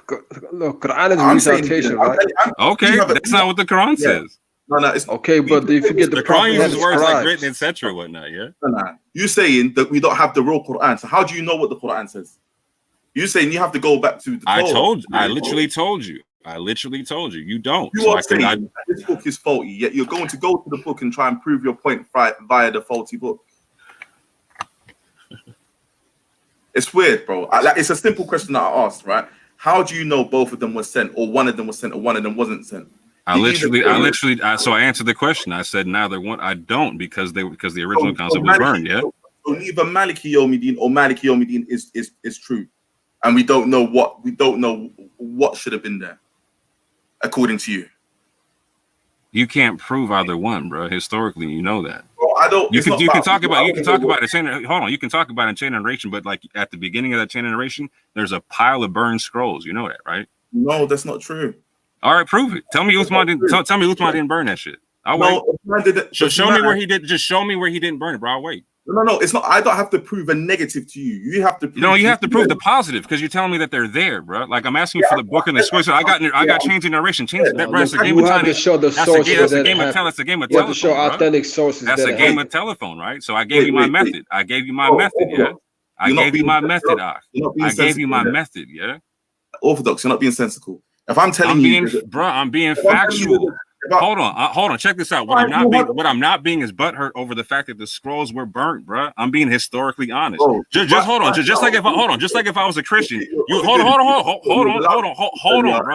Just like if I was a Christian, hold on, brother. Give me 10 seconds, Issa. Just like if I was a Christian, you'd be telling me, look at the book of Luke and how it was changed. No, I wouldn't be. Right. No, why are you saying right for? You've not seen me do that. Because you know damn well if I was a Christian, you'd be like, look, bro, I can't take them scrolls there because they were changed. Yeah. Orthodox, you're shooting now. You're shooting the breeze. Hold on. So do you confirm the book of Luke? You're shooting. No, I don't confirm the book of Luke. Why not? Why don't you confirm the book of Luke? Why would I affirm a book that I can't rely on? Why can't you rely on it? What's that? Why can't you rely on it? Why can I rely? Who is Luke? First off, who is he? What authority does Luke have? Facts. Now you're being logical, bro. Can you show me the authentic first book that the prophet produced? You can't, right? You can't. And in between the prophet and the first and the four rightly guided caliphs that you're talking about, one of them says that they burned the originals. Yeah. Look, The Bible's not my concern. It's not my book. It's not what I read. So you can't even prove the Quran. You're talking about narrations, bro. You're talking about a line of reason that you can't prove yourself, and you don't understand that. You're talking about your own where head. did you hear this stuff or no? You believe in nonsense you hear from other head. people, man, and you have no proof You're of it, talking bro. above your own You have head. no proof, man. And I gave you my methodology, bro. As I've tried to explain, you haven't given me the chance to explain. You haven't explained anything. I asked you a question, and you're talking above your own head, Issa. You reply. Orthodox more. The Quran we have today. Where do we get it from? Right? If I ask you how you prove either one, you're going to no, say where do we get the Quran we have now? The Quran we have now, where do we get it from? Either one, you're going to say via a chain of narration. Then I'm going to ask you, how do you prove which one's right? Let me finish my explanation before you press me. Let me finish my explanation. You didn't let me finish my explanation. You started talking about proving negatives and burning the scrolls. No, I'm talking about proving points in history, bro. It's not negative, bro. It's positive. No, lies, man. That's all it is talk, man. You're saying that you're someone who doesn't accept hadith. Yet here you are using hadith. No, I said I accept the greatest hadith. Yeah. You said hadith. We already had that conversation. Don't act like it's different. Right now, you accept the hadith and you don't. I don't accept the ahadith. I said I accept the greatest hadith. Yeah. Does the Quran not say it's the best hadith? How do you know scrolls? Does the Quran not say it's the greatest hadith? Yes or no? Does the Quran not say it's the greatest hadith? Isa is telling you something clear. Prove somebody burnt scrolls and prove scrolls were burnt. How do you know if man burnt the scrolls, brother? If you don't go to hadith. Hold on, say that again. Let me see what you're talking. This is the thing that I find with Quranists, right? They like to move goalposts and stuff. Even when it comes to actually addressing just the Quran on its own. What goalpost did I move? I said if you were gonna aspersion on the Quran. That's one second. You are so unclear that you are casting aspersions. You don't know, or you are trying to. What aspersion am I casting, bro? One second. Let's do the arguments one at a time. Let's do the argument. Orthodox more. Yeah. The last thing that I heard was Isa said, sorry, this was a bit before. He mentioned about, I think, the heavens. Something about the heavens, and that's external to the Quran. Yes? Facts. Right. So, in relation to the knowledge base of what we know, already we have something that is outside of the Quran. Correct? Facts. I acknowledge the concept that there's tangible things outside of the Quran. Then I talked about the spiritual principles, right? That those things are inherent and don't need to be proved externally. They're inherent and don't need to be proved externally. So when the Quran says like, so here's these principles, right? Yeah. Where you bring something better if you can, yeah. There's a direct challenge to you, right? Who's that? Anybody reading the Quran, right? Is that what it says? The observer, the reader. Where does it say that? If I'm wrong, I'm saying this is what it says. Okay, so just roll with me on that. Yeah. No. When you say if I'm wrong, I'm wrong. That's what I'm saying. It says. So just roll with me right quick. Yeah. One sec. If I'm wrong, I'm just saying that's what it says. So just roll with me right quick. Yeah. One sec, brother. Before we even go there. Literally mid thought, bro. How's a man saying roll with my incorrect information? That don't make no sense. Correct me when I'm done is what I'm saying, bro. Correct me when I'm done is what I'm saying. Yeah. Hold on. Let me just say something. Yeah. I don't know where the idea of. Yeah. Let me possibly be wrong. Let me talk for 5 minutes where I'm possibly wrong, rather than let me get out how I'm wrong. Let me get out my principle. Correct me as a brother when I'm done. It's real simple, bro. Let me finish. Bro, I was trying to finish. You said, "Well, let me interrupt you so I can finish." What are you saying to me, bro? This is a simple conversation I'm talking about. It's not a point of argument. I'm saying before we keep stopping and arguing, I'm saying let's go down a route of where the Quran tells us that we must discuss or give elaboration on something where we might down be that wrong. route, I'm gonna address the original concept that Isa brought to me. Right, was like, so how are you gonna deal with this translation of the Quran? Right? Brother, don't say that. Quote me properly, please. I don't like when people paraphrase. Okay, give me the quote. Give me the quote. How do you know whether Maliki Yawmiddin was revealed or Maliki Yawmiddin was revealed? That was my specific thing. How do you know if they are God sent? Because there's two people. There's two ways of saying it, correct? And one group says it one way, and one group says it another way, correct? So when I'm saying translation, that's what I meant, bro. I wasn't trying to offend you there. No, but I'm saying do I have the understanding correct? Like that one group says does one group say right? If one says the other's wrong, how do you know which one's right and which one's wrong? Facts. Good question, right? My point is you can't know because in my perception, the original Qurans are not there. So either one of you going to say you deal with chains of narration, correct? Hold on, one sec. Did he say before I came on that the original Quran is not there? Has he said that before? Yeah. Okay. Hold on. So let me get this right. Are you saying there is something different to what we've got now, and we basically have to just deal with what we've got now? Is that what you're saying? That's my position. That's my position. There's some Shia that say exactly the same thing. So I really, I don't. It's not a shock to me.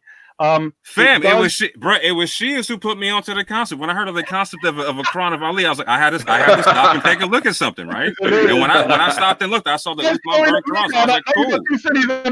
It's your fault. You make me laugh. All right, now fair enough.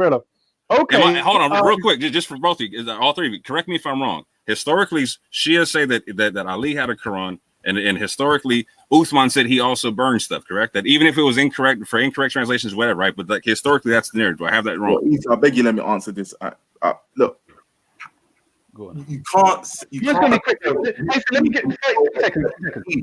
How do you get to that opinion that the Quran? Before you go there, I just want to clarify what's in his head right now. That's not a Shia opinion, Orthodox more. I heard about this when I was a Sunni. Okay, so you've got Ibn Masud, you've got Ka'ab, you've got Imam Ali, and you've got another one, and you've got the Uthmani Codex. Right. So hold on, just correct me if I'm wrong, brother. Like, so is it historical narrative that Ali had a Quran, and then also Uthman burned things that he thought to be incorrect or of ill translation, and then codified things in the Quraysh dialect? Yes, that's correct. I wouldn't say that's correct, Isa. Not even perfectly correct. The Qurayshi dialect thing was relating to what's his name again? What's the guy's name again, Isa? The companion who he said to collect the Quran. Zayd ibn Thabit? Is it Zayd? Yeah. So I'm saying Zayd ibn Thabit. Yeah, that's it. Zayd ibn Thabit. Yeah. So he says about him that whichever it is that you don't find, use the dialect of Quraysh, right? If you're not sure about it, something like this. So what I'm saying to you, when it comes to Uthman, it's supposed to be that people were reciting the Quran to the point of totally different meanings. So they were getting meanings off. So and they were fighting over it. Right, so this would cause conflicts based upon them saying this verse doesn't mean this, it means that. So therefore he was, as they say, standardizing this. However, the point is that I would suggest that people like Ibn Masud, Imam Ali, and so on, they understood what it meant. Do you get me? Any variations, they also understood that. So to me, that doesn't justify saying what you seem to be saying now. Because the main difference with Imam Ali and the Uthmani Quran and Ibn Masud and Ka'ab is the order of the surahs themselves, or the chapters. Yeah, so we're not saying, well, some Shias might say this, but I'm saying we're not necessarily saying the verse of purification, which says the purification of the Ahlul Bayt. Some would say, oh no, Uthman moved that from somewhere else and put it there. Although I can clearly see it's in the right place. So I'm saying the surahs themselves are in different orders, but not the idea that you've taken a verse here and over here and yeah. So please correct my ignorance if I'm wrong. Is there a physical copy of is there, from what I understand, there's not a physical copy of Ali's Quran, correct? We're saying there is, and that's with Imam Mahdi. So we're saying there is the exact physical Quran that Imam Ali wrote with his own hand. We're saying that was handed down. Okay. So just from what real quick. So from what I understand, there's been no comparison with that Quran to what Isa's saying about the particular wording of the verse he's talking about, correct? To say like, okay, this Quran is from this time period and it can be compared to this, that, and the third, correct? Do you know the biggest point you can make from that, Orthodox, right, is to say that perhaps Aisha or Ali had something in their book, right, which ayah was recited in a certain way we don't have now. But that still doesn't deal with the ayah that we actually do have now, which is descendant from companions via a chain of narration. You still have to deal with, was that actually sent down, or is it a fabrication? Hold on, I'm hearing what you're saying, but I just want to make sure I'm correct on something, okay? Because this is real easy for y'all to go back and forth on, but like the history is something I'm slow on, yeah. So I beg you, bear with my ignorance right quick, yeah. So Shia Isa, so is there a physical, like, so can I go online and go check out this Ali Quran or no? No. I love so that. right. So So real quick, what's the story on? Hold on. So what's the story on why I can't go check it out? That's what I'm trying to figure out. That's the case, bro. He's in the black to let with a print that out. I would have wrote it with my own hand, bro. But so here's my point, right? Like I'm back in a palace with that, bro. Yeah. Right. So here's the point that I'm trying to make for Sunni Issa, right? Like, so from my understanding and my not whole of history, right? Like when I came in, I was talking about like, why don't you look at both sides at the same time and then just go back to the Quran, right? So from my not whole in history, right? I'm trying to figure like, so if I'm trying to verify the historicity of the Quran, or like what you're talking about, so like how do you know this says this or this says that, right? I would want to go back to that to Ali's Quran and be like, okay, boom, there's that, right? I haven't seen anybody deny that. Like I haven't even asked Sunnis, do you deny that Ali had a Quran? Lots of different companions that their own must have. Hold on, you both talked at the same time. Like Sunni. He said the companions, quite a few companions had their own mushaf.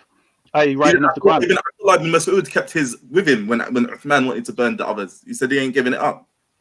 Right. So from my looking into it, right, I haven't been able to.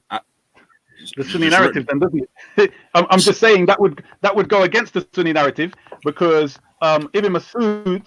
Why would Uthman ask Ibn Mas'ud for his to burn it if Ibn Mas'ud was a companion, and if Ibn Mas'ud had compiled it in the right way and ordered the letters and the words in the correct way? Why would Uthman want to burn it in the first place?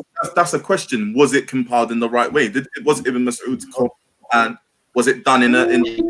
Hold on, before you start talking over my head, right quick. Before you start talking over my head, hold on, we get back there. In Bukhari, does it not say that the Prophet said to take the Quran from four, and one of them is Ibn Mas'ud? Okay, so but he's not the only one, though. You know, there's like well-known narrations. I'm saying Ibn Mas'ud is well known, to have been a memorizer and a writer of his own, so to speak, his own compilation or mushaf. So therefore, if the Prophet said take from four, did Uthman go against the Prophet in that sense? But Veli, look at Veli. So I was saying that take from four necessitates you have to take from Ibn Mas'ud. The vibe of istihbab, the Prophet saying it's better for you to go to these people. I would suggest the wording that the Prophet used would indicate the importance of it. I don't know. To be honest, I've had issues with a lot of that. Because all right, from my position, I'm saying that there was a straightforward Islam with the 12 Imams, etc. And this should answer some of the other points you were making earlier on, Isa. But I'm saying there was also an alternative because he knew that the companions would go astray. So I'm saying there was also something that allowed this other path, so to speak, that would still keep them within the framework of Islam. So they would still be Muslims. They wouldn't just reject the whole thing. You get me? And that's where I suggest possibly he said things like that. Do you get me? But sorry, Orthodox Moore. Sorry I interrupted you, my brother. No, you're good. I just so again, I'm trying to catch up. What y'all know about this is way ahead of me in terms of the history of this concept, right? So this is why I'm trying to clear up my ignorance. In my historical states, I'm trying to be very honest about this, right? Like so Sunni Issa, right? Like so you were talking about that some of the Sahaba had their own writings of their own handwritten Qurans, right? Yeah. That they weren't given up, right? Have any of those survived in history? Because to my understanding, they have not. Not that I know of, no. But that's never really been a concern of mine, to be honest. So, hold on. So I'm trying to answer your original question. This is why I cannot confirm either one of them, either one of the ways of the verse you're talking about, to say that this is the correct place. Because for me, when I look at it historically, there's no being able to go back to the original time period and get confirmation. Right. If I'm following change in narration, for me, that's not good enough. Fine. Because So there's obviously a difference. You understand? Right. All right. Can I just come in there? Sorry. Sorry. Does it then follow then that you cannot trust the Quran that we have now then, because it's not based on any previous physical copy of the Quran? Go ahead. No, go ahead. Finish your question. I'm sorry. So when you look at the Quran, you don't have an assurity or a certainty that every single verse or surah in there was actually a legitimate verse that goes back to the Prophet. My assurity is checking it with the previous scriptures and with the consistency and the reiteration within the Quran itself, right? And to see if there's any inconsistencies. Because if it's inconsistent, then it didn't come down from the Most High, right? That's my basic standard. If it's inconsistent, at the very least, hold on. You're using mashup book, the Bible, to measure the criteria. That's the overseer of those mashup books. So you say it's a mashup book. I don't say it's a mashup book. Are you serious? All right. Well, we can get into that easy. All right, that's fine. That's fair enough. That's fair enough. Again, so real quick. I want this clarity real quick. Like, so if y'all can point to me in the Torah of Musa alayhi salam, where in the law he's giving down, or what he's breaking down, what's different from that in terms of the Quran, I'm good. Or what's wrong from that, I'm good. The dietary, the diet is not the same. No, Issa, we don't need to. Let's not do this in a challenge. No, I don't want to do it, but I'm just. No, okay, bro. No, one second. Listen to what I'm saying, my brother. Orthodox. I was trying to learn something right quick. What I'm saying. Listen to what I'm saying. In relation to where there are clear differences, dietary brother gave dietary law. What I'm saying to you, he didn't give me what the law difference was. That's why I was going to ask him what was going on, so I could understand the difference. Because I'm saying let's go to the overview and make a big leap rather than the little details. Because what I'm saying to you is this: rather than using the Quran to tell you to go back to the book, and the Quran itself is something you doubt and need something else to legitimatize, because that would mean that you need that book to legitimatize those verses in the Quran that are telling you to go back there. No, the Quran literally says it's an Arabic confirmation of that. How can you trust that? How can you trust that if you need the other book? I don't trust it. I verify. I don't trust either one. I verify with reason and logic, bro. All right. Let me start at the beginning. How do you verify? If something doesn't match up, I throw it out. Do you understand? Right. It's real simple. So how do you verify, right, events of the unseen? How do you verify that these events actually took place in the Quran? Give me for instance. How do you confirm, right, that Khidr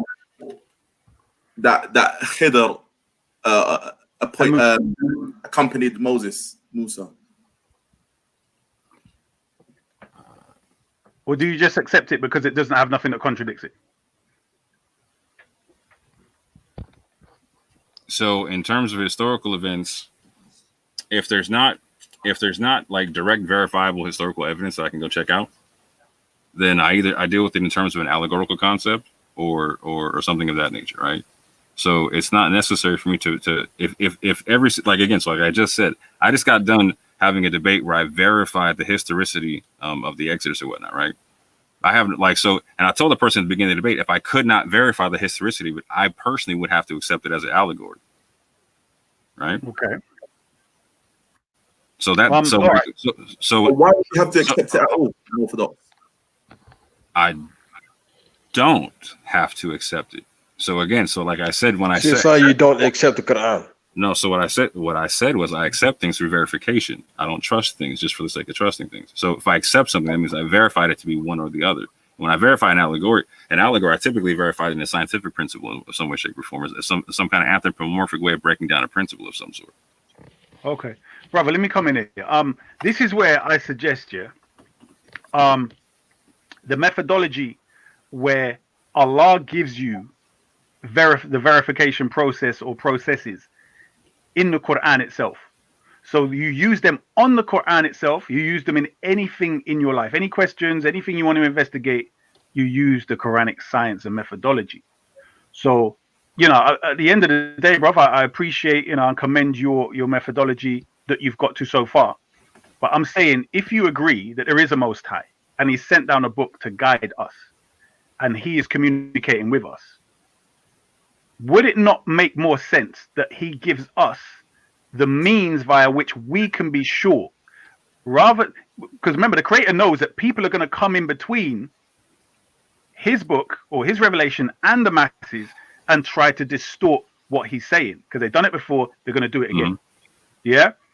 So as long as His book is here in, let's say, at least 90% or 60%, the most important thing would be that verification process, wouldn't it? To be establishing what's true and what's not. Yes. So just to make sure I'm understanding what you're saying, are you saying the verification process is the narration process of the hadith, or what? No. I'm not saying that. I'm saying there is one process how you arrive at truth, or one set of principles how you arrive at truth. Okay, and they work. They may become more detailed depending on what you're dealing with. So explain me how that process is different than logic and reasoning. No, it's part of logic, reason, rationality. Okay, I'm so not saying. then break down the process for me, right? What you're talking about. That's my whole point. I'm not going to obviously break that down. With, Orthodox moral, the month of the Quran is here. Study the hold on, Quran. no. I'm just hold on. What I'm saying is, my brother, in relation to a Quranist, yeah, I was looking down that line myself. That assisted me in where I was, where I'm now, etc. But what I'm saying, all I'm saying, further than where you are right now, on what I just said, rather than let's say asking me to give you that, because as I said, those were not part of the So internet when team. asked for my method, I gave my method. I'm asking you for your method. Why not give me your method? I don't know what method you gave. I'm just saying. So when Number one, hold on. So I'll say it real simple. When asked for my method, I said that the Quran says that it has much reiteration therein, right? So I use the reiteration of the Quran as my first step on anything. Yeah, but you already said you don't necessarily believe in the whole Quran anyway. So how would you accept that one? I said I start with the reiteration. I go. My next step is to deal with what makes sense, what doesn't make sense, and use reasoning from there, and to deduce from there. Yeah, I hear what you're saying. I remember leaving. So it's this simple. If I use the reiteration of the Quran, and if I got a question, I go to the previous scripture and judge between the Torah and the Quran. Yeah, you said that, and what I'm saying to you that's is my method. What's your method? Yeah, oh God! All right, my method is to use the criteria of the Quran, my intellect, nature, Quran, yeah, the human system, and nature. Okay, so the guidance in the Quran. What I'm saying to you is, I commend your process. I'm just saying it's another step. But what I'm saying is, you're asking questions like a brother should do, like a sincere seeker should do. What were you believing before the Shias told you about these different Qurans? So hold on, real quick before you ask the question. I'm confused because when I'm talking about like proving that the spiritual principles, the criterion, I'm talking about going from the Quran to the Torah. When I'm talking about like if I want to prove historical events, I just told you I can prove historical events if they're there, right? I don't have issues doing that, right? Like so So I'm saying like how many people debate the historicity of the Exodus and prove that stuff, yeah? Well, we've come across loads of people that have claimed it. You know what I mean? So you know that. Right. You know how so I maybe go check out my stuff and see how I do it. Yeah. I watched something the other day. No offense, it was late, so I did fall asleep. Not because you're boring. I'm just saying. No, they're long events. I ain't mad at you, brother. What day was this? Was this about 5 days ago or something? Correct? No. It was a little bit longer than that. Okay, so it was. I can give you the link for. I can give you the link for it if you like. Oh, throw the link, bro. Throw the link in all day, man. What was it called? You versus what's his name, bro? So you were saying it was what your name again? What's the guy you said it was? The Pharaoh of Exodus. The Pharaoh of the Exodus, Apophis or Apepi, 1540 BC. You went to I think Isaiah or Ezekiel or something else. I actually went to the Quran as well. No, I'm talking about where you got the term Apophis or something like that. Oh, right? with the name of the Pharaoh, yeah, the epithet in Hebrew, yeah, 100%. All I'm saying is I wouldn't bank on the people you're debating to be the people. Like if you refute them, I would suggest that doesn't mean you're proving your point, because some of the opponents that come along are not necessarily worth their salt. So no, I'm with that, but there was three basic outlines in that debate that my opponent didn't even attempt to touch. Right, one was the timeline. That's derived from the Torah itself, right? And then also how it lines up, there's a narrative in Isaiah about the Pharaoh being Assyrian. So I broke out literally like 2 Assyrian pharaohs that were Hyksos, etc., that he wasn't able to touch in any way, shape, or form, and it was verified via Egyptian sources and whatnot, right? The third concept was everything lining up to the events of the plagues lining up to a limnic eruption and an ultraplaning eruption at Santorini and whatnot. 2 types of eruptions, okay, like not just one but 2. And I pointed to the second one via an aspect of something that the Quran talks about and the Torah talks about that people don't know about too much. Like so, in the Quran, it talks about the fact that one of the plagues was a flood, right? And so that most people that read the Torah don't understand that in Exodus 15, the Song of the Sea, there's actually a flood talked about in a singular tsunami type wave, not like 2 waves being spread apart. So they don't catch the fact that it's a different event from the Red Sea splitting and whatnot, right? So that's completely consistent with the tsunamis, etc., that went on with the Santorini eruptions and whatnot. But also completely consistent with the Tempest Stele at circa 1550 BCE, which would be the only Egyptian account on record of what could be even considered the Thera eruption. They talk about the same flooding. They talk about they talk about darkness for a number of days, etc. Just like it talks about in the Exodus there, etc. Mm-hmm. But that's a whole long story. Yeah. It's going to bore I everybody. hear what you're saying. So what you're saying is if you've got a means, for instance, if there's a story in the Quran and you can verify it externally via historical evidence, DNA and linguistics and so on, archaeology, then you're saying this is the way you would go about verifying things in the Quran, as well as the Torah. I verify history with history. You know what I'm saying? I verify science with science. I verify spiritual traditions with spiritual traditions. You know what I'm saying? Yeah, I hear that. No. I mean, everyone's going to use what they can. What I'm suggesting is though that the Quran generally should be, if it claims to be, an independent book by itself in relation to being the criteria. Although I do suggest, obviously, there's going to be external. Say that last bit one more time. My headphones cut out right quick. Right before you said in relation to the criteria, I cut out on that. What was that? Okay, I can't remember. But let me see. I'm sorry, my fault. Yeah, no. So what I'm basically saying is that the Quran can stand by itself in relation to guidance. In what I mean by that is this: I'm suggesting that there is no need for hadith if you truly understand the Quran. But the majority of people do not know what the Quran is really saying. They do not know how to break it down to the proper levels, let's say, and therefore they require hadith and guidance. Mm-hmm. That's where the Quran and Sunnah, so to speak, comes in. Because, I'm obviously suggesting that the 12 Imams are those people that can go deep and they deduce things because they can see the higher levels of the Quran. But getting back to your position as a Quranist, you use the Torah, you say, to verify. And so I'm different than most Quranists in that respect. Most Quranists aren't going to even do that. That's me. Okay, no, that's fair enough. I mean, I've come across a Quranist that was telling me how certain hadith were this and that, and then he started quoting from the Bible, and I was like, "Is this guy crazy?"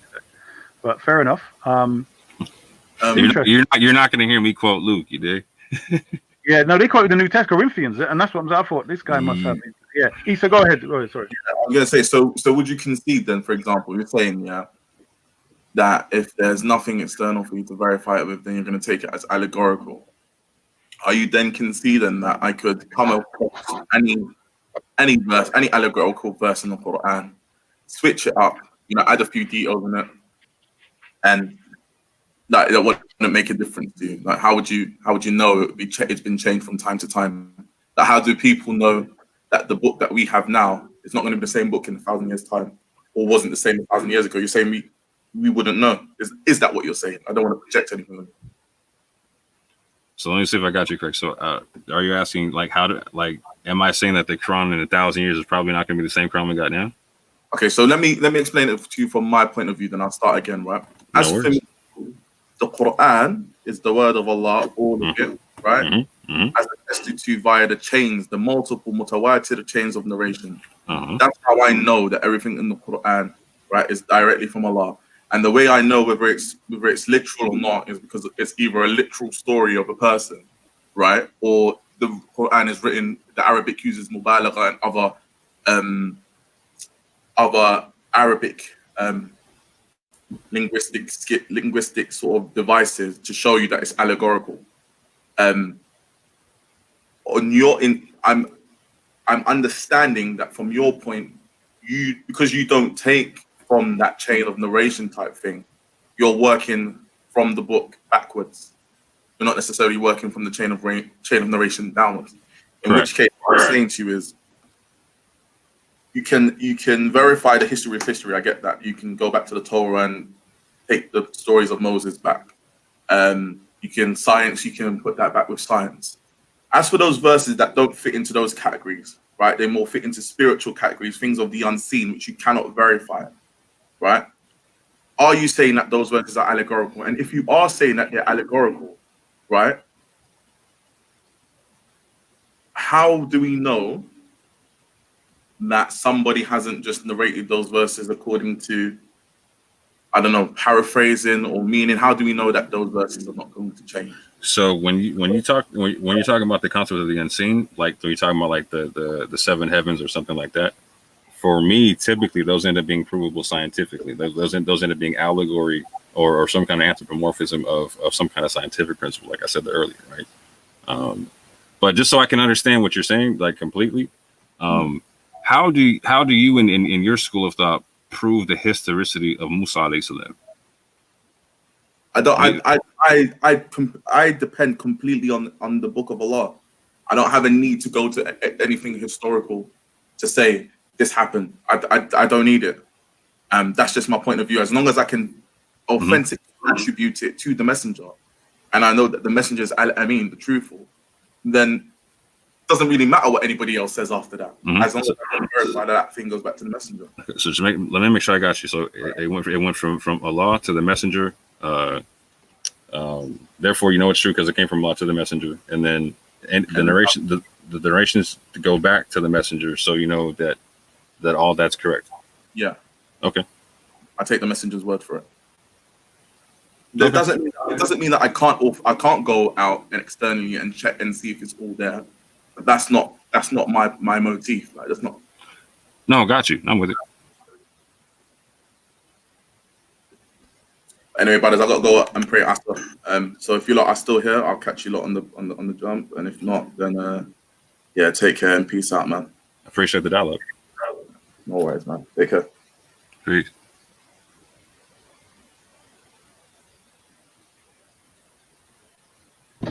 What happened there? Your man dipped off. He had to go pray. Oh, he went. Okay. Sorry, I didn't hear that. I was in the room. So yeah. But yeah, prior to what you heard then from, let's say, those Shia brothers who told you about Uthman Quran, what was your opinion then?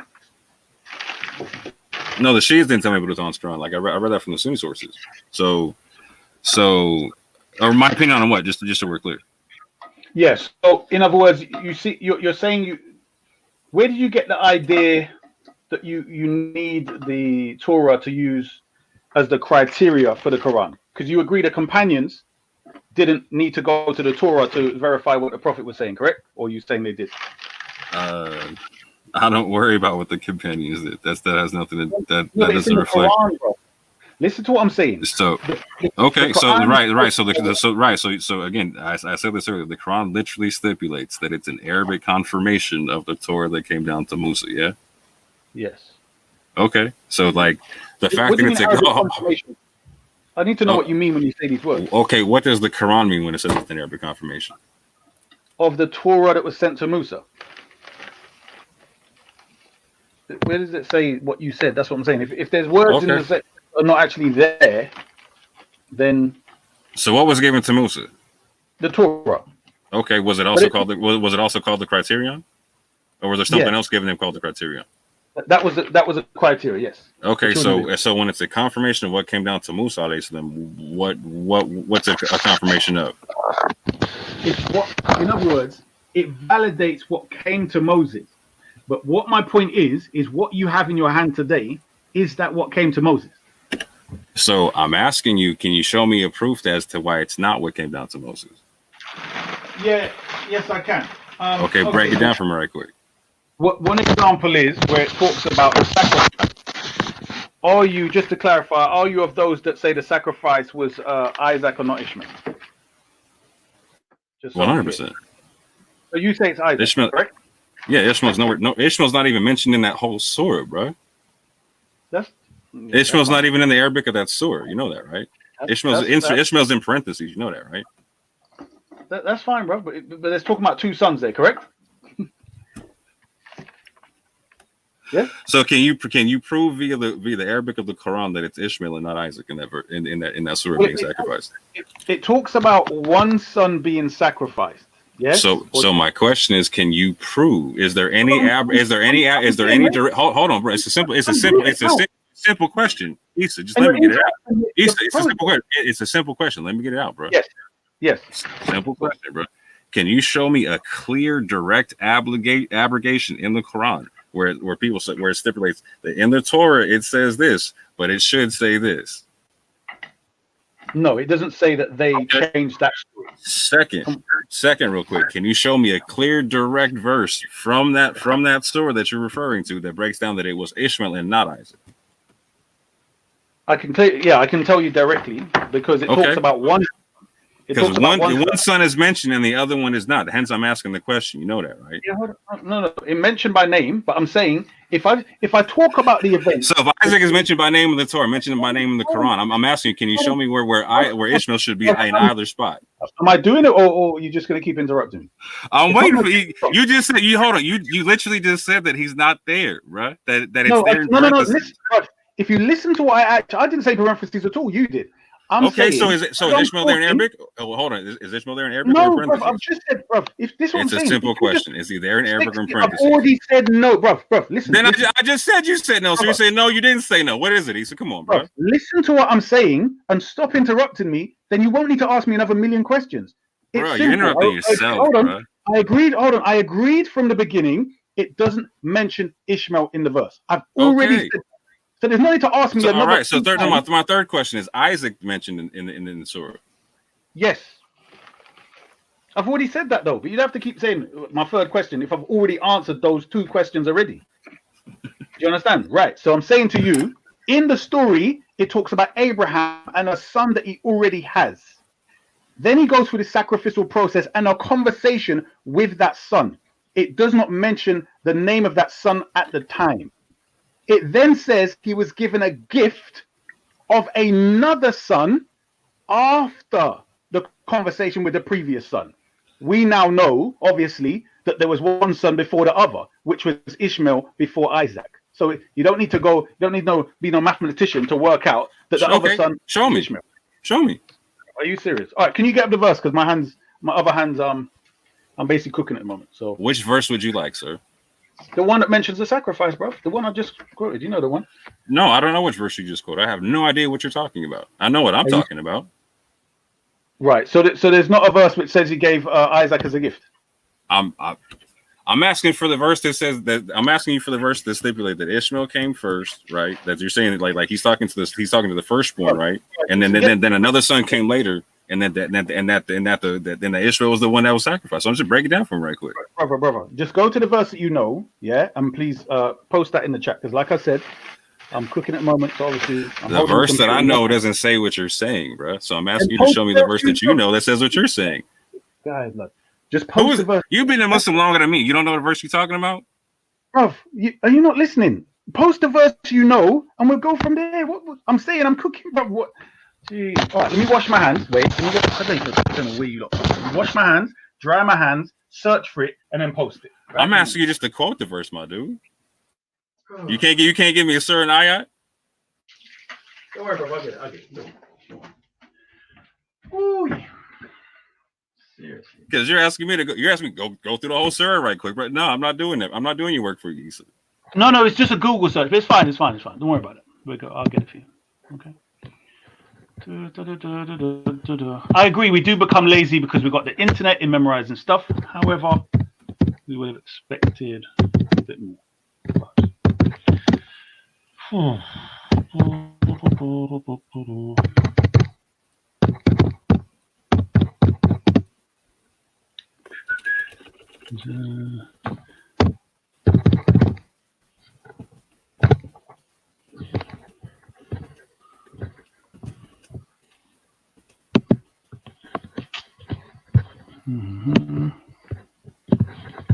Nope. So I think it's G7102. Okay, so we can start. I think 37101. Let me just make sure. So 37. Start 37. All right. You got it? Are you there? Hold on. Let me get it to ground.com so I can share my screen for the fam. Okay. Are you on 37102? 101. 101.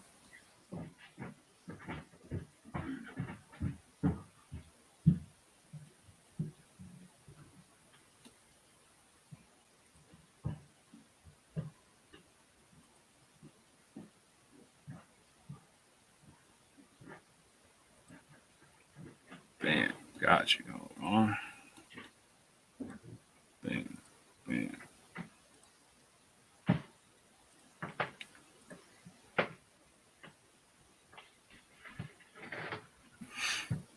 It's up. I don't know if Vel's sharing it, but it's up. Hold on. Yeah, I'm waiting for Vel to share it, but yeah, it's up. So 37-101. So we gave him good tidings of a forbearing boy. Sorry. Start with 37-100, because then we get the whole context. Yes. Hold on, go very quick. What have you got in front of you? Oh, you're not reading from a book. Yeah. I'm reading from. What was that? Okay, you're reading off the internet, correct? Yeah, I'm doing the Sahih International. I got the Quran.com up right quick. I'm waiting for Vel to share the screen. Okay. Oh, so you weren't familiar with this verse, or were you, or these verses? No, I'm just asking. It's not. I'm familiar. So I'm trying to get the familiarity from your perspective, right? Because I just gave you the familiarity from my perspective, right? Okay. So I'm in learn mode. I'm in learn mode right now. Yeah. Got you. Okay. So let's start with 100, right? I'm going to read it from 100 onwards. So it says in verse 100, Ibrahim says, "My Lord, grant me from the righteous." In brackets, it says offspring. Do you agree it's talking about offspring in the verse? It doesn't say that, but do you agree that's what it is? Go to Corpus Quran, please, so that we can Oh, you want to see the word by word? Yeah, well, as well as the several translations. Oh, okay, we're doing that. I got you. Let me read it. So, would you agree that 100 is saying "grant me from the righteous" means offspring? Not necessarily, but go ahead. Okay, so the second verse, which says 101, so we gave him the glad tidings of a forbearing boy. So going back to 100, do you agree it refers to offspring? Hold on. Give me 2 seconds. I'm pulling up the Quran corpus right quick. Which version do you want me to? I would say Noble Quran, because at the moment that seems to be. Okay. Yeah. So give me 2 seconds. I'm almost right there.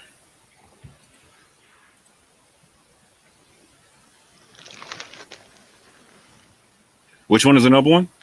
Is that the Muslim Khan? Got you.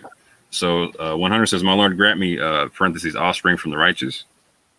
Yeah. And then do you accept this referring to offspring? Because it doesn't say it in the Arabic. Do you agree though? Not necessarily, but I hear what you're saying. Okay, so go to the verse after it, and it says, "So we gave him the glad tidings of a forbearing boy." Got you. So which would suggest the verse before is referring to offspring, correct? Potentially. Go ahead. I'm listening. Okay. So we gave him glad tidings of a forbearing boy, and when he, which is the same son he asked for, was old enough to walk with him, he said, "Oh my son, I've seen in a dream that I am slaughtering you. So look, what do you think?" He said, "Oh my father, do that which you are commanded. Inshallah." Right? Well, I missed the verse right quick. Hold on. Where did you just read that one from? What verse did you just read? 102. 102. Oh, my fault. I just went to 103. Okay. 103, it says. Let me catch up on 102. 102, it says, what were you saying there? When his son was old enough, so I'm reading the Moshe Khan, and when his son, his son, in parentheses, was old enough to walk with him, he said, "Oh, my son, I have seen in a dream that I am slaughtering you," in parentheses, "offer you in sacrifice to Allah. So look what you think." He said, "Oh, my father, do that which you are commanded, inshallah," in parentheses, "if Allah will, you shall find me of as-sabirin," in parentheses, the patient ones, etc. Right. Okay. Then, when they both submitted themselves, and he had laid him prostrate on his forehead, we called out to him, "Ibrahim, you have fulfilled the dream. Verily, thus do we reward the Muslimin." Right? Verily, that indeed was a manifest trial. Right? And we ransomed him, that son, with a great sacrifice, which they say is a ram, in brackets. And we left for him among the later generations. Peace be upon Abraham. Thus indeed do we reward the Muslimun. Verily, he was one of our believing slaves. What verse are you on? 11. I'm just reading. So you're having me going Corpus Quran, and it goes verse for verse. That's why with the Quran.com, I can scroll all the way down to right in one thing. You said you want me to read other translations and whatnot. So I got to go verse by verse in Quran Corpus. So you know that, right? Right, but you can just click at the bottom 1, 2, 3. So as you're reading, I'm trying to keep up with you guys. Okay. And reading, and so you seem like you're reading a different Use, translation use than most of whichever your one you want. Use whichever one you want then. Whichever speeds it up for you. Okay. So 107, we ransomed him with a great sacrifice, in brackets, a ram. 108, and we left for him a goodly remembrance, in brackets, among the later generations. Peace be upon Ibrahim. Thus indeed we reward the Muhsinin, the good doers. Verily he was one of our believing slaves. Mm-hmm. And we gave him the glad tidings of Ishaq, a prophet from the righteous. Right? So why is that? Why is that not the child of the sacrifice right there? Bruv, he's just talked about the story of sacrificing a son, and now it says, and we gave him the glad tidings of Ishaq. So if you've already, it literally just spoke of another son that he asked for. He got that son. He went through a process of the sacrifice, and now it's saying, and Where's we the? gave, Hold on, hit me with the another son part. That's what I'm missing. All like hit. Yeah, brother. Jeez, is this a joke? It says, and we gave him glad tidings of Ishaq, a prophet from the So righteous. where is he asking for another son? Brother, it doesn't say he asked. We gave him. So right. So my simple question is so it's talking about a righteous son being or righteous. You said child, offspring being sacrificed, and it's calling him a prophet from among the righteous there. And so he's the only child being mentioned there in that whole context. So why is he not the child of the sacrifice? Right. Was the child being sacrificed the prophet yet? Was the child being sacrificed the prophet? Yet at the point. It doesn't say. but the point I'm making... okay. So why can't it be talking about good tidings of Isaac becoming a prophet? Right. Gosh, seriously, right. And we blessed him. Hold on. And we blessed him and Isaac. Where is Ishmael being blessed anywhere? Hold on, wait, bro. Listen to what I'm saying to you. That's the next verse. And we blessed him and Isaac, but among the descendants is the doer of good and the clearly unjust to himself, right? So break down to me Ishmael anywhere in there. I'm waiting, bro. All right. You just talk, and when you're ready for me to talk, please be quiet. Yeah? Because every time I get there, you want to interrupt and give a speech. Right. As I'm saying, where we start with, yes, it talks about the story, yes, all the way to 108. And we left for him among the late generations. Then it says, peace be upon Abraham, verse 109. Thus indeed we reward the Muhsinin.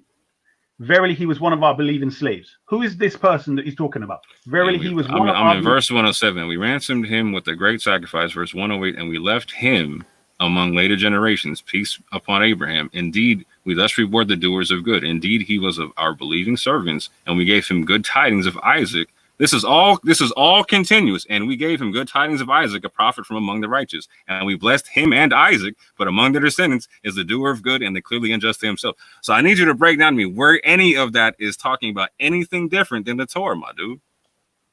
Right. Show me Ishmael anywhere in the verse, my guy.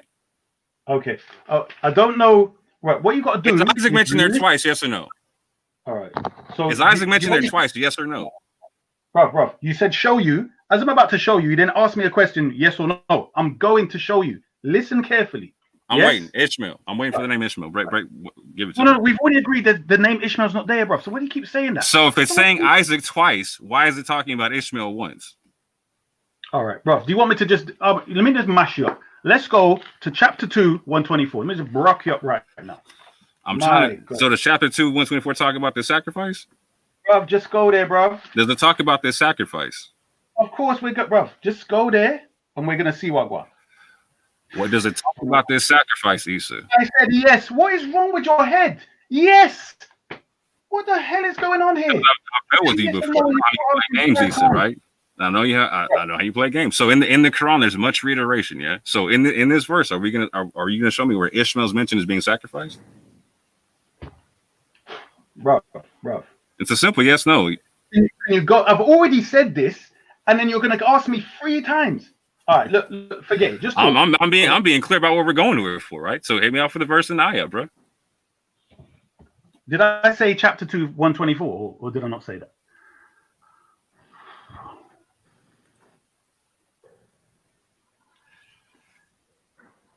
I'm there. Okay. You want to read it? Sure. And mentioned when Abraham was tried by his Lord with command and fulfilled them, and said, "Indeed, I will make you a leader for the people." Said, Stop. Right. So the first sentence, what is it saying, and what is it referring to?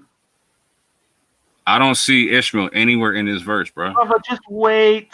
I swear there's something wrong with you, No, there's so when I say you're gonna show me Ishmael in the verse, and you say and Ishmael's not in the verse, there's literally nothing wrong with me, Issa. There's something wrong with you. All right, no, that's fine. Listen. So was Isaac one of Abraham's descendants? Yes or no, Issa? What has that got to do with what I just said? What's wrong with this guy? It's got to do with the verse I'm reading, bro. Bruv, I said and of my descendants was Isaac one of his descendants. That's not the point. That's not the point. I said the sentence before. This is what I'm saying, step by step. If you can't show me Ishmael, why are you wasting my time, son? You're telling me that the Quran stipulates that Ishmael was the child of sacrifice, and you ain't showing me Ishmael in none of these verses. Okay, good. What I want you to do, I'm going to demonstrate it to someone else, and you sit and watch, because you can't stop interrupting and control yourself. So you sit and watch me demonstrate to someone else. Bro, I can't stop with bro. You can't answer my questions, and you're not even answering my questions. You're not answering my simple, direct questions, Issa. We're not going to talk anymore because you cannot keep your backside quiet. No, we're not going to talk because you can't answer my questions, and you're stunning yourself, Issa. Hold this L, bro. Hold this L. Ishmael's not there. Hold this L. You think you're trying to debate Issa the Black, bro? L, are you bro, joking? If I was going to debate you, I'd end your career, fam. If I was going to, anytime you want your career ended, I got you, bro. We're going on the clock whenever you want to. Oh, so you want to debate? All right, then let's take this up a debate. Watch this. Watch this now. Yeah, got you. When do you want to debate the topic, bro? Set up a time. Stop. When do you want to debate the topic, bro? Stop. Right. As I'm saying, the point here was between this now verse. Now the big baddies don't want to debate. Is this a joke, bro? Shut the frick. When I'm talking, be quiet, blood. Right. As I'm saying, so people listening. You're gonna tell me I'm talking to my backside. I'm gonna challenge you to a debate like a man, and you gonna back down, bro? Okay, I'm gonna go on mute and let you talk out the side of your neck because you ain't showed Ishmael nowhere. Now take a hold seat, this L, Lisa. Hold this L. Shush. I'll hold the L and fling it back in your head. Forget all of that. Right. So mute up. As I'm saying to the people listening, this is very simple. I asked the man a simple question regarding chapter 2, 124. I stopped him at the prime point, and he comes back at me with a sentence afterwards. What kind of retarded methodology is that? It's a simple thing, step by step, where it mentions. Man is talking instead of proving his points. Still, can you believe this shit? Oh my gosh! You said you're gonna mute. Can you keep your word or not? You said you're gonna mute and let me talk. You said you were gonna show me Ishmael in the verse, bro. No, I didn't. I said I'm gonna address the people listening, and you said you're gonna mute up. And I asked you 3 times, and you said, "Yeah, I'm gonna show you." Hold on, are you retarded or something, bro? I said me and you are done. No, I'm stunning you right now. That's what this is called, bro. All right, you talk. Yeah, I will talk. So again, he's showing a verse talking about the descendants of Abraham. He's not showing a verse talking about Ishmael. So my simple question is Isaac a descendant of Abraham? Yes or no? When did I say the verse was about descendants? When did I say that? You don't have to. The verse is saying it right there. And of my descendants. No, listen, this is what I'm saying. You jumped and went to descendants. So I jumped to Ishmael, bro. Where's Ishmael in the verse? You're not listening. This is what Ishmael I'm saying. Ishmael's not even there in brackets, my dude. Bro, you're not listening, right? Stop. Just refer. Listen. I'm waiting for a direct reference, my dude. Right. So listen. They called us waffling. They called us waffling, Issa. Shush. They called us waffling, Issa. I know, but. Are you scared for me to finish what I'm saying? Is that what you're shook off? No, I'm tired of you talking shit and not proving your point, bro. Prove your point without talking shit about me, bro. Prove your point without talking shit about me, because you're not saying nothing, bro. You're just talking about the side of your neck. Shush. I went to all the verses you're talking about, and Ishmael ain't in none. Do you agree? Wait, do you agree to keep quiet? I agree. Ishmael's not in that verse, bro. Do you agree to keep quiet for 60 seconds? Yes or no? If you don't talk about me and talk about proving your point. Okay, so mute up. 60 seconds. I'm not going to mention you. 60 seconds. Agreed? Facts. Good. Right. What Issa the Black Telek is doing, he's pointing out the primary verse. Chapter 2, verse 124. It references, number 1, Abraham and his trials. Number 2, it references descendants. But I was going to the verses afterwards where it mentions Ishmael by name. So what I want to do is to make sure the Orthodox Moor is saying his opinion on verse 124 so that we don't go later on and he starts to backtrack and do all kind of thing where we know the sons referred to in 124 is Ishmael. That's the whole point. So that's why when I'm asking you a question, bro, stop telling me it doesn't say this, it don't say that. I'm saying to you, it's being proven. So just be patient, just go with the flow, and at the end of it, then you can say L and all of that. Is that fair? Orthodox Moor, is that fair? So as you just said, you said that verse is talking about descendants in plural, and in no way, shape, or form is Ishmael plural. Bruv. Yes? Is that simple, basic English? I'm proving my point. Is descendant singular or plural, Issa? All right, bro. All right. Hence my question to start off with: is Isaac a descendant of Abraham? Yes. No. Where is it singular or plural? You don't even know Arabic. You want to come with that? Where is it singular or plural there, Issa? It's not plural, you donkey. Now what you got to say? It's not plural. Now what? Prove it. What do you mean prove it? Do you know the verse? Prove it. What Ibrahim? Prove it. Yeah. Is Isaac? Did Abraham have one son or more than one son? Tell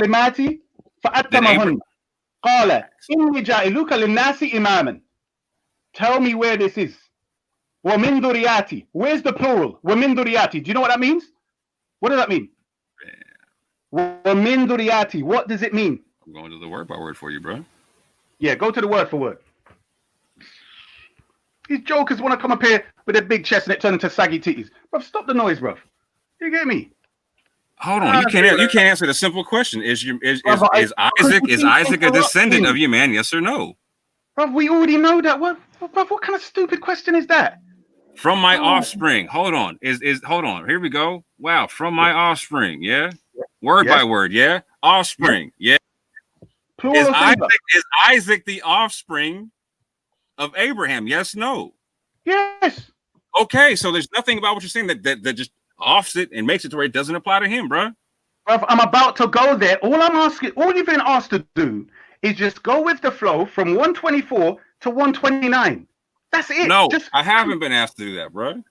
Bro, hold on. Listen to what I'm saying to you. If you were just on record saying, I want to get your opinion on this, that, and the third. So I'm giving you my opinion. And my opinion is that this offspring has nothing to do with just one son. Hold on. That wasn't the question I asked you. So let me ask my question again and just answer the question. Yes. So before you got to offspring, I stopped you. Yes. And remember when Ibrahim, when the Lord of Ibrahim tried him with certain commands and he fulfilled them. I said, stop there. You run off to descendants. Let's stop there. What are these trials and commands? You tell me. Oh, for yeah, we're done, bro. All right. Yeah, we're done because you ain't showing me Ishmael nowhere, bro. No, I'm saying I want to make you to commit to the verse because you just told me about the descendants. Bruh, so you want me to commit to the verse and sit along for the ride? What you want me to do? Bro, if you want me to sit and shut up and listen, I'll listen to you, bro. But if you want my opinion, bro, my opinion's right here. What the fuck you talking about, Issa? Yeah. So what is your opinion? What is your opinion on my opinion? Is that this verse is none of this has to do with Ishmael being the sacrifice. So I'm gonna sit back and wait for you to show me Ishmael being a sacrifice. Yeah. So what you're saying is you want me to give you all the proof so you can then try and wiggle your way out of it afterwards, rather than commit to what you say it means right now. Yes, my stance is that nowhere in the Arabic are you going to show me Ishmael being the sacrifice. I'll wait for you to prove me otherwise. Yeah. No, this guy. I have come to break up the Abbasid Empire. I appreciate that, bro. Shaka. Yeah, big up. Empire let's change the subject, bro. The people of Tarseti are here. Tarseti? Return the people of Tarseti. Yeah, bro. Take a seat, bro. The Abbasid Empire must fall. Yeah, no, I hear that. Yeah, I agree with you. That's the zone. Shaka Allahu. Really let the Muslims them colonize up the platform for like 3 hours and that. Why go on? Yeah, they went over. Yeah. Like, their colonialism are going right now, you know. No, seriously, it's been a good 3 hours here that you've had like almost exclusively Muslims. Facts. It's been a good build still. It's been I said in the chat earlier, there's more Arabic spoken on this panel than all of together. You feel me? I know not gonna lie, Shaka enjoyed me and Issa talking in a I fruitful way. know. No, I did. I properly. Because to be honest with you, yeah, I'm not. I do with what I deal with, but I encourage. I see it as an education to learn about all kinds of people's tradition in it. So the conversation was very informative. I know everybody wasn't feeling it in the chat, but I like that kind of foolishness. So especially where it's held in a reasonable manner. Like I must applaud my good brother Issa's for finally being able to have a reasonable conversation for the first time in about a year and a half. You get me? So, you know what I mean? That was a good convo still between them. I'm telling you, I applaud it very much. It was most reasonable. Nobody called anybody a monkey or a dog. Man, or there wasn't a Sunni savage beast nowhere in that. You did. Nobody said anything about. It was beautiful. It was beautiful. Man wasn't even called a kafir. You feel me? Nobody refused to come on the platform because they don't want to speak to the other person. It was fantastic. I was amazed. You know what I'm saying? And to be fair, Isa of the Sunni variety doesn't normally come on the platforms anyway. So right. We had 12ers on. We had the Zahari Sunnis on. We had Maliki Sunnis on. We had Salafi Sunnis on. We had Quranists on. Like everybody. Yeah, it was a beautiful conglomeration of Islam. You know what I'm saying? That was and I like that. I like the fact that the brothers can reason and come to where's he? Bring him back, bro, because he got the patience. But at the same time, as well, because I feel like I know why Issa don't frequent the platform, but whenever he does, I do learn a lot from him in it, like because I think the brother is well learned about what he's done. Very much, yeah. You know what I'm saying? So, and he comes from he deals with a very interesting school of thought or whatnot. His madhab is really interesting when you get to know it. Yeah. You know what I'm saying? So I do appreciate. You know what I'm saying? Like when he speaks on certain things, he's studied in it, like in his thing. You know what I'm saying? He's not coming from a generalist point of view. And that's not a disrespect for anybody who's generalist. You're entitled to that. It's just that I learned from brothers who are a bit more. So Issa, real quick, like my family comes out the Cordoba Caliphate and whatnot. So you know what I'm saying? I got love for the Zahiri school of thought. You know what I'm saying? I don't adhere to it, but I got love for it. You know what I mean? Yes, you know what I mean. So we Hey, listen. I'm so sorry to interrupt. Oh, flip it out. There comes Mr. Wait, what are you saying? Is this a message? African comes here. There comes Mr. Y. What? When? The African spiritualist comes here, and then the atheist comes right after. Hold on. Shaka, when he came on gunning. I'll work for you. Listen, I'm on your team, Shaka. Trust me. I just want to say two things. Hold on. Hold on. First of all, big up Issa for you and that was the city. Like, it was good to see you. Feel different to the side. That's number one. Sorry, that's not number one. More. You're going to be on in a couple of hours. I can be. What's good? Yeah, no. We can just carry on that discussion about coming. Yeah, who is that? Yeah, there's somebody. Yeah, I got some noise in the background. Someone got to Akili Ami. No, it's not. Someone got to Akili Ami. Who is that? Malik, come on, bro. Akili, Malik, do you know this? That's Akili Ami. My son watches that all the time. Yo, are you sure it's Malik, fam? Why is he? I thought he was Still going, not me. That's Issa, I think. I don't know why every time you hear a weird sound, they always say they finger you quick, don't they? Like, that's the dude with your mic. No, every time it's always me. Yo, that's Malik. I would have thought it was Bernie, but his mic is muted. Yeah, facts. Me too. So who's watching Akili and me? Hey, she Issa got some explaining. Nah, bro. Yo, look at Issa's mic. That's his mic going on. I'm not too. Yeah, because I'm talking. But... Oh, my fault. Yeah, everyone muted. It's gonna be about Quranis. No, it's Bernie. It is Bernie. Why is it saying his mic muted? It's Bernie. It is Bernie. Wow. Bernie, remute your mic. I don't know what's going on. Go back and come back in. That's the new one. He said remute the joint. But anyway, So more. If you're on a little bit later on tonight, about 8 or 9 our time. That's number one, and then we can. Whenever you're about, we'll do the common ancestry thing. And so Shaka, this is to you. It's about Issa. Yeah, Issa the Iraq to you You have to say E for about My 5 IG. seconds, though. You have to say E. Sorry, I apologize. Who, to be honest, was once my Shia idol until yesterday, and I'll tell you why. Oh, is it? Oh no! Because here we go. Because yesterday he said this, yeah. This is my question to you: can you be pro-black and accept a non-black leader of your movement? No, hell no, hell to no. Not your movement. What the hell? This guy's a joker, bro. He said, this is what he said, yeah. He said when we were talking, I compared the Arab, the sort of the North Africans being majority Arab. I compared that to white South Africans, and he said it was a category error. And I asked him why, and he gave me an example of some pale-skinned people living in that region 3,000 years ago, and the hieroglyphs proved it. Now, my contention with that was, I'll say, but what you have is Arab invasion, people that are pale-skinned identifying as Arab, and having a power structure in which they have maintained supremacy in that nation and haven't shared it with the black people at all. And he said, if they're righteous, it shouldn't matter. Yeah, man can't back that. Yeah, man can't back that. No, bro. I don't know what's wrong with this guy. Like, he misses out important details. Yeah, that was said. Big up, lads. I'll catch you lot in a bit. He's just a weirdo. Like, this guy's like. Yo, my man is the ultimate troll. Yeah, that was big. That was big. Hey, so you're still on my Shia Mount Rushmore, bro. Don't even worry about it. No, it's fine. No. What I'm saying is basically was this, yeah. In relation to leaders as it stands today of countries, the question was asked, although that was brought up in the conversation, the question was then asked in relation to leaders as we stand today. So I said, between a black despotic oppressor like Sellout and somebody who's going to administer some kind of justice, which will allow black people to do their thing, yeah, I said it wouldn't matter what color they were as long as we were getting...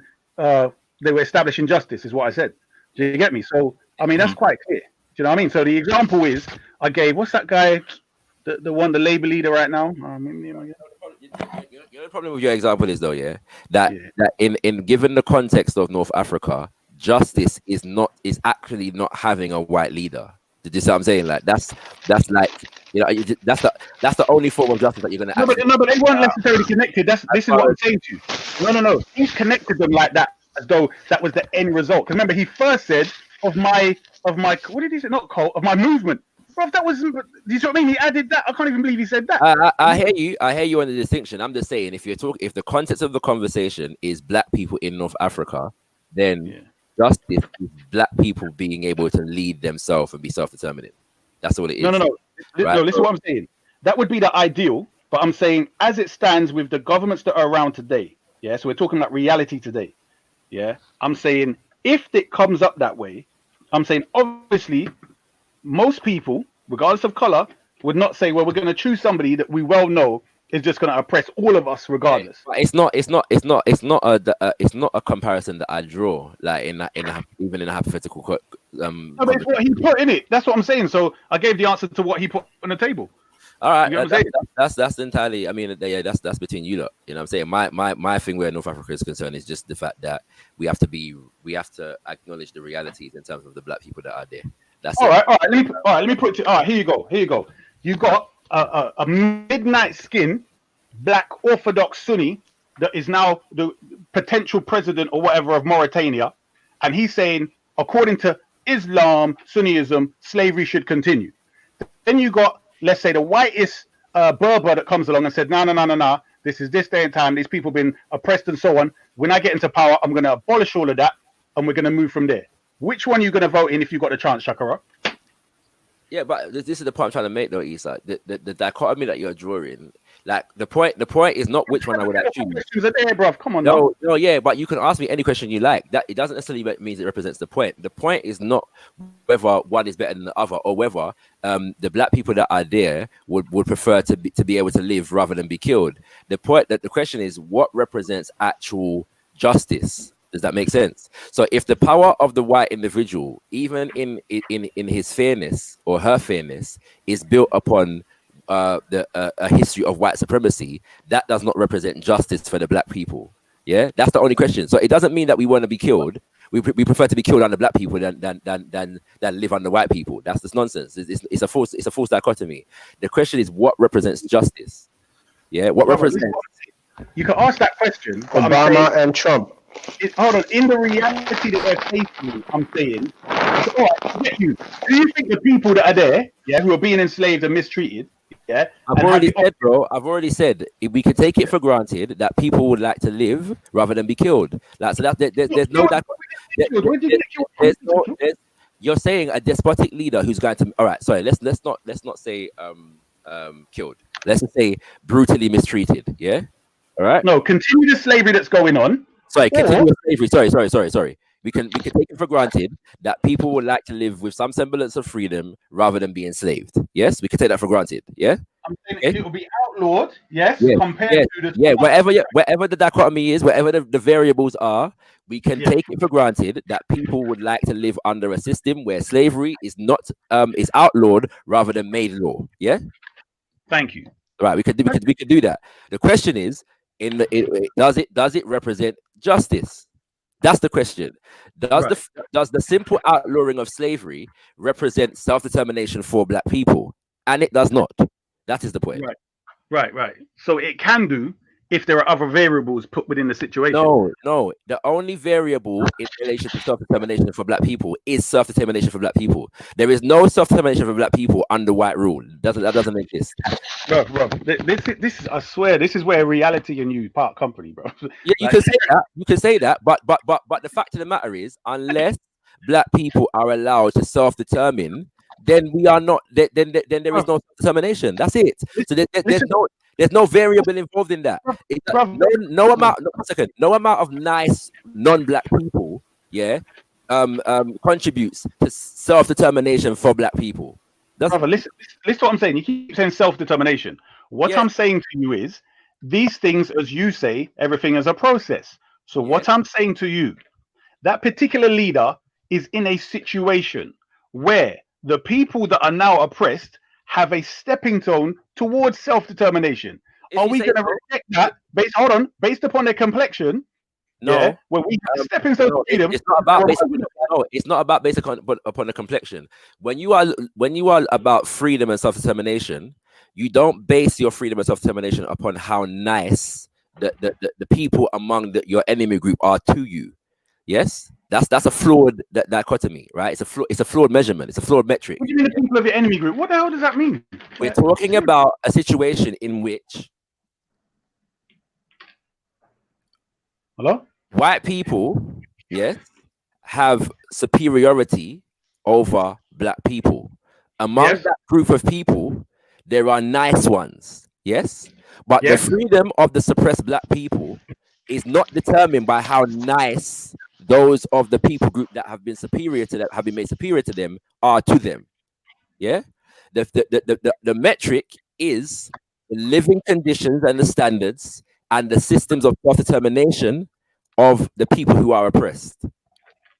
Yes, but this is what I mean. So we can have two discussions: one about reality and one about how is what I'm saying not a reality? If I'm saying to you, in these systems right now as we're talking, we do have, for instance, in Nigeria, a so-called Black African president, whatever, oppressing the hell out of his people. Yes. Right, been in there for a long time, and we've had this all over the place in Africa. Yes. And what I'm saying to you is, between any person who would like to be free and self-determining, yes, it would just be. I can't believe what you're saying. So you're saying reality, yeah, and as an example of reality, you're drawing on despotic or puppet leaders in African countries, yes, that mistreat their people, yes, okay, yes. So on the converse of this reality that you're laying out, where are all the nice white leaders who are giving black people a fair shake, in spite of their exactly. And this is what I'm saying: the potential of the reality of that. Because I'm saying, if you have, for instance, you're saying it's not real. It's not real. Wait, hold on. I'm saying, with the power structure generally being white for so long, a dark-skinned black leader being the liberator coming along, I suggest that would cause the fear and so on of those people. All right. Where they would think, hold on, he's going to get in power and make them do the same to them. because I've discussed with these people and others, and one of their main fears. So what I'm saying to you is, in regards to the process of a future total liberation and self-determination, it would make sense to grab that stage with open arms. So I mean, if that possibility, because all you're saying right now is hypothetical, if that possibility presented itself for purely on strategic basis, I might encourage people to go down that road. However, it's not a strategy that I'd invest in. I wouldn't invest in a nice white leader as a viable road to liberation. Living conditions on the ground presenting that possibility is one thing, but the hypothetical example that you're laying out at the moment is not something that I'd invest in. So if one for those who are that way inclined, they're entitled to invest in that. You know what I'm saying? No, when you say invest, all I said was the whole point was voting. Yeah. So, but it's all hypothetical, Issa, right? So under those circumstances, strategically speaking, as opposed to being enslaved, that might be the only option. But it still doesn't represent freedom, liberation, and self-determination. That's not. It doesn't represent that. So I am saying that because it would be easy to create that illusion under such a circumstance, as we have done. Flip it up. You see what I mean? Bro, I know all of that. But if you know all of that, then you don't have a problem with me saying it, because it's reality, as you keep saying. Because it doesn't deal with, for instance, Sakura, let me ask you a question, bro. The main point.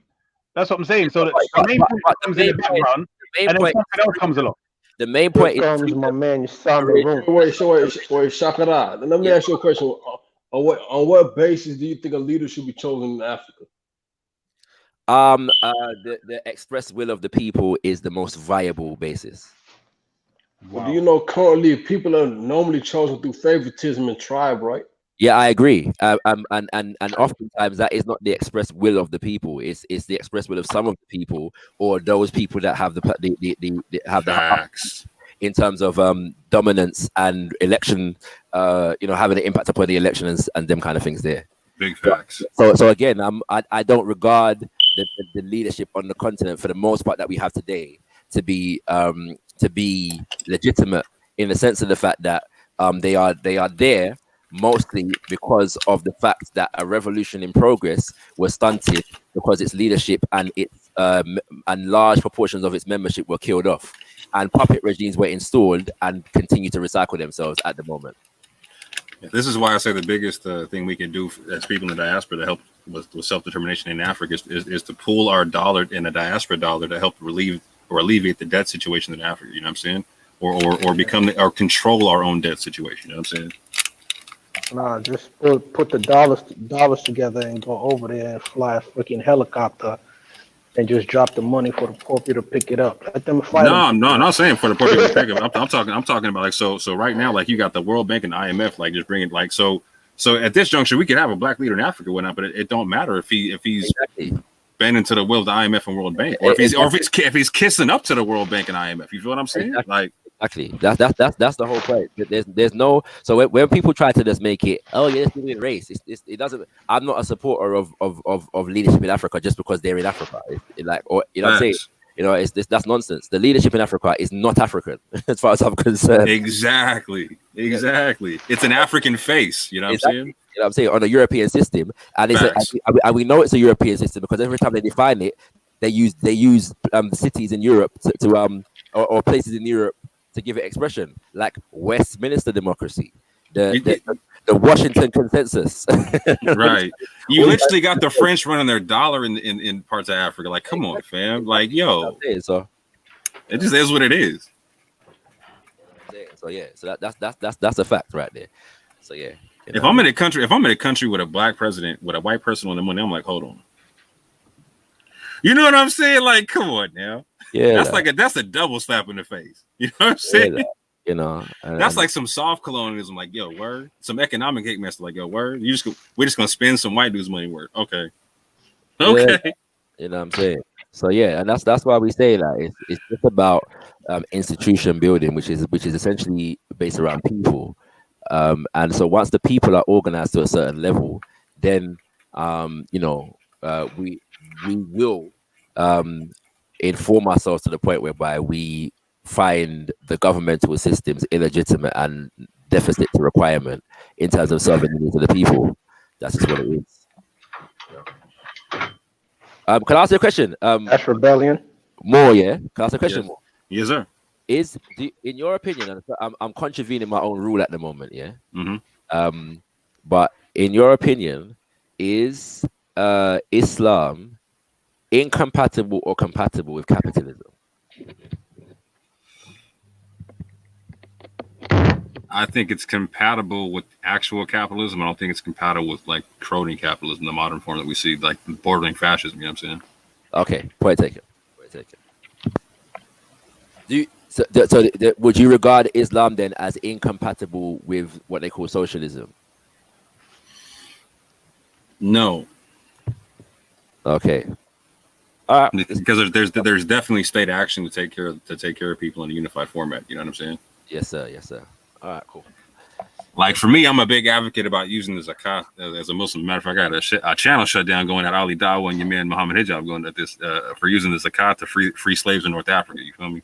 Yeah. The reason why I asked the question is because I've heard a number of Muslims give talks that are against socialism and socialist theory and Marxism and them kind of things there. But I've not heard many Muslims, and I don't say never because I know of like a couple who are kind of socialist leaning, but I've not heard many Muslims give talk against Adam Smith or capitalism, and that has something to do with the fact that there is a narrative among Marxists that religion is the opiate of the people. Yeah, but yeah, in terms of an independent kind of assessment of what economic system fits the religion best, I've definitely heard far more Muslims challenging socialism, communism, and Marxism than capitalism.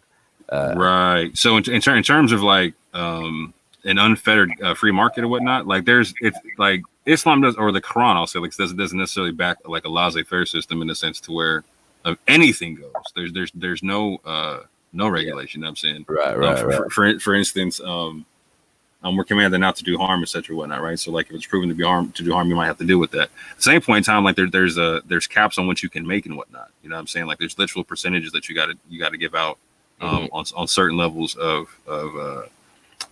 income, right? And it's some people don't even know about like the 20% tax on certain stuff. You know what I'm saying? So, like, there's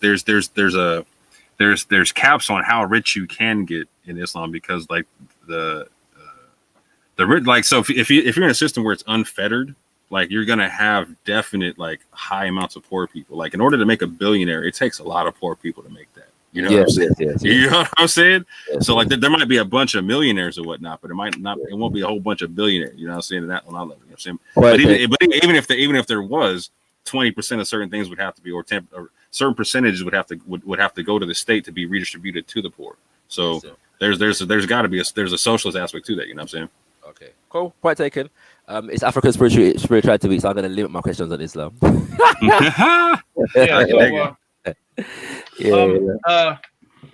would say, would you agree? I mean, I think it's brilliant that Brother Issa came on to address myself and get some, you know what I mean? It's almost like, 2 years or something in the making or in the needing, this conversation. So I encourage people to encourage our brother Issa, Sunni Issa, to come back and where the two Issas can demonstrate.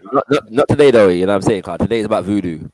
That's fine. Well, we're gonna get to that. No, because I'm saying it's not inseparable, bro. Because this is one of the problems you have here is, would you say? Because I'm actually gonna get to the point I was gonna make. Are you saying, Shakara? Yes. That Sufism, as it's called, is not an African spiritual system? I would say it's an Africanization of Islam. It's an Africanization.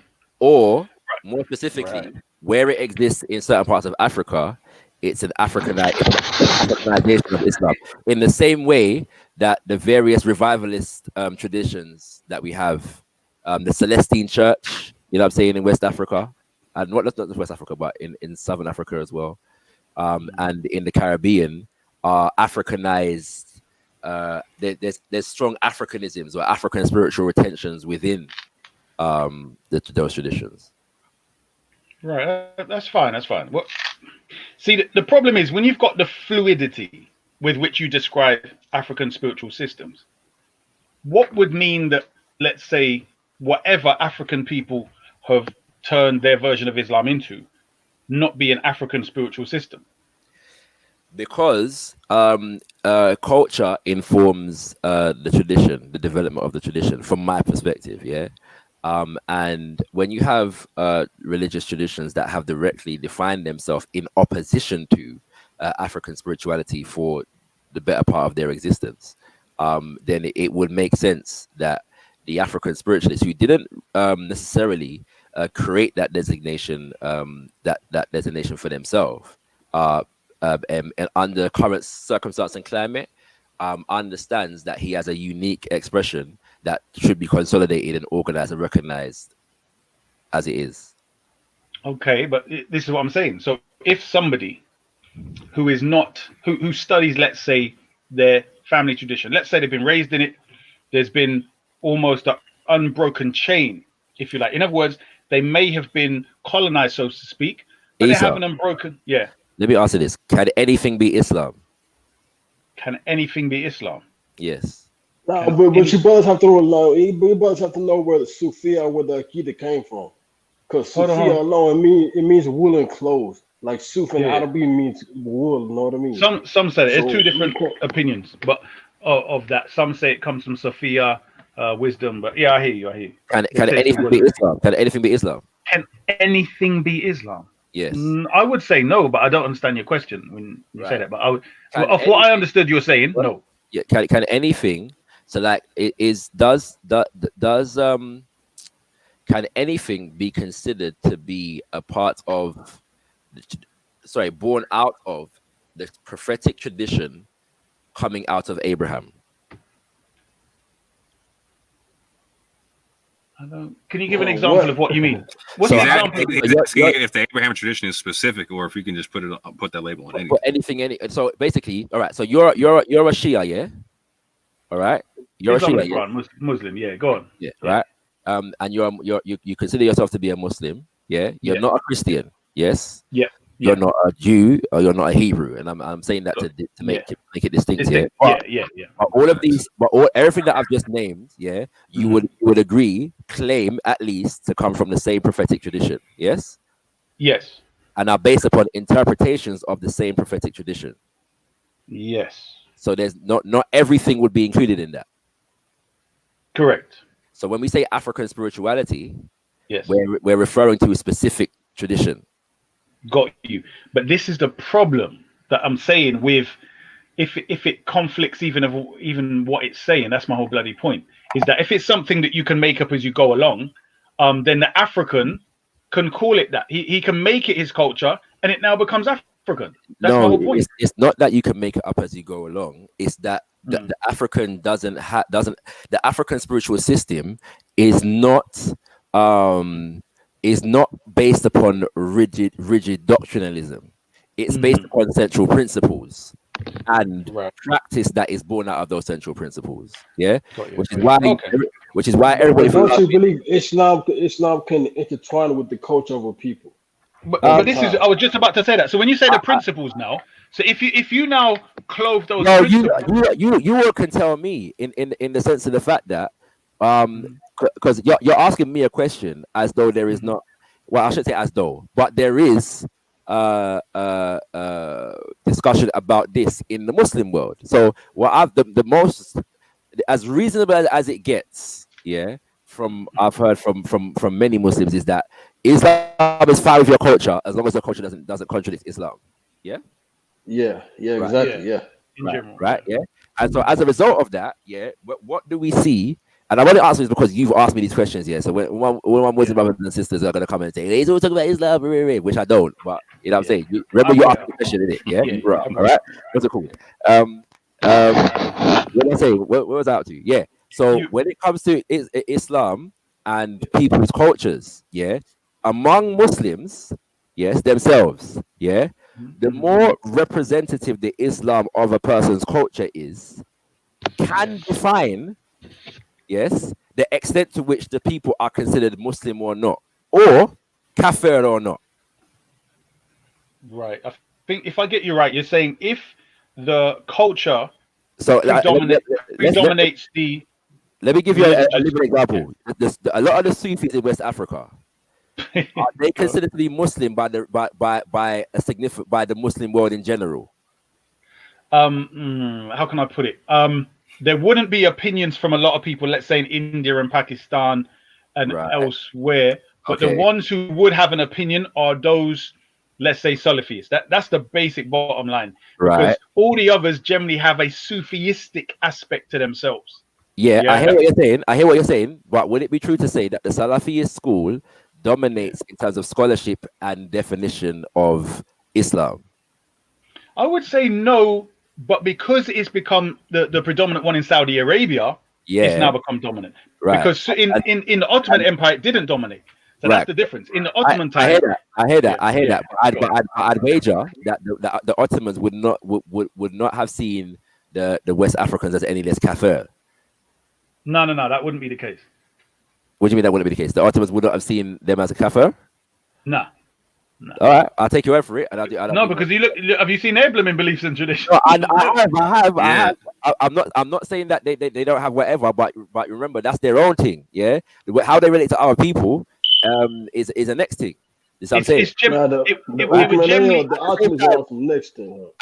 At the same time, yeah, the Ottomans are not a defining force in Islam today. Yeah, they were at a point in history, but they're not today. Yeah, and most even people in North Africa that I've come across, yeah, that speak about traditions in West Africa, consider them to be committing shirk on many occasions. But hold on. That depends on the influence of the Wahhabi cult. Hey, Isa, are you familiar with what's going on in Mali right now? What the you call it the caliphate thing they're trying to impose? Yeah, and the fact that Sufist shrines are being attacked and destroyed. They destroyed the Prophet's yard, the mosque, the graves and shrines of Sahaba. So yeah, this is a constant thing. This is definitely so. As soon as you say that, everyone knows it's Salafi. No, but why did they destroy the Prophet's shrine? Because they believe that it becomes a place of worship. Exactly, right? And or no, what did they say they believe it becomes a place of worship, or that people were actually going there for worship? Well, that's it. Yeah. In other words, they're saying if you build up the thing, people that are supposed to go and visit. If you go to, they will come. They end up praying to it. That's what they're saying. So I'm saying now. So there even in one country, yeah, Mali, those in the north, yes, and those the more Sufi sects, yeah, the more south you go, the more it gets Sufi, yeah. So people are riding down from the north, yeah, to destroy people's shrine. So I'm saying my only point is that even among Muslims, yeah, the extent to which one holds onto the traditions can be the defining factor in whether one is considered to be in the fold or not, whether you declare takfir on the people or not. Nah, but this is what I'm saying. We're talking about one specific let me say one thing, bro. Yeah, go on. It's like as far as the Sufia, like we have to understand the reason we don't accept them, especially the things they engage in, like that they only appeared after the first few generations. You know what I mean? This is something new. Yeah, but so where were you? So the hadith. Hold on. Did you say Salafi or Sufia? Sufia. Right. Here's the problem. The Sufia go back to their chains go back to the companions, their narrations and so on. So the problem is it's not so clearly defined. What companions? Yeah. Well, come on now. Most of them go back to Imam Ali and they've got Abu Huraira. They've got, and this is the thing you have to remember. It's not just that. Some of them agree with the chains. Yeah. So some of the scholars would say, let's say the first 5 to 6 teachers are legitimate. Then they'll say, then afterwards they made it more cultural and then it went astray. Do you understand? So they will agree those people were spiritual. All right. Have you heard of Abdul Qadir al-Jalani? Heard of him? Yeah. Have you heard of Al-Ghazali? I think so. I don't know. Okay. Al-Ghazali was called the reviver of the. Al-Ghazali. You said Al-Ghazali? Yeah, Ghazali. You heard of Ghazali? Yeah, most people heard of him. And I'm saying he was somebody that did lean apparently towards more the Sufi, let's say, cultural aspect, but he's known to have bridged the two in a balance. I'm not saying he did. I'm saying this is what a lot of Sunnis have said. So in other words, he managed to get the Sharia and the spiritual and all of that, and he tried to limit it within the framework. So all the spiritual practices that they're doing, he's saying, has to be within a certain framework. You understand? So the people have used his writings as a guide, but he's still considered majorly as a Sufi. So when you say appeared afterwards, it's still supposed to be part of Islam. Well, Issa, don't you agree? These people go to extremes, man, especially with twirling around and dancing. Of course, yeah. Let me probe the heart of your question, though, yeah, Issa, yeah. All right. Yeah.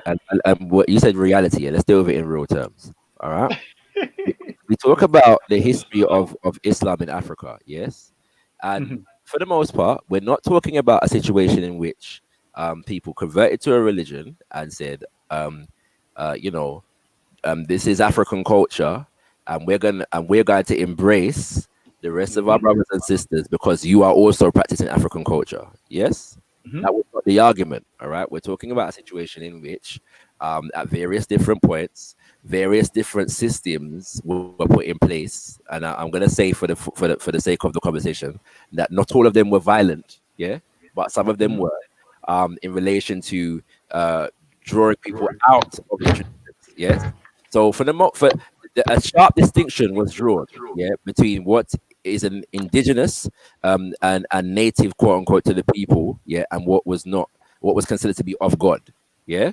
And so we get to a point in the development now where those who have held on to the traditions and those who wish to return to the traditions are seeking to define, affirm, and assert the traditions. And one of the ways that they sought to do that is through the terminology African spirituality. Yeah. At no point before that was anybody concerned with how African Islam was. Yeah.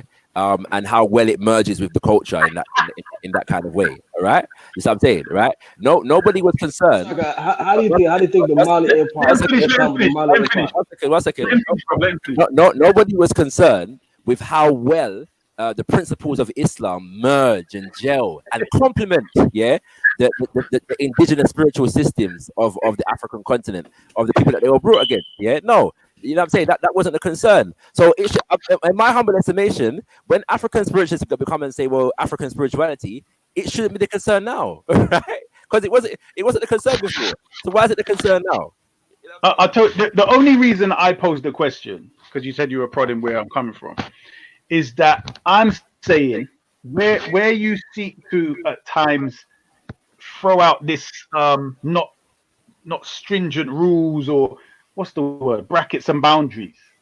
I'm suggesting everyone had that, and therefore whatever went outside of that would be considered something evil or negative and harmful, No, etc. but that's not the case, though, bro. Again, having rules and boundaries doesn't mean that you're intolerant to other people's thing. Yeah.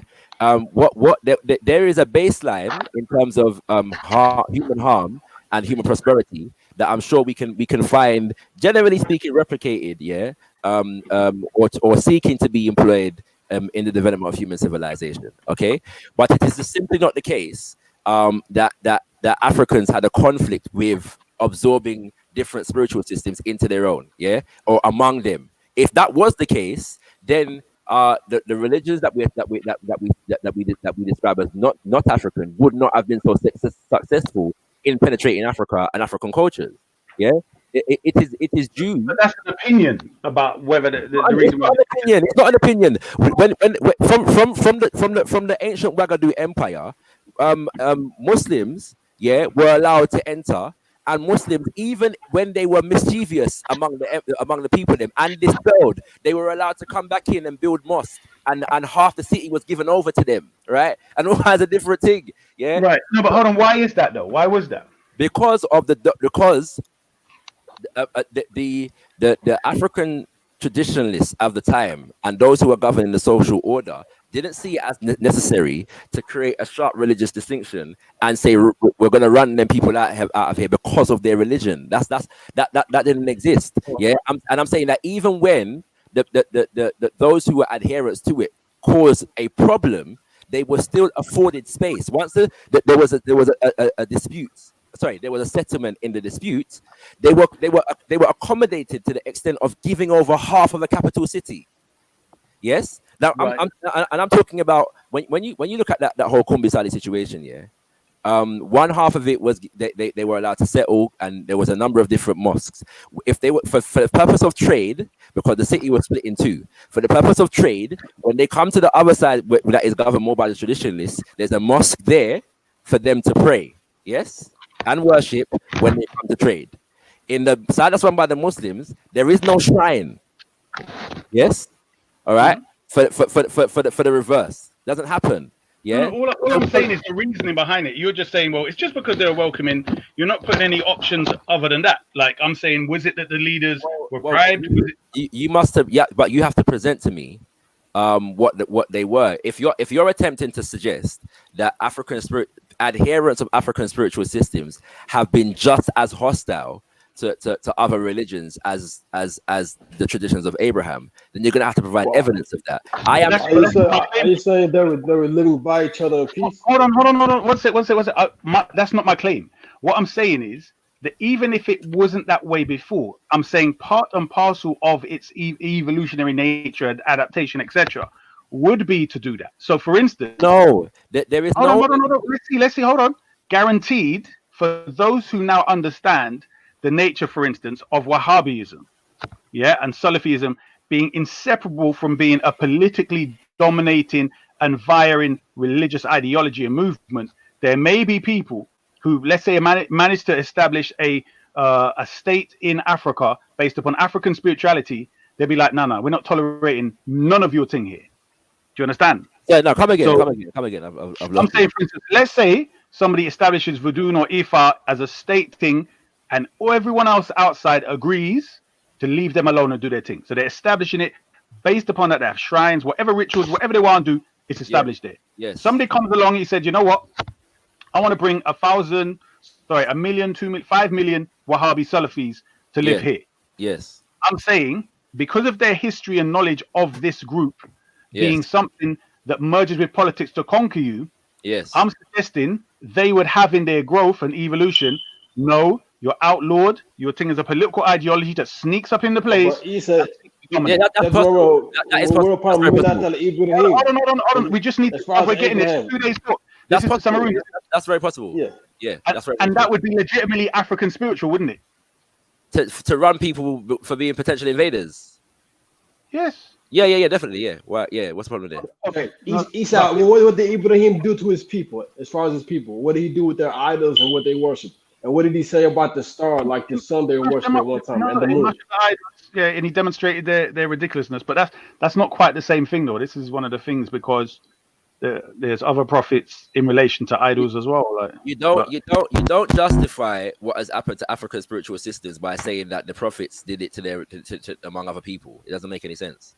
Yeah, that's this. No, I said he did it among his people. Like but Shakwa, he's making the point. He's making the point, yeah, where he now is telling you the thinking process of people that will come there and start smashing up your shrines and smashing up your idols.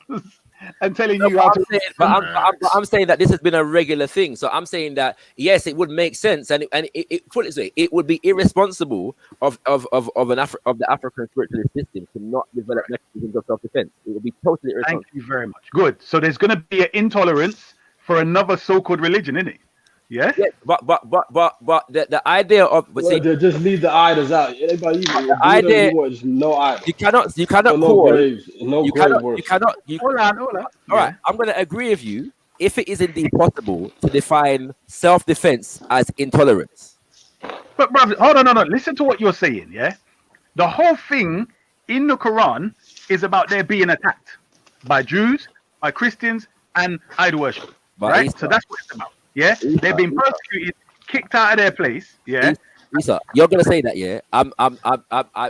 Others will say that's a significant proportion of that was actually offensive rather than defensive. Yeah, we're not gonna get to that debate. What I will say is that the stop. Hold on one second. No, hold on. Before we move on, listen to what I'm saying.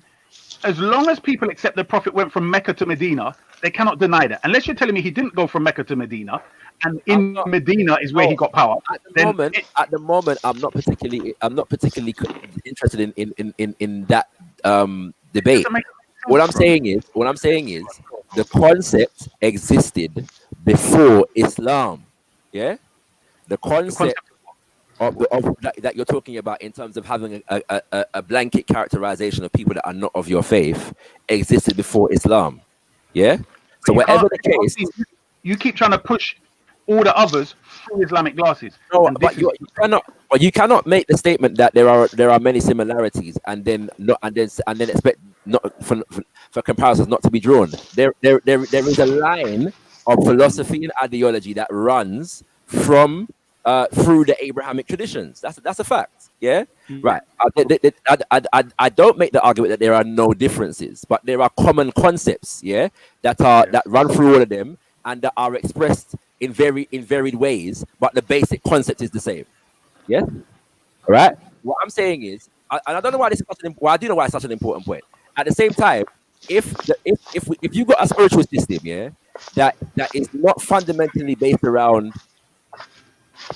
the emphasis on belief, yes, the idea of belief is not paramount in the system, yeah, or treated in the same way in that system, then the system, then the concept of unbelief or disbelief is going to be less apparent. It's going to be less important. Yeah, it stands to reason that religions whereby belief is paramount will also make unbelief paramount. If a religion doesn't make belief paramount, then unbelief is also not going to be paramount. That's just all it is. Yeah, and that's what I'm saying. I hear what you're saying, but the problem is with that is you're either going to accept it holistically or not. Because I'm saying where you're saying the belief of those people in the past, you're now looking at it through Western secular glasses. If you had, for instance, the belief of those Christians in Europe and elsewhere that had their empirical empire building belief in their thing to impose themselves and give everyone the message of Christ and rule everyone through the law of Christ and all of them thing there, you would have to draw a boundary and say they are the infidel, because based upon their behavior, their religion and their rulership and their behavior towards others is what? That which they want to conquer you with, correct? But Isa, it's not just belief. I categorically reject your historical analysis in relation to African spiritual systems. African spiritual systems were not condemned and ridiculed based upon their wickedness to other people on the planet. Yeah, or their no. One second. I'm not saying that's what you said. You know, I'm saying anybody listening, based upon the history that you just laid out, could draw the conclusion that you're suggesting that the reason why African spiritual systems are condemned is because of the fact of wickedness and unjustness done by people that practice them. Yeah, because if the people that condemn African spiritual systems were so motivated, then they would have condemned their own system first. Is the point I'm making. So when we're dealing with African spiritual systems, there is a reason why they have been characterized in the way that they have, and the reason is because those who have characterized them as such, yeah, have done so based upon the fact that they do not adhere to the gods of the people that brought us different traditions. That's it. Yes. And from that foundation, a whole heap of different caricatures and a whole heap of different archetypes were drawn up, and a whole heap of different propaganda that has flooded the world, yeah, for over 1,000 years. That's the reality. Okay. So when the African spiritualist comes and says African spirituality, yeah, and we are dealing with African spirituality because they taught us to hate this thing, and we were taught lies about our ancestors, and so on and so forth. That's an entirely legitimate thing too. So if I'm going to take your argument to its logical conclusion, conceptually, yeah, using your example of a nation not disallowing a Wahhabi sect from coming in because of the history of the thing, African spirituality is the conceptual framework for that example. Right. So you're saying African spirituality would be the one to show the example of rejecting what's harmful to it, correct? Yes. That's where you'd find it. African spirituality yes. is where you find them drawing lines and boundaries. Yeah. An act of self-defense, yes, to protect the traditions that have been demonized, yes. Yeah. Right. Now, can I just say, yeah, I'm going to say, because there's a spectrum. So there is one, protecting the traditions, yeah, and two, rejecting the traditions that have attacked it. everybody within that identifies as African spiritualists will exist in a spectrum along that spectrum, if that makes sense. Yeah. So not everybody is as passionate about rejecting the other traditions. Yeah. Some are just concerned with defending these traditions, whereas others are also concerned with defending traditions and rejecting other traditions based upon as an act of self-defense. So here's the problem with that now. As we go forward, evolving with that principle, that would you agree it would then become part and parcel of the tradition of those people, where we're not going to allow those infidels or however you would term them to come in here because they, in other words, you would sum total them as Wahhabis? No, not necessarily. No. Well, let's accept it as a possibility, but not an inevitability. Okay, so I'm saying that they call themselves Muslims, they're Salafis, and they have a set of principles and beliefs. Yes? So the people that know about them, they're dealing with them on the basis of their identity. Sorry, Isa, do you know what though? Can I say something here?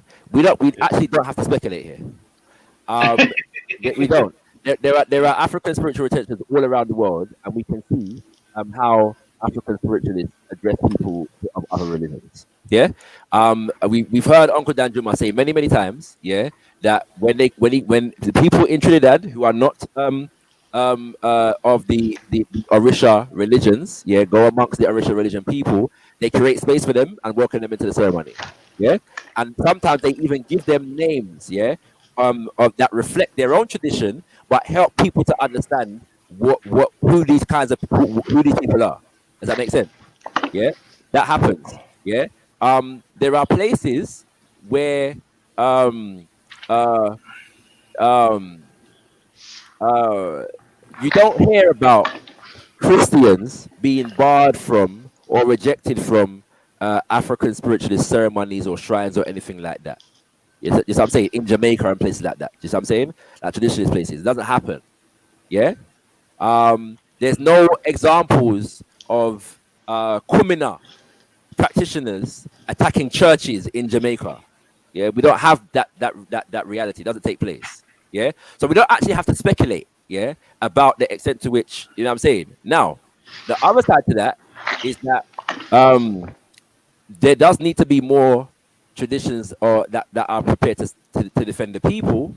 But I'm saying that as it stands at the moment, African indigenous spiritual systems have not developed an antagonistic what's the word? An offensive antagonistic tradition for the most part towards so-called Abrahamic religions. Okay, right.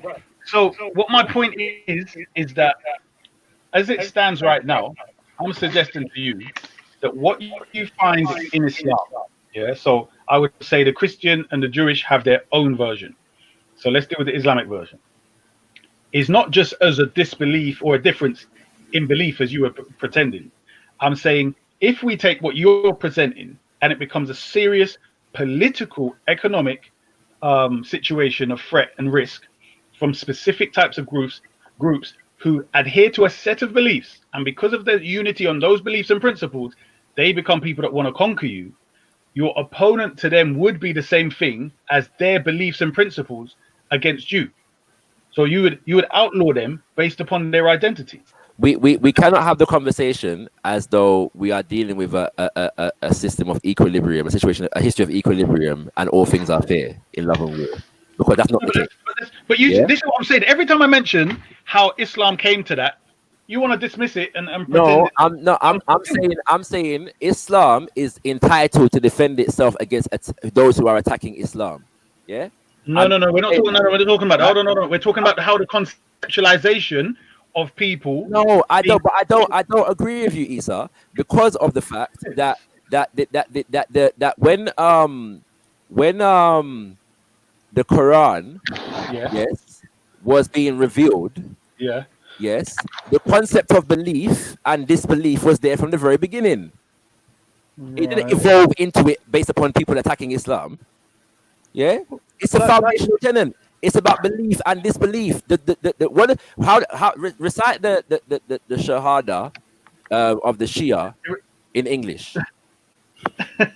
it's the same as them lot, except we got Ali and Wali Allah. Ali's Right, the Wali of exactly. Allah. So There is no God but Allah, and Muhammad is his messenger. hold right? on. There's none worthy of worship except Allah. Yes. Right? Yes. Hold on. And this hold on. And this is the problem you're having. Now we've identified the main problem. Do you agree that the system in place was a system of oppression, and connected to that system was those who had other associates with Allah? Yes or no? I'm prepared to accept that to some degree. I don't think, however, that is the only at play. No, it's not that I don't want it to be, bro. Hold on. Because you're trying to suggest that the exclusiveness of the worship of Allah is purely sociological. Yeah, it doesn't stand on its own. It only exists within the context of people trying to oppress those who believe this thing. And I'm saying to you, no. One second. I'm saying that the oneness of Allah and worshipping Allah alone is a concept that stands on its own merit. Whether there are oppressors, whether there are not oppressors, whether there are attackers, whether there are not attackers. In war and in because, bro. All right, can you show me where in the Quran, it is revealed that we are worshipping one God in order to protect us from invaders and attackers? Or is the one God principle established on its own merit? Is Muhammad a prophet and messenger established on its own merit because is Muhammad a prophet because there was war, or is Muhammad a prophet because the thing needs to be revealed? Right. So again, trying to superimpose your Eurocentric glasses looking at Islam doesn't work. If you put back on your Afrocentric glasses and the same way how you want your so-called African spirituality systems to be looked at through their own, likewise, Islam came as a whole package. So the socialism, the politics, economics, and everything all is interconnected and inseparable because the Shahada is linked to leadership and politics. I'm not disputing that, bro. Hold on. So I'm saying the Shahada itself is a declaration of treason against the current system that was in place. That's why they kicked him out. I am saying. Hold on. What I'm saying to you is, when he's making this statement, he's now talking about the whole system and institution. I agree with you. In the secular system that we live in, you can make that distinction where this person can practice a religion over there, this one can practice a religion over there.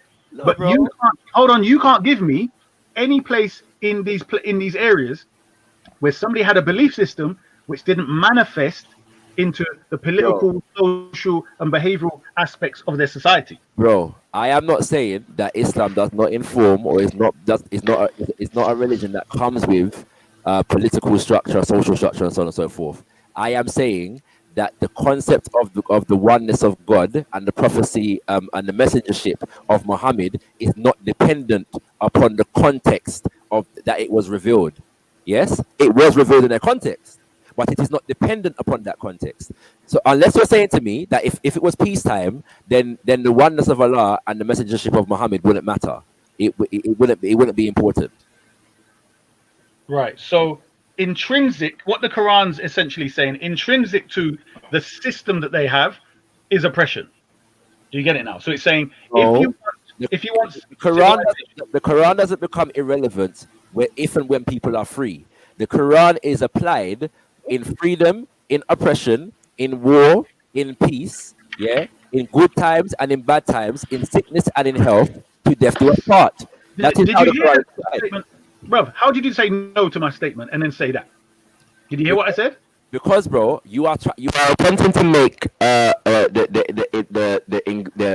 warlike nature, of those who came after the Prophet, and how people that were Muslim related to other people. And by the way, if everything that you're saying is true, most of your arguments against Sunnism fall flat on their face, Because if this sensibility, this warlike invader type sensibility that we're talking about was developed because of your mic smash up. Your mic, adjust your mic again. Can you hear me now? It's not. We can hear you, but it's like proper, like over loud, if you like. Do you know what I mean? It's over loud, and it wasn't before. It's not like what's the word? Like it's got some fuzz or something. There's something wrong with it. It's loud and buffing. One second. Yeah.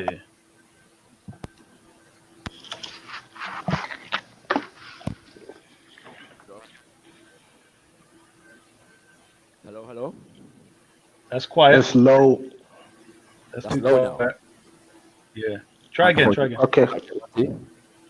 Mic check 1 2. Okay, Go on, that's go on, better. go on. Yes, so I'm Talk, saying talk.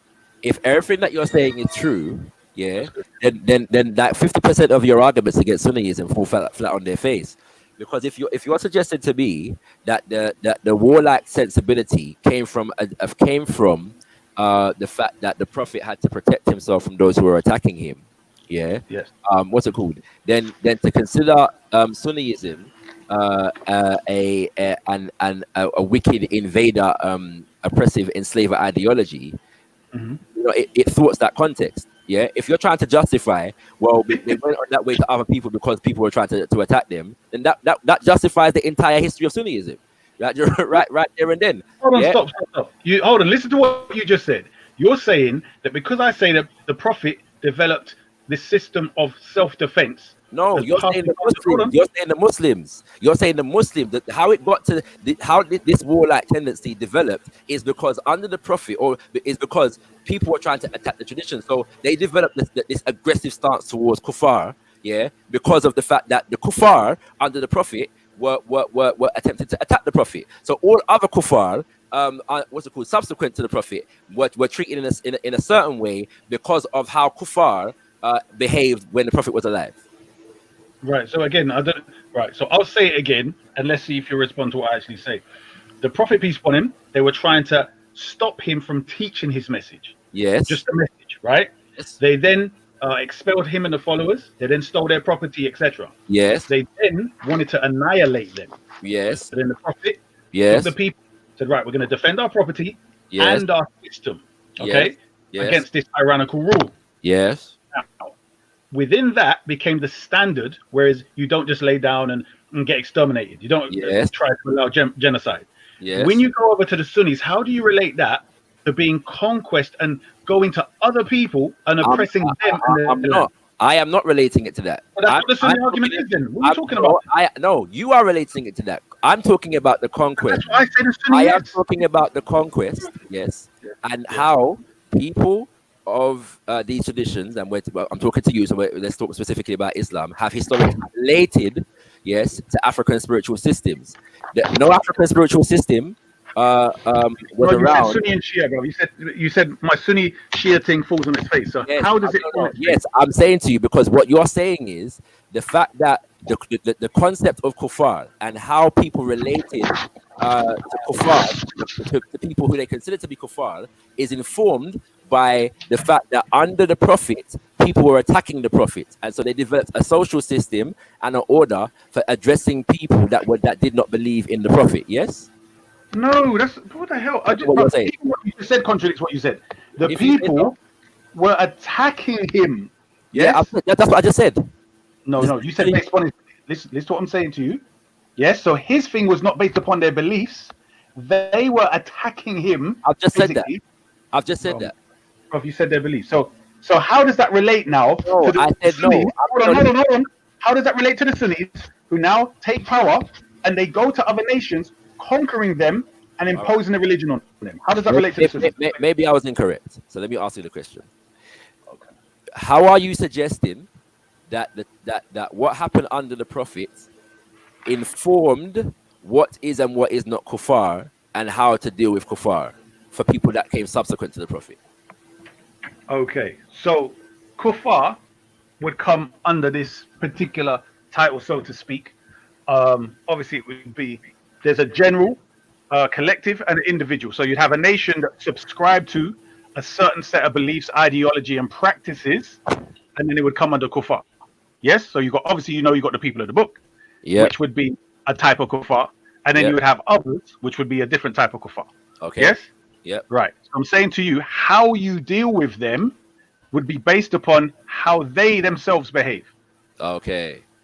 Yes. So, for instance, the people of the book, so to speak, which would extend to any people who live according to a basic principled life. Because remember, those people, when you say people of the book, yes, they didn't actually have a bag of books around. Everyone didn't have a book, did they? No. Okay? Exactly. So therefore, they were still living oral tradition. Yes, even though they're called people of the book. Right. Yeah. So I'm saying the principle of that is any group of people that you can establish are living principled lives of civilization. and therefore you have no reason to fear them conquering you. So basically, what you're saying is that people attacked African spiritual systems because they were uncivilized. No, the Sunnis that attacked them because they're conquest people, and therefore, as I said, they don't represent. You're also saying that the concept of kuffar was developed because of the fact that people were being attacked under the Prophet, and so they developed a system of self-defense, and part of that was the concept of kuffar. Yes. Indeed, yes. No, flipping out. So are you not saying that the people that came and attacked African spiritual systems were working off of a concept of kuffar that was a self-defense mechanism developed under the time of the Prophet? In the same way that the people who you say deviate from the African spiritual systems and principles, in the same way. So they get the knowledge, they're initiated, and then they misuse it. But I am not suggesting that African spiritual systems have developed a concept of kuffar. I said in the same way, their behavior, I'm saying to you, they've got something they've developed, because you're pinning it down to the concept of kuffar. I'm not pinning it down to anything. This is what you were saying to me. You keep saying that, bro. I'm telling you. I haven't said, listen, this is me trying to understand what it is that you are trying to say in relation to the fact that just as you're saying to me, based upon what was going on under the Prophet, if African spiritual systems suffered the same thing, wouldn't they also develop this concept? Yes, that's what you're saying to me. So I'm saying to you, so you're suggesting to me then that how the way that the Muslims went on to African spiritual systems in Africa is because of the fact of what Muhammad suffered under the people that were attacking him. Exactly. So therefore, it couldn't be said that these people are using the same thing when they're practicing the practices of the people that oppose the Prophet. That's the whole point. You seem to miss that very important point. That's not what you said a minute ago, but it's all good if that's what you're saying now. Everything blessed. I've always said that the Sunnis represent. I've got your point. The fact of the matter is, that after over 1,000 years, what's it called? That sensibility doesn't seem to have developed to any significant degree, apart from in the sensibility to affirm and assert the value and the dignity of African spiritual systems, and the intention to critique the systems that have been imposed upon us that have caused us to demonize and reject African spiritual systems. That is a dominant characteristic. Yeah, but I mean, I don't know. I mean, that's what I'm saying. I mean, you can. The point is, what brothers and sisters are going to have to learn is that you cannot draw absolute parallels between these two things. The systems have fundamental differences at their core, yes, and so you cannot presume or try to superimpose what happened within an Islamic context to the development of a spiritual system that Islam itself has defined itself in opposition to. But you can do, and that's what basically I did. And it's actually very easy to do. You've attempted, but no matter how much you probe this point, Isa, there is no concept, that you can parallel, that you can make a parallel with in this regard. It doesn't exist because the spiritual systems are based upon different foundations. So the motivations, and what it is, this is what's happening. And this is not directly towards you at the moment. I'm making. You already agreed to it. See, there's no point you saying no now. I didn't. And the good thing about recording is that people can listen to it back. But the reality is, that as was said to me the other day. Everyone can get off their high horse. All right. And everybody seems to agree with this concept, right? And what's happening is that because of the critiques that people have made of Abrahamic traditions in relation to asserting African spirituality and affirming African spirituality, and the fact that African spiritual systems just don't have the history of Abrahamic religions in terms of oppression and demonization of other people's traditions, a sensibility exists now whereby instead of appreciating the history of African spiritual systems and the fact that those who adhere to them and those who wish to reclaim them have work to do in terms of restoring the dignity and challenging the concepts that have been imposed by Abrahamic traditions. People want to now take they want to retain this moral authority over African spiritual systems, and so that they feel they have to bring African spiritual systems moral authority down a peg or two. So everything that is possible among Abrahamic traditions must be also possible among African spiritual traditions. Every concept that was used by an Abrahamic tradition in order to demonize an African spiritual systems must also be existent, must also exist, or even doesn't even have to exist, but you must also you must confirm the possibility of the existence of, in order to take the moral authority, the supposed moral authority, away from African spiritual systems. I don't play that game. I'm not interested in who wants to hold a moral authority or regain moral ground or not. I am asserting and affirming African spirituality, yeah, in the give me a couple more sentences. Based upon the history of the fact that they have been historically demonized, and African people ourselves have been taught and conditioned to be agents of that demonization, to reject those traditions among ourselves, to perpetuate the colonial characterizations of African people and culture. That is our primary concern. And in as much as Abrahamic traditions continue to impose those definitions, they will be subject to critique. That's it. And I make no apology for that. Okay, brilliant. So I'll say, if we put aside the fantastical Issa, after you're done, I wanted to ask you a question. Okay. Intercession.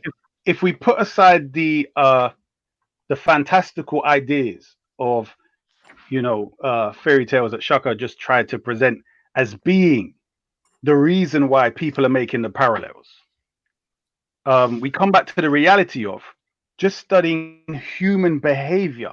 So, for instance, these are not things which people can conclude just because you're part of an Abrahamic faith. It's something you can just conclude by the very nature of human survival. Now, it could be wrong, but all this idea where, well, because our thing is, let's say, seen to be by some people less moral, then we can't see something that we allegedly demonize to be having higher moral principles. Therefore, we have to force and pretend and mistranslate principles within that. I'm saying that's not the case at all. It's a very simple thing. When we're looking at reality, human nature, there are certain things that exist, and they're no less existent in African cultures, as they're called. I don't subscribe to the African term, but let's deal with that now. So I'm simply saying this. All over planet Earth, humans have had to survive, whether that be lions, tigers, whether that be the heat, the cold, whether that be drought, whatever it is, humans have had to survive. They've developed technology and culture to survive. They then have to survive other human beings coming against them for whatever reason. And within those means of survival, they will naturally give these people labels in relation to themselves. Okay, if they're opponents and they have savage behavior. Even if we say that it's not necessarily, as we actually can prove, that everyone who says there's more than one God, there's other gods besides Allah, if they say that, that doesn't necessarily mean naturally that they're going to be wicked and evil, let's say. Because we can clearly see that there are people that shout about one God and they manifest the most wicked and evil on planet Earth too. What I'm saying is, very simply, is the critique and the seeking to make parallels is based upon science, based upon logic, reason, and rationality.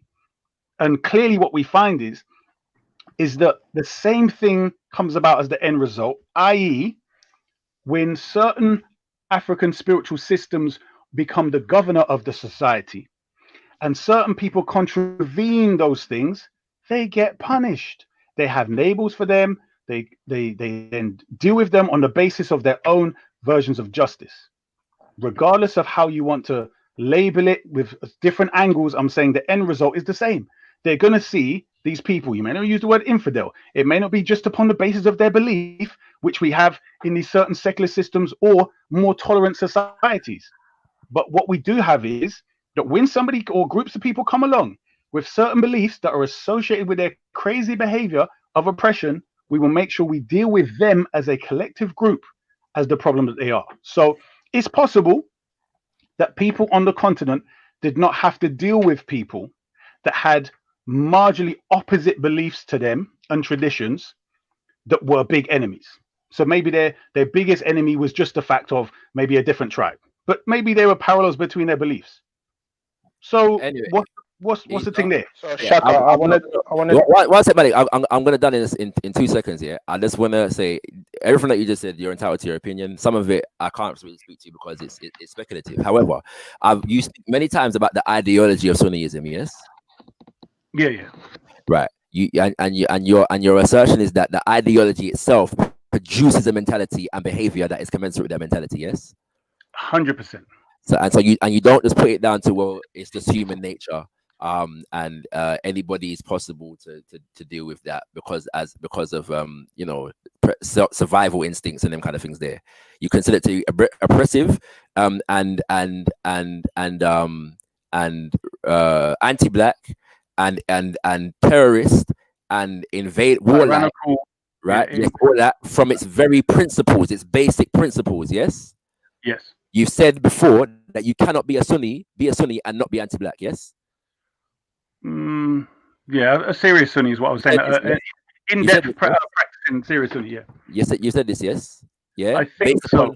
Based upon the ideology of Sunniism. Oh, I don't know if I said you can't be anti-black. I must have given it some sort of caveat, some extra bits, but maybe so. But 99.9% of what I'm saying, you have said based on the ideology of Sunniism itself. Yes. Definitely. Okay. Point taken. Right. I'll leave it there. But Malik, go ahead. Yeah, I wanted to ask Isa about intercession. Hold on. Good. Hold on. So what was the first thing you just said and asked about Sunniism? Yeah, when we're talking about the nature, we're saying very simply that when you're being oppressed, you will evolve certain things. So on the other side is the oppressors, and then on the other side is those that adapt to the oppression. So you can't use the Sunnis as the example within the example that I'm using for African spirituality. Does it make sense? The example would be the African spiritual systems who are, let's say, civilized, would develop different opinions about the oppressors. So you got the comparison wrong there. But yeah, go ahead, Malik. So I wanted to ask you about intercession, and I wanted to ask you how the Christianity intercession, the African spirituality intercession, and certain Muslims intercession, how do they relate to those who practice oneness of God? Sorry, repeat that. I didn't quite get it. Okay, so what's the difference between certain Muslims or certain people who believe, like, basically invoking Allah directly, and then what's the difference between those who seek intercession, like the African spirituality, the Christians do through Jesus, and certain Muslims who do through. In general, it's part and parcel. It's very similar in systems. You generally would have. Would you consider it wrong? Those three bits, the way the African spiritual system does theirs, the way the Christianity does theirs, and with the way certain Muslims does their own. Yeah, no, I mean it's so broad a question, but in relation to how it works is this: it's about whether you are confused between. It's kind of like the mentality of how you approach it. Yeah. So if you believe that Isa is God, Allah on earth, and he is the sum total of Allah walking on earth, then there's a problem. If you believe, you can say he's a spark or a ray of divine light on earth, and he therefore has been a great manifestation of that divine light, so to speak, you can say, yes, he is a means of approach to Allah. Do you get what I'm saying? Right.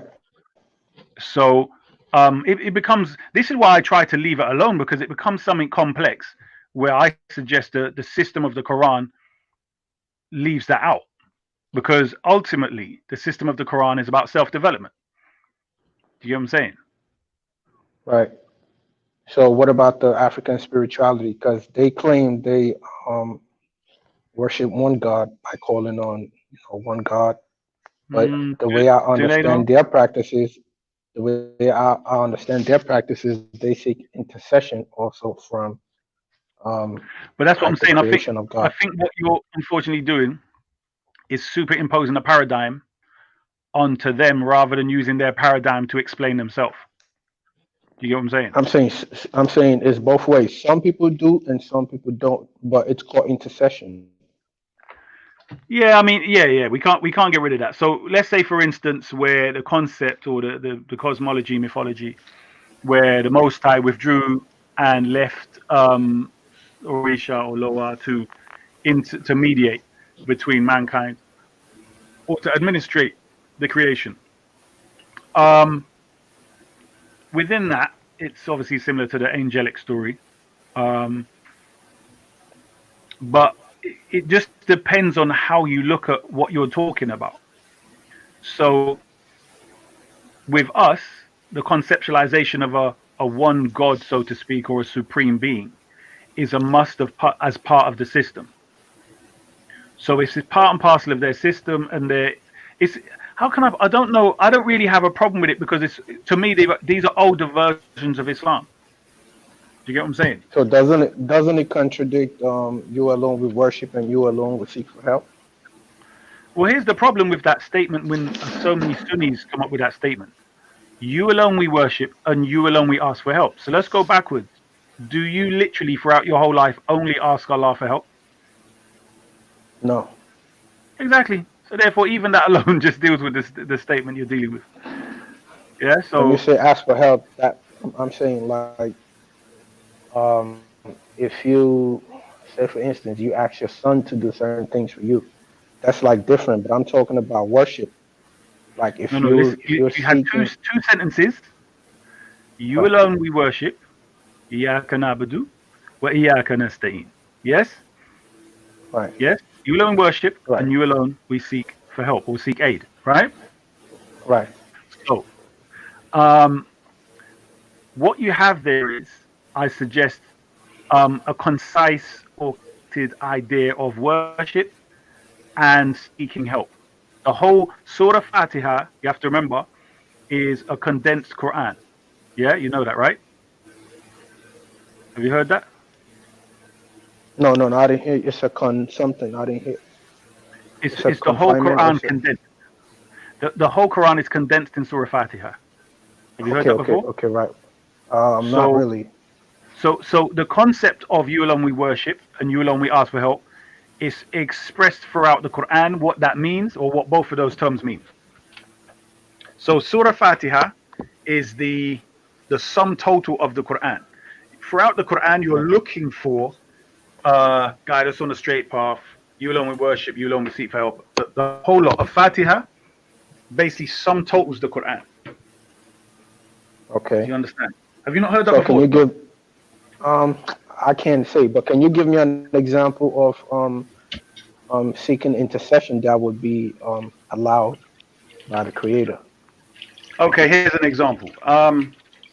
Look, Samaya says, "Don't listen to me." Like, come on, lad. You as if you garbage. This is how mad it is. Yeah, there's nothing I'm saying that she can refute, and then she said, "Don't listen to me." Like, what kind of don't, bro? Anyway, so an example is this. Yeah, there was companions that wanted rain, and they done the rain prayer. The rain prayer in Islam. Yeah, by Abbas or someone. Okay, no. I'm saying, have you heard of the rain prayer? No. Okay, so there's a certain dua. There's a prayer you do some rak'ah and you a certain recitation, etc. Yeah, and they done it, but it didn't work for them, right? So then they asked a member of the family of the Prophet to do it, and it said it came down right in the area of where they wanted that rain. So from this, people use this as an example of how you can go to somebody else who's closer to Allah that can get it done. So your personal prayers might not be answered, but this person's prayers will be heard, maybe because of your sins or etc. Do you understand? So that's where that comes from. The problem is when that person passes away, what is the situation there? This is where a lot of the problems come in. Yeah. So yeah, let's deal with Sumayya, the traitor, who has left the true way of Quran al-Bayt and gone and followed the Turk Malis and become a Turk Mali following garbage. Yeah, the Turks converted them to Sunnism through pressure, and yeah, we need to deal with that.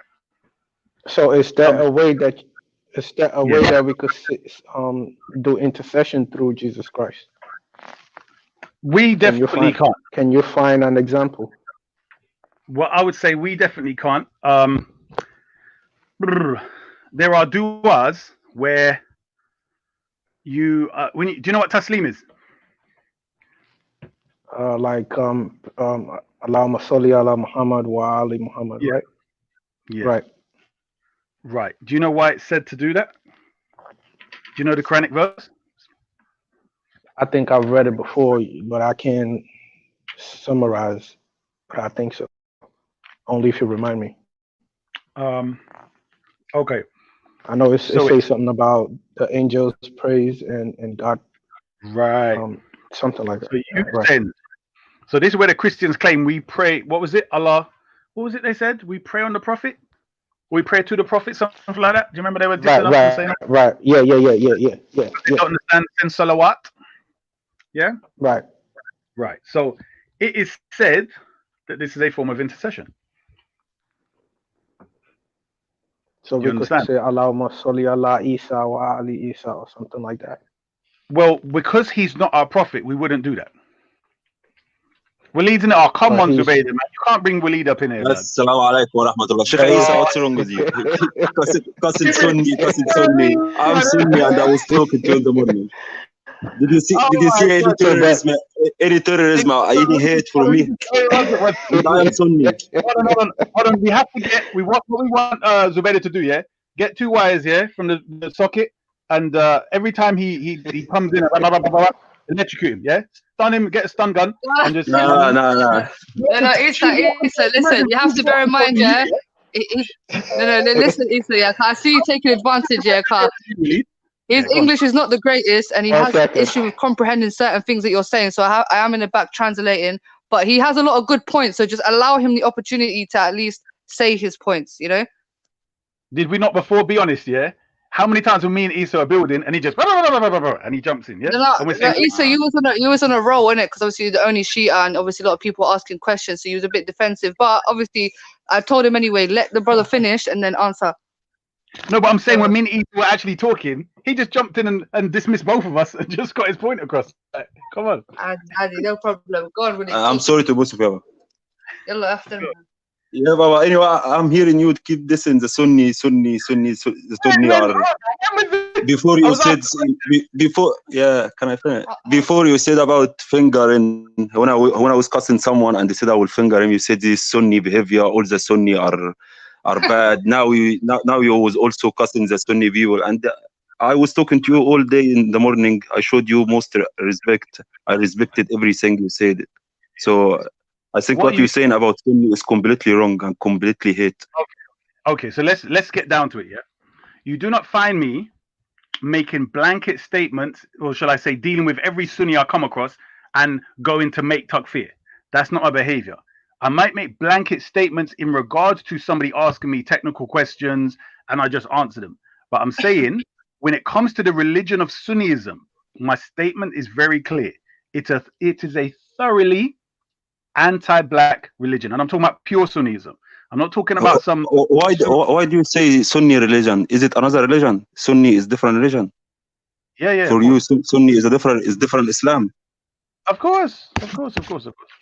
You heard what me and Issa so you're making takfir because you're making takfir right now because it's only one Islam. Whatever it's my Islam or your Islam, it's one. Listen to what I'm saying. So the fact you're saying to me, I have another Islam, you're making takfir by indirect way. Hold on. This is what I said to you. Every person is on their own journey. If you believe there is no God but Allah, Muhammad is messenger, you believe in the Quran, etc., the basic beliefs, it is not right for me to call you a kafir. That's between you and Allah. If, however, you tell me I am deviant, I'm a kafir, I'm this, then 100% the kuffar comes straight out of my mouth back to you. Do you understand the difference? So I'm saying your journey and development of you being a Muslim, it begins with the study and knowledge, doesn't it? So everyone's on their own journey about how far they're getting, because it's not like you have one version and that's what everyone else looks at. Like when the prophet came, it was one prophet that they looked to. So it's the prophet said it and that's it. But I'm saying now we've got this one claimed the prophet said, this one claimed it, and you've got to do so much research before you even get to what true Islam look like. Do you get me? So it's unfair for me to just say, well, because you're Sunni, you're a kafir. I don't do that. Do you get what I'm saying? So I'm saying it's a journey and that's it. So what is the difference between Sunni religion and the Shia religion? The Sunni religion and Islam. So the main difference is in Islam, you have Sunni religion and Islam, or Sunni religion and the Shia. So you mean Shia is Islam? That's what you mean. Shia is the right Islam. Of course. So as I said, the Sunni religion, which was made up after the Prophet, peace be upon him, and the Islam of the Quran, which was revealed by Allah. So the main difference is, I would say, is the divine appointment of the imams or imama, the concept of imama after the Prophet. So when I said Ati Allah, Ati Rasul wa ulil amr minkum, I'm saying this ulil amr, who are the point we were getting at was the shura in relation to divine appointment. So you have two options. Either people do shura to choose the ulil amr or divine appointment. So that's why I was going with you down to shura to show you shura is not an option when it comes to choosing ulil amr. So the only option left is divine appointment, and khalas, Sunnism is gone. Let me ask you something, please. If now I followed the Quran and I followed the Prophet and I didn't follow anyone from Ahlul Bayt, but I'm practicing Islam and I'm trying to be good Muslim as the Quran said, what do you think I will go to hell or go to heaven? And I didn't follow anyone from Ahlul Bayt. I just followed my Quran, my Prophet, exactly like what the Quran said. I listened to some hadith, helped me in my life, and I used them. That's it. And I lived as much I can, good Muslim. What do you think? Yeah. I'm saying once you've heard this message and you've continued.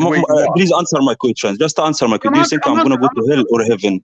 No, listen. I've just said, because when you say I live my life, so if you're giving me the example right now where you've spoke to me, you've heard what I had to say, and you call yourself a good Muslim and you just practice and so on, I'm saying there's a big chance you're going to go to hell. Yes? Straightforward answer. Yeah, big chance. That's what I'm saying. Because I'm going to go to hell like that. Yeah, because I'm saying you heard it's like somebody when they listen to the truth of Islam and they reject it because they're following culture. Because you think about it, why are you a Sunni? Only because you're born into Sunni family, not because you studied it and compared the differences. That's it. Because you're born into Sunni family. I'm Sunni. No. I'm Sunni because I'm trying as much I can to live like how the Prophet was living, to treat my wife like how the Prophet was treating his wife, to treat the non-Muslim like how the Prophet was treating them. This is the Sunnah of the Prophet, and I'm trying to walk on his way. That's why I'm Sunni, not because I'm Sunni family or what you say. Listen to what I'm saying. The narrative that's what you are practicing is the way of the Prophet you've got from your forefathers, from your tradition. I'm saying for human beings that are going out of that, they will study and say, well, this is what my people have told me is the Sunnah. But then someone else says, no, that's not the Sunnah. Let me look at that as well. Do you understand? So that's the difference between a lot of people. This is why I say the converts are the ones to take over. I say you lot, you're following the ways and traditions of just tradition. I say you lot are gone. Do you get what I'm saying? That's not all of you, obviously, but I'm saying we shouldn't follow you because all you're telling me is I'm following the Sunnah of the Prophet. How do you know? You haven't looked at all the rest to see if you're following the Sunnah or not. You just assume you are because it's called Sunnah. That doesn't make any sense. Yeah, but after Dhuhr we pray 2 rak'ah and this is Sunnah. Can you deny that? All what we follow is fact. All the things we do, it's proved that the Prophet did it. No. You're talking about similarities that are easy.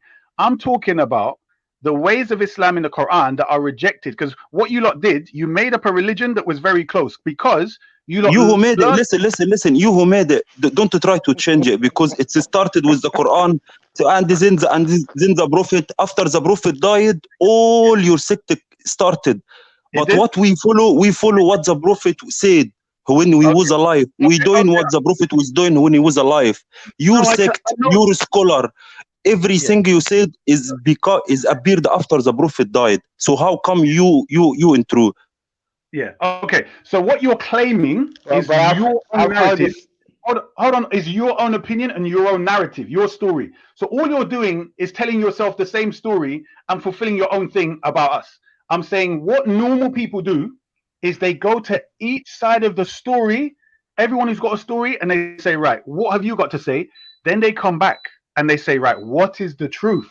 So you have ignored that process in the Quran, and you've literally just said, oh, well, my people say that you lot done this. My people say you came about this way, and that's what the truth is. So therefore, when you meet Allah with that, he's going to say, where's that in the Quran? The Quran tells you, hold on, say I'm on clear. In the Quran, the book of Allah and the Sunnah mentioned a lot. Not like Shia sect. It's not mentioned at all. So what you talking about here? You trying to manipulate it now. Hold on, is Sunni sect mentioned in the Quran? Kitabul, yeah, the book of Allah and the Sunnah to Rasuluh, yeah. Wa ati'u Allah wa ati'u Rasul. No. Where does it say follow the Sunnah of the Rasul in the Quran? You go in that room for the rest of the day, man. It's written a lot. It's written. I can bring it now. Continue talking, and I will bring one bit. Yeah, easy. That's so easy. Yeah. But you see my sect. It's so easy to find. Find you something about from the Quran. Yeah. We've already done that, bro. The wala. I've heard an argument. We already found it in the hadith. Right, give me. I agree with you, people. Yeah, you heard it a lot, but I came here because he dissing all the time the Sunni, saying the terrorists. They. When there is nothing happening from us. Shaka asked me a question and I answered honestly. Right, so give me 5 to 10 minutes. I'll be back. Give me 5 to 10 minutes. Malik, take over, please. What have I got to you know what it is, bro? Zabida, is it true that I've been hearing this sometimes that if you're looking for the hadith that says Quran and Sunnah, you barely find it in the 6 hadith literatures. You could only find most of them is always Quran and Ahlul Bayt, Quran and Ahlul Bayt. Is it true? No, I was researching and I really. Oh, yeah. Okay. Can you tell me which book says exactly Quran and Sunnah? Because I don't think it's in Bukhari. Yeah, and in the Quran, the only Sunnah mentioned is the Sunnah of Allah, the Sunnah of Allah. No, I'm saying in Bukhari, I don't think it never said Quran and Sunnah. The hadith is, what would be classed as Sunnah? The teachings and the ways of the Prophet Muhammad, peace be upon him. Sunnah could be as simple as the way the Prophet, peace be upon him, dressed, the way that he spoke, the way that he ate. Right. These things we class as Sunnah, and this is why the hadiths are common useful when it comes to finding out the Sunnah of the Prophet. And it has in detail about his characteristics. But I wanted to go back to Isa because this is the thing here. What I'm saying is, if say for instance, if you search a whole bunch of hadith literatures, you would find more of Quran and Ahlul Bayt, but you wouldn't find more of Quran and Sunnah. Say for instance, if I go through all the books of Bukhari, I don't think I've ever seen Quran and Sunnah directly written like Quran and Sunnah. I haven't seen it. So Walid, what was that thing you're saying? Ayatul Atilo. One second. You see like the one. Right, go ahead. Yeah, this ayah saying what your Allah, what your Rasul Zubaydah talk about, say obey Allah and obey His Messenger, and I'm bringing another thing now from Surah An-Nisa saying فَمَنْ أَطَاعَ الرَّسُولَ. 1 second, so I can say it. Talk to them 1 second. I'm bringing. But this is the thing, yeah. This is getting very. And when you talk about Sunnah, also when you talk about Sunnah, also I think someone's family should be able to understand more about what someone has done other than someone from the outside. I might be wrong, but that's my opinion. No, like my son, this is the thing, brother. Yeah, my son, my daughter, my wife. No. Let me that tell live you in why. my house. They know how I eat. They know how I sleep. They know what time I wake up in the middle of the night. They could tell you everything about me. Okay. Let me tell you something here. So I think there should be more in practicing Sunnah than anybody else. My family. Let me answer that, brother. Yeah. Like sometimes, yes, you might have a very close bond with your family, and they might know you very much inside out, your characteristics and your behavior. But also, your friend, your companion, might know things about you that your family might not know about you. And this is the thing why, when it comes to the companions of the Prophet Muhammad sallallahu alaihi wasallam, Abu Bakr was very close in age to the Prophet Muhammad sallallahu alaihi wasallam. He made the first migration with the Prophet Muhammad sallallahu alaihi wasallam. So he was able to go on voyages. He understood. Let me just finish my point. Let me just finish my point quickly, please. The thing is, Abu Bakr understood him from a more leadership and companion perspective. Yeah, when it came to actually spreading Islam. And Ali radiallahu anhu was very young at that time. So he didn't have the knowledge at that time of what was happening based on, the migration and the way that the Prophet Muhammad sallallahu alaihi wasallam had to spread the message. It was Abu Bakr that was with him for a lot of these journeys, a lot of these tribulations. So it's not to dismiss Ahlul Bayt. We're not coming from that perspective as Sunnis, but we also definitely give reverence to the companions who helped a lot in the spread of Islam. If it wasn't for the companions, possibly Islam wouldn't have reached as far as it has reached, because they went on, journeys, and they expanded Islam and they spread the message, through a lot of hardship and tribulations, and they died in the way of Islam as well. They are martyred in the way of Islam. When I hear these Shias disrespect the companions, I think it's 3 of the companions are buried next to or near to the Prophet Muhammad sallallahu alaihi wasallam. Abu Bakr is buried next to him. Umar radiallahu anhu is buried next to the Prophet Muhammad sallallahu alaihi wasallam, and that's a very huge privilege. There are many hadiths where the Prophet himself gives respect to the companions and speaks about the companions in a very high manner. So, if the Prophet Muhammad sallallahu alaihi wasallam respected these people, then who the hell was somebody else 1,400 years later to come along and say, actually, no, these people are kafirs and they're this and they're X and they're Y? Yeah, read from 80. Well, me personally, I don't disrespect nobody, and on the day of judgment, I don't think my creator is gonna ask me about Can I Abu bring you a Bakr verse, or Malik, Ali Can I bring you a or verse from the Quran Ali that or speaks about, whoever.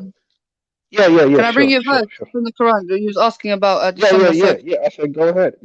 Yeah, 79. yeah. So this is the chapter 4 and Nisa, and this is Chapter 4, verse chapter 4 verse 79. So it says here, Bismillah ar-Rahman ar-Rahim, whatever good, O man, happens to thee is from Allah, but whatever evil happens to thee is from thy own soul. And we have sent thee as a messenger to instruct mankind, and enough is Allah for a witness. He who obeys the messenger obeys Allah. But if any turn away, we have not sent thee to watch over their evil deeds. So clearly it says here, very clear cut, mashallah, it says, he who obeys the messenger obeys Allah.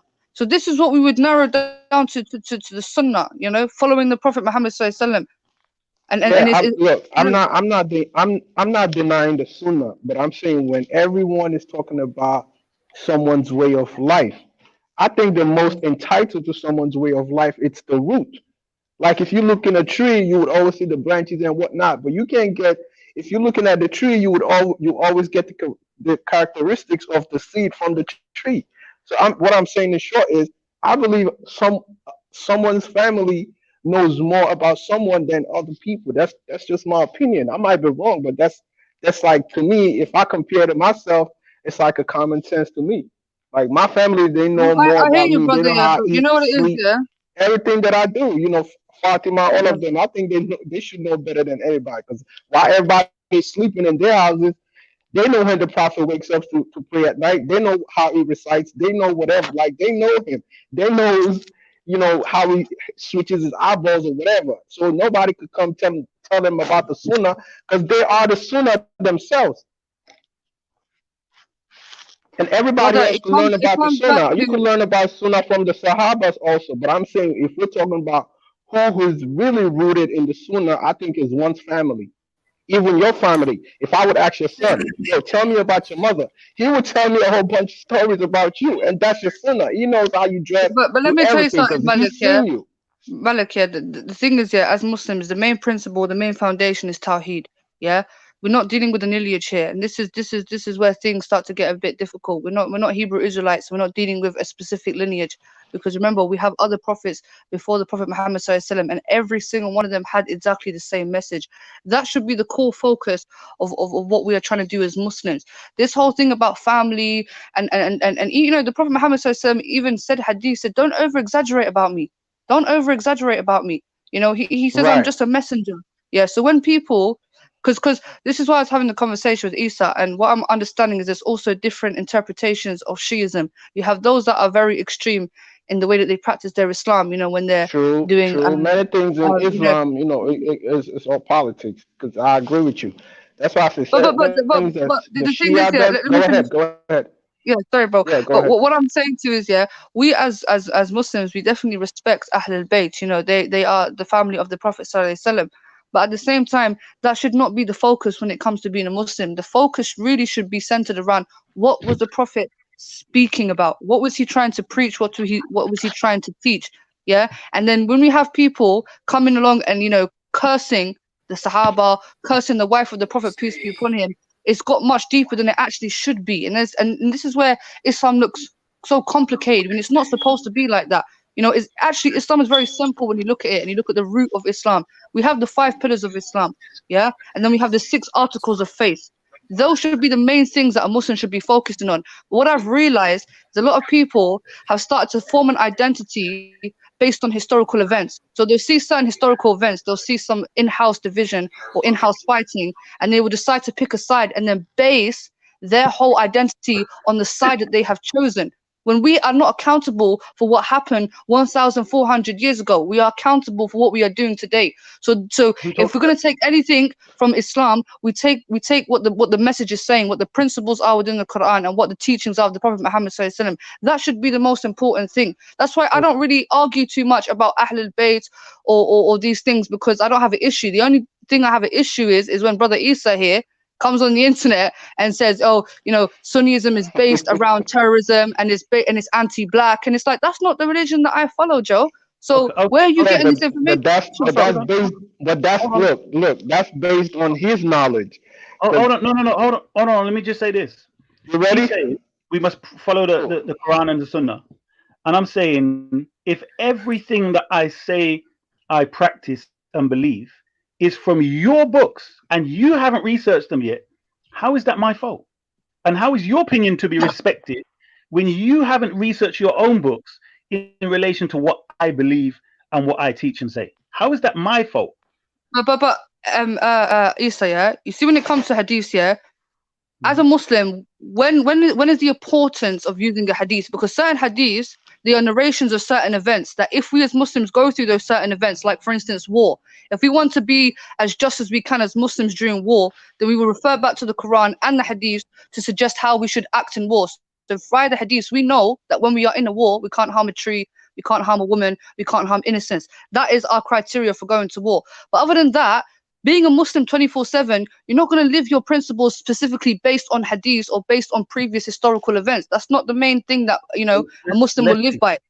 Hold on. The problem is that when you, for instance, even down to your salah, yeah, do you agree?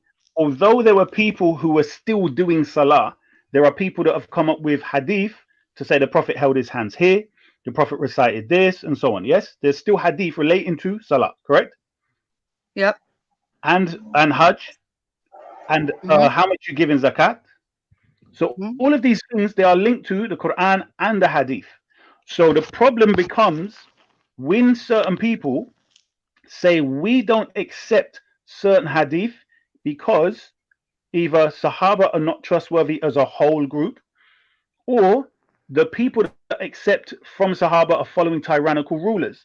Now you have come with the Sunni narrative that people are just following historical thing and just picked a choice. You're refuting yourself, because in Sunnism you're supposed to follow the companions. So once you're telling me there's such a divide, no, we're not supposed to. No. Oh, you're not saying that. You're saying we shouldn't follow the companions. Brother, listen to me. I don't class myself a Sunni. Hey, the only time I say is I'm a Sunni. Sorry, Bernie. Just 1 second, Bernie. Sorry, brother. Yeah, Bernie. Bernie, just give me a second. I think that the problem between all three, I think that the issue between all three is that none of us is following the God of Muhammad or the God of the Quran. You got no chapter 39 at these conversations. Allah has revealed best hadith. You got extra Allah has revealed Bernie, give me a second, brother. Yeah, I just want to answer that question. Whereas to shut the skin of those Bernie always does this, you know. Then their skins and their hearts soften to Allah's okay, let him finish. He couldn't contain himself. It says to follow the best which has been sent down to you from your sustainer. It says in chapter 33, verse 2, where you find that there is no substitute for the Sunnah of Allah. That was the first mistake, is that we started to follow the Sunnah of other than Allah.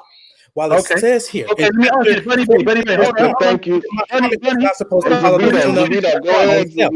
It says, Muhammad, I am not a novelty among other messengers, nor do I know what will happen to me or to you. I follow nothing other than what is revealed to me. I am no more than a clear warning.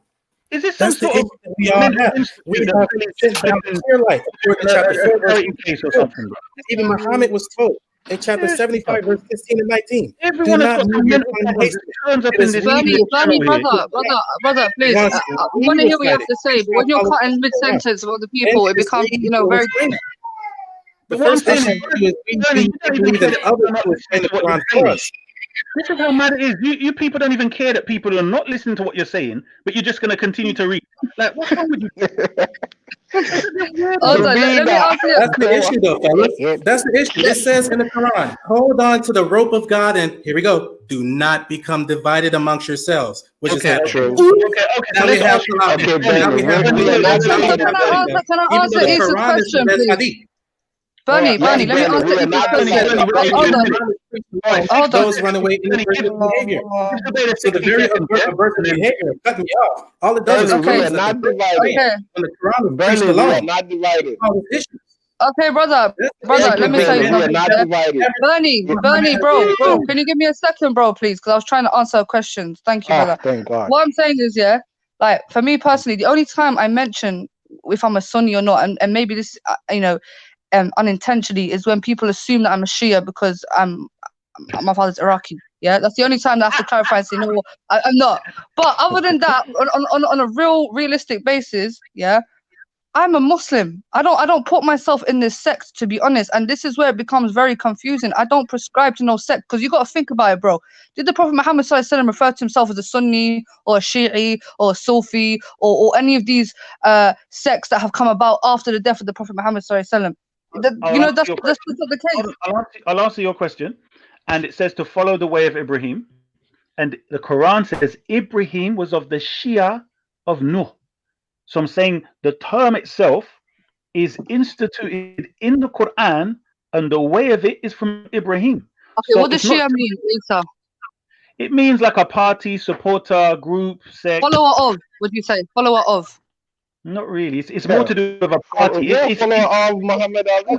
No, hold on. It's intrinsic in it, but it's more to do with a part. In other words, specifically, it's relating to in other words, it's not a whole group of something. It's a party supporting this as opposed to another. That's the basic definition of it.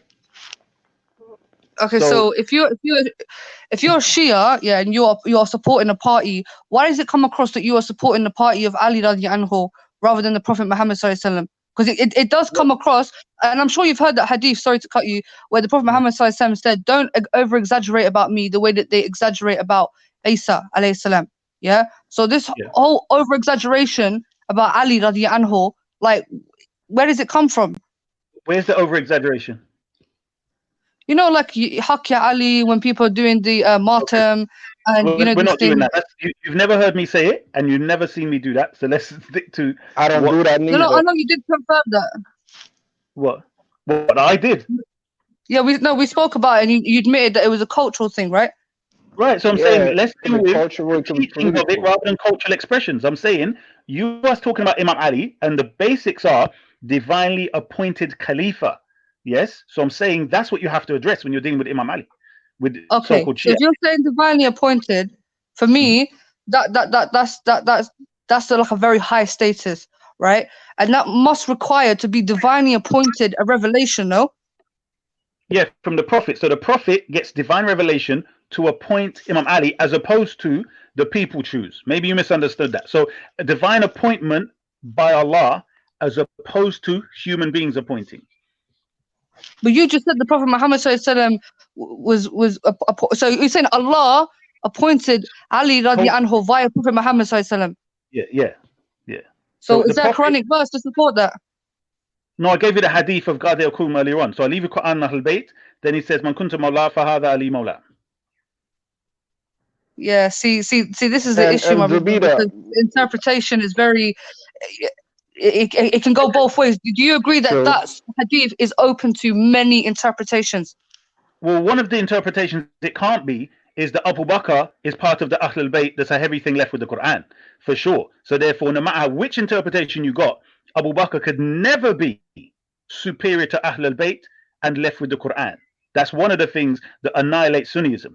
Do you understand? So whatever interpretation you want to put on that, the Prophet told Abu Bakr, Umar, Uthman that he left them two heavy things that they must hold as heavy things and important things, the Quran and the Ahlul Bayt, which means the Quran and Ahlul Bayt are superior to Abu Bakr, Umar, and Uthman. It's very straightforward mathematics. So, Isa and Zabida, I want somebody to open up Quran 2:46 and 2:47, and please tell me what you understand about.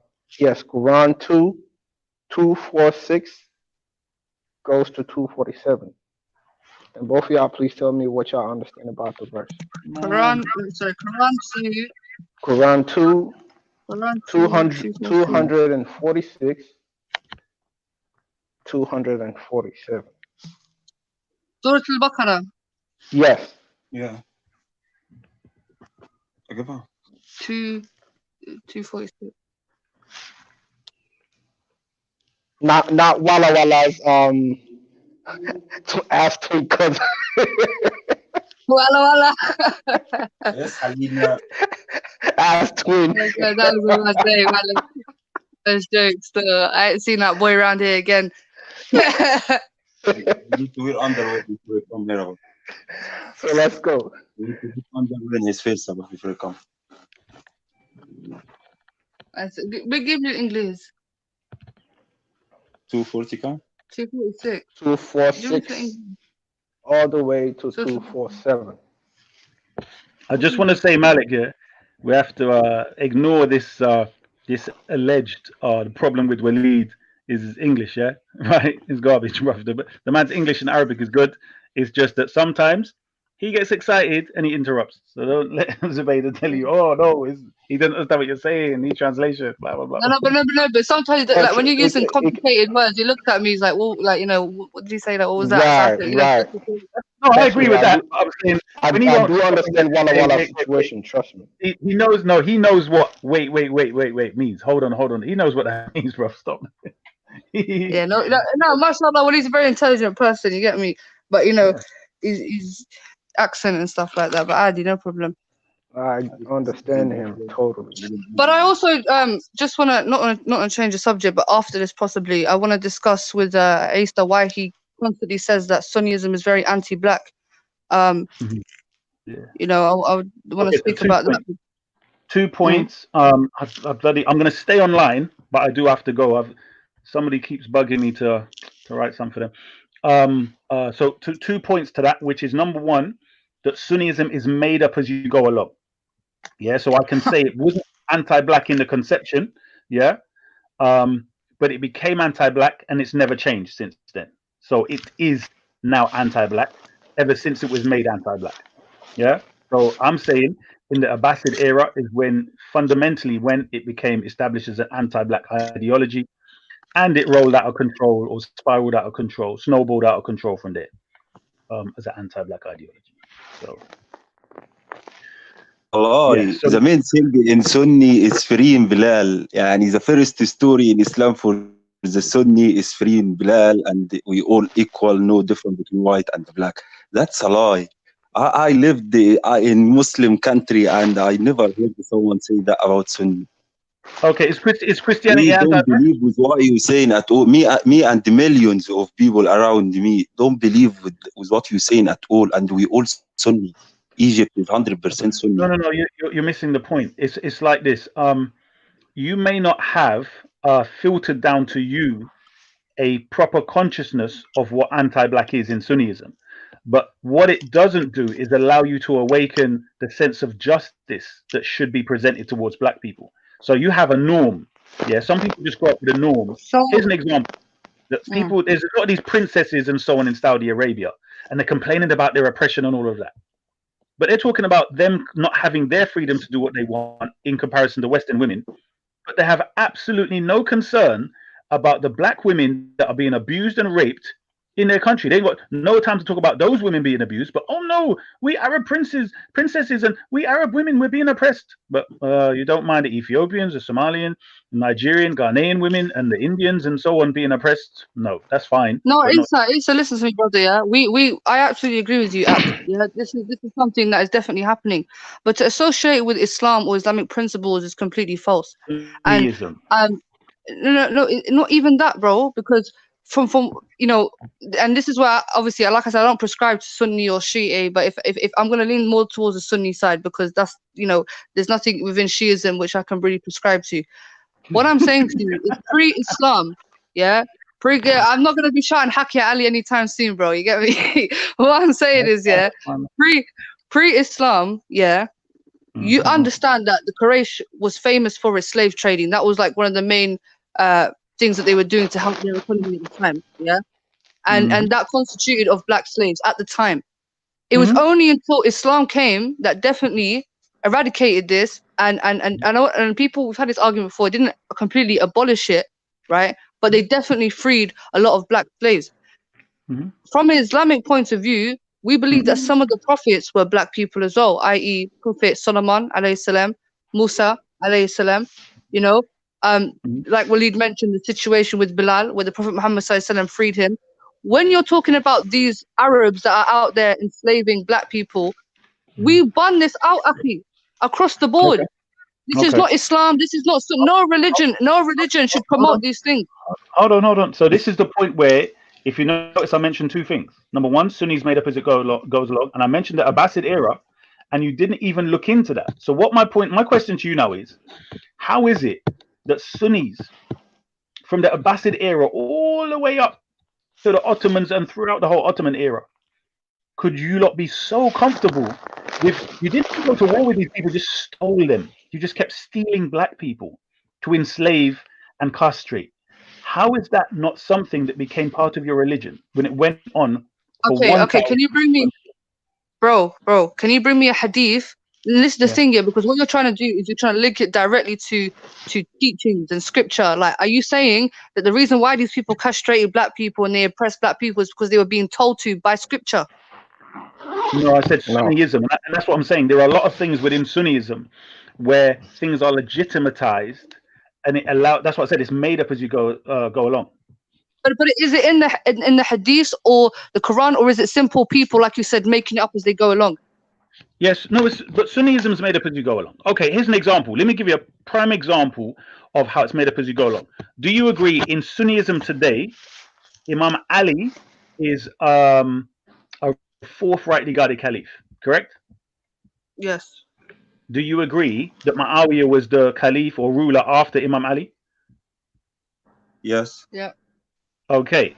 Do you know that Muawiyah institutionalized the cursing of Imam Ali, and it lasted for approximately 50 years? Yes, sir. Did you know that, Zubaydah? The same Muawiyah said to everyone to curse Ali all the time. You have to curse Ali. Muawiyah said this. Institutionalized in the masjid. I don't know about that. Yeah, I mean, even me, I've never heard of that either. This is what I'm saying. This is basic. You can just Google this. This is basic knowledge. Yeah, we know this because what's his name? Umar bin Abdulaziz. He was the one that stopped it. So we know it happened not only because Umar ibn Abdul Aziz is the last Khalifa. What you talking about? Umar ibn Abdul Aziz came after all of them with long time. What you talking about? Why is connected to Ali now? He stopped it. Listen to what I said. Muawiyah started it. So what he's saying is, yeah, Muawiyah said that you have to, when he became Khalifa, you have to curse Ali radiallahu anhu. You have to, and it was Abdul Aziz who came. So how long did this cursing of Ali last until Abdul Aziz came and abolished it? That's a lie. No Muslim. Between 50 and 75 years. That's a lie. No Muslim can cuss Ali. No Muslim can cuss Ali. Okay, so they kafir. Hold on. Waleed, do you agree that whoever curses Ali is a kafir? No, it's not kufr. It's not kufr. I don't agree. And I can't imagine any Muslim cuss Ali, but it's not kufr to cuss Ali. So it's not kufr. Yes, they do. These people are tribes and they curse each other. It is a sin. It is a big sin. It's gonna be sin, big sin. You don't respect the prophet, but it's not kufr. If you curse Abu Bakr, does it make you a kafir or not? No. What? Okay, brilliant. No. Because it is a sin, it is disrespectful, but it's not kufr. Okay. All right, Willie. Big up Willie still. Big up Willie, man. There is rules in the Quran. We guide us to make these judges. Yeah. The only thing to be a kafir when you deny Allah, or you deny His Prophet, when you make shirk. That's but these people are respectful. Yeah, we respect them a lot, and we know what they did to Islam. And it's I think gonna be big sin if you cause any one of them. But it's no kufr. It's no Ali, Abu Bakr, Umar, Usman. It's no you if you wanna cause them, you're gonna put sins. But still, you Muslim, still you can. May Allah forgive you. That's it. Mm-hmm. Even this principle of lanat, like I don't understand where it's come from. Like having to openly curse people, like because they hate each other. They kill each other through wars. We're not killed a whole bunch of cursing to a whole bunch of cousins conversation and about friends, a whole bunch of people. So it's no. I'm not saying it's right, but I think it's normal. They fight each other. They are tribesmen. But I'm not really like between each other. It's just political. They kill each other. But I'm not very like well searched on this Muawiyah situation. For all I understand is Shi'is don't like Muawiyah for some reason. I'm not knowledgeable. Hold on. What's the reason? Hold on, Malik. We're going away from the whole point of me bringing this up. I gave an example as to how Sunniism was made up. I asked a simple question. Do you agree that today Imam Ali is considered a rightly guided caliph? She said yes, the fourth rightly guided caliph. If he was being cursed under the empire, wasn't just one country, Muawiyah ruled over big time in Spain, all of that, yeah? Right? If he's being cursed, that means at the time of Muawiyah, and for how many years onwards, he was not considered a rightly. What the blood, bruv? Is this a joke, bruv? Stop with that foolishness. Yeah, it makes it very clear. Excuse you. That bruv, you damn right, excuse me. So as I was saying, it's very clear that Imam Ali was not considered by the Sunnis to be a rightly guided caliph while they were cursing him in the masjid. So we know this is something you added later on. That's my whole point. But that was a group of people, though. That wasn't all the Sunnis, though. Come on, you have to be honest here. How come he allowed Al Bayt to stay in Egypt and he built to them? I'll tell you. What are you talking? The most beautiful building till this day. Wait. Because you said that he cursed Ali, yeah? He cursed Ali, and that was condition. Anyone have to curse Ali, yeah? But in the same time, he allowed his family to be in Egypt, live like princes, and we still use their mosques still today, big mosques, and it's called the Azhar. You said they went after Imam Hussein, so that definitely wasn't the time. Remember, his son Yazid was the one that killed and murdered Imam Hussein. Yeah, he was talking about Umar ibn Abdul Aziz, which is after them was 200, 300 years. Muawiyah, bruv. Oh my gosh. Keep with this. You was talking about Umar ibn Abdul Aziz who came and ended. Yeah. So it was going on this time, innit? Stop. Listen to what I said. In the time of Muawiyah, that's all I said. In the time of Muawiyah, while they were cursing, they did not believe that Imam Ali was a fourth rightly guided caliph. Do you understand? So you are saying, well, maybe not you lot particularly, but Sunnis claim Muawiyah was a Sahabi and a Muslim. So I'm saying, as a practice of a Sahabi, Muawiyah was to curse Imam Ali. Therefore, he didn't believe Imam Ali was a rightly guided caliph. He used to institutionalize cursing him. And the people used to follow the practice. So what do you want me to do? Clearly, that wasn't part of your religion then. Yeah? How long was that for? How long Muawiyah was the Khalifa? I think 10 years, I think. Okay, and what happened in the time of Yazid after? Well, he continued the cursing. He son. Killed, he continued the cursing. Go on. Yeah. Did Yazid who killed them? Didn't Yazid cry on Imam Hussein? Don't change Yazid the subject. cried on Imam Hussein when he knew that he died. Bro, please, let's not go there, bro. But this is why I don't normally talk about this subject Imam Hussein. Let's leave that. That will become something else. What I'm saying to you is the people, let's just say the people under the rulership of Yazid's time, they murdered Imam Hussein. Yes? And I'm saying to you, in the time of Yazid, Lahnatullah, he was also carried the institution of cursing. Yeah. So yeah, let me give this quotation again, in case people. And I don't understand why you don't want to talk about Al Hussein. I'm about to start my episode on Ask More. Feel I free don't to understand subscribe why you and don't want share. to talk about Al Today's Hussein. episode we're going to be going over is on Muhammad, the characteristics of Muhammad according to the Quran and not the Hadith and Sunnah, which make him look like a very bad person, and also the Mecca and Becca and the relationship they have with each other, and why you should be Quranist alone. So check it out. Ask More. Peace and love, everybody. Peace, bro. What did you say? I don't know. Clap for him. Hey. It's so weird, man. Yeah, where was I? Yeah, so the reason I don't like to talk about Imam Hussein is this. Anyone who claims they are Muslim and they know what happened to the Prophet's grandson and great-grandchildren, and they don't have issues with the leadership and they believe he cried and all of that, you know, it just stinks of hypocrisy. So I just don't get into it, you know what I mean? So I'm just saying, let's leave that. You know what I mean? It makes everything easy. You know what I mean? I understand it's Musha, yeah, it's gonna hurt all our heart, yeah, and it's wrong, it's a sin, but still there is rules for Kufr and Islam, and he was the leader in this time. And remember, yeah, the companions did a lot more. Al-Hussein, yeah, he was the grandson. Sure, I love him. Sure, I wish to meet him. Yeah, sure, definitely. But he didn't do for Islam like what the companion did. Mm-hmm. Yeah, so he didn't serve the Islam. He didn't serve the. Do you agree with me or not? He didn't serve the Islam like any one of the companions. I understand he is the grandson of the Prophet, but also we as a Muslim ordered to follow only the Prophet, not his family. Really? His family, we have love to them, but we have to make difference between the love and the rules from Allah. Hold on. The problem I have with you two talking is every major thing that I say, you never heard that, you never heard this, you never heard that, and it's all in your books. And then you want to start to preach to me about, well, we just love them and do follow them. From my books also, and it should be the same book. No, you're not listening. What I'm saying to you is you have too many gaps in your knowledge. So, for instance, I have knowledge of before the Prophet got revelation, all the way consistent down to Imam Ali. Keep going, yeah. Whereas you have chunks here, a big gap here, some here, a big gap here, and you haven't got a consistent idea of what's going on. You get me? Don't say gaps, say facts, yeah. Say some things that I said wrong, yeah. Did Al-Hussein serve Islam more than the companions? Listen, Tell me when and did. Hold on. The reason I say gaps, you didn't know Muawiyah institutionalized the cursing of Imam Ali. That's a massive gap in your knowledge. Like, come on, bro. How do you not know that?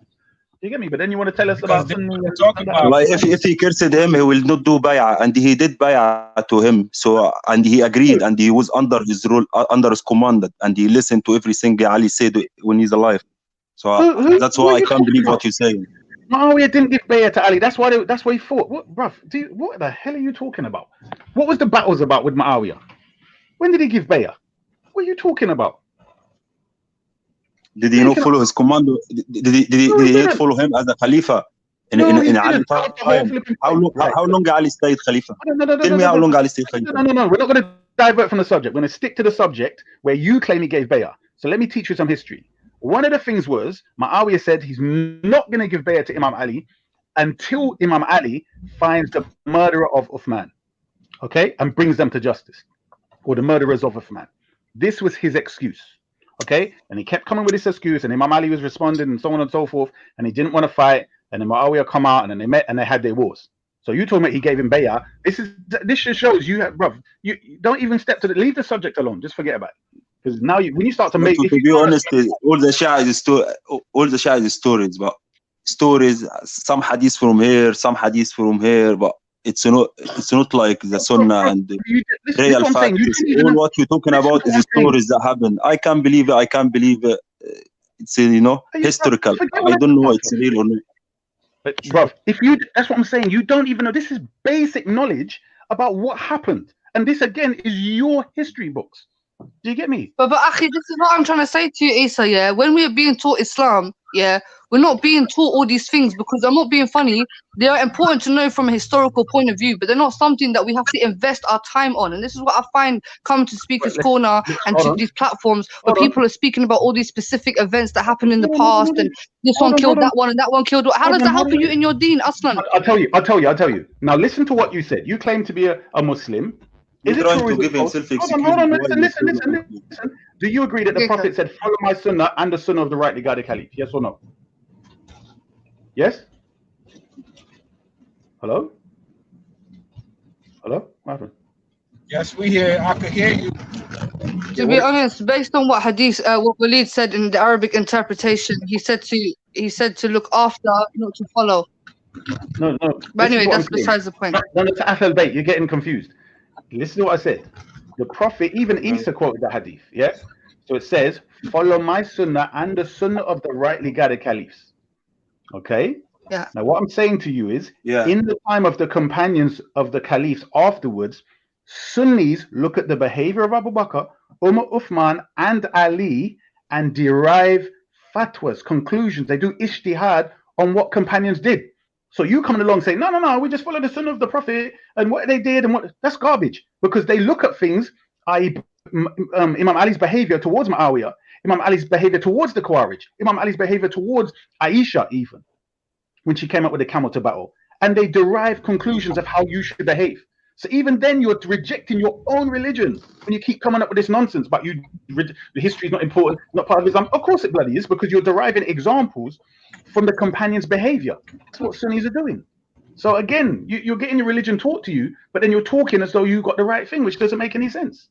No, but like I said to you, bro, yeah, like when the Islam that I know, what I have been taught is very simple. It's not as complicated as the way that a lot of you men, specifically men, because as a woman, as a woman in Islam, a lot of these wars and these battles don't apply to me because, if there ever was an Islamic war as a woman, I wouldn't really have to get involved like that. So, when you're as a woman looking through Islam, you are slightly looking through a different lens because there are lots of rules and regulations specifically to us. Yeah. So what I find is the men, they're very in tune with these battles and what's happened previously, and they apply it today. And it's more sufficient for them than rather the sisters. To be fair, we try to follow the Prophet Muhammad sallallahu alaihi wasallam. We look up to Aisha radiallahu anha. We look up to Khadija radiallahu anha. Female duties, yeah. But the problem is that wouldn't work. That would work with normal women, no offense, but that wouldn't work with you because you clearly get into debates. You have a lot of opinions on things and you express them many times. I'm not saying that's good or bad or whatever. I'm just saying you're not just a domestic housewife or whatever else. You get what I'm saying? So you are a thinker. You are a debater and all of these things. In fact, you debate more than most of these dumb Sunni men and so on. So my point to you is that doesn't quite apply to you. I agree, you lot were not taught. That's common. But the whole problem you're expressing is that you're still following the tradition of your forefathers. Whereas Islam is saying to you that you should do like Sahaba when you're born into a tradition. You step out and you turn around and you look and you say, is this correct?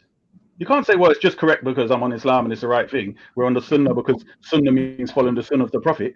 How does that work? That sounds dumb. Okay, Issa, what are we doing that's incorrect according to you? Okay, first thing is your approach. The first thing is that you're allowing yourself to go with the idea that following what you found your forefathers on is okay, which is not. That's in Islam, that's absolute kufr. I'm not calling you kafirs. I'm just saying, Allah says in the Quran, they, the mushriks, say we follow what we found our forefathers on. Then Allah tells the Muslim to say, I am on clear proof from my Lord. So that would mean when you reach an age of responsibility, you have to study for yourself. Okay, so okay, let me cut you there, please, bro. Yeah, because from that verse, I understand. Yeah, that was speaking about specific kafirs as to why they were worshiping idols. Yeah, why are you worshiping? It's not about because my great granddad was a Sunni and all of a sudden I'm a Sunni. It's because he's no. That verse is specifically about the kafirs at the time, and it was questioned to them, why are you worshiping these idols? And it's because I found my forefathers worshiping these idols. Second of all, for the Shias then that are worshiping. Following their Shia religion that was taught from their forefathers. What does that make them? Okay, so the last part of the verse is what? Even though they had no sense. So I totally agree with you. In both cases, you are following what you found your forefathers on.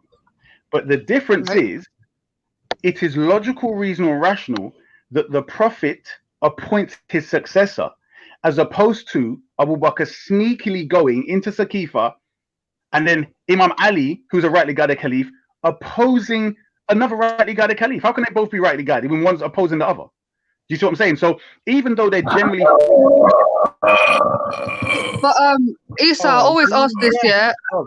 Sorry, DC Brad. Can I ask you, Isa? Yeah. You know this whole dispute about DC Brad. Can you mute your mic, please, bro? Vida, you didn't read my verse though. Just give me 1 second. Give me 1 second, yeah. Isa, if Ali was the rightly appointed Khalifa, why did he allow 3 people to take his place before him? 3 people, you know, throughout a huge, large time span. Yeah, I agree. So here's the answer. The Prophet said, if you do not find 40 people to support you, do not fight them. Now, the logic to that, in my understanding of history, is that Islam was a young system. The Romans and Persians were waiting to crush Islam. What the hell, man? Is this like Yo, DC, show some respect, man. You got something to say? No, because I'm saying a lot of the time they come on there because they're talking. So get it off your chest and then just. No, bro. You do you, bro. East the Arab intellect, bro. Do you, bro? I'm sorry, my bad. Hey, monkey, don't come around here with that foolishness, bro. Stop it. Whoa. Oh no. Calling me a monkey though. Brother, no business. Wow. My name's Jack or Isa. You don't come with that garbage. You get me? You insulted me, I insult you back. Simple as that. I said Isa. I said Isa the Arab. Like, what did I say wrong? Exactly. So yeah, it's an insult, but brother, it's fine. What my point is, if you want to talk, and then we can get back to our discussion. Or why bother? Like, I don't get it. Like, I don't understand people. Seriously. Anyway, where were we? I'm bored, bro. But like I said to you, if Ali was the rightly appointed Khalifa, why was it that 3 people were able to take that role before him? And he didn't oppose it, or did he? No, he did. I'll say it again. Yeah, I quoted that. Or maybe you didn't insert it. I quoted it for Isa. Umar bin Khattab says, Ali and Zubair and whoever was with them opposed us and stayed in the house of Bani Sa'ida. That's my whole point to you. He opposed Abu Bakr. So did the Ahlul Bayt as a collective. Fatima alayhi salam accused Abu Bakr of being a thief. Don't you lot get it? Like, there was opposition, but you're not told about this because they want to keep your Sunni package nice and they all loved each other. Garbage. That's what I'm saying. I trust the process of Allah. I believe Allah specifically, or you believe that Allah has pre-planned everything. Yeah, He's omnipresent, everything. Yeah.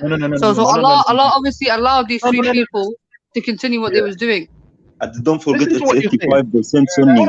85% from the Muslim are Sunni. Say, listen. The majority of the people go astray. Does the Quran mention the majority in good or bad terms? Hello? Yeah. Say that again? Hello? Does Allah mention the majority of mankind in good or bad terms? I'm not really sure, to be honest. Okay, so Allah says most of mankind are ignorant. Most of mankind are astray. Most negative. So calling to majority doesn't make sense because in the times of the previous prophets, it was consistent that the minority followed the right path. So calling to the majority. But the Sunnis are still a minority anyway, if you really put it on a wider scale, either way. So No. We're saying within the framework of those people that follow the prophets. So those people like Bani Israel, the prophets came to them. The minorities follow the prophets. Yes. So if you want to talk about consistency, yes, the minority again. The prophet said, you will follow those that came before you, step by step, inch by inch, so much so if they went into the hole of a lizard, you would follow them. They said, Ya Rasulullah, do you mean the Jews and the Christians? He said, who else? So even the prophet said Sahaba's going to go astray. Like, this is what I'm saying. You've got all these hadith that you lot don't seem to study, but you're so confident about your beliefs. Doesn't make any sense. And that's what I'm saying, because you're so adamant on I'm a Muslim. No, but it's not the same. It's not the same because we all Muslims. We all have this space. We all agree to Allah, agree to the Prophet. Hold on. Keep saying you're Muslim. Based upon what are you Muslim? These people. Based on what? Now go on, brother. Yeah, based upon what are you lot Muslim? Based on Tawheed. Yeah, this is the main thing, Akhi. We believe in La ilaha illallah Muhammad Rasulullah. Yeah, this is why that's how you become a Muslim. Is that not the main criteria to become a Muslim, Akhi? No. That's the introduction in the doorway. Don't trade with that. That because those people that oppose Imam Ali called Khawarij, do you agree they're Kafirs? No, we already said that. We don't agree they're Kafirs. We don't agree they're Kafirs. Well, hold on. But that's what I'm saying. The Prophet called them Kafirs. He said there will be people that come along whose salah will make yours look inferior, whose beards will impress you, their beautiful beards. Yeah? The Prophet said about them, and they will. Is that not about the Khawarij? Hold on.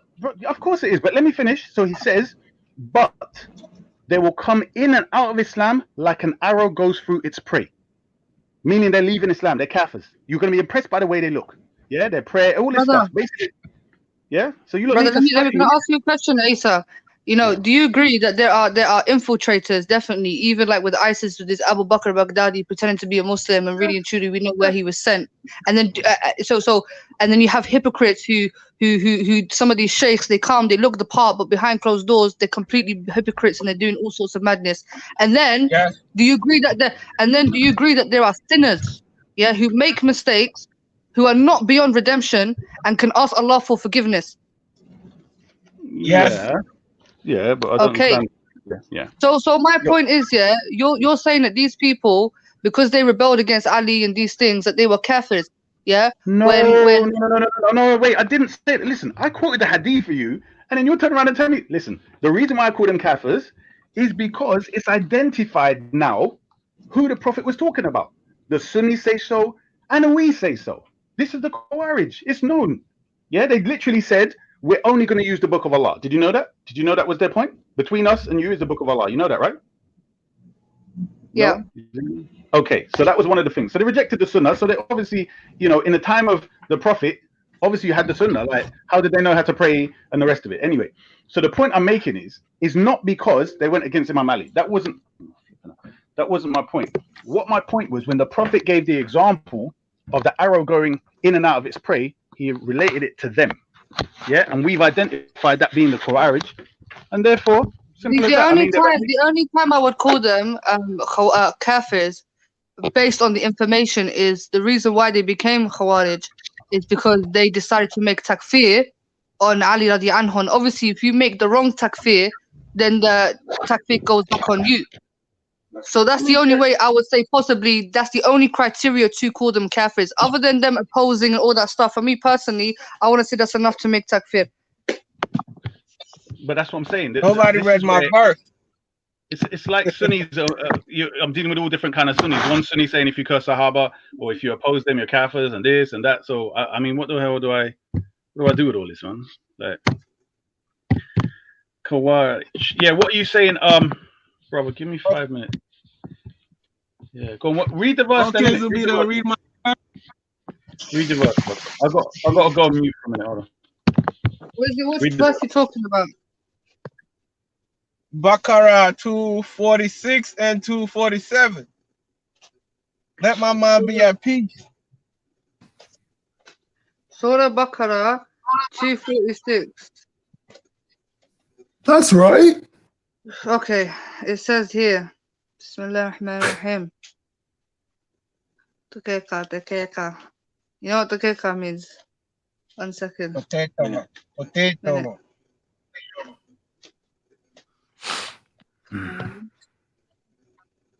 Sabr. Khalas.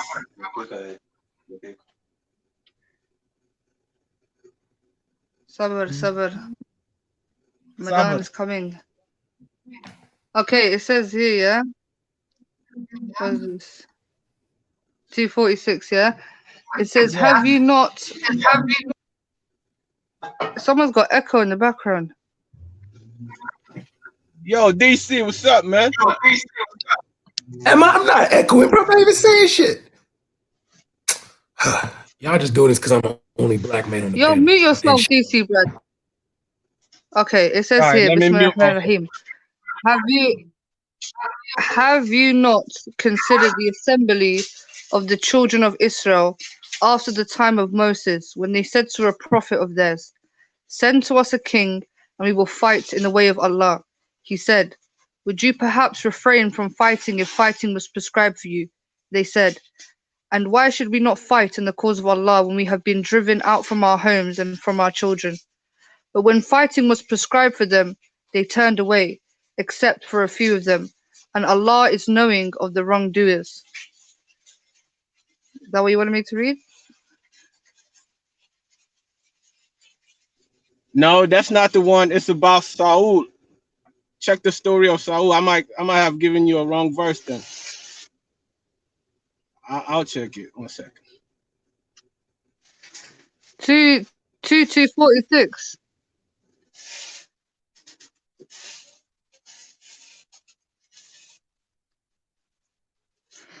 This verse is speaking about a specific battle where a lot of the Muslims turned back and didn't fight and they ran away. No, this is yeah, but it's if you're not considered Islam. But there is another verse about the Muslims. Remember, when some of them turned their backs.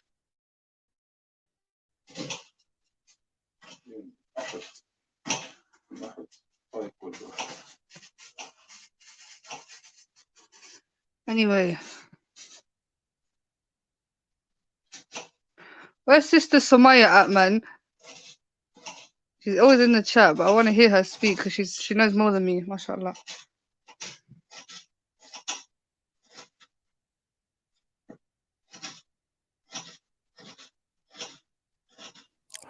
Am I seeing Ogun right now? What's Ogun saying at the moment still?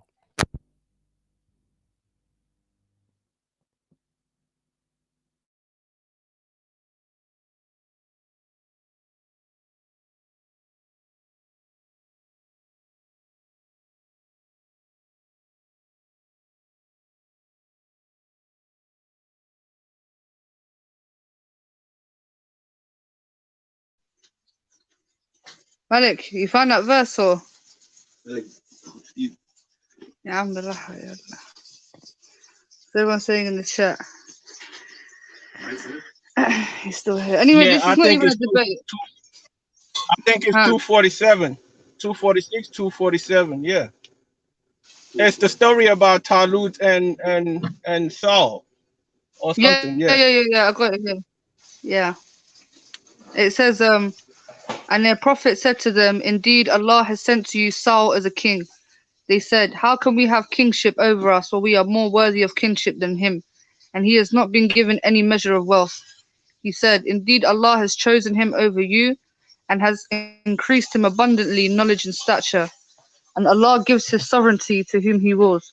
And Allah is all encompassing in favor and knowing.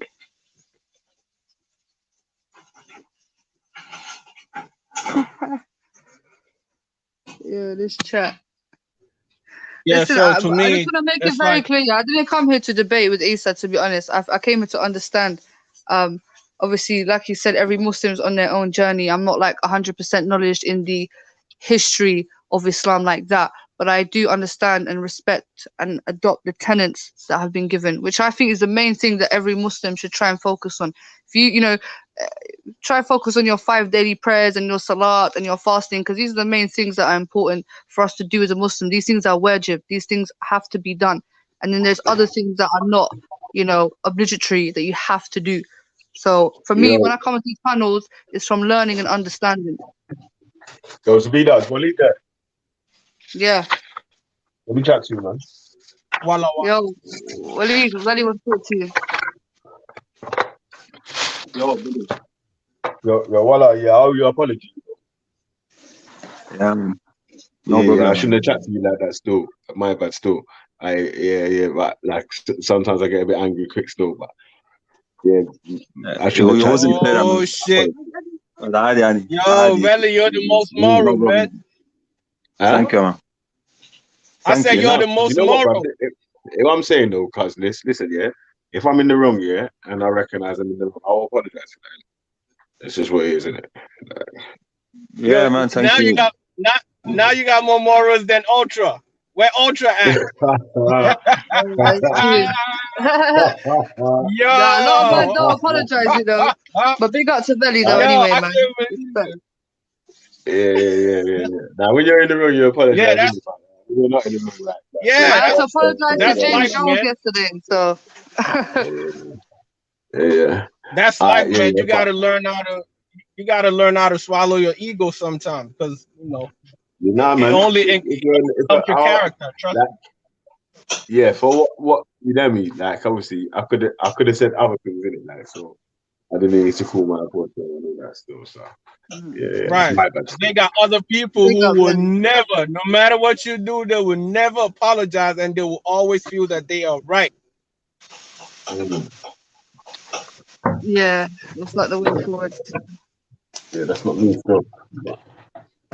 Yeah, I kind of noticed that though, but that's cool though. This is not the first time I'm hearing you apologize to somebody. So you're right. That's not totally your character, and I respect you for that. And I respect anybody who would apologize for any either small or big thing to another party, just knowing the fact that I was wrong and that's it. We don't know everything. We can never know everything. Very, very solid. And we can never always be right. I listen to what man said. Man said, I'm very, very sorry. That's funny. I apologize. You should have said I apologize. I apologize. I apologize. Please accept my apology. I apologize. Yo, what's the name of that guy? Ahmed in a speaker's corner. You have to apologize. You have to apologize. That's the Egyptian accent, man. They can't pronounce P. P's not in their vocabulary, so they say B for everything. Like instead of saying please, they say please. If they say people, they say people. When they say, that's why he says bussy, because he can't say P. Bless him. Yeah. What you say, Malik? You fasting tomorrow, Aki? Is it tomorrow? Well, we were just checking. Apparently, it's on Friday. Some saying it's tomorrow, but yeah, next 2 days at least. Yeah, inshallah, I'm fasting. I became a Muslim on the second day of Ramadan. You listen, when it's Ramadan, we're gonna have bare Muslim topics, boy. You're shaitan, guys. You're gonna get us breaking our fast. On Islam, boy, on Ramadan, trust me. From this channel, like I'm unsubscribing for Ramadan. How about that? I'll be fasting and I hear some next person talk about the Prophet. I'm like, what? That's the whole fast gone. One fuck your mom, the fast is done. I didn't back on this. Yo, I'll be going for 29, 30 days, really. Yo, I'm gonna miss everybody, man. Yeah, boy. These channels are not the one, fam, for Ramadan. But I'll be secretly yeah, you've been listening in the background, but you can't join the panel. Nah. But that's the thing with fasting. People think it's just you're not allowed to eat. No, you can't. You're not allowed to be with your woman. You're not allowed to swear. You're not allowed to get angry. Like, this is a proper spiritual, physical cleansing. So, Wait. What about after we break the fast? Well, I mean, this is a holy month, so we have to be in a state of purity. You get me? So even after you break your fast, you can go with your lady, but when it's time to fast, about lady, wife. Yeah, your wife. Yeah, it's about controlling all your urges and desires. Are we allowed to do something or not? Yeah. No, you're allowed to have intimacy with your wife after you have broken your fast, but during your fast. Okay, thank you. I can't wait. You have to. This is the thing. Actually, there's a balance. Obviously during the day, you pray your salahs, you try to get closer to God, and after everything's over, you can have a bit of normality until you start again. Yeah, but they're not talking about girlfriend and boyfriend though. They talking about married people. I can't wait. You got your wife, Malik. You got your wife. You said I don't have a wife? I wish I had more than one, but I'm okay with one. Can you handle more than one? This is the question. I think yes. For me, yes. I think. I think. Because you said I think it's not. Yeah, I think. Yeah. I said I think. Yeah. But I said I'm okay with one. Allah said you will not. Allah said you will not. Allah said you can, but you can marry 4. But He said to you, you can be equal with both of them, and you can't look after both of them. So let me ask this question about this 4. Is this saying specific, or when it says marry them in 2s and 3s and 4s, is just making an example of how much women you could have in plurality, in plural, basically. Like my family, I came from family. Most of it married 4. And my granddad married 4. My other granddad also married. My grandmom was the 5th one. So, but yeah, all I'm for saying. reason. Yeah, I'm saying. Is this saying you can't go beyond 4? Is it only 4? You can't have 5, 6, 7, 20? No, so what it says here, brother, in the Quran, in chapter in the set, and it says, if you fear that you will not deal justly with the orphan girls, then marry those that please you of other women, 2 or 3 or 4. But if you fear that you will not be just, then marry only 1. So it's putting a limit here, saying 4. But if you fear that you cannot be just, then take 1. So Allah puts a limit to 4. But he's making clear, if you can't be just, which is a very difficult thing, because when you're marrying 4 women, you have to treat them equally. What I don't understand is, does it say in 2 or in 2s, in 3s, in 4s? Because there's a difference between 2s, 3s, and 4s, and 2, 3, and 4. When you say 2, 3, and 4, that's the limit on 4. But when you say 2s and 3s, that means you could have them more than 4. It just says 2 or 3 or 4. Okay. So 4 is the limit, you know what I'm saying? And you have to be just with all 4 of these ladies. You have to treat them all equally. And to be honest, no man can really carry this duty, you know. And we're speaking about carrying it justly, not just having 4 wives and, you know, be equal and satisfy all of them. And that's something very difficult to do. So that's why Allah says, if you can't be just, then just take 1. And it's not something that you have to do it and it works out. No, but in situations you can. It's only certain men that don't know how to do justice to women. They treat them like slaves and animals and whatnot. Those are the people that I think can do justice to their wives. But if you're a man, you know the Prophet Muhammad, peace be upon him, he's like the best example. I'll tell you why, yeah. Because a lot of women at this day and age are denied marriage because of their age, because of, you know, whether they're a widow, because of their race. And the Prophet Muhammad, peace be upon him, he married all sorts of wives. So for instance, his first wife was 15 years older than him. Now, majority of men nowadays are not looking for a woman 15 years older than them. They're usually looking for the same age or younger. He also married women from different races. Now, unfortunately, a lot of cultural Muslims only want to marry a woman of their race. And I think Ali Dawah done a video where he was trying to get married to a Somali woman. And because her family didn't approve, because he was a Kurdish man, it was very difficult to get married to this lady. But the Prophet Muhammad did it. He married an African Christian. And I think he married an African woman.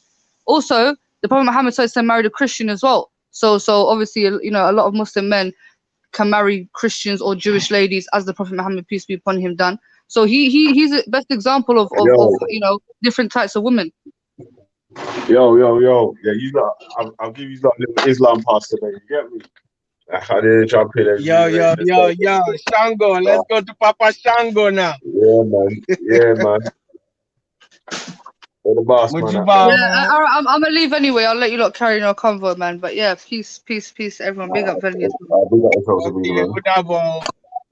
Yo, boss, man. Where is it? Shango Anagun straight. Yeah, man. Ain't Shango, ain't Ogun, ain't Wakbele. Yeah. I'll respond to you. Give me a yeah. I'll respond to you proper. Trust me.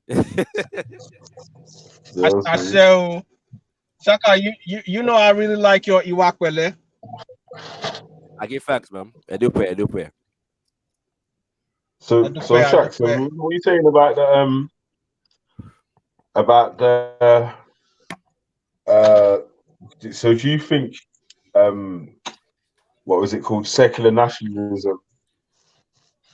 Because like again, if you have secular nationalism, you can still have an African spiritual system underneath a secular national system.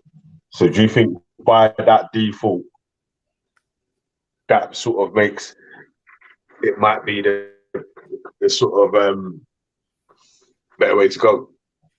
Put it this way, in my humble opinion, so I'm a Pan-Africanist. Pan-Africanism, for a lot of people, is considered a secular ideology. Just what I'm saying. So, depending on how one defines Pan-Africanism, you might consider it secular nationalism anyway.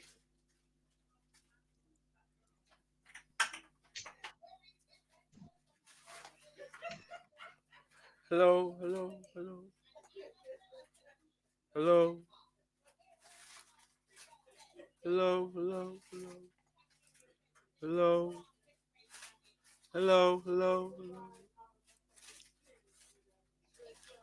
Is it just me? Or can I not be heard?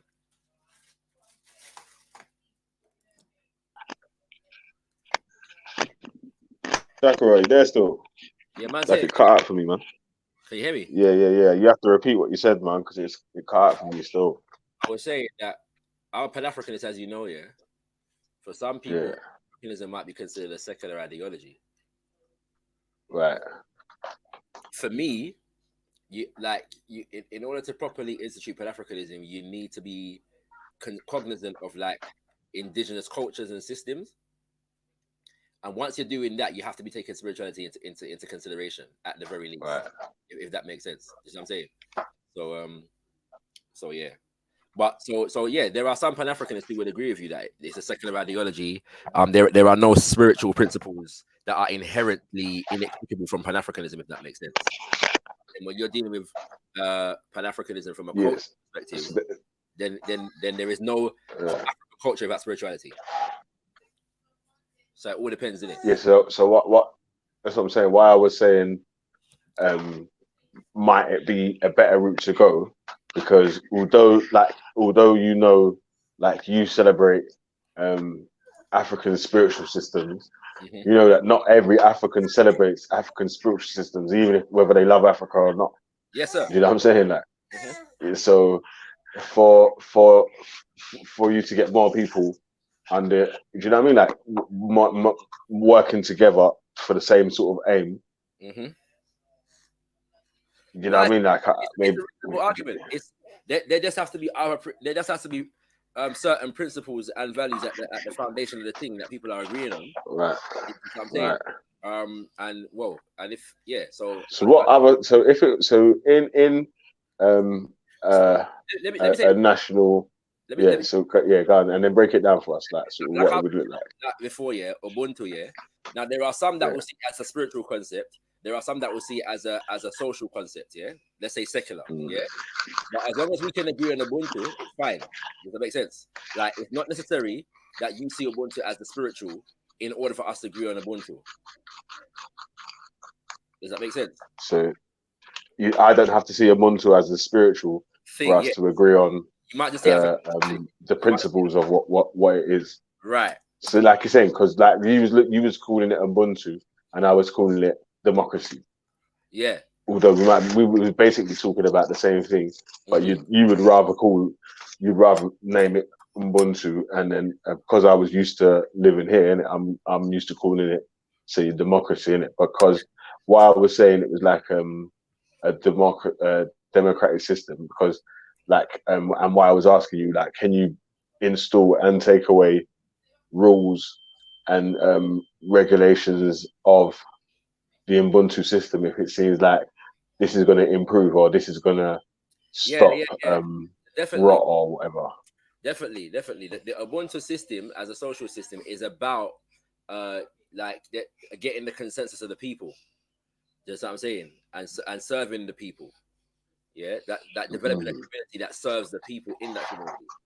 Yeah, that's why I say that the primary difference is that in Ubuntu, it's about the people. It's people centered first, not property centered.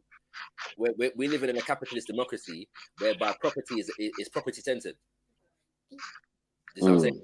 Yeah. So what the things that people have is what primarily dictates their social mobility, and you know what I'm saying, that kind of thing. You know what I'm saying? Whereas it's different in a people centered society. Yeah. You know what I'm saying? That's Yeah. it. That's it. Yeah, man. Yeah, I heard you, man. That's it. Yeah, man. Yeah, So yeah, go. Obviously, you know what? Yeah, true. Man was at work. Like, I had quite a lot of jobs to do today still. Yeah. And obviously, we had to man them on the panel. Like, true. The two Easters was on as well. I thought, all right, let me just leave them to chat in it. I want to jump in and break it up. When I came on, and I said what I said. I was only joking, you know, fam. Like, I actually. Yeah, no. I was saying thing, man, because I was like, right. And there's two people that never really on the panel. Yeah, that. You know what I'm saying? Like, it's like, I thought, right, just let the conversation run for a piece, innit? Yeah, man.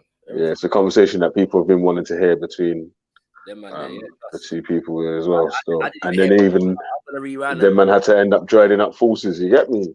Yeah, fam. You get me? It was Sunni Shia unity out here in these streets. You get me? Sushi. Sushi. You get me? Yo, what's up, Billy? How you doing, bro? What's up, Shakara? Oh, good. Yeah, man. Yeah. Well, come on, man. What's poppin', DC, bro? So I thought, like, you know, the whole coronavirus thing has been a real dampering on my business. Yeah, it's gonna So be listen to everyone, Shakara's wife. I realized I've been paying too much homage to Oya rather than to Osum. So I did it. I paid Osum some love today.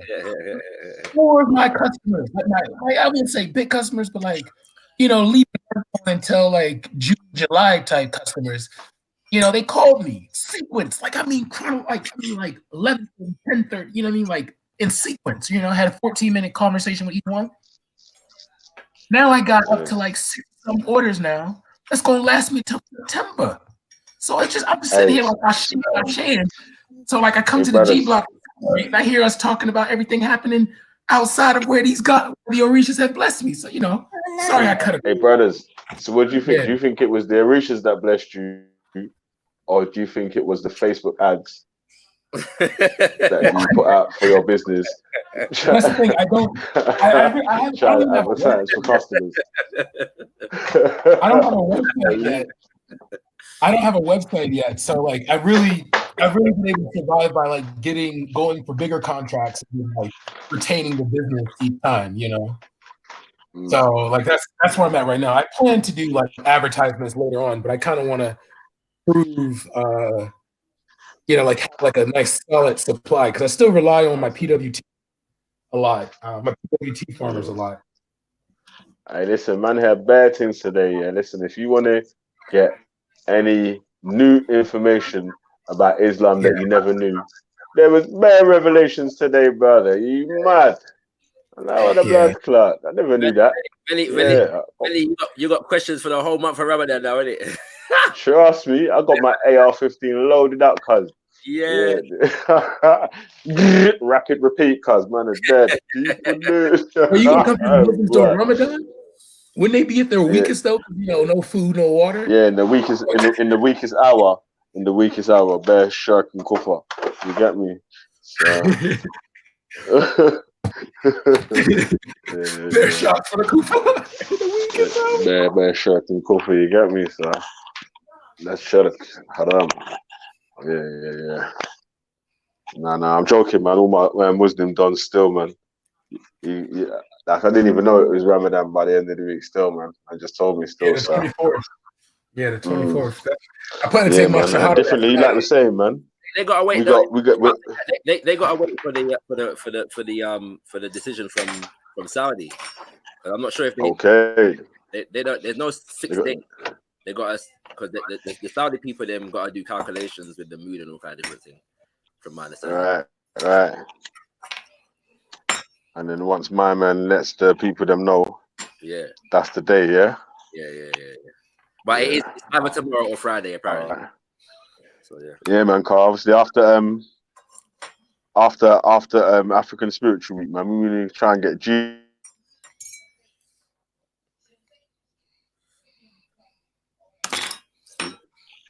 Have to take suggestions from the people in it for questions of the day on the block still, because or we could just have G Block on trial for the week. But and then you know what I mean, like people How do just you coming put in to atheists fire on shots. trial though? How do you put atheists on trial though? You know, like Yeah, well, that's what I'm saying, man. We're just gonna put G Block on trial, innit, man? Because but you tried that one time and no everyone one goes, said no, it. he's not always questioning. He's not. Yeah. No, that was in Flat Earth Week, innit, man? Oh yeah, that's right.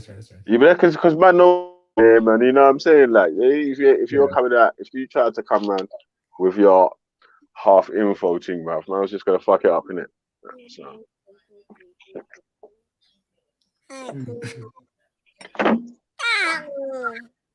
No, I mean, Ashe. and then if you start talking about anything spooky, boy, Rob's gonna come on and ask you bad questions. Yeah. Robert, come up. You ruined man's dreams. Anytime I'm ready, still, you know. Yeah, nah, because you ain't said nothing spooky yet, man. You ain't said nothing spooky yet, still. Okay. Yeah, Ansar gave you the test out today. You get me? He gave you the test out today, still. So I think you passed the spooky test still. So you can get spooky if you want to get. Yeah. There's some spookiness in African systems. There's no doubt about that. You know what I'm saying? But yeah. God, you know what? Yeah, there's supposed to be a challenge, a university challenge. Well, I think how much is it? £1 million or £20 million or something like that. Yeah, some big money for anyone that believes in anything spiritual, supernatural, to be able to put that to the test to prove it. Okay. You get me? If they prove their thing works. A proper African spiritualist though, like, is unlikely to take part in something like that though. That's I'm not even going to think of the thing. Yeah, like that's why. Yeah, because there's someone. So why would they be highly unlikely to take part in something like that? Because you're talking. Sorry, go on, Brad. No, I'm just saying because it's not meant to be like the thing. I think the reason why you can attack like Christianity and Islam is because they claim to be the truth that saved the entire world, like all the world's problems. I'm going to be fair. Can save. I don't know of any imams that go around claiming to touch your people. Yeah, like something. So I'm saying my only point is that like maybe Christianity than not Islam. The Christians are more in line for that kind of thing than anybody else because churches around the world with millions of people, and you know what I'm saying, like when man go around to claim and that kind of stuff in it. So yeah, you know. Yeah, like they say all that, but yet everyone is home for coronavirus. It's weird, you know. And then as well, the other thing is that like preaching and proselytization and them kind of things there, like are even taboo in some African spiritual systems. Like, you know what I'm saying? Like the idea that we're going to go around and doesn't even make sense. You know what I'm saying? So to get involved where the challenge is though, is that it's not, this one's not whether who's God's right, it's just whether you can prove that your supernatural force actually works. Right, you know what I'm saying? Like, so you know what I mean? Like if it's a thing where you're saying, right, I can make you fall in love with this so and so, or I can make you have a baby or whatever. Like how I don't know how, because that's beyond my intelligence, isn't it? Yeah, but there's going to be a way of that they're going to be able to put it to the test to get a result to see if it works.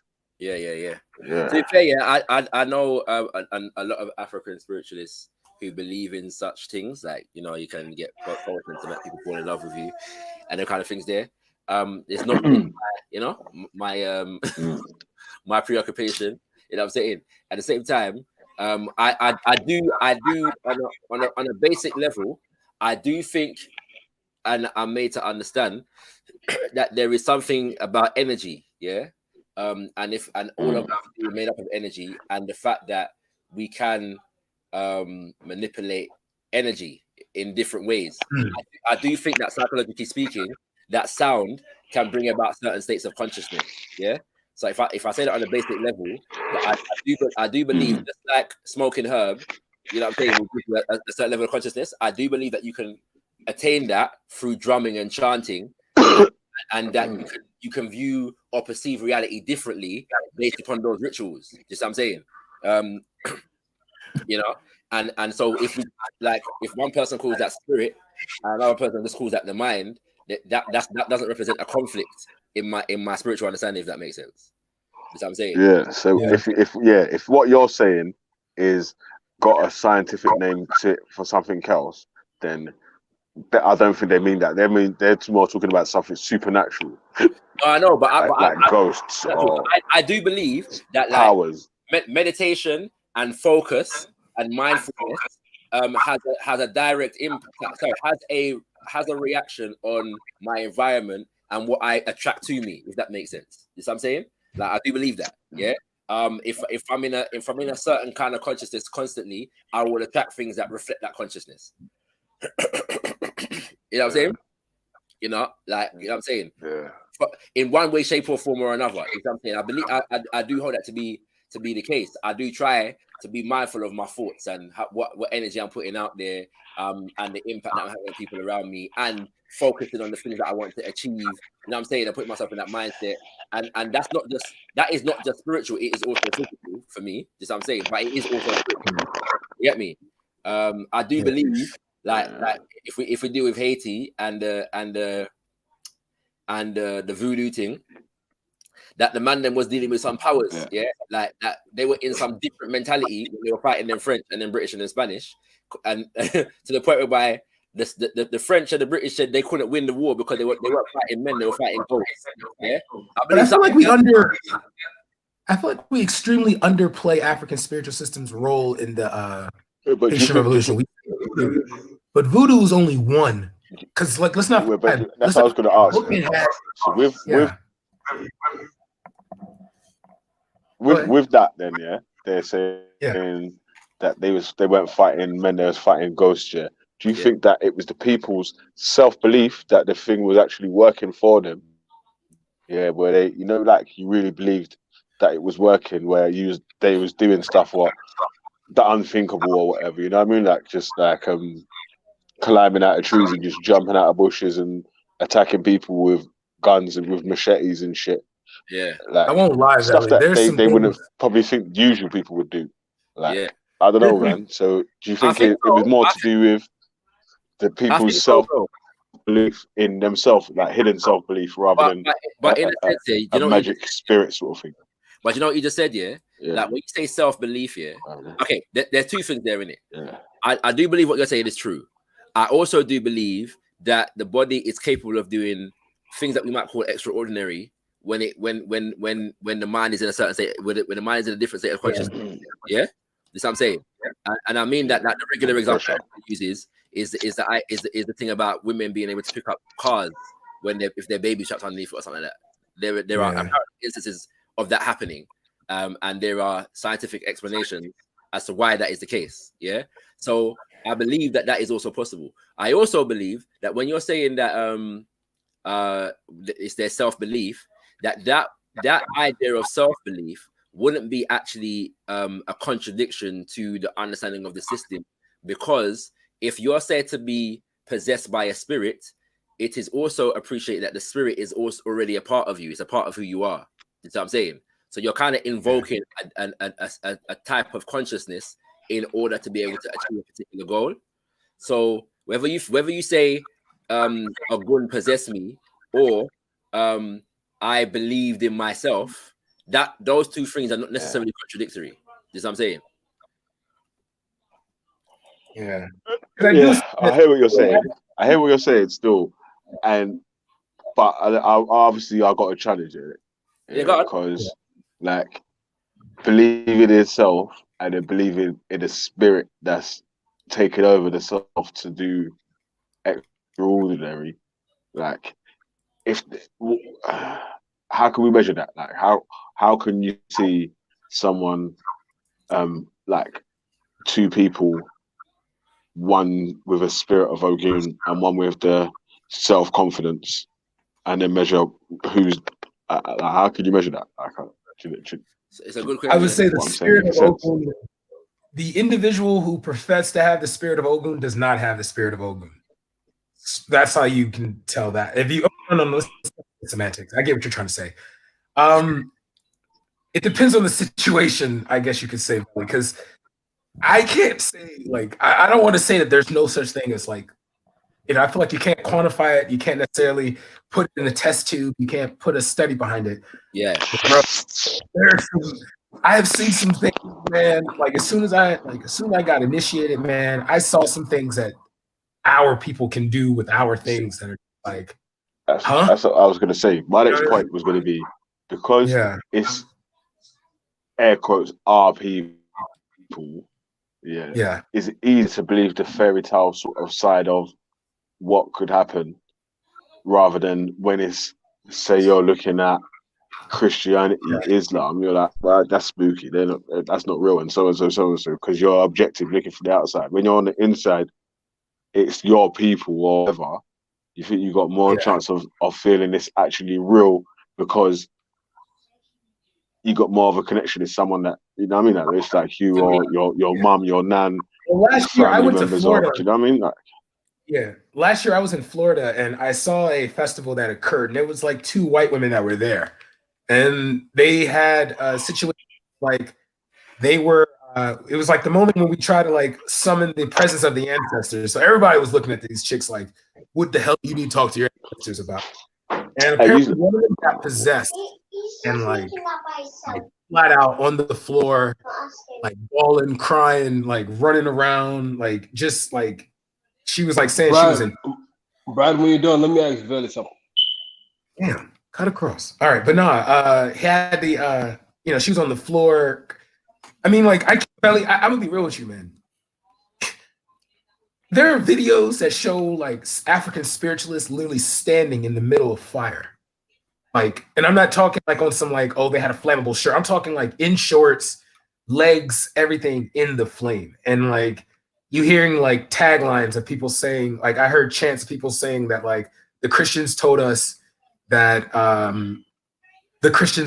we would burn in hell, but we eat fire, you know. So it's, yeah, man, because it's never really been explored. I'm not going to say it's more powerful than Islam. I'm not going to say it's more. Oh shit, I would, but I'm not going to say it's more powerful than Islam and Christianity. I would say that, but I would definitely say that like until you don't even know what they believe, bro. You've been watching YouTube videos, bro. Go over there first. Yeah. What are you doing, Sam? What are you doing? Thank you. All right, but no, you know, I can't really even explain it. I think because I'm part of it, I'm biased. So I feel like I'm unqualified to actually explain it. So yeah, that's what I'm saying, man. Well, let me ask you a question. You're gonna feel. Velly. One sec, Sam. Yeah, one sec, Sam. Yeah, you're next. Yeah, you're next, Sam. Yeah, but I just wanted to say this in relation to what Brad was saying. Yeah, because you're part of the traditions, and it's like, yeah, it's easier for you to be like, yeah, you know what I'm saying? Because I mean, I'm just like, yeah.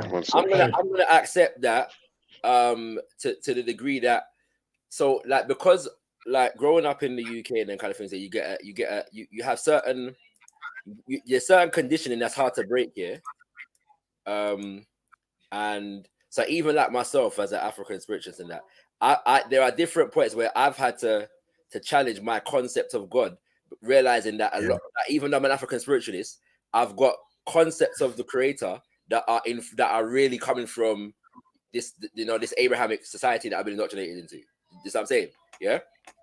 So, but me doing that is definitely fundamentally based upon the fact that I have an affinity towards the fact that these traditions are correct for man, or at least that I want to investigate it so I understand it properly, if that makes sense. Yeah. So the idea of, if I come across something that is considered spooky and I don't understand it, I am less likely to dismiss it. Yeah. Without investigation. This is what I'm saying. At the same Well, time, Veli, let me ask you something real quick, bro. Do you believe in the psyche? Wow, like he just damn. Shaka Rod was literally Shut talking. Nigga, shut the fuck up, man. You cut across Shaka Okay, I understand that, bro. But I thought he then was done. apologize and stop talking then. Nigga, Gracious. shut the hell up, man. Lame ass nigga. Go to Africa first, bro. Go Africa. First. Then go back to ass Africa. nigga, man. Gracious. Mark, gracious. Gunshot to the bunda. Go ahead, Shakira. I'm sorry, man. No, let him go. I'll come back to you. No, I just want to ask them that they love to use scientific terms, know what I mean? And they say they base everything on science. I want to ask Vel if he believes in the psyche. Did you say in the psyche? What's the psyche? No, okay. The psyche is a Greek word for the human soul, the mind, and the spirit. You know what I mean? Do you believe in the soul? I don't know. You don't. The psyche's the mind. The psyche's really the mind. Yeah, the psyche is like the human, like the soul, the mind, and the spirit. But it's a Greek word for like the human soul, the mind, and the spirit. What do you mean, like your personality? Well, you can say your personality, but do you believe like in the human soul? No, do you know why? Like I keep saying, I don't believe in a soul or personality or anything like that. Yeah, because if you have a brain injury, it can change your personality. Yeah, it can change your personality, but you have